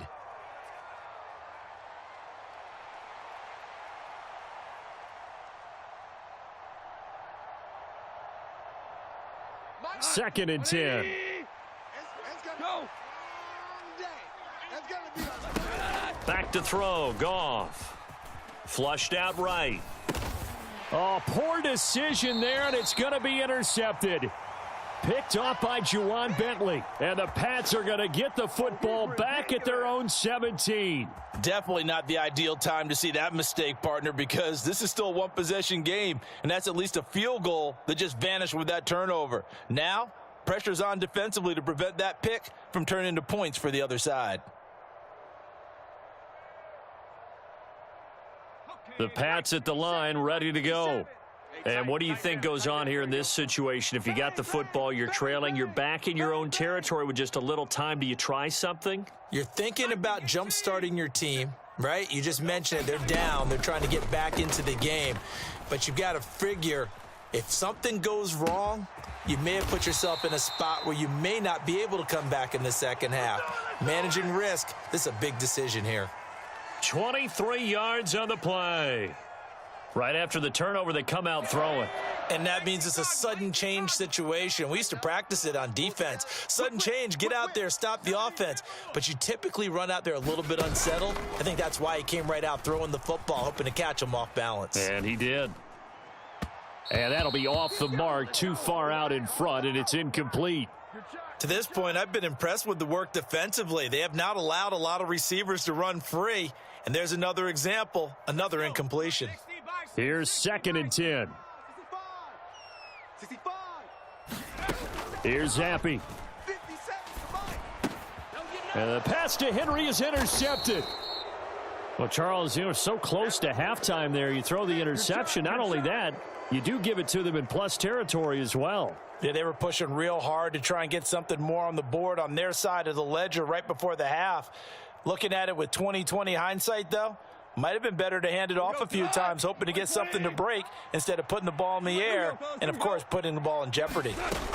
After the interception, here's Goff. Over the middle, complete. It's Gibbs. And the timeout comes in with 2 seconds remaining. So they can trot out the field goal unit for the try before we hit the lockers.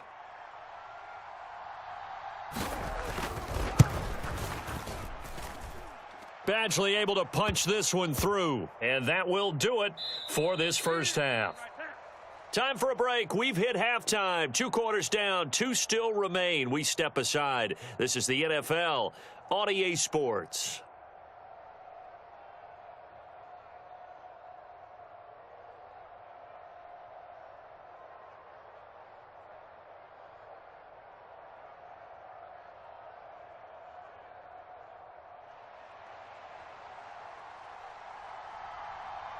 The Patriots trailing here, but they will have the football first as the third quarter is underway.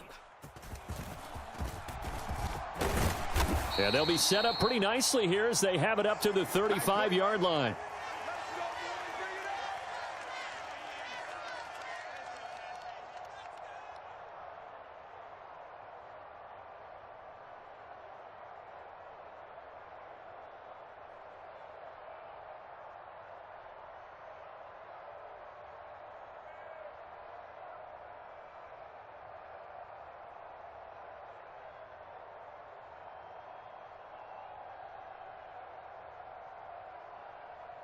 New England with a first down as they begin the drive. And they're still very much in this game, although they do trail. What's the game plan, Charles, for the second half? It might be a little counterintuitive because most people will think losing equals passing the ball more, but I'd establish the running game. They kind of went away from it in the first half. I think if they get back in balance, it'll help them when they put the ball back in the air.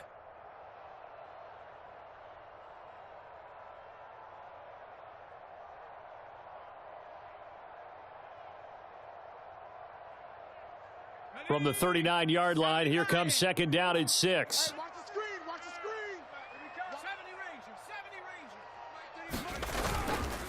screen. Again, it's Elliott. And a strong run that time as he's across midfield and down to the 43. 18 big yards on that one and a New England first down. That one definitely helps as they try to push the ball down the field here, trailing early in the third quarter. And even though they're trailing, not abandoning the running game. People may call it an adjustment. I think it's just much more sticking to what works for you and continuing to have faith in it. And the running game is starting to pay off. Tiger, 19, Tiger. Check. 60 Maverick. Hot, hot. Showing it. A first down carry by Elliott. And he takes this just a few yards shy of the red zone before going out.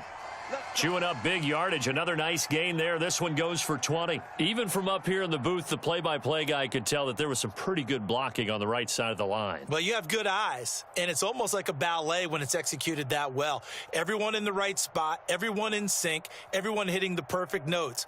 A little more percussion and a lot more bass, I would think, than you get your normal ballet. But at the same time, that was well executed. Ready up. Mike, 57. He don't know no better. Check 50. Check 50. Stevenson now on 1st and 10. And he is brought down at the 22 after a gain of 2, and it brings up second down. That's a good play by the guys on the defensive side of the ball. Held them to a gain of 2, and that changes the playbook a little bit now for the guy calling plays. 2nd and 8. Now he's got to probably think about going to the air instead of maybe staying with the ground game. Now Zampi will go to the air. Looking left side, and he's got a man. That's Stevenson. And he is out of bounds. Looks like right at the 15. That's good. The completion there for 7 yards. And 3rd and 1 now.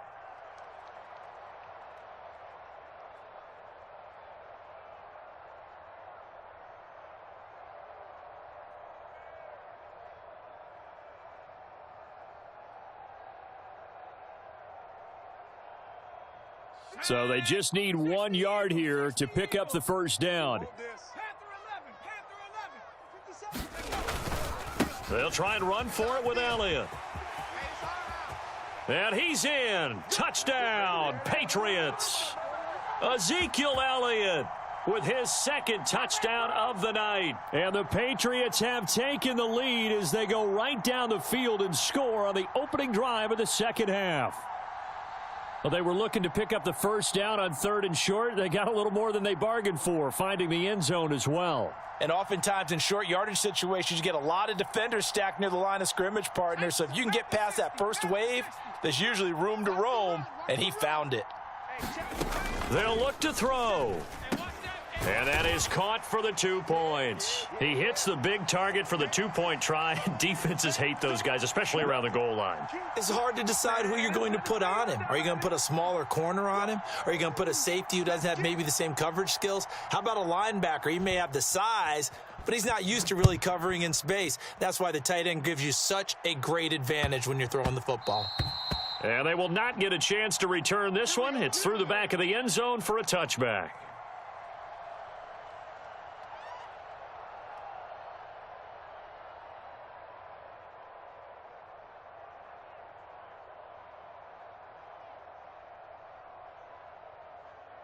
The Detroit offense ready to begin their drive. And, Charles, it feels like we're set up for a good second half here. Came out of the locker room, one-score game. Now the lead has already changed hands. Well, this offense, they've got an opportunity right now to take that lead right back. Yeah, and it feels like you're going back and forth, almost a little bit like a tennis match, right? And we're just, our heads just keep moving. Which side has it? Which side's going to score? How are they going to go out doing it? A little bit of a challenge for each side, trying to match each other.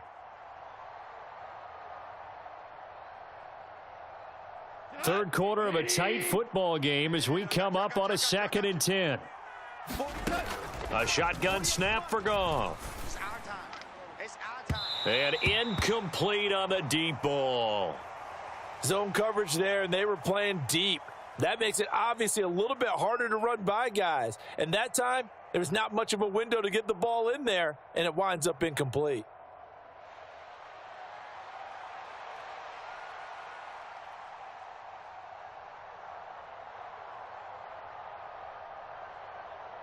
So back-to-back incompletions, and that has him staring at a 3rd and 10. Goff going to move his guys around a bit. That is caught. And he's taken down, but able to slip across the 35. Goff to St. Brown for the Detroit first down. And it's pretty evident that this passing game has been frustrated so far. They haven't really moved the ball the way we might have expected, but this is a good pickup here for the first down.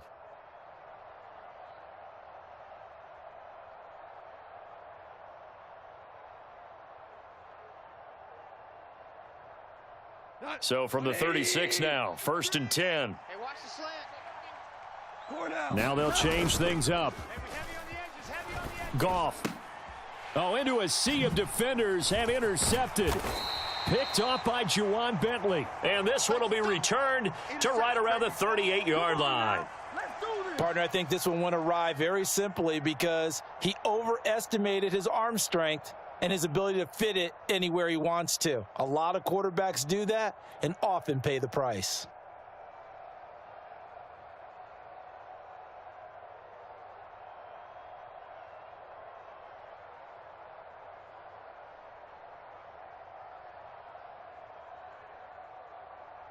Ready, set. 46 to Mike. 46 to Mike. You got double up, double up, double up, double up. Kill. Inside give to Elliott. Down at the 35. It'll be 2nd down.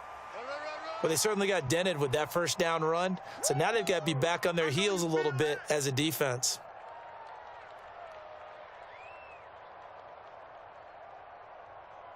From the 35, here's the 2nd down and 6. I'm coming. Zappe looks to throw it. 6-man. He'll find Smith-Schuster. That's complete. And he's going to get this down near the 20-yard line. That one good for 13 at a New England first down.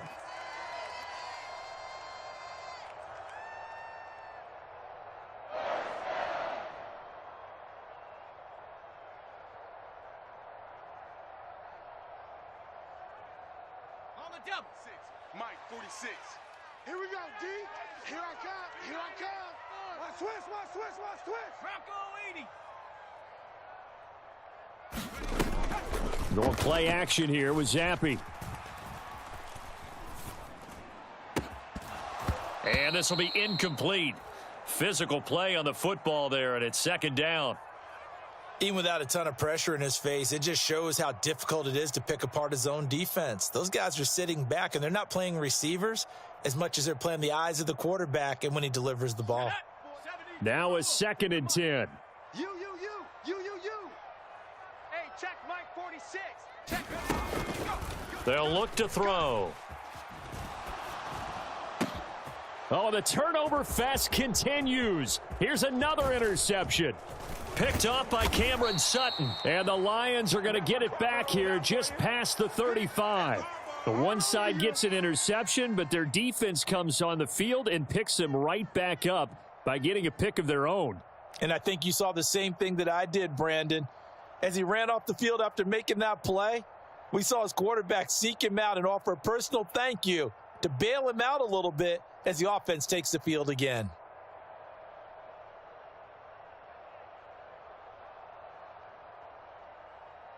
The Lions offense ready to kick off their next drive. And really, Charles, not much of a surprise that they're losing. They just haven't been able to get much of anything going in the pass game. And as you well know, in today's NFL, if the passing game isn't working, usually not much else is working either. You're exactly right about that, partner. And I know that right now the easy answer would be, hey, let's run the football. But that might not be everything you need. So despite the fact that they've struggled throwing it, they've got to find some type of a play, multiple plays, that puts the ball in the air and allows for them to have some success.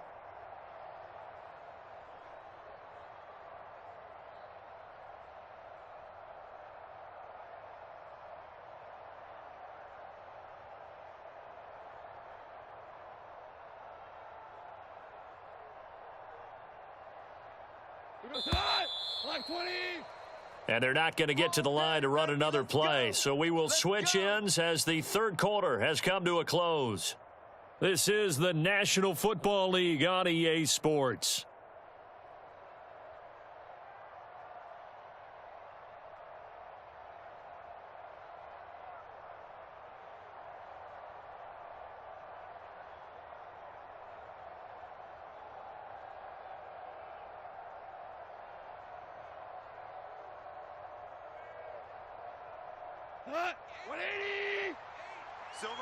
Ric Flair.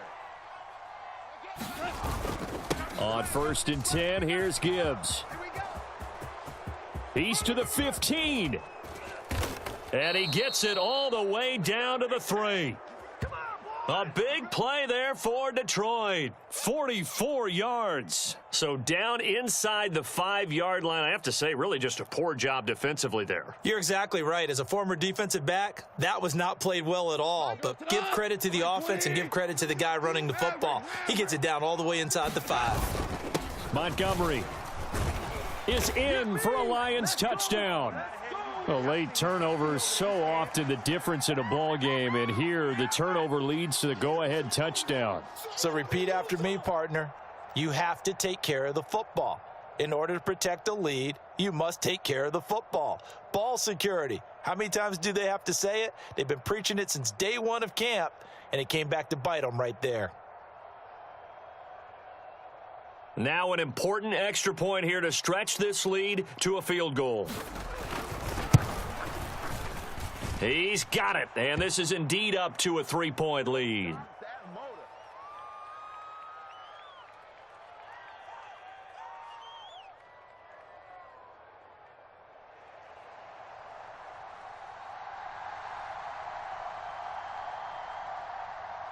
The kickoff team on the field now as they will send this one away.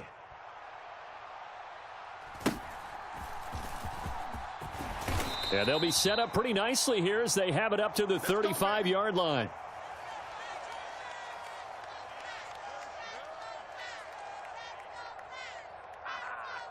Dang, man, I guess we're looking at the wrong side right here.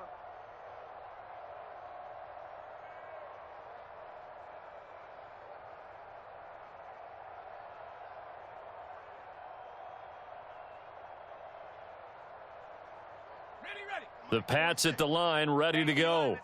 We certainly have a good one on our hands. They're trailing after that last touchdown, but now a chance for this offense to try to snag that lead right back here in the fourth quarter.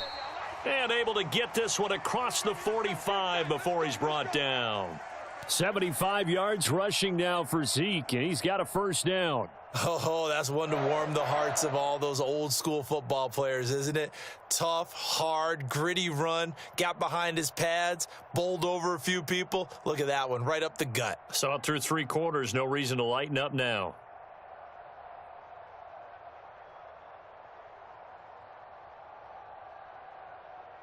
Let's go now. Cowboy 80. Watch the slant. Watch out, watch out, watch out, watch out. Up the middle, here's Stevenson. And a good push there defensively as they stop him at the 48. Gain of just 1. Well, partner, I don't think it's any secret that any running back wants to be able to see a hole open so that he can gallop through it. But in this case, he had to slow down. There was really no hole there, and he took a big hit in order to get that 1 yard. From the 48-yard line, here's the 2nd and 9. Get ready, get ready, get ready. From the shotgun, he'll look to throw. Quick completion to Henry. And it's going to be another first down as they'll get him to the ground at the Lions' 40. They pick up 12 on the play there, and they move the chains. Obviously, this has not been a banner game throwing the football. So what you got to do, you got to kind of down focus, don't you think? Find the tight end, take some easier completions. Yeah, interception last drive. There he hits the reliable target. Up the middle, here's Elliott. And this will leave him a yard short. Nice pickup of 9 yards on first down.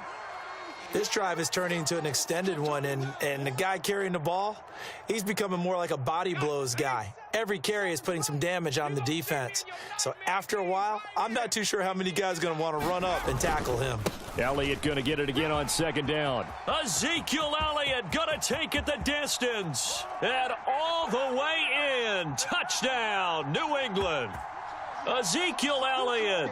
31 yards. And the Patriots answer back with a touchdown of their own to take a fourth-quarter lead. Plenty of scoring here of late, and our lead changes hands now in the fourth quarter. Yeah, they just gave up a touchdown the other end, so they knew that with time getting short, they had to put something together here, and they were able to do so and retake the lead right back.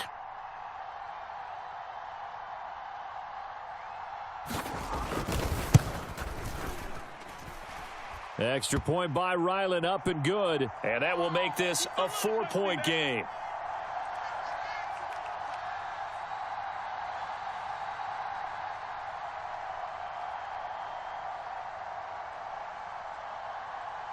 Back out is the kicker, Ryland, and he'll send this one away. And that one will bounce out of the back of the end zone, so we will start here at the 25.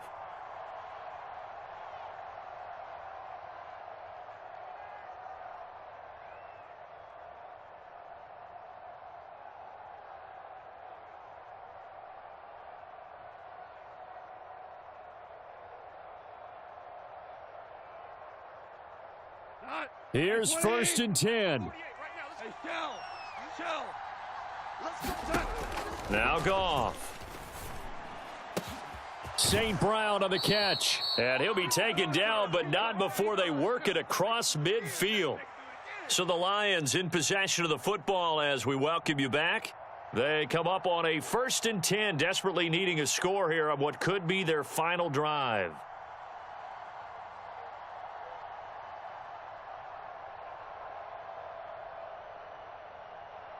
Plenty of time. All 3 timeouts still remain. Here's first and 10 now. Gibbs straight ahead. And a 5-yard gain gets him to the 42. Here's second down. Another run for Gibbs here. And the stop here will come at the 38-yard line. The Lions will use the first of their timeouts as they'll talk it over here before what will be an important third down. But, partner, if the defense isn't going to adjust and they keep giving them those 5, 6, 7-yard runs over and over, they're likely to run it the whole way to the end zone. They'll be more than happy to take the yardage available and save some of their other plays in the playbook for another time.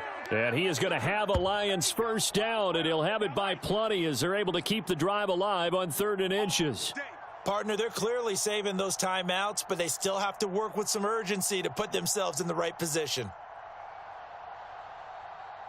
They'll come up first and 10 here. Throw to St. Brown, complete on the left side. And he'll lose yardage. Brought down at the 32. Oh, I know it goes against the grain here. It totally goes against it, but you've got to drop the ball in that situation. He makes a catch, but he loses yards and doesn't get out of bounds. And he's got another first down as the tackle's going to be made at the Patriots' 20-yard line. Now back to the ground. Here's Gibbs. And they'll work this down to the 15 for a pickup of 4. I know they got a little yardage there, but I'm not sure the investment is right. They're still running the football, and I'm not sure there's enough time to continue to do that. They'll come up now on second down. Goff throwing the slant pattern here, complete. And the Lions are looking at first and goal as he's tackled all the way down at the 2-yard line. I tell you, it has not been his best day throwing the football. He really needs to piece something together here. All will be forgiven if he leads them into the end zone. The Lions now going to use the second of their timeouts as they'll stop it with 17 seconds to go in the game.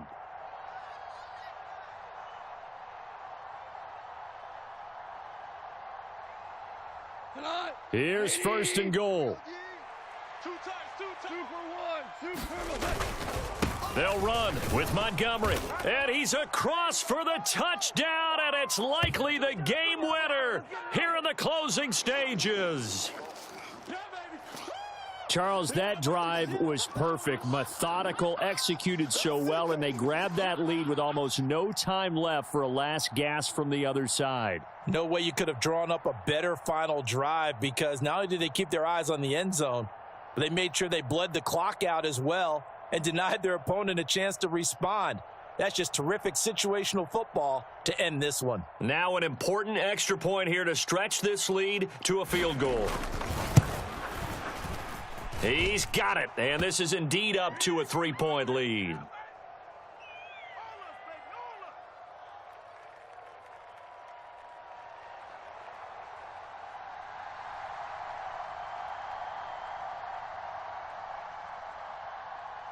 Here are the Lions now as they line up and kick this one away.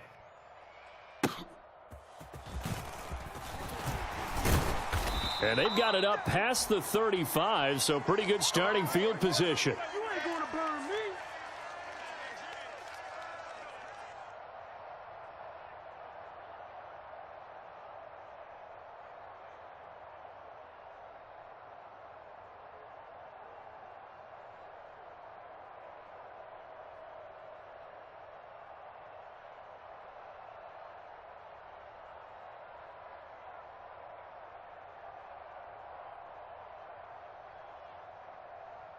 This is first and 10. It's game situation. Let's go.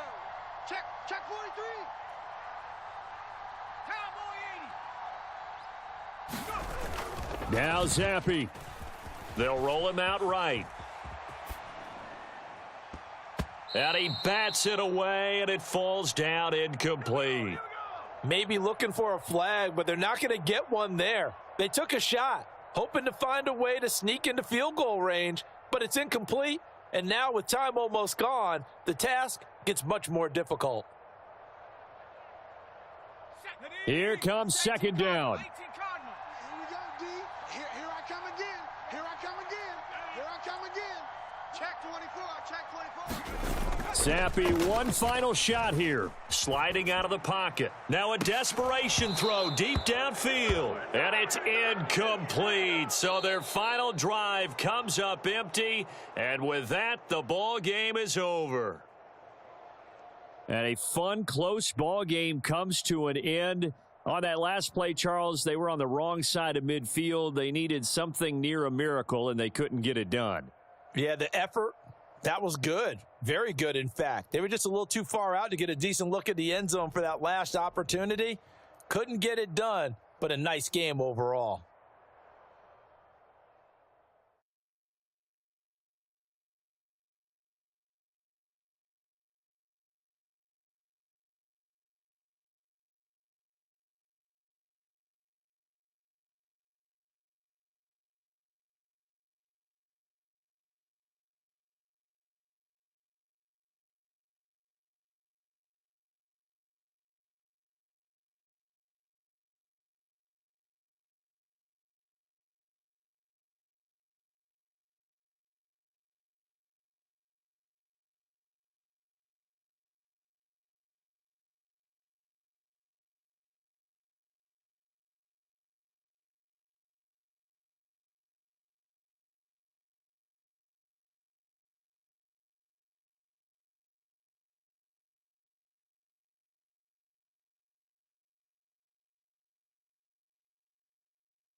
It's the NFL on EA Sports as you get a look inside Gillette Stadium here in Foxborough. Coming up, we got a good matchup on tap here as it'll be the Green Bay Packers taking on the New England Patriots.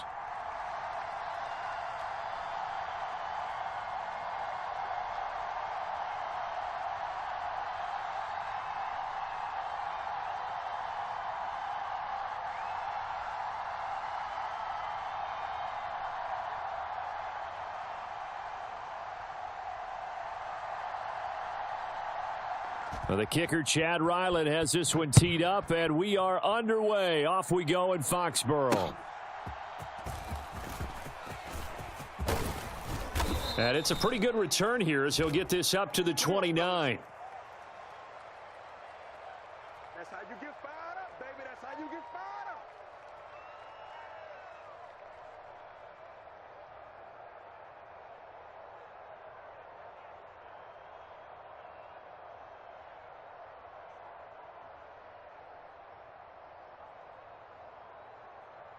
Let's go.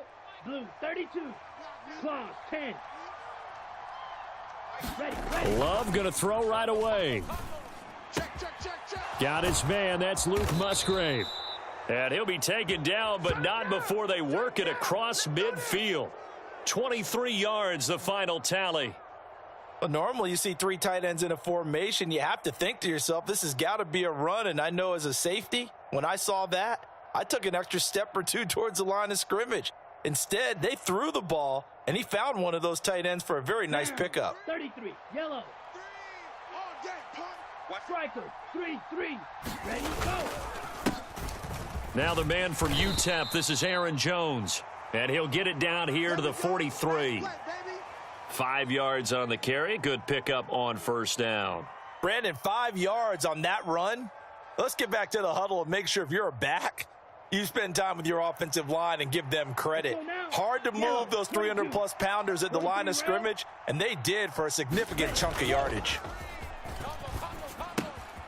Now he's going to swing this one out to his running back. No yardage to speak of whatsoever. Leads to a third down. That's a nice job defensively to make sure everyone was accounted for, because ordinarily you pick up the guys downfield and sometimes you forget about the running back. In this case, they did not and dropped him for no gain. They'll come up facing 3rd and 5. Off the play fake, Love steps away. A wild throw there, and it is intercepted. Picked off by Adrian Phillips. And the Patriots are going to get possession here as they force the opening drive turnover. That right there is the inauspicious start that they were hoping to avoid, the turnover on the first possession. I love how you use those college-bound words like that, inauspicious. Well done. I really appreciate that. Thank you. But here's the thing for me. I'm just wondering if their game plan is incorrect. You know, I think they felt like they could come in and throw it around pretty well. That interception early, they may rethink how they go about attacking. Zappe and the Patriots come up here, 1st and 10. At about the 32. They start on the ground with Elliott. And he is met in his tracks behind the line of scrimmage. He'll lose a yard there, and it's 2nd and 11. That's not an easy play for a defensive end because most of his responsibility has him getting upfield and working. But how about his vision to see where the play was going? Crashed down inside and tackled him for a loss. On 2nd down, Elliott once more. And they'll stop him after a gain of a couple to the 33.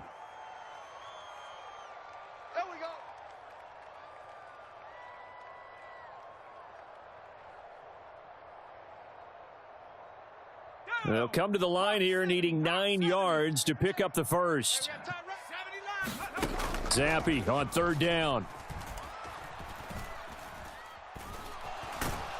Now the Packers give him nowhere to go, and they bring him down. It's Preston Smith. He gets the sack there. It always helps for a visiting team to come in and set the tone on defense. In fact, when we talked with them prior to the game, they said they wanted this home crowd to feel like they had to hide their valuables when they were in town. Well, the home crowd quiet now early. See if their offense can take over and get some points on the board.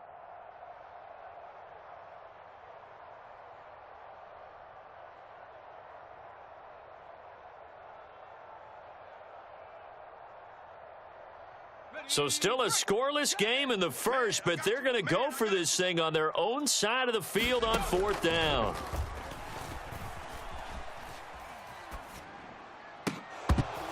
Now, meanwhile, they go for it on 4th down, and my goodness, incomplete. Boy, a real head-scratcher there, and that will force a turnover on downs.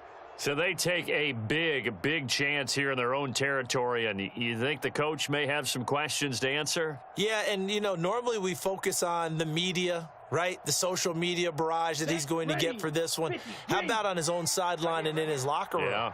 Because I think the team's going to look at him like, Coach, why would we go for it there? I mean, no confidence in the defense.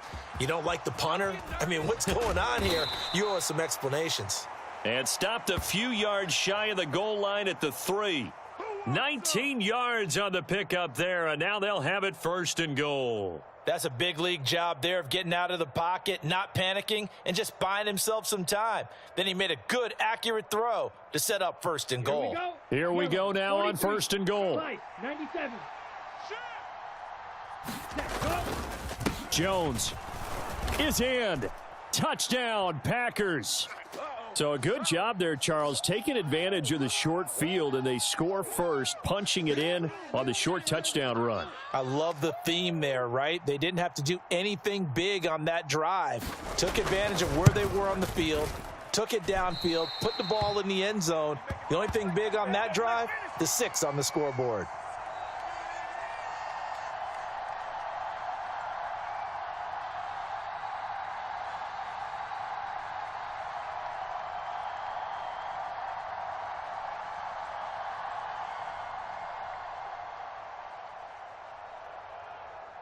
So with the missed PAT in his rearview mirror, he goes back out to kick this one off. And Rager will not return it, so it'll come out to the 25 on the touchback. New England with a 1st down as they begin the drive. Charles, we'll see how this offense responds. Remember, the last time they were out, they went for it on 4th down, did not get it, and that led to a touchdown on the other side. So they need a response here. They certainly do, and I just have a question for you. You think that was a gut feel, or was that analytics that came into play there deciding to go for it on 4th down? That felt like gut to me. What about you? Yeah, absolutely, because the way it backfired, where they are in the game, all those things, that didn't feel like an analytics call. That certainly felt like, hey, I feel like we can get this right now. And unfortunately, it didn't work out for them. Yeah, that went too far in front. He couldn't reel it in. It's incomplete. One thing I have learned, receivers don't mind high throws so much to the sideline, but do that over the middle to them, and not only are the DBs going to throw a little verbal trash their way, when they get back to the huddle, they're going to have a few words to say to their QB, aren't they? Yeah, hung out to dry a little bit there on the high throw. Luckily fell incomplete. And he'll be stopped at the 27-yard line, well short of the 1st down marker. 3 yards won't be enough here as that'll bring up 4th down.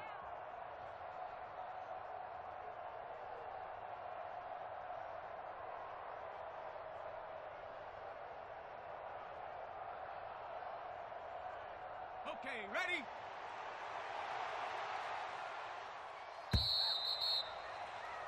6-0 our score after 1. Start of the 2nd quarter from Foxborough. It's the homestanding Patriots with the football. So here we go. The offense is going to stay out there. They're going for it on 4th and 8. They're going for it. Zappi looking to throw it. Work in the middle of the field, and he's got a man complete. A curious decision to go for it, but it pays off with a 1st down. Well, they picked up the 1st down, but I'm just going to say it. I didn't like it before the ball was snapped, and I don't like it now that they picked it up. Think about field position on their own side of the 50. They don't get it. They put their defense in a bad spot. And it's just not a decision that pays off very often. Well, it wasn't 4th and a yard. There was some meat on that bone. There really was. Fortunate to get it in that situation, but not a call I would make very often. And he slips up past the 45 before being tackled. 11 more on that one and another 1st down.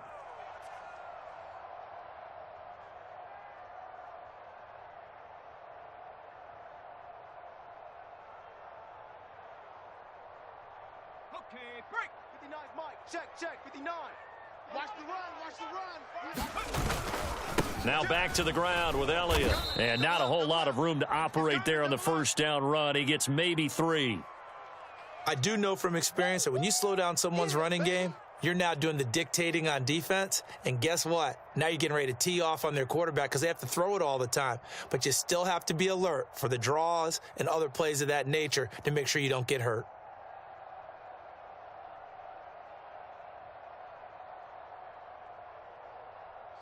Second and 7.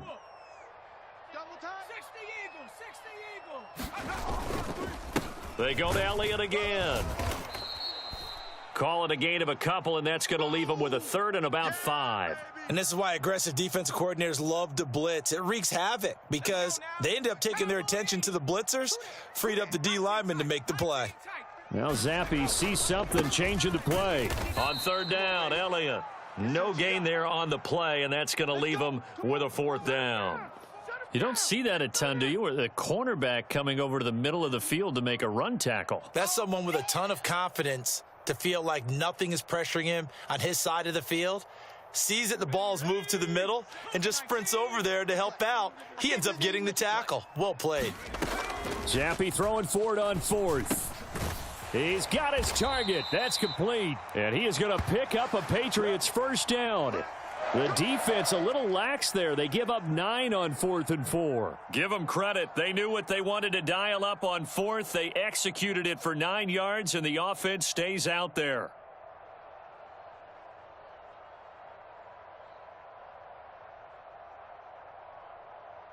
Here we go. Viking 18. Watch the slant. On first down, here's Zappe. That's complete. Demario Douglas with it. And they'll get him down after a pickup of 8. 2nd and 2.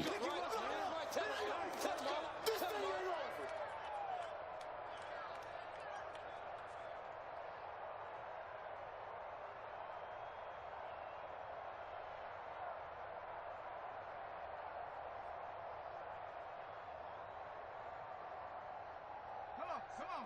Set. Bronco 80. I don't think you got it, son. Check 52. And now they'll shift things around. The play fake, and now here's Zappe. And he fires one incomplete. They're putting together a drive here in the final minutes of the half, but the coverage has been tight all game long, and they certainly want to keep them off the scoreboard here. After the incompletion, here now, 3rd and 2. Again, it's Zappe. And this complete to Henry over the middle. And this is going to result in another first down as the tackle's made at the Packers' 12-yard line. 17 yards on the pickup there. The drive will continue. And that's well executed there on 3rd down, and I love the confidence that they had to let their tight end try and find some space in the middle of the field, right in their quarterback's line of vision. And QBs love to make that easy throw, and they hooked up there for a first down. A give to Elliott. Muscles him off. And he'll take it into the end zone for a Patriot touchdown. Ezekiel Elliott, a 12-yard touchdown run. And the Pats are an extra point away from taking the lead. In as many coaches' meetings as we sit in, we hear the word finish all the time, don't we? And on that play, the back actually finished getting into the end zone, breaking the last tackle. Tried to wrap up, tried to use the proper technique, just wasn't able to get it done. Chad Ryland now to add the PAT.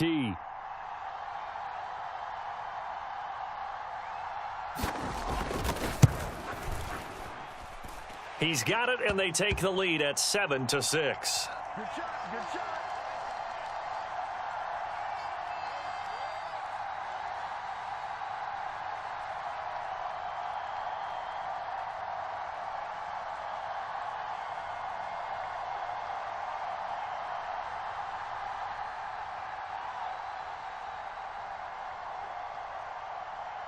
Ryland now following the touchdown, back out to kick it away. Keyshawn Nixon now going to bring it out of his end zone. And he'll get it up past the 20 to about the 22. Let's go, boys.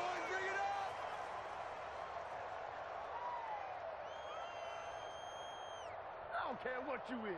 You ain't can't get none of this.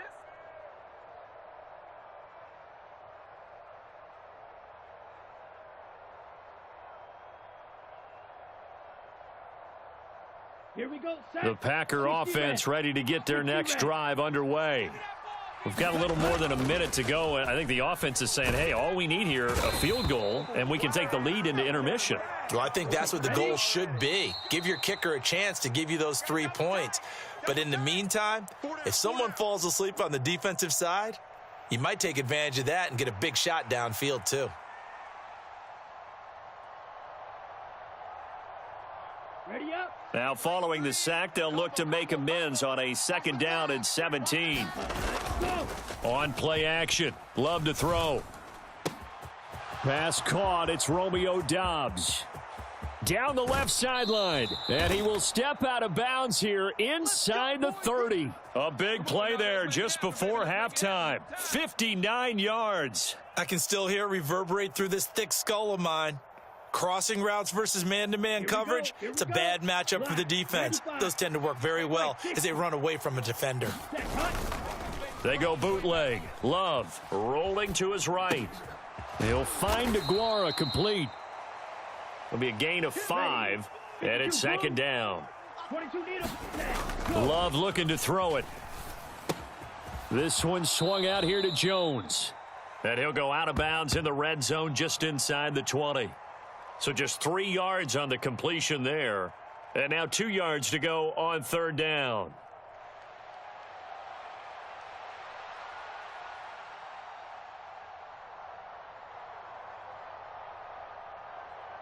Set hut. Red 38. Double tight. Alert. Set hut. Love, they go play action now. He'll find Jones again, complete. And this one goes nowhere. Losing yardage back at the 22. Now a timeout signaled for, and they'll get it with 10 seconds to go before halftime.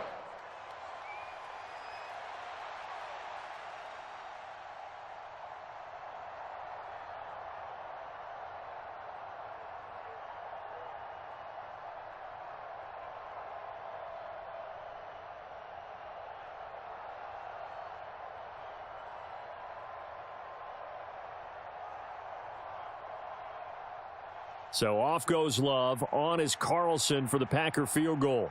From the left hash, this from 39.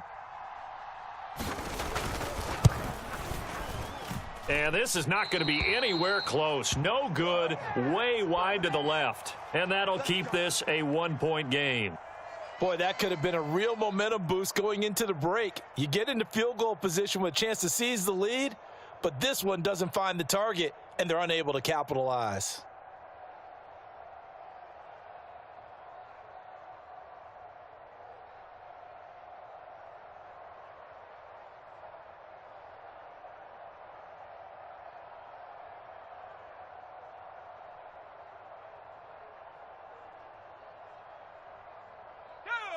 The Pats at the line, ready to go.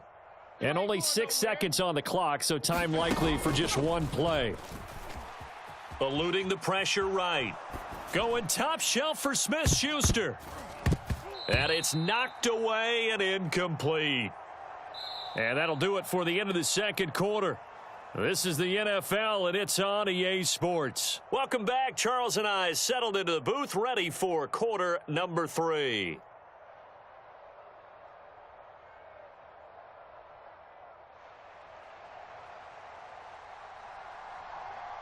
So here we go for half number 2. The Patriots with the lead, and they will be getting the football. And he'll get it up across the 20 to the 21-yard line.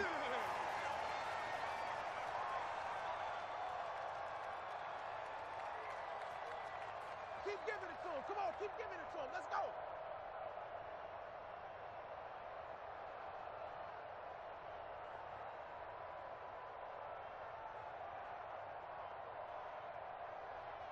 New England with a first down as they begin the drive. Zappi, he wants to change it up.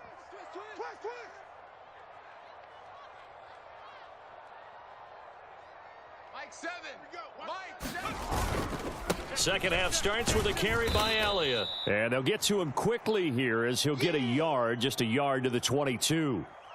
He continues to struggle to find a crease to break off a big one and might need to just put that aside and just try and ram his way forward and get what he can.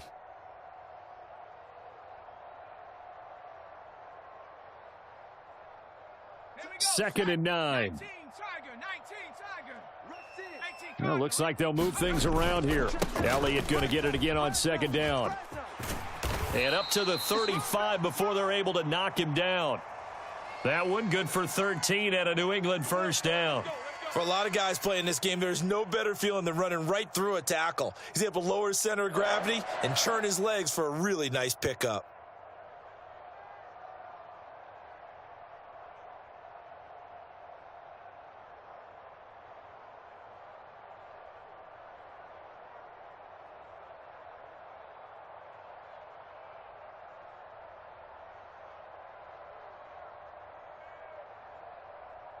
Ball up to the 35 now as they come up on 1st and 10.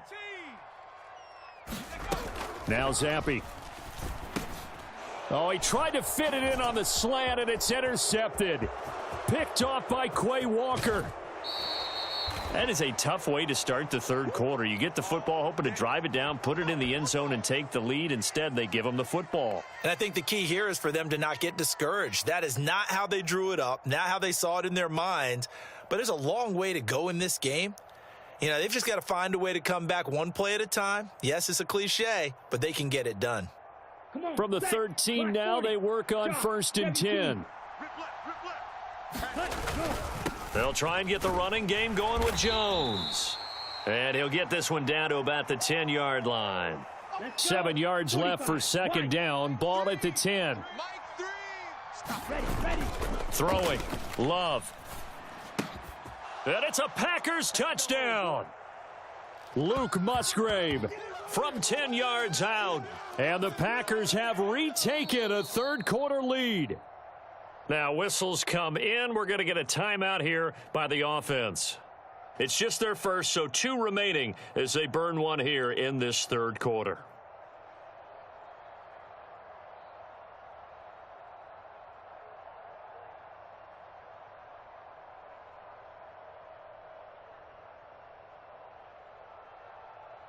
Matt LaFleur, he tells the offense, stay out there, go for 2. Love throwing for it. And he's going to be taken down. It's a sack, and they fail on the try for 2. And whistle blown. A timeout here is taken, and it's taken by the kicking team. And that's going to leave them with just 1 timeout remaining still in the third quarter. We'll see if that comes back to haunt them. We'll be back.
It's the NFL on EA Sports as you get a look inside Gillette Stadium here in Foxborough. Straight ahead, we've got a pretty good one on tap here, as it'll be the Baltimore Ravens taking on the New England Patriots.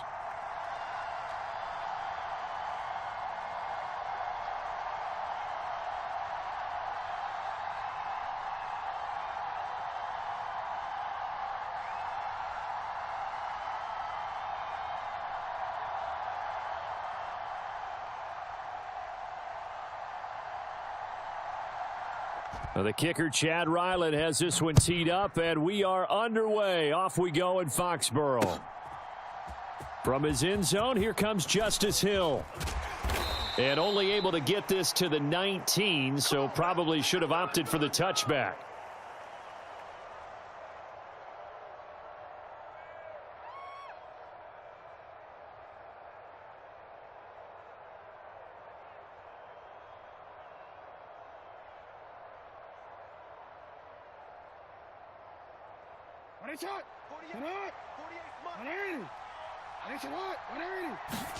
Right to the air is Jackson. That's complete. It's Zay Flowers with it. And he'll be corralled well upfield right around the 40-yard line. And a nice gain of 21 yards. Well, they obviously read man coverage their partner, and he got downfield, broke down the defender, made him think. What do you mean by that? He made him think he was going to run a different route. Probably thought he was going to take it upfield, and then he curls back inside for the completion. So quickly all the way up at the 40-yard line. From the gun, it's Jackson. That is caught, Rashad Bateman. And they'll get this well past midfield before being stopped just before the 35. Another first down there as this one goes for 25.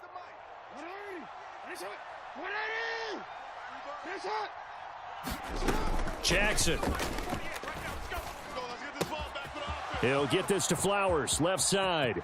And in for the Ravens touchdown. Zay Flowers, 36 yards. And the Ravens need just 3 plays to go down and take the early lead.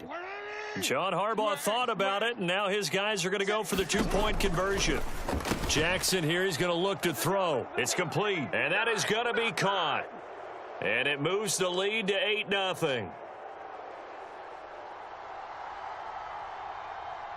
Tucker now to kick it away following the touchdown. And they're going to wind up with pretty good starting field position as they get it up past the 35.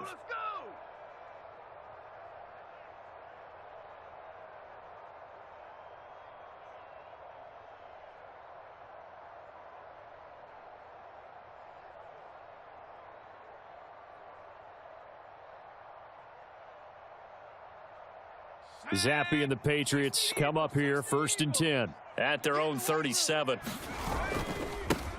They'll start the drive with Elliott. And this will be good for a pickup of 9 to the 46. The success there, Charles, coming on the outside of the field, the ground game. Curious to see if that continues as we progress. Yeah, we often talk about a variety in play calling and usually between run and pass. But in this case, with strictly the run game, you can be creative there as well. Run it inside, run it outside, keep the defense off balance.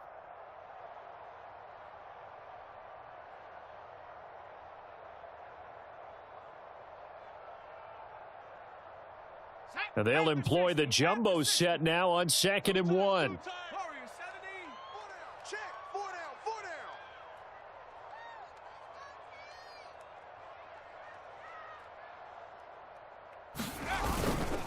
Again, it's Elliott, and he is going to be stopped cold behind the line of scrimmage.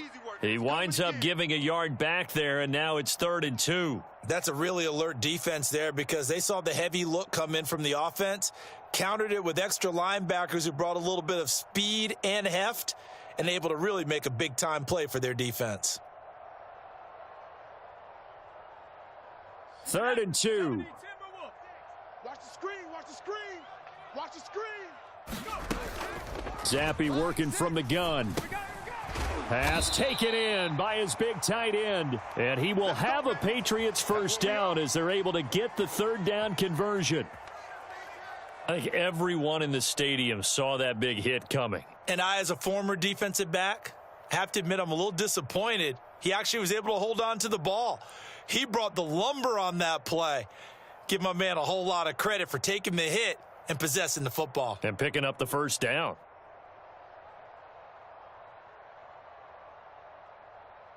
Let's go now. Cowboy 80. Squeeze, squeeze. 19 Lions. A first down carry by Elliott. And he's going to take this ahead for right around 3 yards, but no more than that. Second down.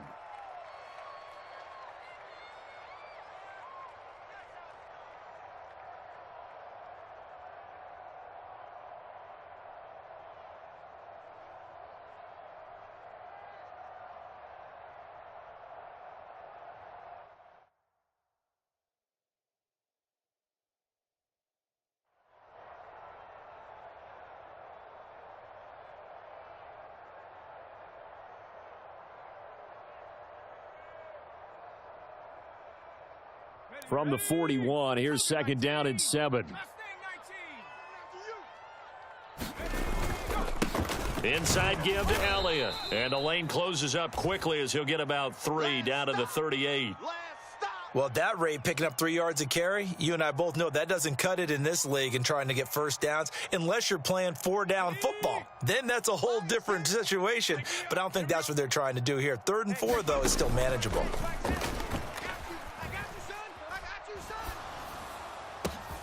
Able to, and now look at this. Big gain, but a fumble. And it's picked up by the Ravens.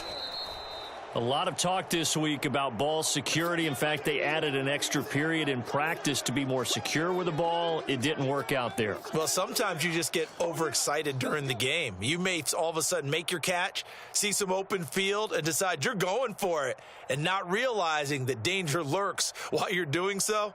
And there's your end result right there. The Raven offense set at the line for this next drive. They'll start on the ground with Dobbins. And he'll work this forward for about 3 at second down. Now a timeout called for by the offense. They'll have 2 remaining as we step aside here in this first quarter.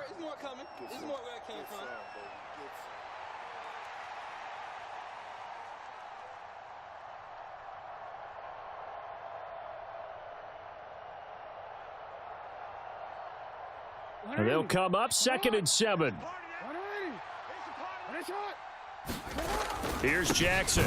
That ball caught. It's Mark Andrews, the tight end. And he's going to get this one across the 30-yard line. Andrews' first catch, good for a first down. It's a well-designed play here. 3 wide receivers in the formation. They're all going to run deep routes to put pressure on the safeties. And then they let their tight end cut his route off a little shorter and work toward the middle of the field. That's a difficult route to try to defend. They'll throw on first down with Jackson. That's going deep for Bateman. And the defense loses him. It's complete. And all the way in for a Ravens touchdown. Rashad Bateman, 69 yards. And the Ravens go up by 2 touchdowns. They've got to be thrilled on the road right now. Touchdown, turnover, touchdown, and quickly trying to make it 14-0. Yeah, and mentioned it already. On the road, to be able to go into someone else's house and establish a start like that, obviously your confidence rises in a big way, and you're putting some doubt in their minds.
The NFL on EA Sports is in the great state of Tennessee at Nissan Stadium here in Nashville.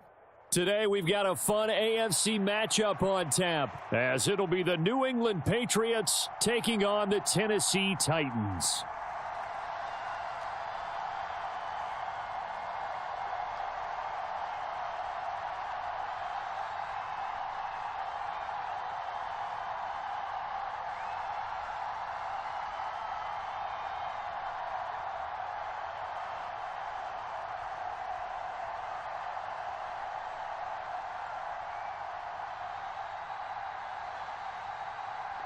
The kicker, Chad Ryland, has this one teed up. And off we go from Nashville.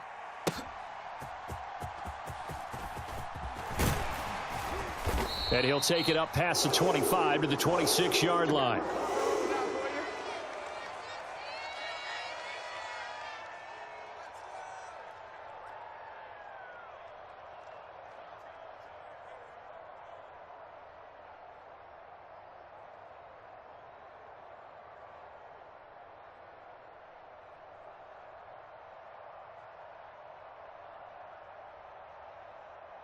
Here we go.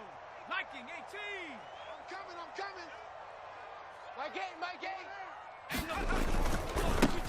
They'll start on the ground. It's Derrick Henry trying to keep those big legs churning, but he's going to go down in the backfield.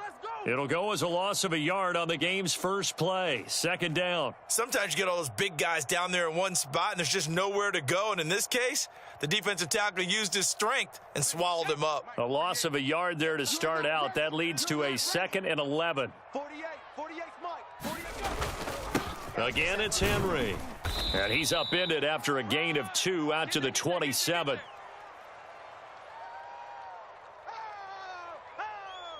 No chance. No chance.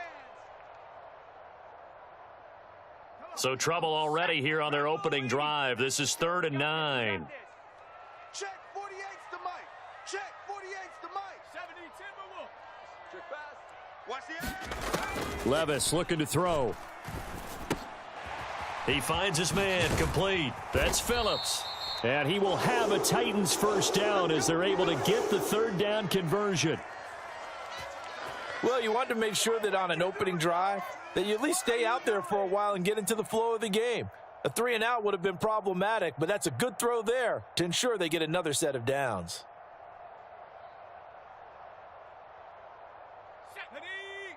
18 Cardinal. Check pass. Kill.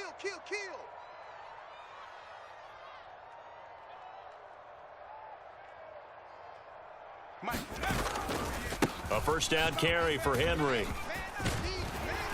It's a pretty strong running there as he'll take this across the 50 and down to the 44.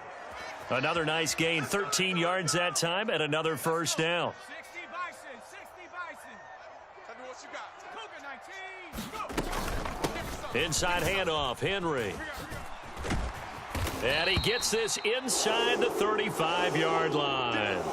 10 more there and another first down. So back-to-back big runs picking apart this defense on the opening drive. I thought this was a passing league. I thought this was the era we were in where the ball was always in the air, right? They didn't get the memo. And they didn't get the memo, and I know this to be true. Offensive linemen still, to this day, they want to run the football. They want to fire out and hit people across the line of scrimmage, and they're clearing space. 2nd down and a yard. Henry up the middle. And he'll be brought down at the 21, just shy of the 20 in the red zone.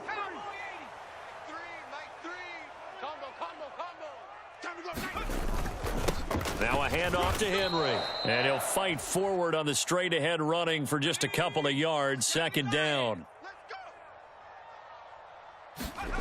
Levis back to throw. Looking middle, and that's complete. And the Titans are going to have a 1st and goal as he's taken down at about the 8-yard line. Levis looking to move him around a bit. They'll try and run for it with Henry. And he's able to get it down to the 2-yard line. From the 2 now, 2nd and goal. Henry is in. Touchdown, Tennessee. It's not often you talk about statement drives coming right at the start of a game, but that was some statement there. That drive took them the length of the field, and as I look at the clock, ate up nearly the entire first quarter as well. Great work up front, clearing space, and an ideal finish on the touchdown run.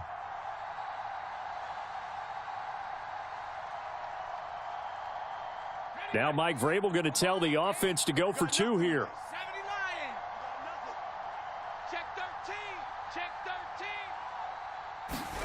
Levis will try to throw for the 2. It's caught.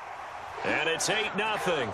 Interesting. I mean, they're putting their foot on the gas here early, going for 2 to go up 8-0. Well, after that drive, you have to believe that they thought to themselves, if we can do that, what's another 2 yards? Let's go get those and get 2 points as a result. Out is the kickoff unit as they run up and send this one away. And that'll carry over the back line of the end zone for a touchback.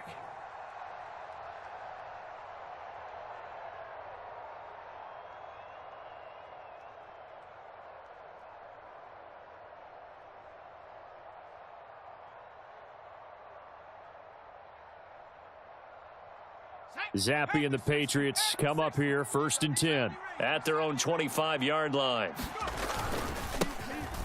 They start on the ground with Elliott. And nothing much materializing there on the first down run. He'll get a couple, and that's it. Offense looked a little bit discouraged after that play, shaking their heads a bit, looking at each other. I think they thought they'd get a lot more out of that call. Sometimes you do get the running lane you want. And other times, the defensive front, they just break up the play before it can get going. 2nd down, Zappe. High throw, but he makes the catch. And he'll be knocked to the turf right there as he gets it up to the 43.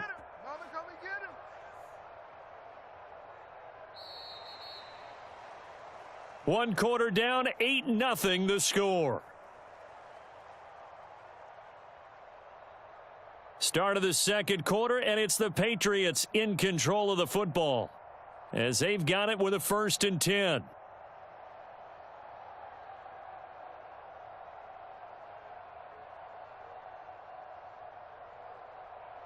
Let's go now.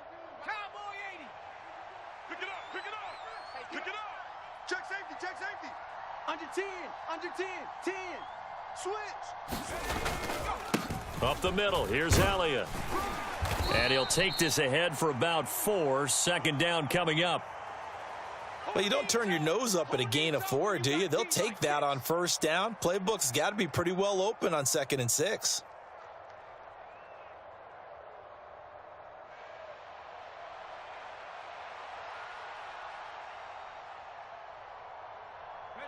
Ball on the 47-yard line. Here's a 2nd down and 6. The give is to Elliott. And he'll get it down to the 47 here. 7 yards there and a 1st down. It's nice every now and then in this game not to see people overthink it. Just hand it to the old reliable guy. Let him pick up the 1st down.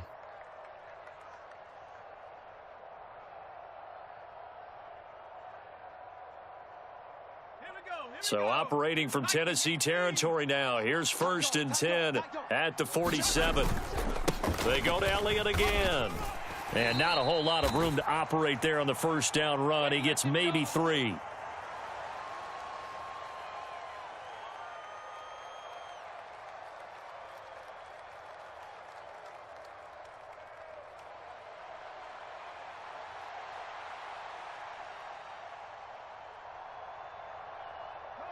Here's 2nd and 7.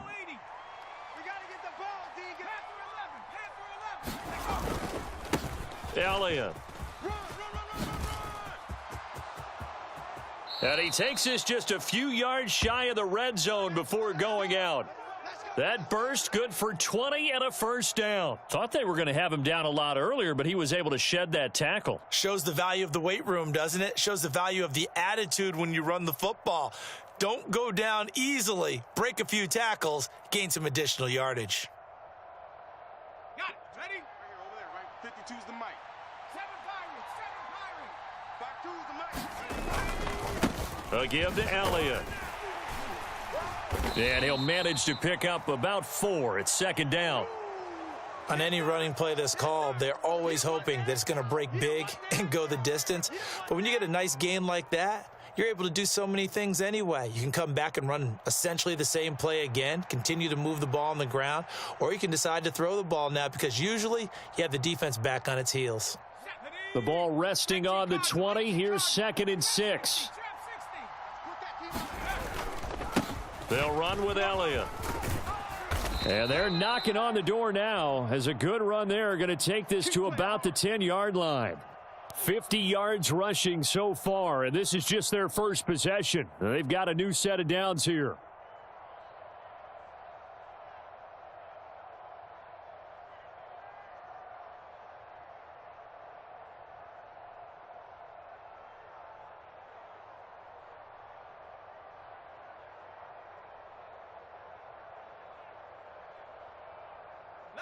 Coming up to the line, and they will need to run another play here before the 2-minute warning.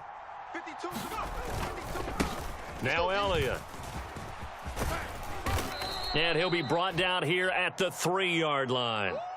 Give him 7 yards on the carry, and it will take us to the 2-minute warning. Good job, D. Good job. Good stop, baby. Good stop. Good stop. Second down and 3.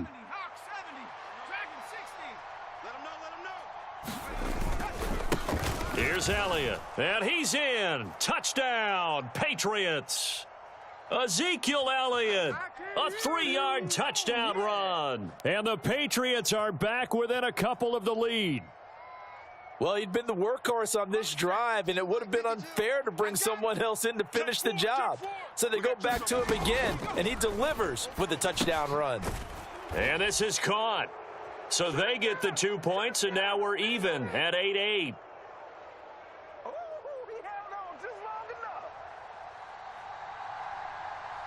So 8-8 our score now as he'll send this one away. And here comes a return from the middle of the end zone.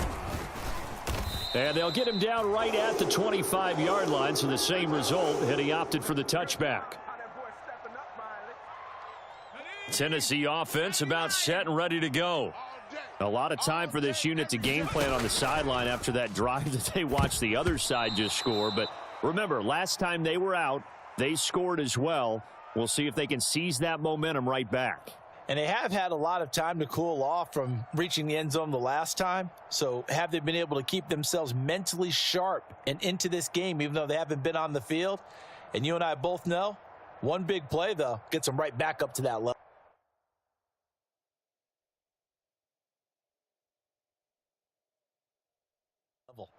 So the incompletion, and now it's 2nd and 10, again from the 25-yard line.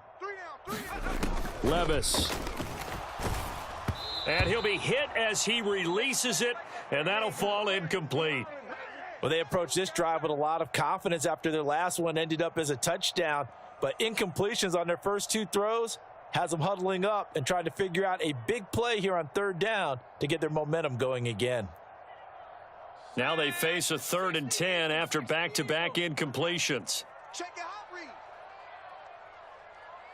And Levis going to change the play.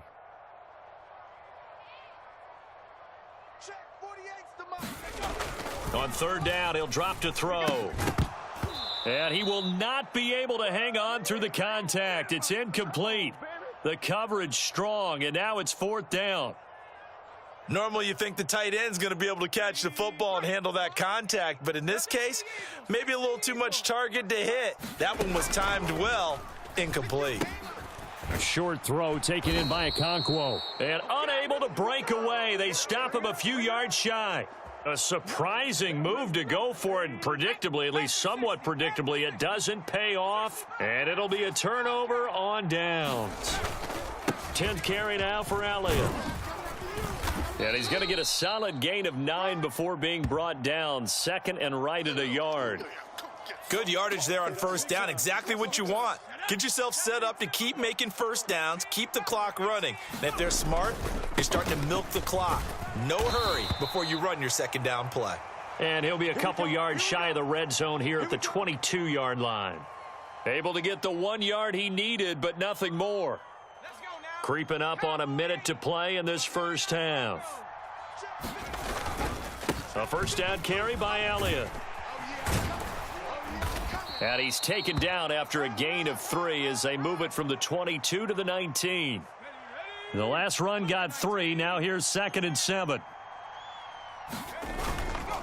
Again, it's Elliott. And they'll bring him down at the 13-yard line.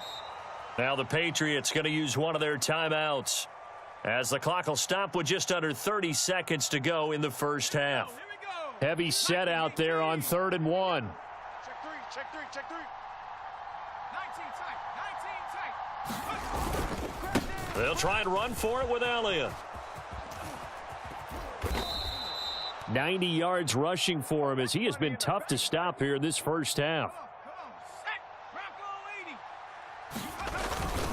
Elliott is into the end zone for a Patriot touchdown.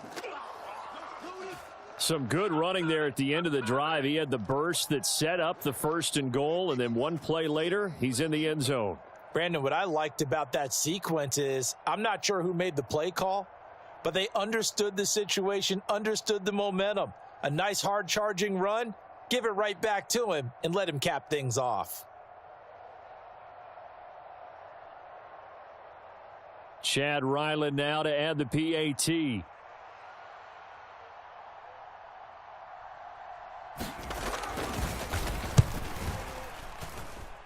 It's up and good, and that'll make our score 15-8.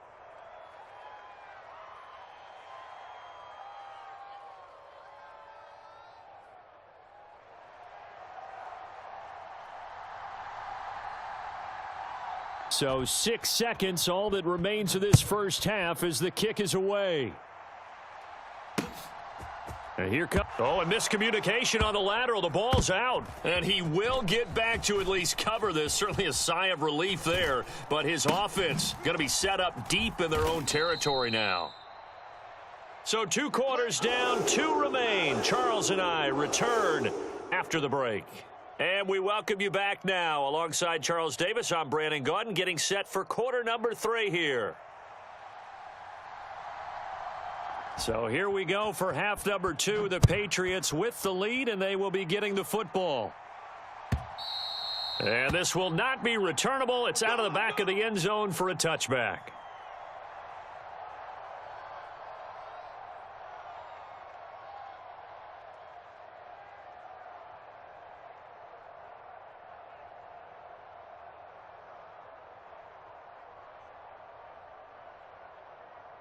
The Pats at the line, ready to go.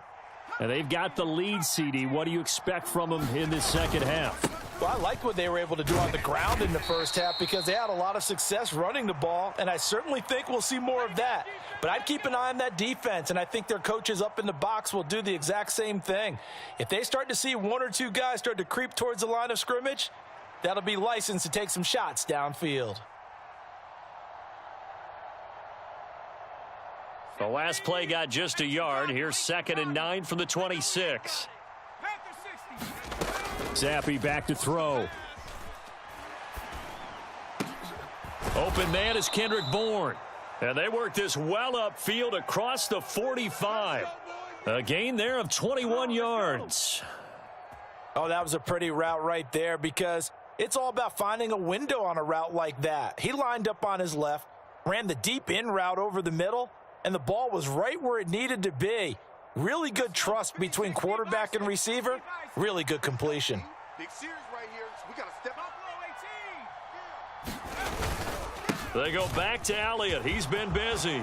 Breaks through the contact. And he's able to get this one down to the 40-yard line. Another good gain. That's now 35 yards combined on those last 2 plays. So operating from Tennessee territory now. Here's 1st and 10 right at the 40. They keep on the ground with Elliott. And bulldozing his way through. And they're able to get this one past the 30 to the 25-yard line. 15 more there, and they're on a roll. It's another first down.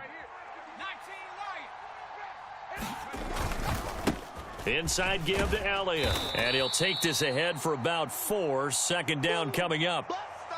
I don't care what the emphasis is in the NFL at any given time.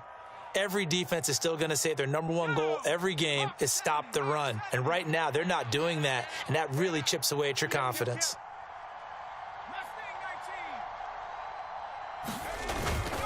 A 20th carry here for Elliott. And he'll take it into the end zone for a Patriot touchdown. Ezekiel Elliott, 22 yards. And the Patriots take the opening kickoff of the third quarter and drive right down the field to extend their lead. That seemed pretty ideal there for the offense, Charles. You take a little bit of time off the clock here in the third quarter, decent length drive, and you pad your lead as well at the end of it. And what it does is lets you feel like you're in control of this game, even more so than a 2-touchdown lead, right? Because you have taken that time off, as you noted, which means they couldn't get you off the field. You ran your playbook the way you wanted to, and you gave your defense some rest. What a big-time drive in that situation. Now Ryland for the PAT.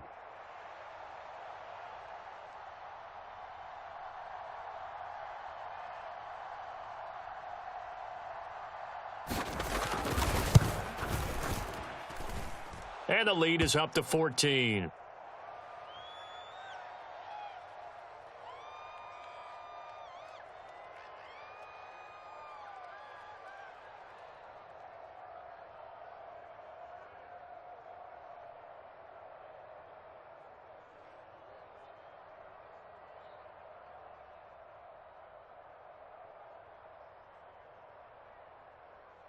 So after the field goal, Ryland back out as he'll send this one away.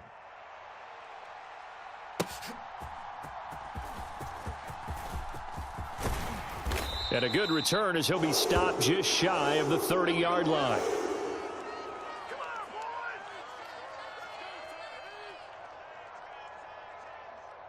The Titans offense set to begin the drive.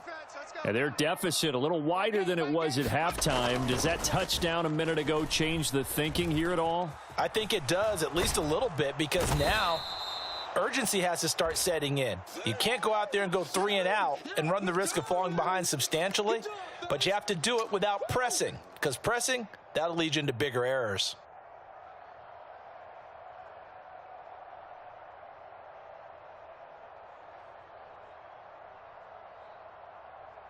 Now following the sack, they'll come up here on a 2nd down and 12. You better bring it. Mike, 48. Now Levis. And that's going to be incomplete. You can tell they wanted to get that ball downfield, but they had nothing working in the secondary, so he dropped it off to the running back. That one ended up incomplete.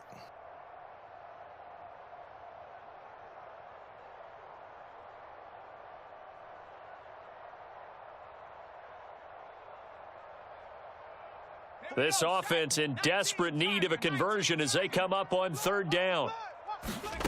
Levis out of the shotgun now. And that is incomplete. Looks like another empty possession offensively. And you're at that point of the game where you can't afford too many more of these. So this is going to require some heavy thinking on the sideline to figure out what they can do to crack this defense.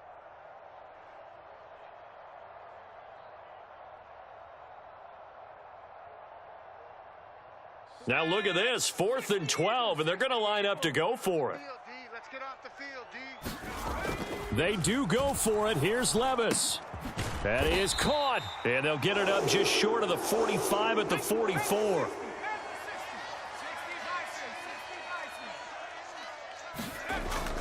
Play action now. Levis. Got an open man to the right. That's Wesco. This will be stopped about 2 yards shy of the marker. 8-yard gain, 2nd and 2. Nice play call, a little bit of play action right there. If you can get those linebackers to freeze for just a split second, that's usually all the room you need in order to get it to your tight end. A 2nd down throw from Levis. They set up the screen for Henry. And some room to work. And he'll get this one down near the 20-yard line, just shy of the 20.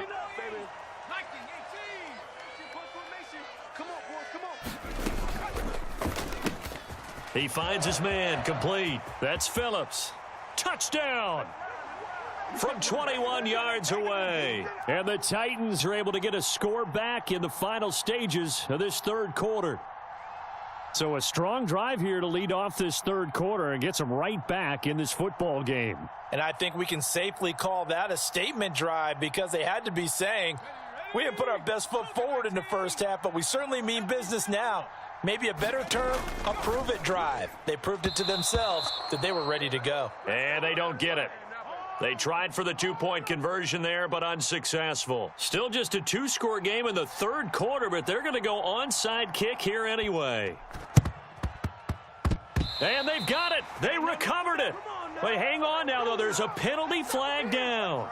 Well, CD, you understand. I mean, they're so eager trying to get back in this game here in the fourth quarter, but they touched that one a little too early before it went 10 yards. Brandon, in such a high-stakes scenario, everyone's feeling the pressure on this play. The special teams coordinator, which one is he going to pick in terms of kicks? Can the kick? Ezekiel Elliott gonna take it the distance.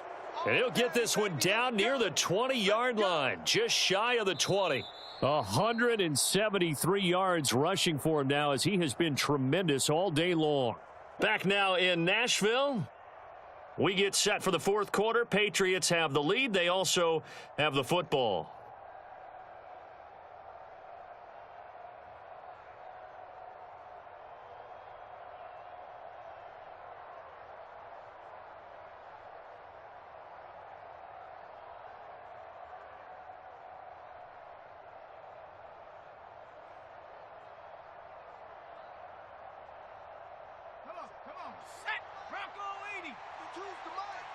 Here we go. Here we go. 70 raises. Right back to him on first down. And he's in. Touchdown, Patriots. Ezekiel Elliott, a 22-yard scamper. And the Patriots have opened up a 2-touchdown lead here in this fourth quarter. And that rushing touchdown, his fourth, puts him just one shy of the NFL record in a single game. And we all know he would love to get to that record and even beyond it, but he doesn't need to in order to impress in this one, does he? What a performance. What an absolute great game that he's had here in this one. And around the goal line, especially on two-point tries, sometimes the QB's best friend is that big target, the tight end. I love how you described it because you know he's going to have some length and some catch radius as well as a big body to keep people away from the football. Back out is the kicker, Ryland, and he'll send this one away. From a couple yards deep, he'll bring it out of the end zone. And he returns this to the 22. Get ready. Get ready. Get ready.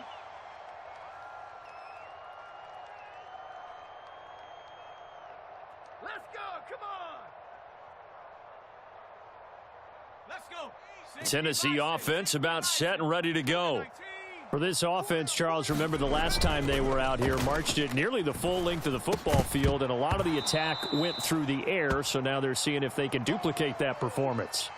Okay, if I show my age a little bit, partner, because I can hear my high school coach, John Ford. I can hear his voice in my head. Laddie, when you put the ball in the air, 3 things can happen, and 2 of them are bad. But the way the game's being played now, this is just part of what they do, so I don't think they should change anything at all. They've been dominant. Keep throwing it around. And this throw incomplete. Now the defender all over him that time, but it's going to lead to third down. Now right where this set of downs started, they need a full 10 here to pick up the first down and move the chains. Now a deep ball here, hauled in just past the 50. He's to the 15. And he'll finally be taken down at the 2-yard line. First and goal, and they got to be thinking a chance to get right back into this football game. Now the Patriots going to use one of their timeouts. It's just their first. They'll be down to 2 remaining as we step aside here in the fourth quarter. My game. I got you. 19 Tiger. They'll throw it again with Levis. And that is caught, but the back judge right there to say incomplete. The frustration is definitely setting in because they've thrown it to him over and over, unable to come up with a catch thus far. I think he knew he would have his challenges against his secondary. I don't think he saw a goose. And it'll be intercepted. And the Pats are going to take possession here. It's a touchback, and they'll take over at the 20-yard line.